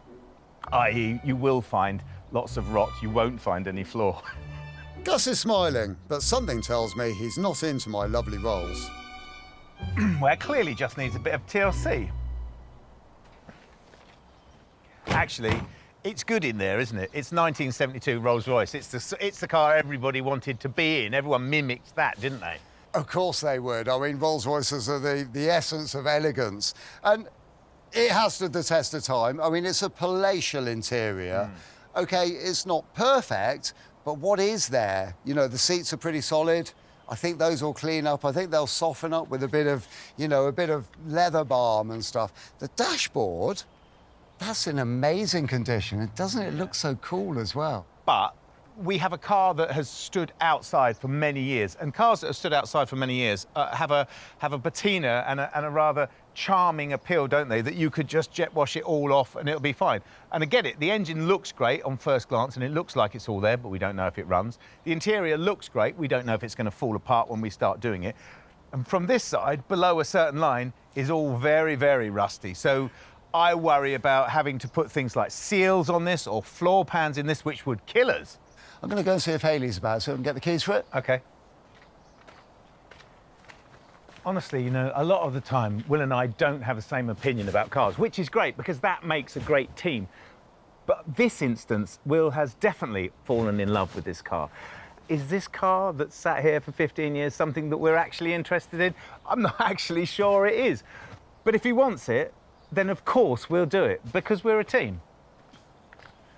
As it turns out, the keys are in the car. I'm thinking, I've got a can of fuel and a battery. Should we give it a go? Yeah, let's definitely give it a go. I think Will feels guilty that he's leading us towards a rotten decision. So it kind of falls on me to take the responsibility of proving that this car has some worth about it, which is what I'm going to do, because I thoroughly believe that this car is worth doing. I've got the emergency old car starter kit. Some power, some leaded fuel, all ready to go. One battery. Brill. And some fuel. Excellent. Fuel as well. Fantastic. Fuel as well. There's lights on in here, so it's clearly got power to the car. Any signs of smoke coming from anywhere yet? No. Good. We need access to the air intake as part of the jump start procedure. Wow.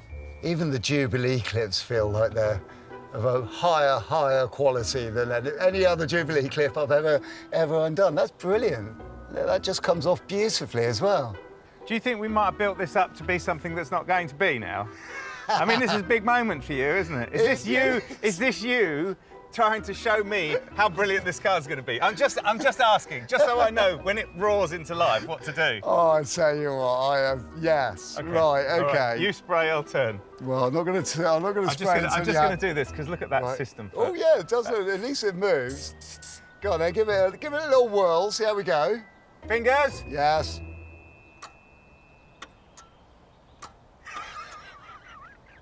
Normally at this stage, I'll be saying, turn the key a bit harder. Try swearing at it. Bang your hand on the dashboard. Hang on, I'll give it another go. Oh!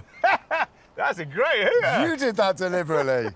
Right, OK, the starter motor's jammed. OK, so there's no point giving it a rock because it's an automatic, isn't it? Yeah. So we clout the starter motor. Yeah, well, apart from the fact that I've already had a look for it and it is impossible, totally impossible to see without getting under the car, which we can't do. Until we pump the wheels up. Come on then. OK. We'll pump them up. Gus is being oddly helpful. And this might just be a ruse to prove there is no possible reason why we should buy this little roller. So I've got my electric pump and I know where to plug it. Because in 1972, if you were sitting in the back of a roller, you would be smoking.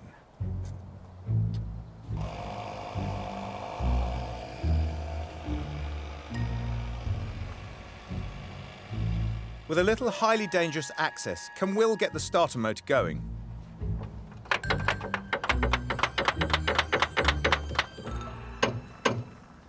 Do I give that a go?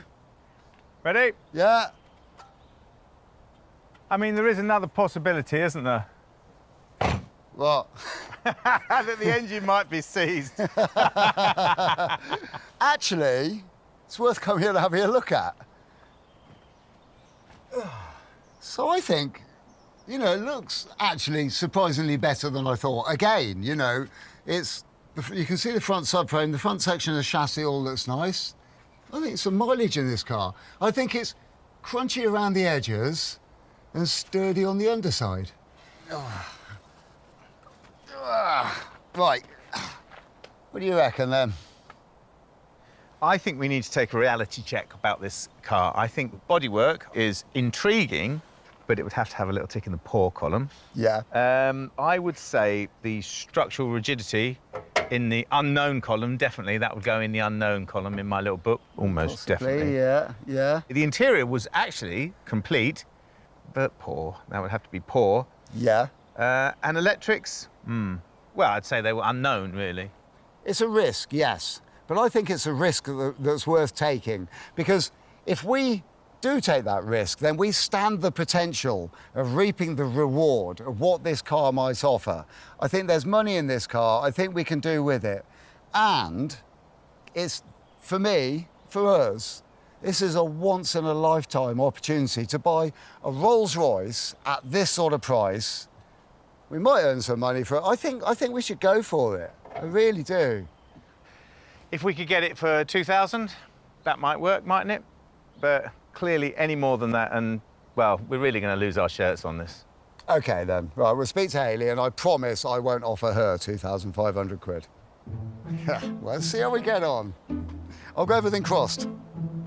Will goes off to see if he can do one of his not-so-very-good deals, and I have one more look over the rolls. I have no idea why. Hayley didn't want to be filmed, but I can confirm that we did a deal at £2,500 for the rolls. Apparently, someone had offered £5,000 for it, but they weren't here, and we are. So we are now the owners of this beautiful car. There's a lot of rodent damage. They've eaten a lot of wires through here, look. All these. Oh, that looks nasty. And look, there's this. You know, they were saying in the advert, saying it turned over. I wonder if they used that to bridge the solenoid. Might have done. All right, let's give it a go. Let's give it a go and see how we get on. Right, ready? See. Yeah, go on. Oh, go on. Oh, something. Yeah, again.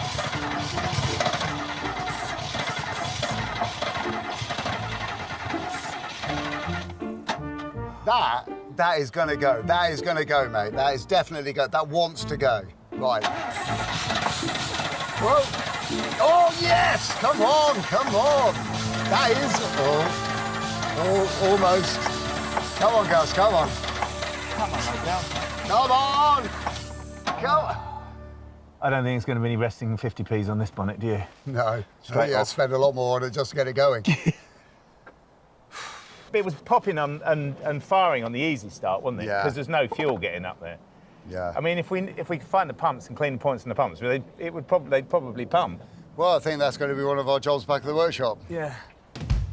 Now, how do you get a car that can't move, that's this heavy, onto the trailer? What is the potential damage, do you think? Sorry? What's the potential damage, do you think? I'd say if this was high and this was low, we're going to be about here. I'm almost certain that this is not advised in the health and safety manual. About 2 foot to go. Go on, keep going. You can see it now. Will can't drive a normal car for toffee, but with a forklift, he's ace.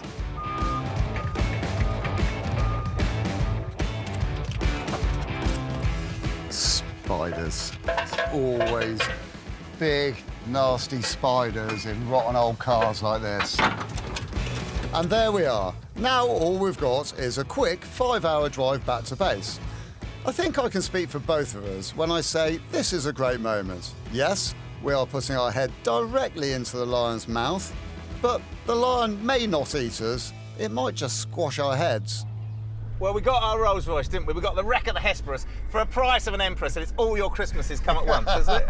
Yeah, OK. But I am drawn to this car, and I know it's one hell of a challenge. But I think if we put our effort into that challenge, it'll pay off for us. Well, we definitely paid too much money for it, in my mind. 2,500, double our money. We've got to find 5,000 quid from this car before we pay anything of it. So bizarrely, although it was the cheapest in the country, it was still strangely expensive. Yeah, well, at least I got you on board, though. Just took that little push to get you on board, and then here you are. We're now both own a Rolls Royce. What could be better than that? I'm going to put everything behind this car. There's absolutely no doubt of that. And I know you will, because you got us into this. But I want you to know that I had reservations, and I'm putting them behind me for the team. Well, that's good news. I believe you should take one for the team, because this is going to be a great car. We're going to earn some money out of it. And sometimes you just have to throw caution to the wind and run with what you got. Actually, you know, I think you might be right. I think we do need something to push us, and this may well be it. Will can be convincing when he wants to be. But the next day, back at base, when we've got a chance to assess it, well, let's just say it. We've bought a crock. I think the reason we're not talking is there's nothing left to say that's not been said before. Let's just for a moment pretend there's absolutely no tension in the air at all. Because we just need to look forwards with this car. We need to look up and we need to look ahead with it as well. OK, well, maybe I should just say my piece, should I? OK. We're clearly never going to paint it, are we? No. It's never going to be a wedding car. No. It's never going to be a Minter, is it? No, it's not. But this is where we have to get clever. And we have to think about all of the unknowns that we've got and go through those with a fine-toothed comb. You know, the engine. Yeah. The electrics, the hydraulics, the brakes, transmission, and make sure that we turn all of those unknowns into knowns. Then I think we've got a car that's a lot more sellable. Well, as much as that list fills me with absolute dread, I think you're probably right, because we fell over ourselves, didn't we, trying to buy a car that looked like that. So if we move it along a bit, then somebody's bound to buy it, aren't they? Yeah, exactly. We're not aiming for perfection here. I mean, mediocre will do. OK, well, as long and terrifying as that list of things that you have suggested we need to look at on the car is, there's still other things that come to mind that we haven't mentioned, which is, well, what about the bodywork? What do you think about the bodywork? Well, I think we might need to clean it for a start. I think you need to be careful there, because there might not be anything left by the time you've cleaned it. Funnily enough, that brings me on to the next part of exactly that. We need to assess the rust. That's, of course, if it has any. If it has any? Of course it has any. And what about the sunroof? We haven't mentioned that, have we? Yeah, I don't know. Maybe vinyl roof? Yeah, maybe. I think that the basis of your philosophy is sound. Mm-hmm. If we can get the car running, then at least we're in with a shout, aren't we? Bingo. Yes, exactly. I'm going to get the jet wash. All right, I'll go set up the auction, all right? Right. It's pouring with rain, and so shamed, Will gets the job of preparing the body for cleaning. So I'm going to do the auction setup, because Will's so excited he can't speak, and I'm, well, just speechless, actually. So what am I going to say about this car? I'm going to say, just in, Rolls Royce, fun project, complete car, solid car, good mechanicals, can I say that? Steers, drives, stops, £6,000? I don't know. I know it sounds ridiculous, but actually there's one on here in very, very similar condition to that, and it's £6,000. And all we need is someone who wants one as badly as Will wants one, just with a little bit more money. So that's it. The Rolls lists as a buy it now for £6,000. A complete car needing TLC that stops, starts and goes. I've started the bidding at £2,000 to get people in, but there is a reserve. The rain continues, so Will volunteers to stay outside. At least that's what I think he said. As soon as it stops, I step in. My job is hoovering leaves out of the engine bay. Will! Will! What's that? I think I might have found the trouble. I think that might be the trouble, isn't it? Some of our electrical troubles. That could. Where did you find that? Down in there. Oh. The Rolls is remarkably good under all that dross. Now we can take our auction pickies. Hope you're pleased with yourself. Doesn't it look 1,000 times better? And strangely 1,000 times worse.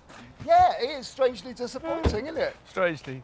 If we want to get it in, shall we utilise the ancient Grecian pole and push method? I'll get the forklift started up, yeah? OK, I'll get a plank.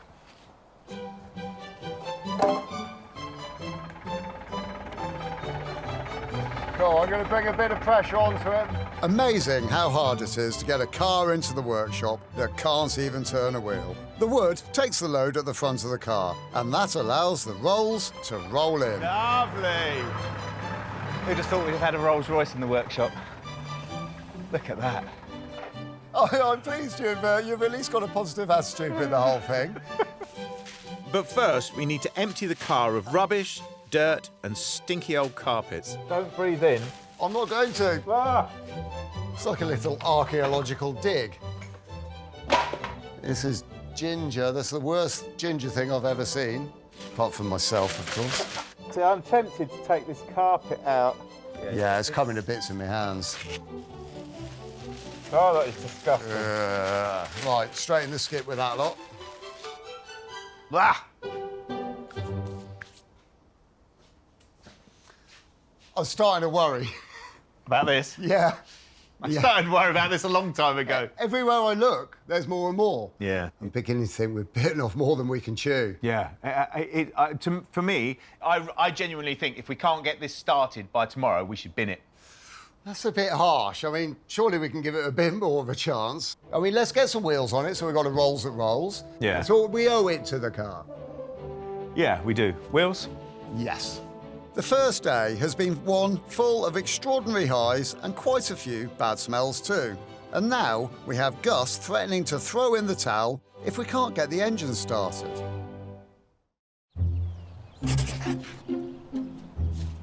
We've bought a Rolls-Royce that needs a level of TLC that we're struggling to get our heads around. The workshop doors feel unusually heavy and slow to open. Right, so I have been thinking about what you said last night. What, about the car? Yes, exactly, and getting it running. Yeah. And I think that a real concerted effort today to fire this one up and see what we can do. I'm 100% behind you. Yeah, this is a really good thing. We know we put petrol in the tank. Yep. So there's a chance that the petrol's not getting from the tank to the carburetors at this stage. And we can check that. We can undo the junction, can't we? See if it pumps up.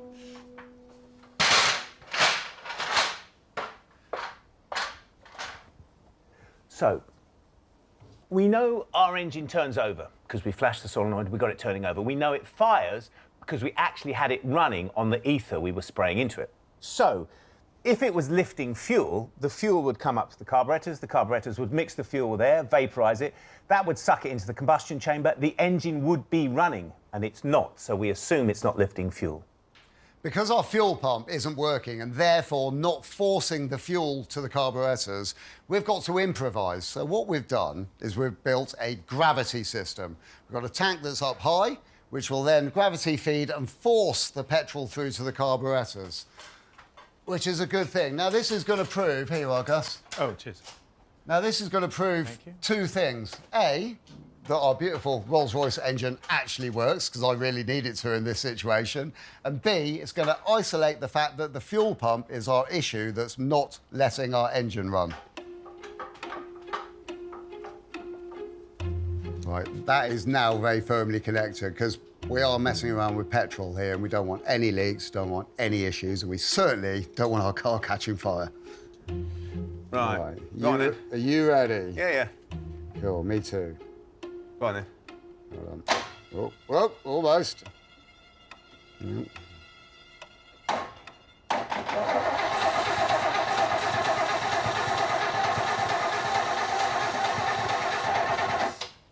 That's interesting. Wow. OK, so we've got no spark, so we're going to have to find out why we've got no spark. First thing to do is see if we've got power going into the coil. So if we've got power going into the coil, but we haven't got power at the distributor, we know that there's no power going from the coil to the distributor, so we can eliminate different things, work our way back down. But the wire to the coil seems to have died. The coil feeds the ignition system to make the spark via the distributor. So I've made up this fly lead so we can temporarily supply the coil with power, mimicking the ignition supply. So shall we see if we've got a spark? Yes. Knees. Yes! Oh. Yes! We're now in the money. We now seem to have a spark coming from our king lead. You can smell success. Yeah, I can. I'm so chuffed. Right, watch this. I can smell so much success that I'm hoping we don't even need that, but let's see. Go on then. So that choke's on. That's good. We know that. That should still work, shouldn't Right, it? fingers clear? Yeah. Oh.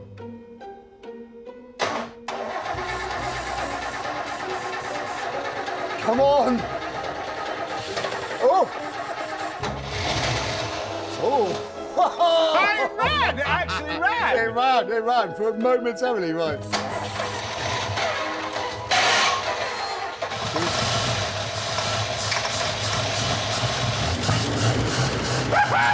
Yes!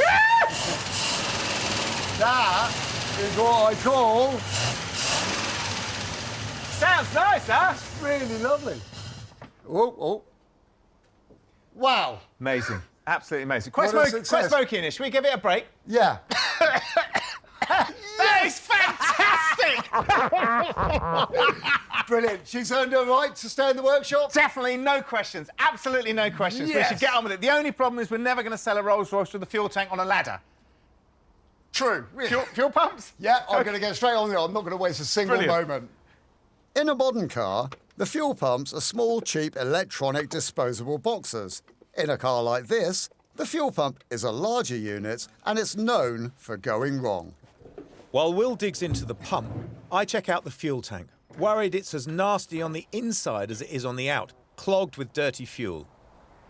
That's in very good condition. And the whole tank generally is in good condition. I was going to wire brush it and satin black it, but I don't think I'm going to bother. And I have just about wrestled the pump out. So this is the offending article. It's the electronic SU fuel pump from our Rolls-Royce. And it's just not working. They've got tons of bits inside of them. They all go a bit crunchy. And after a while, you've just got to sort the whole thing. Which takes me swiftly towards Coventry, where there's a well-known supplier of Rolls spares. They're really on the map if you're working to a budget, like we are. I hope I can get as much stuff as we need as possible. Hi there, good morning. Morning, how can I help you? Well, you must be Ben that I spoke to earlier on the phone. Would that make you Will? I am, yes. How can I help you? Well, so here's the thing. We have got an early 70s Silver Shadow. Okay. Now, admittedly, it's not in the best of conditions, and we've got issues with, we think, possibly fuel supply, so maybe fuel pumps. Also got issues with the car not stopping. Okay. So we need some bits and pieces, plus other odds and ends as well to get her going. Okay. Are you looking for new parts, reconditioned, second-hand? Well, for our budget, we're going to be looking at as much second-hand as we can. Okay. But of course, with the brakes and stuff like that, then new parts for that. I think the best thing is if you follow me over to the recycled parts warehouse, we'll see how many parts we can find in there. We'll take it from there. That sounds absolutely brilliant. Cheers. Follow me. So we'll go in here to the workshop and see what we can find. These guys have been in the business for ages, and they have stockpiled enough bits to build several cars like ours. So this is the second-hand pump we've got on the shelf. It's all tested, ready to go. Well, yeah, that is exactly the type of pump that we've got on our car, and that looks perfect. How much is one of those? We do these for 150 quid. Oh, right, OK. Yeah, you know, remember when we were chatting on the phone earlier and I was sort of saying that we don't have an awful lot of cash. Our budget's always very, very small on these things. Is there a sort of cheaper option at all? Well, given it's been stood for so long, it's probably the points that have stuck. So perhaps we need to look at a rebuild kit with new points. Ah, now I think we're talking. Yeah, that sounds a lot more affordable. Let's go and check we've got them on the shelf. Cool, OK then. Follow me. You have got tons of things in here. Wow, look at that. For an extra 30 quid, I get the brake pads, and that's probably enough to see us through the next stage of pain the Rolls has in store for us. Without further ado, I'm going to grab this lot, tuck it under my arm, bid you farewell, and also safe in the knowledge that if we can't get our car going, you might be interested in buying it for spares. Thanks a lot. Bye-bye. Bye. He thinks I'm joking. Back at base, I pull the fuel pump apart and apply the kit. Gaskets, diaphragms are swapped, but the strip down and rebuild takes a while. Saving 100 quid has its price. This is a fiddly old job, but this side's all done now. Just do the same with the other side. It can all go straight back in the car. It's day 3 for our battered Rolls. It's been a roller coaster so far, mostly in sick-making downward spirals, but we're rising to the top again. Ha! Good morning. Hi. Your timing is perfect. I've just finished. Just finished what? Well, the fuel pump now works. Ah, fantastic. Which is a really good thing. It's been a mucky, horrible job. I'm covered in sticky stuff and nasty things. But yeah, I can tell you I've successfully fixed it. Fantastic, that's great. Shall we fire it up? Well, no time like the present, is there? No.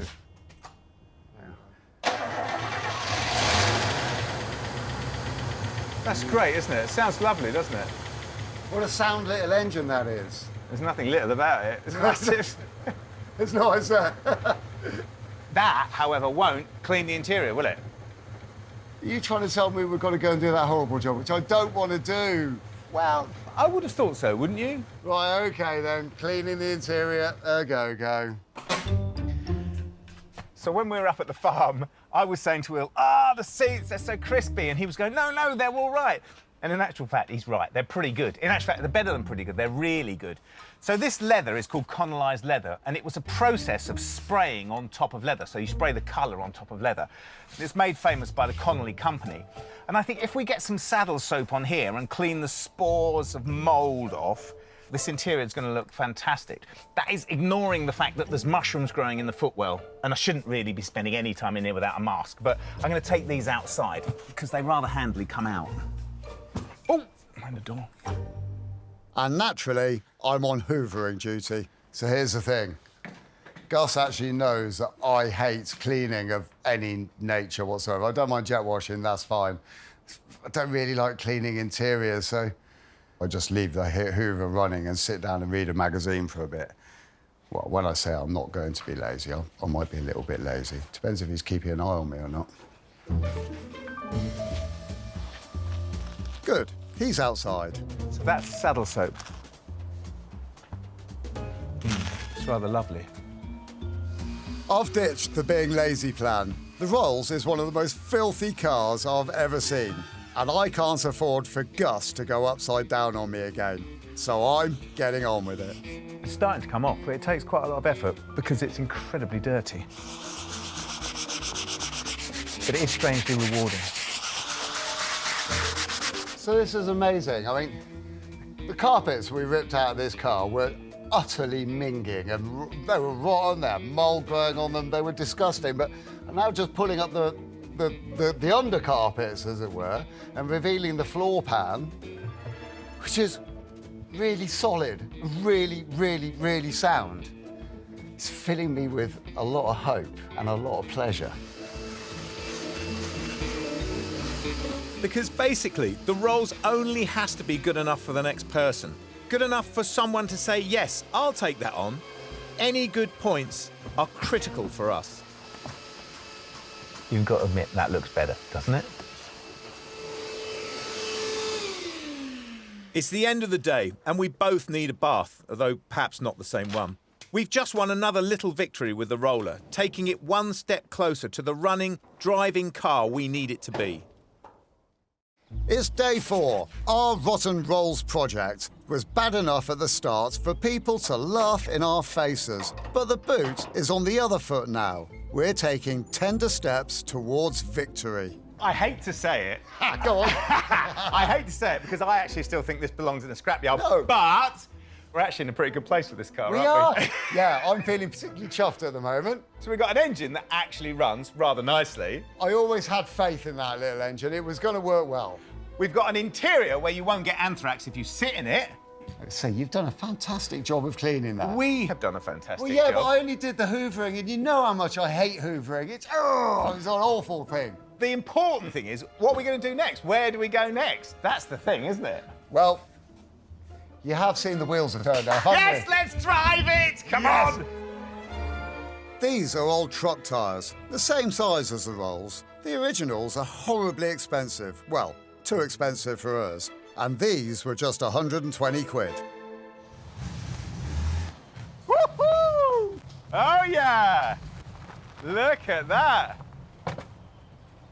Is that the brakes working? So, well... They stop it. They do yeah, stop it. something's happening. Wow.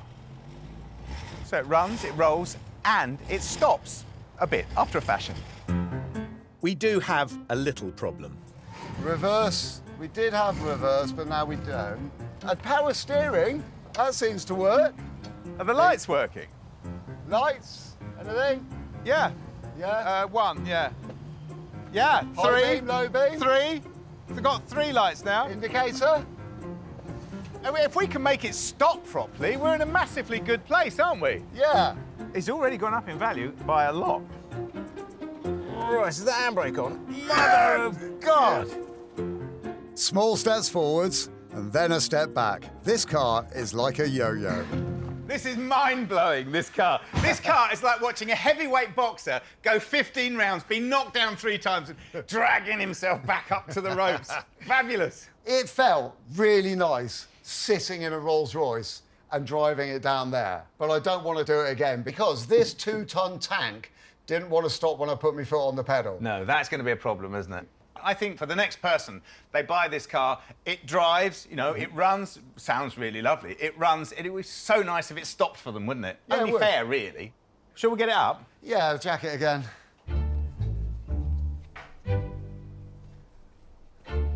Our poor Rolls-Royce has been sat on a farm in a damp environment as well as muddy and stinky. That's why the brakes are all seized on. So, using a bit of skill, finesse, I'm going to gracefully manipulate the pistons in the calipers and start to get everything moving again. A little bit of lubrication. And it is starting to work already, which is really, really, really good news. Which shows that our Rolls-Royce stands a chance of stopping again. And just get a tiny bit of lubricating oil in between the gator and the piston. It's going to start to move more and easily. We don't want to strip the calipers or buy new ones. They're 165 quid each. But we've got some pads, and the name of the game is just to make the system move, really. Brake pads can actually tell you quite a lot about the whole thing, obviously. These ones are like 2/3 of the way through their life, and they definitely want replacing. We're just trying to get the brakes working. We're not rebuilding the whole system. So we're going to put new pads in and clean the discs up to see how we get on. I'm on a research mission in the pub across the road. The sunroof on our Rolls has worried me right from the start because we clearly need to do something with it. And Will and I have talked about maybe vinyling the whole roof or filling the sunroof and repainting it. But both those would draw attention to the fact that there's no sunroof there. And actually, both of them are a bit deceptive, aren't they? And that's not really us, is it? It's not really what we've been about. It's not ever what we've been about. So I'm trying to find a solution. I thought maybe if I dug deep on the internet, I could find who made the roof, what we're missing. And actually, I think I'm getting warmer. It seems that the roof we have is called a hooper roof. No shadows came off the line with sunroofs in them. They mostly used these hooper roofs, which came from Bristol. And the thing that we need to open it is a crank, obviously. But it's a little fold-up crank. It's quite a clever little thing. I mean, obviously, they made roofs for other cars. And I was thinking, well, we could maybe find a crank from another car and get our one open. I think that may be the answer. While Gus remains absent, I'm making solid progress. The discs are slightly cleaner and new pads on all 4 wheels. After what seems like hours and hours and hours, because it has been hours and hours and hours, I've actually got all of the cylinders moving That's been so much hard work, but I had to get it all done. I had to prove to myself and to Gus that this was all going to be achievable. It's good news. All of the calipers are now in a position that when we get it all bled up, they should all work, and this car should stop. Happy boy. It's our last day, and we've only got 5 to complete our projects, and the Rolls is a biggie that's made us smile, but also had us pretty worried. Well, who thought we'd get here? The last day in this car. Yep. And this car has super exceeded my preconceived expectations of it. Well, it is a great car, isn't it? I told you it No, would be. this car is in a fantastic place. This is not a fantastic car. OK. So last night I did a lot of research about these sunroofs. They were fitted by a company called Hooper, and a Shadow with a working sunroof goes for a fantastic premium. We will make more money if we can get this working than we will just by selling the car on its own, because people will cut this out and put it in their car. It's that prestigious. Really? Yes. Yes. That can of worms? Yes, that can of worms. Riddled can of worms that... Well, you say that, but this has been delicately covered with filler and protected over the last few decades. I know it's come off now. That's because it's totally stuffed. No, very robust. Online, I saw far worse than this opening up. I would say, even if it is something that is fitted to a Rolls-Royce that's supposed to be top quality... Definitely. If you've got to hit it with a hammer, that means it's long since dead and should not be woken from its rusty grave. Yeah, I think you're hitting with a hammer and my hitting with a hammer are 2 different things. I'm gently tapping it. I'm going to get on with it. I'm going to do that first.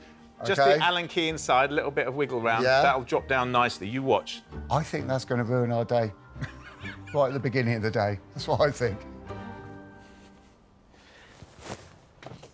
It doesn't look like it's going to open, does it? I have to say it doesn't look like it. And although I was quite bold when I was talking to Will earlier, I don't actually think it's going to open. But I'm going to see, because it will put money on the car if I can get it open. So, fingers crossed. So you put in an Allen key. Simple. No. So, apparently, we go anti-clockwise for a tilt and clockwise for a shift. Tilt and shift. I can actually feel it moving. Ah, well, that's either really good news because it's starting to move, or really bad news because if it doesn't go any further, it's just going to leak like a sieve now, isn't it? I'll see if I can loosen it with some gentle persuasion.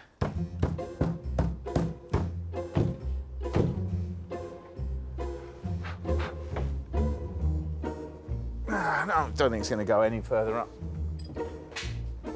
Well, that is rusted solid. So that's how we're dealing with the sunroof to move on. But it fails to negatively impact on a job well done. The Rolls cost us £2,500. We've spent £120 on wheels, £255 on brakes and parts. That's just £2,875 all in. And we won't count the extra shower gel or whiskey we've also needed to get it there. I know it's a stupid question because I know the answer to it, but do you think we were silly buying a car like this? I did worry at times that we might have been just a little bit silly. but when exactly? Well, from the moment we bought it until, well, some point throughout the fixing of it. But I think essentially, maybe the word that you could be looking for is hero. Or hero, plural, as in we have been heroes in taking on this car. Yeah, I see it, that this car had one chance, and that one chance was us. If it had missed that, it would still be languishing in the field, maybe in 20 years' time, slowly decaying into the fauna. That's how I see it. And it's better than that, because we're now going to be giving somebody else the opportunity to take on the rest of the finishing off on this car, and maybe they'll even take it back to its former glory. It represented something, didn't it, in the sort of late 60s, early 70s. This was more than just a car. It was the best of the best, wasn't it? That's what it stood for. And I've really enjoyed getting to know it, getting to understand the systems in the car, how Rolls-Royce were thinking when they put it together. It's been a real honour, hasn't it, having it in the workshop? I am very proud of this car. This one hell of a car. What a special thing. And there's one small aspect left. The drive.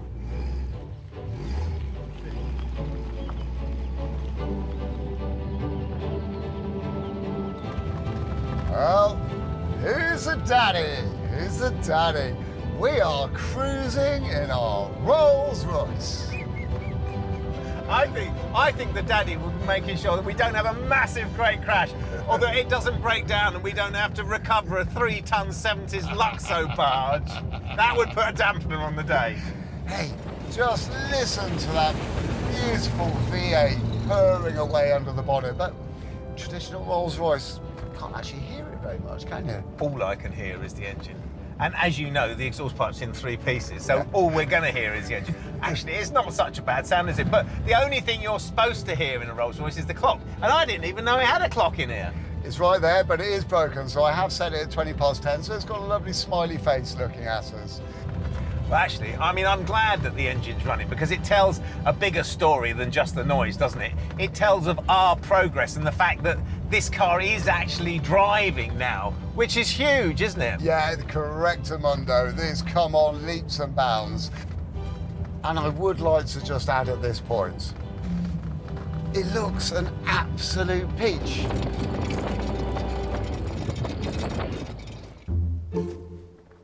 And what do you know? We've had Ian over to have a look. His offer of $3,200 is not up for negotiation. He has an identical car and he simply needs some spares. Ian. Yes. Hello. Hello, how are you? I'm all right, how are you? Well, you know, can't complain. So what's your plan then?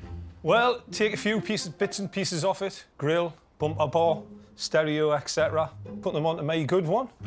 Put this back up for sale. That's not what we were expecting. You can buy it back if you wanted as well. Well, we're not really in the habit of trying to buy things back if we can help it. No. But it is really good to know that it's going to a good home with some, you're going to get some good use out of it. Yeah. Do you want to hand get it on the trailer?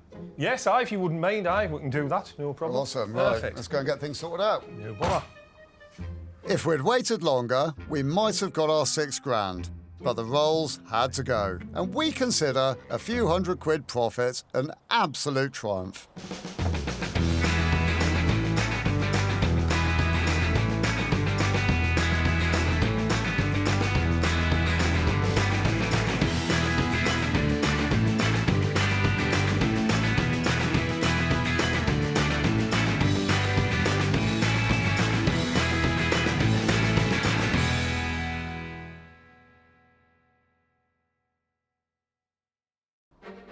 This time on Flipping Bangers, we get to grips with an off-road bargain.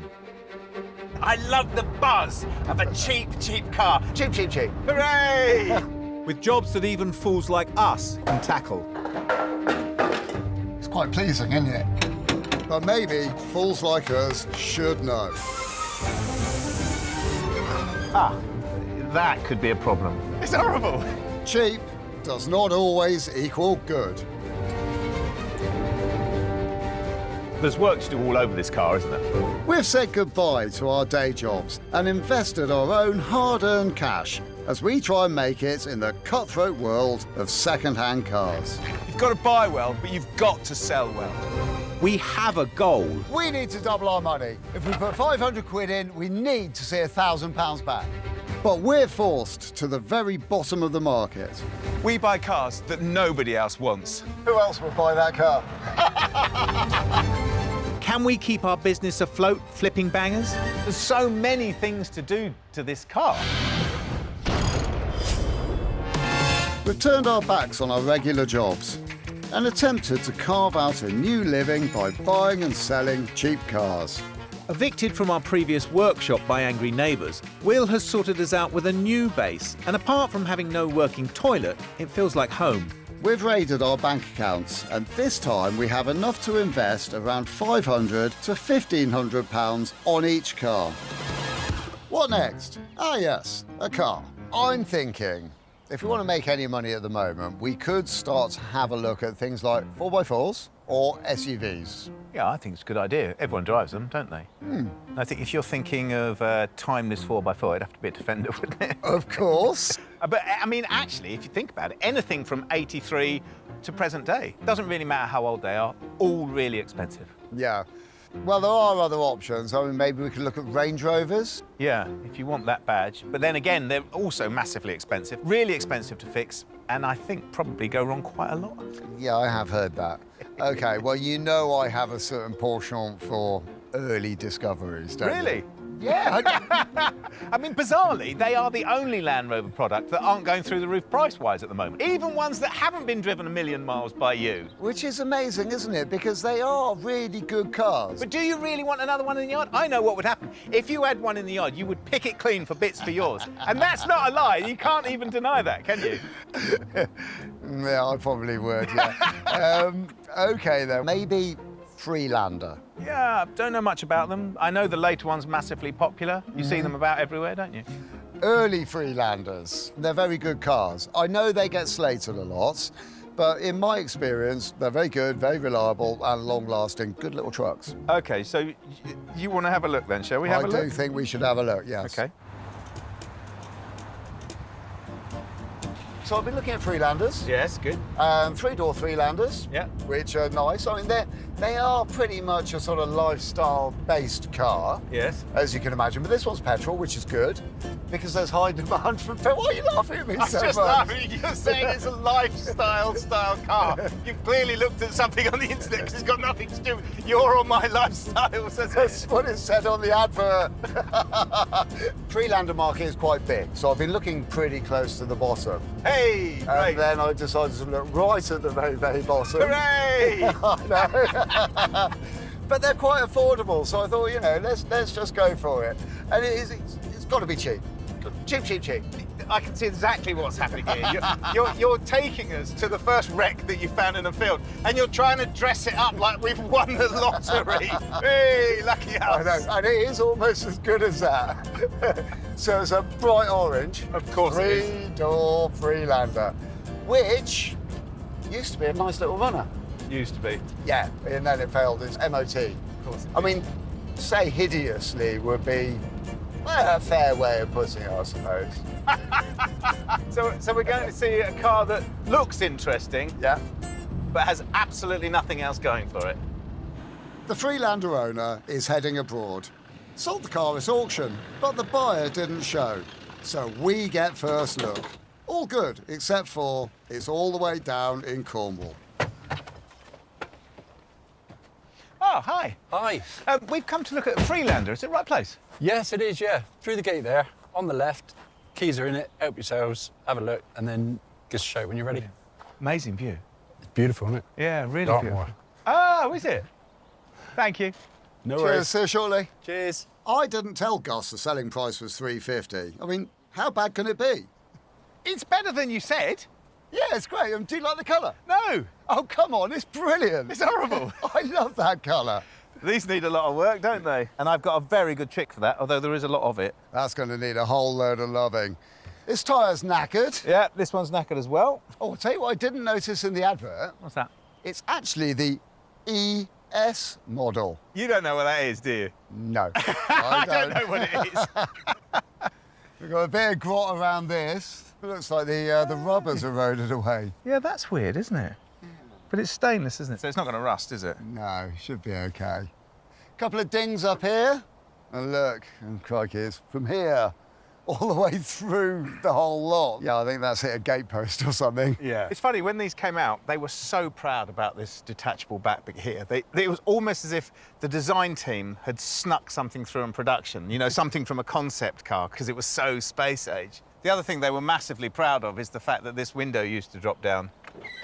Oh, it still drops down. Yeah, it's a weird mechanism, isn't it? It sort of folds out and takes off. It's funny, isn't it? Because everything does that now, doesn't it? I think it was the first. They were trailblazers. Yeah.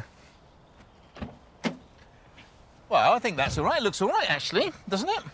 Well, no, not really. Not from where I'm sitting. Oh, OK. Well, this seat's all right. This has got some pretty big holes in it, and that one's going to be quite tricky to fix right there. This is a shame, isn't it? Yeah, that is a pity. It's all pretty grotty. There's a bit dirty and, yeah. I don't know, really. I mean, look, it's done 127,000 miles. I think it's going to be, yeah, a bit of tear in it here and there. It just needs a clean up in it, really. Well, that Yeah, needs sewing up. I think it'll be all right. Should we have a little listen to the engine? Oh, it's got a hole in the exhaust. It certainly has, yeah.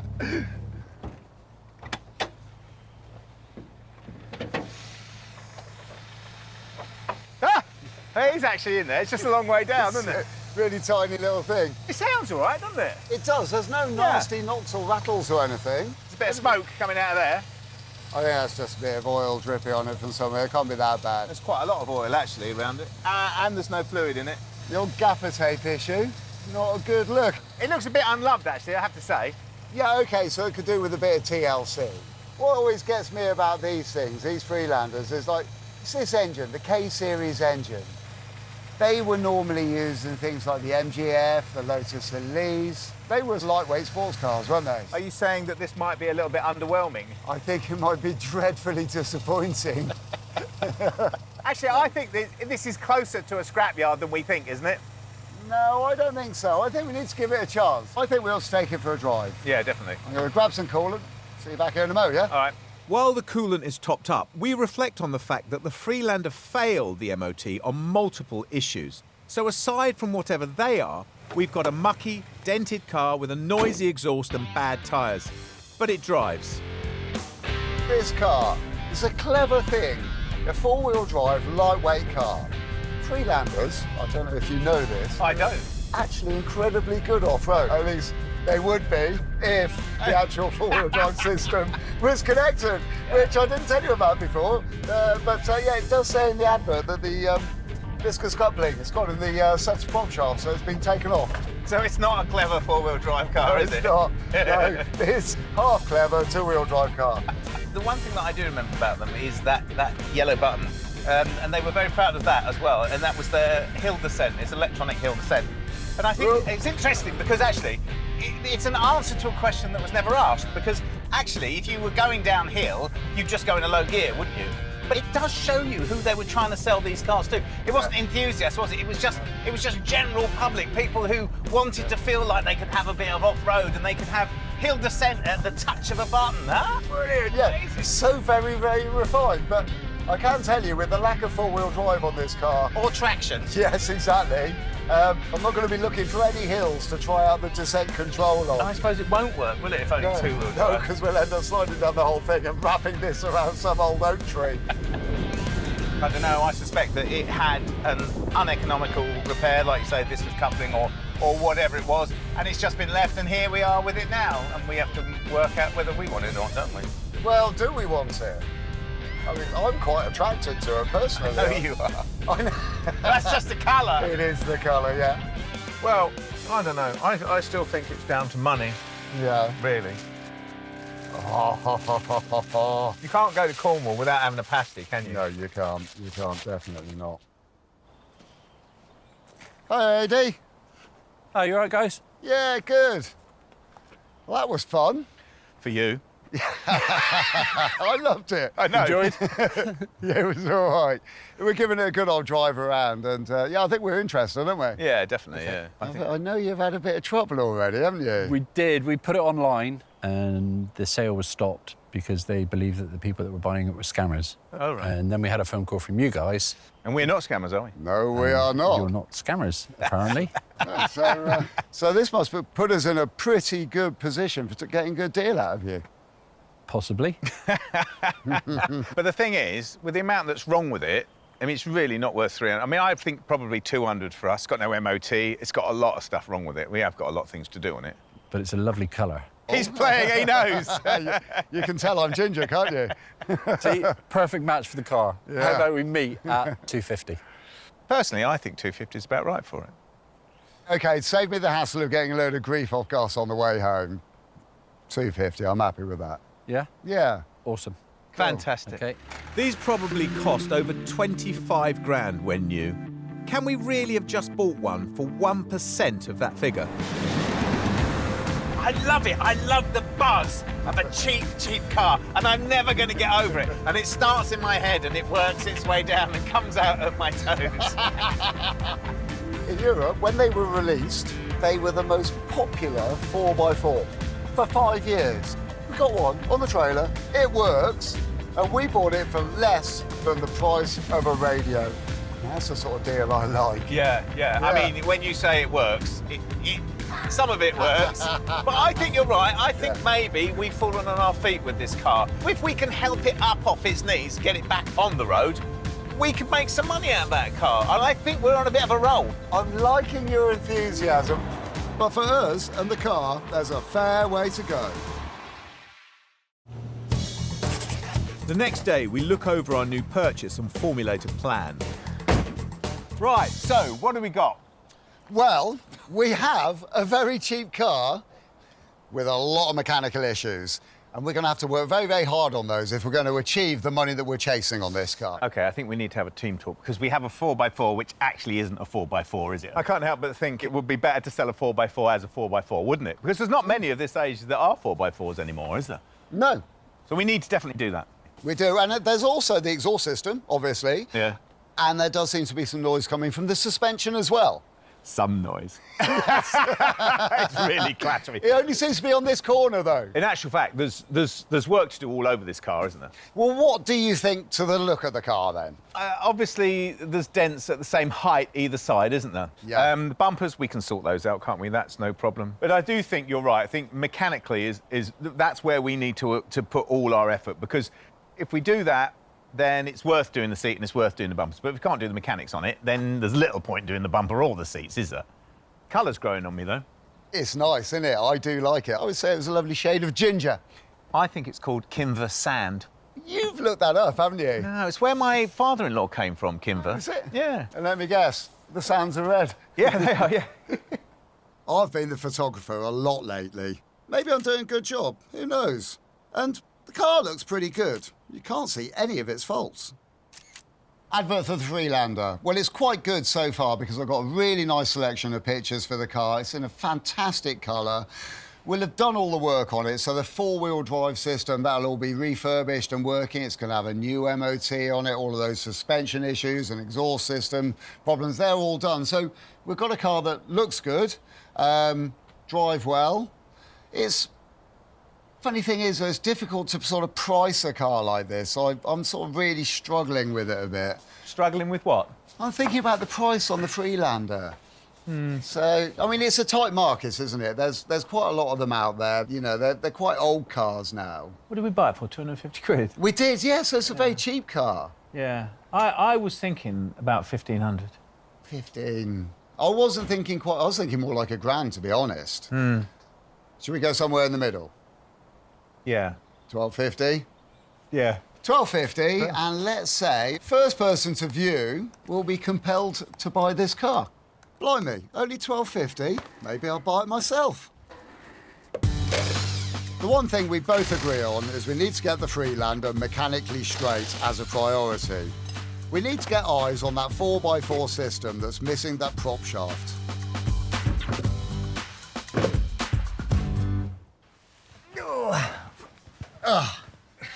Right, let's have a look then.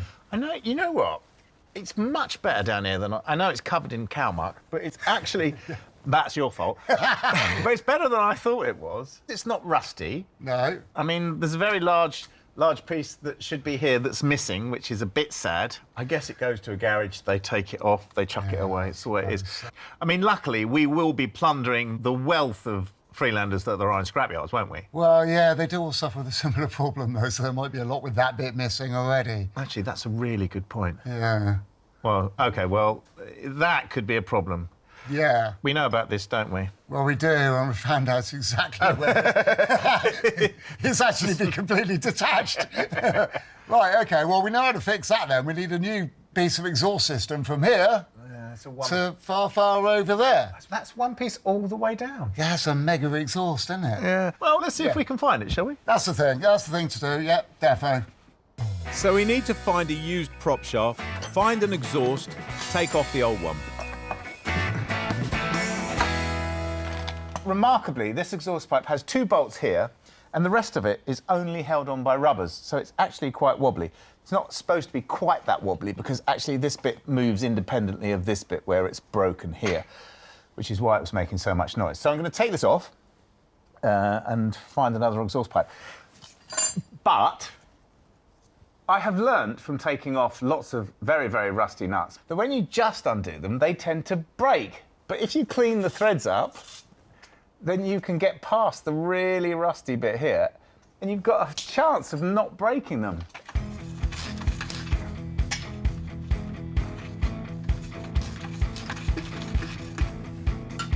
See, I was waiting for it to break too, but it didn't, did it? And now, just the rubbers to go.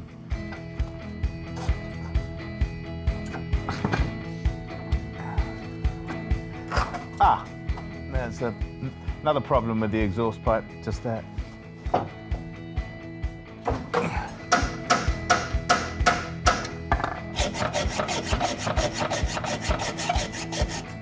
Something extremely exhausting about doing things upside down. I can't get this apart because it's rusted together, of course, and my health and safety head says I shouldn't be grinding it off with the neoprene petrol tank just there, so I've gone for the manual option.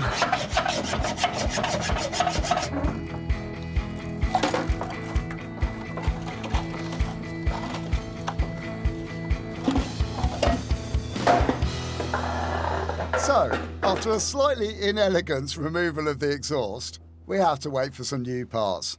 So I may as well look at these seats. This port seat here is showing signs of extreme wear and tear. Seam has split here, the seam has also split here, and this cheek is quite worn as well. I'm going to give it the TLC that it needs. In order to do that, it has got to come out first. It may seem a bit pointless fixing the seats now, but it's all about improving what we call buyer's expectations. So, I take everything out that needs a bit of TLC. Oh, are you going to clean that? I was hoping to put it on my tomorrow's to-do list. Oh, no, let's go on. Yeah, good plan. So that's an okay day.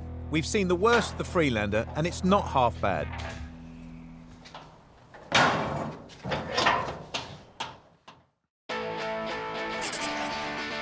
Day 2 on the faded Freelander. We only paid 250 quid for it, and we're hoping to add £1,000 onto that. We both have things to bring to our party. Ooh. Anti-roll bar drop link mounts. One for the side that you're on over there, which is the rattly one, sorts out that problem. Yes. Second one, precautionary measure to make sure they're both done and everything's as good as it can be at the front of the car. And they'll look very shiny, won't they? They will do, yes. Well, I've got a new exhaust pipe, so I might crack on and put that on, although I suspect it might sound better without it. Oh, yeah. But I'd better put it on. Drop links can really transform the way your car sounds when it goes over a bump. This drop link connects the suspension to the anti-roll bar. The anti-roll bar links the suspension on this side of the car to the other side of the car. So when you're doing some hard cornering, for instance, it keeps compliance and balance between the suspension on both sides of the car, stops the body from rolling too much. And when these ball joints and each end of these are worn out, which they do on a regular basis, these little links rattle like crazy and make a tremendous noise and affect the capability of the roll bar as well. That's why we're changing them. And you can do this as well. Effectively, they just bolt on, but please be aware, sometimes they're a bit rusty. Penetrating fluid is always a big help.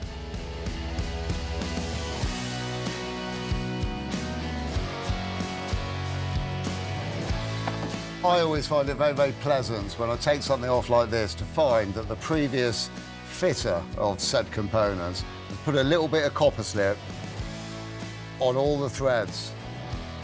It makes it so much easier when you come back to change it in the future. And for an amazingly cheap car, an incredibly cheap job at 25 quid the pair.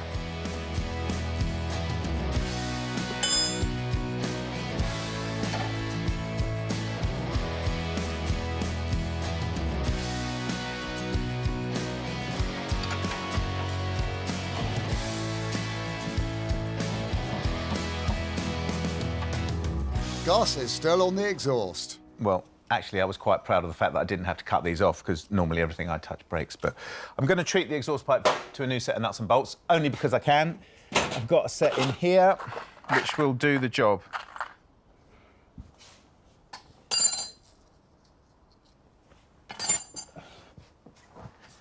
Right, so first off, there's an interesting little twist to get this up and over the subframe at the back, which is there. It's quite tight, actually.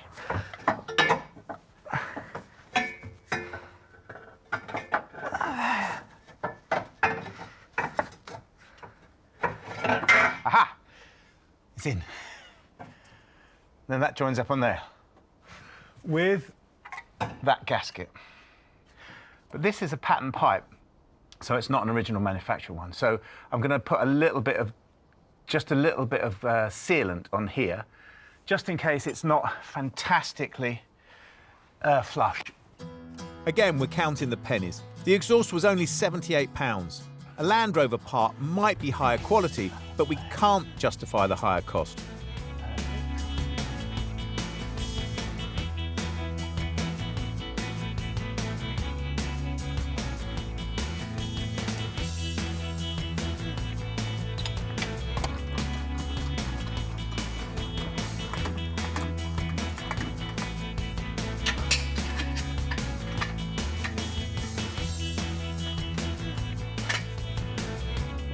When you're doing a flange up like this, you've got to do it equally. You can't do one side, you can't tighten one side right up and leave the other side loose, because otherwise you're going to bend the flange and you won't get a proper gas-tight seal. So you've got to walk them in together. A little bit this one, a little bit this one, a little bit this one, a little bit this one.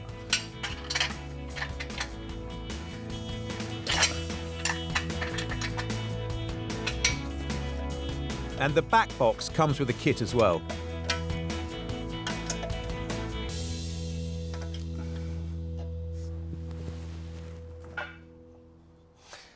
Well, the engine on our car is definitely not looking at its best. And if we want to sell our car for top money, which is what we do want to do, then we've got to sort these problems. And the problem is the rocker cover gasket is actually leaking oil all the way down the front of the engine, covering the alternator in oil, dripping down onto the exhaust manifold, so then it smokes and looks awful. Thankfully, it's quite a simple fix. I just changed the gasket. But there are little telltale signs that you can see when you take it to bits. For instance, along this front edge, where it's supposed to be making a perfect oil-tight seal, you can see where it's not making the seal. Of course, there is oil spewing out all over the place, but the telltale sign is on the surface of the gasket as well. I have a new gasket, but before I fit that, I need to clean everything up. I'll remove the old tin rocker cover gasket and clear away any debris on the edges. It is essential to get all of the mating surfaces where the gasket goes together super clean. When there's old silicone-based gasket sealant all over the place, I find it's best to scrape it off with a sharp blade, and also be aware that you're not going to let any of those bits drop in the engine. You don't want all those old bits of gasket sealer floating around inside the engine, clogging up filters, and then eventually, in worst case scenario, oil ways as well.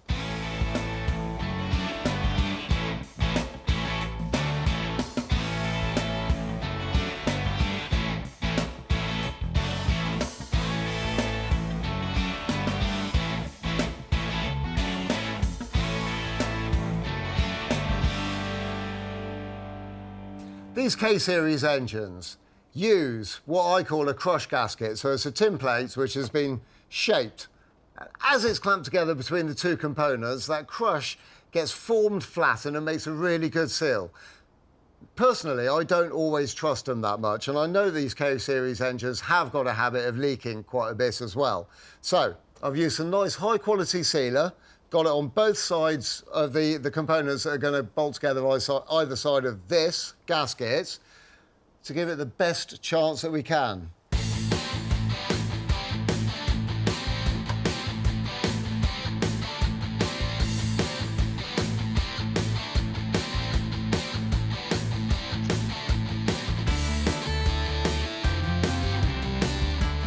And that is it, job done. Our engine should no longer be spewing oil out all over itself, which means it's going to present well, and it's not going to create a nasty smoke every time oil drips on the exhaust pipe.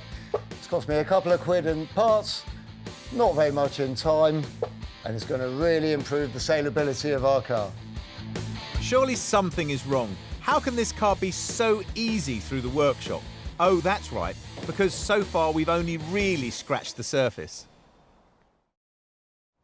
One of the most unattractive aspects of the Freelander is the pair of dents on the side, which look unfixable. So we've got an expert in to help us out. Oh, hello. Hello. Oh, you must be Paul then. I am. How are we doing? Wicked. I'm Will. Thank you very much. Yeah, good, thank you. Wow, you found the car then? It's not too bad. I mean, it's obviously taken quite a whack. It's repairable. I've done a lot worse in my time. Well, I think the best thing for me to do is not slow you down by hanging over your shoulder and watching you do what you do and asking zillions of questions. I can kind of leave you to it and see you shortly, We'll yeah? crack on. Yeah, should be good as new. Awesome. See you in a bit.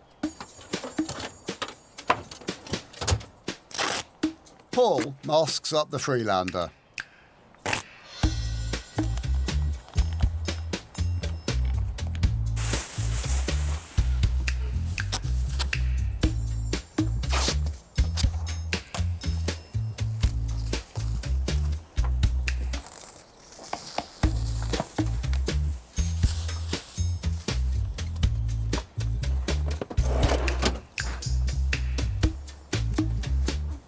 Grinds down the dent to bare metal.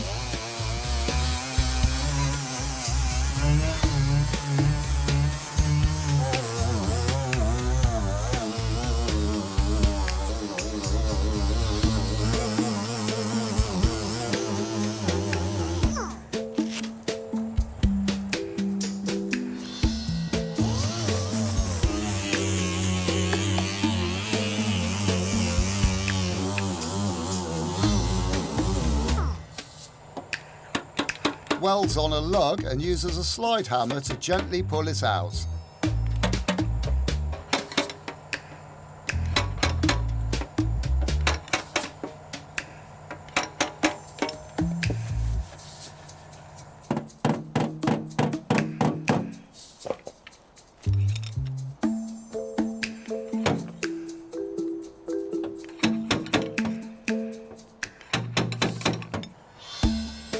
Needs filler to bring it back to a decent surface. That's where the art is.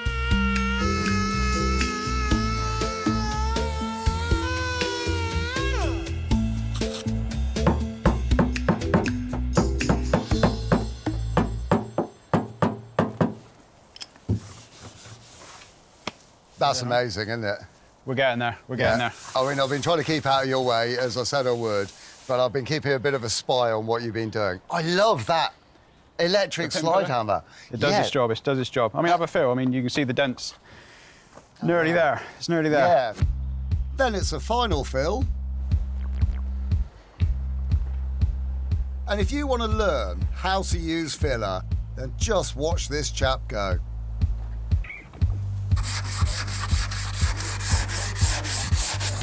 Paul flats it all down perfectly. A good layer of decent primer.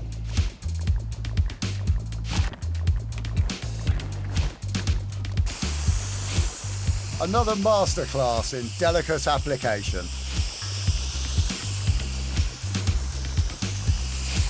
A bit of accelerator drying.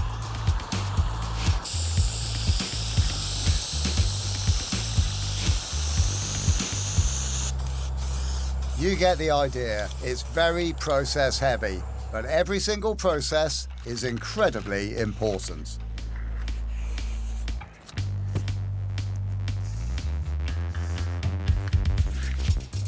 We're getting close now. Final round of masking.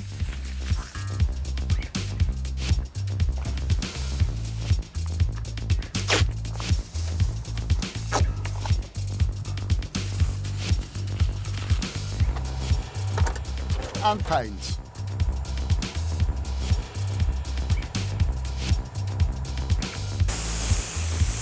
Blended as far as the door. This is amazing for a mobile service, and it's only cost us 300 quid.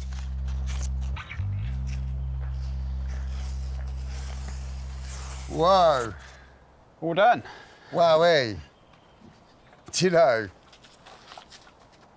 that looks absolutely amazing, but it does mean that I've got a massive bone to pick with you. What's that? Now I'm going to have to polish the rest of the car and try and match this standard, which I'm. Wow. It's going to be blooming hard work, isn't it? Like I said, I was going to try, and yeah, there you go. There's the end result. That's brilliant. Thank you. While Will watches someone else do the hard work, I'm popping out. One part we still need is that prop shaft. Our local breaker will have the cars, but will the props already have been taken off, as it's such a common fault?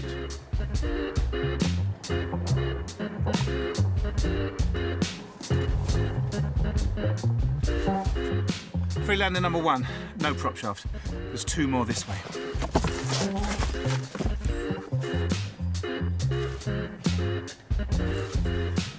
Number 2, no prop shaft. Another one this way. Yes, 3rd car, and there's a whole prop shaft, so it's coming home with me. I've got to get a jack. It's 50 quid, that's fine. That's amazing. So there's 4 Freelanders in this yard, and only one of them has got a prop shaft.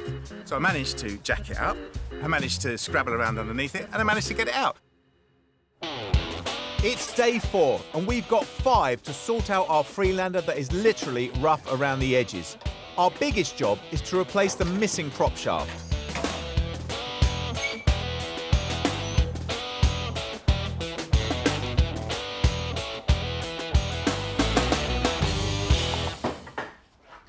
So most Freelanders of this age are 2-wheel drive, not 4-wheel drive, because the 4-wheel drive system has a tendency to break. The viscous coupler here seizes up, they stop working, and instead of replacing them, which is expensive, people just take them off, throw them away, and just run it as a 2-wheel drive car. But there's plenty of these cars in scrapyards at the moment, so if you can find one that's had some other sort of damage done to it and it's still got its prop shaft intact, then you can take them off. So I'm going to change the bearings on here and put it back in the car. But the system itself is worth talking about because it's actually a clever system. If the front wheels start spinning, you know, if you're in a field and you're on mud or whatever, this viscous coupler starts heating up, and as it heats up, it starts to grip, and then it starts spinning through the sort of shock absorber here, the rear prop, and therefore starts to rotate the rear wheels and help the car on its way forward. So it's a clever system. But it's the viscous coupler that seizes, and when it seizes, it smashes the gears in the gearbox that turn the drive 90 degrees to head down towards the rear wheels. So that's the basis of it. I'm going to sort it out, put it back on the car.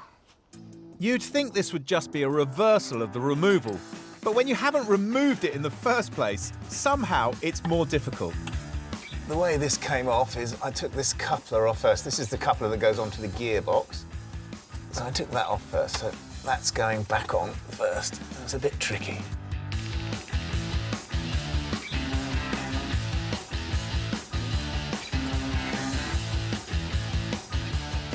Because the wheels are off the ground, I'm actually able to turn it round and get to the other side, which is great.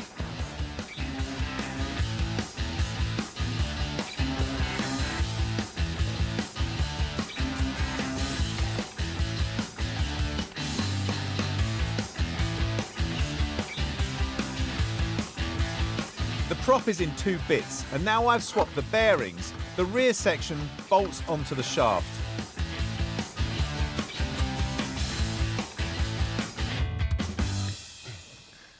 So, to the cosmetics. This poor seat really has seen some hard times. I mean, just look at these splits here and here. But it's not the end of the line for this seat. I could probably fix that. I'm going to give it a go, see how we get on. But it's not that good for the back of the seat, is it? Because the actual leather has worn away on this corner here, and no amount of trying to stitch that back together will really work. So that is in a very, very poor shape. However, I have been a clever chap, and I have been internet shopping, look. It doesn't have the hole for the widget that makes the seat go backwards and forwards, nor does it have the hole for the lumbar adjusting thing either. Now, from what I can make out with these seats, they come apart quite easily. As you can see, this one's coming apart already on its own. This is all bust, so I might have to fix that in some sort of way. They've just got really natty little plastic edges that just hook over the edge. Here we are. So Just got to peel one edge away, get it going. There with me, thinking it was going to be a piece of cake. And it's totally not. It's quite tricky.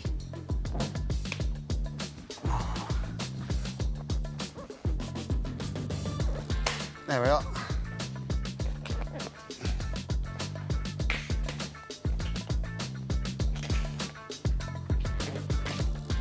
These ones got little pegs that pass through an expanding end on the other side, so you've got to push them through. Sometimes they go through one way, sometimes they go through the other way. That's the little pin. And now the little collet, which has been expanded by the pin in it, is now reduced. So this should now come off like that. Just going to get this one to the last bit of thread, just holding it on there.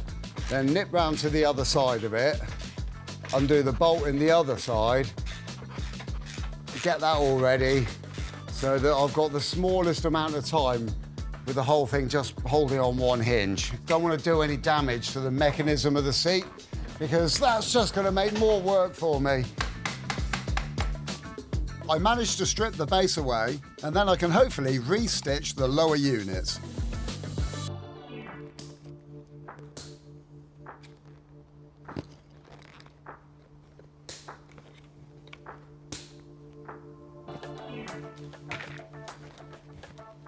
Finally free, I think.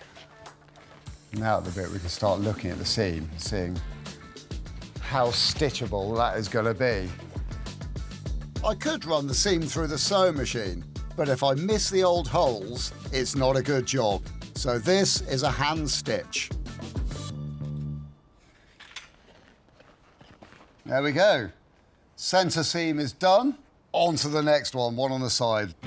And on this seam, I can use the machine. Makes my job a bit quicker.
So that's all looking really lovely.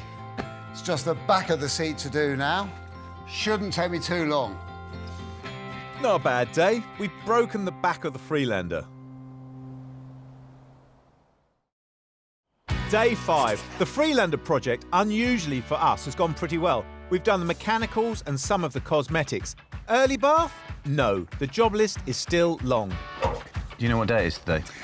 Yeah, I know. It's the last day on this car, and there is an awful lot to do. Big day for the Freelander. It is. A clean is on the list, and I volunteer for it. There's a first time for everything, you know.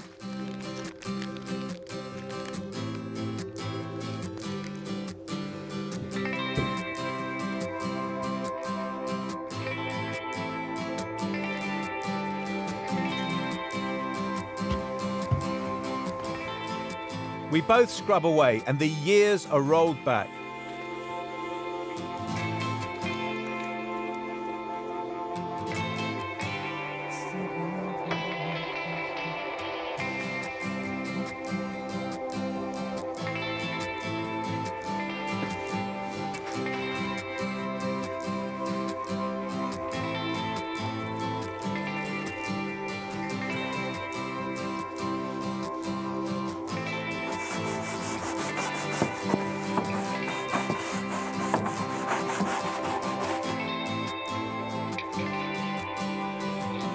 So I have had a bit of a thought for our planning, Gus. What's that? Well, maybe we should clean it before we put it in the workshop and take the wheels off.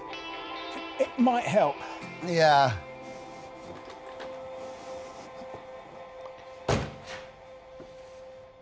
Our Freelander is quite bumper heavy, isn't it? It relies on the bumpers as a part of its styling. And UV damage means that it's all lost its colour. And there's a couple of ways that I know of bringing it back. And the first way would be using a petroleum jelly, which I've used for forever on bumpers, actually. And it does a really, really nice job. Obviously, it'll come off eventually, but if you wash your car with normal soap and water, it's not going to come off just with that. So that's the first way, which works really nicely, if you can be bothered. The second way is with a heat gun. So the Vaseline is replacing an oil onto the top to take it back to the true colour. But with a heat gun, you're drawing the oils out, so it's more permanent. But you've got to be careful because the wings on this car are plastic, and I suspect that plastic is thinner than that plastic. So you see what I'm saying? You could go through that. You can damage the lights. You have to be careful. You can even burn the plastic if you're not careful. But we are careful. And with gentle strokes, we bring the as-new look back to the Land Rover with our 20-pound heat gun.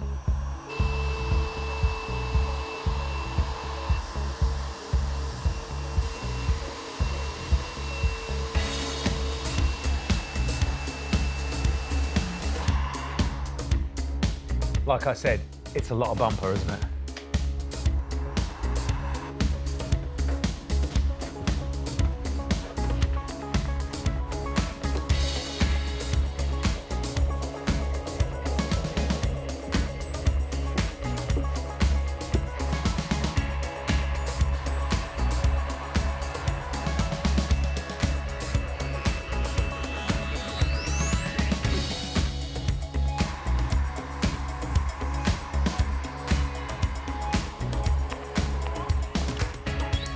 Even the wheels get a proper once-over and some new tyres. I can't help myself.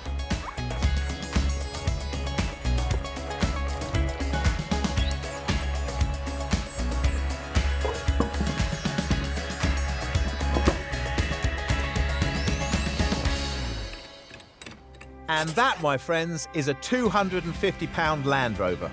Well, it's not £250 anymore. We paid £359 on assorted parts, £300 on dent removal, so it's now £909. Still cracking value. Could you just remind me how old this car is? Well, yeah, I could, but I've got to rely on my numerical and memory skills. Oh, dear. But based on those, not being brilliant, I could say this car is 18 years old, which means it's not the oldest car that we've ever done. No, it's about average age, isn't it? I've never particularly liked the design of this car, but I think it really stands the test of time, doesn't it? It really works well now, and I have read that these cars are on the up. Well, that is really good news because, again, relying on my memory and my mathematics, I'm pretty certain that we paid 250 quid for this car. Yeah. Which is amazing, isn't it? You get an awful lot of car for 250 quid. Are you suggesting that we have an eye for design and a nose for a bargain and that our business is going in the right direction? We might be able to pat ourselves on the back and think that our business is actually on course. Are you now regretting standing there, not here, because I'm clearly going to get to the driver's seat before you? I've already covered myself for that one, You and nicked the the door keys, is haven't you? locked and I have the key. Oh, I couldn't do it anyway.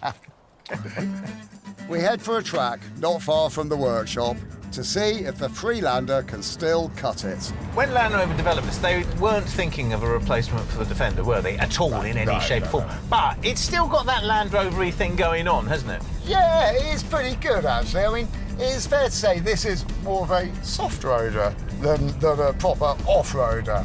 And if you were a shepherd with goats and sheep and string in the back, then, you know, you'd be more in need of the heroic Defender, I would have said. I think we should make up a little scenario, right? So we're going to the supermarket and we're going to buy some biscuits. Yeah. And the road's blocked on the way home, so we've had to go off-road. And here we are. Yeah, well, it's more than capable of handling this sort of stuff.